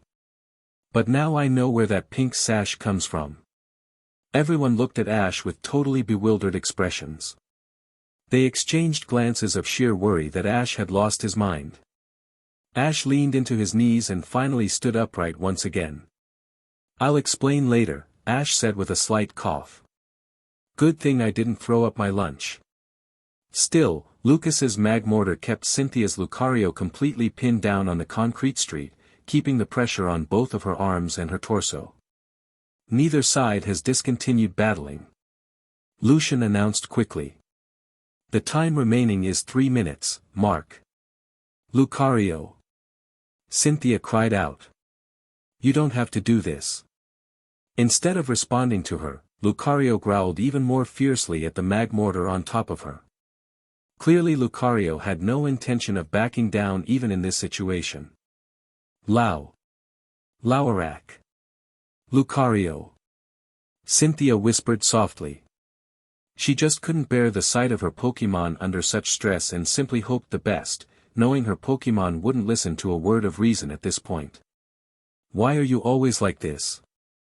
Alright, Magmortar. Since they're not giving up, neither will we. Lucas said, knowing that this was his chance. Charge up your overheat and let's wrap this up. Surely enough, a red-tinged white ball began forming in the center of Magmortar's mouth with rapidly increasing luminosity. The crowd murmured amongst themselves, apprehensively wondering if Cynthia, the Sinnoh Champion, would actually fall right before their eyes to a street challenger. Cynthia was at a complete loss as she looked at her Pokémon struggle under the pressure of Magmortar's sheer weight and dreaded the impending inferno soon to be released. She practically begged her Lucario to stop the battle. Please, please, Lucario. Lucas called the final shot. This is it, Magmortar. Use overheat. As some of the onlookers covered their eyes in sheer fright, Lucas kept his solid composure and Cynthia widened her eyes in terrified silence to watch the attack unfold. Magmortar raised his head, containing the fiery orb, and then in a single swift motion, swung its head straight down into the concrete, releasing the overheat flames. Lucario! Ash yelled out in reflex. Wait, what? Flames rushed out of Magmortar's gaping mouth at incredible speeds, but for some reason they were not making contact with Lucario at all. With an intense growl, Lucario's eyes glowed an eerie light blue and the flames of overheat slammed into some sort of invisible barrier protecting Lucario, forcing the flames to jet out in all directions except straight downward. What? Lucas watched Magmortar's attack seemingly backfire and fan out in utter shock. What is going on? Cynthia didn't even order an attack. Cynthia released the breath she held in preparation and stood up with her back straight, relieved that Lucario didn't receive the attack. Despite this small victory, she was saddened that her Pokémon had given into rage. Her eyes narrowed in sorrowful understanding as the greatest wave of flames issued against the invisible barrier. Lucario, I'm so sorry. Cynthia whispered to herself. I only meant the best for you. I've been a terrible trainer. What's going on? May wondered aloud as several jets of fire shot up skyward in front of her. Is Lucario using some kind of attack to deflect overheat? I think she is, May, but why didn't Cynthia order an attack?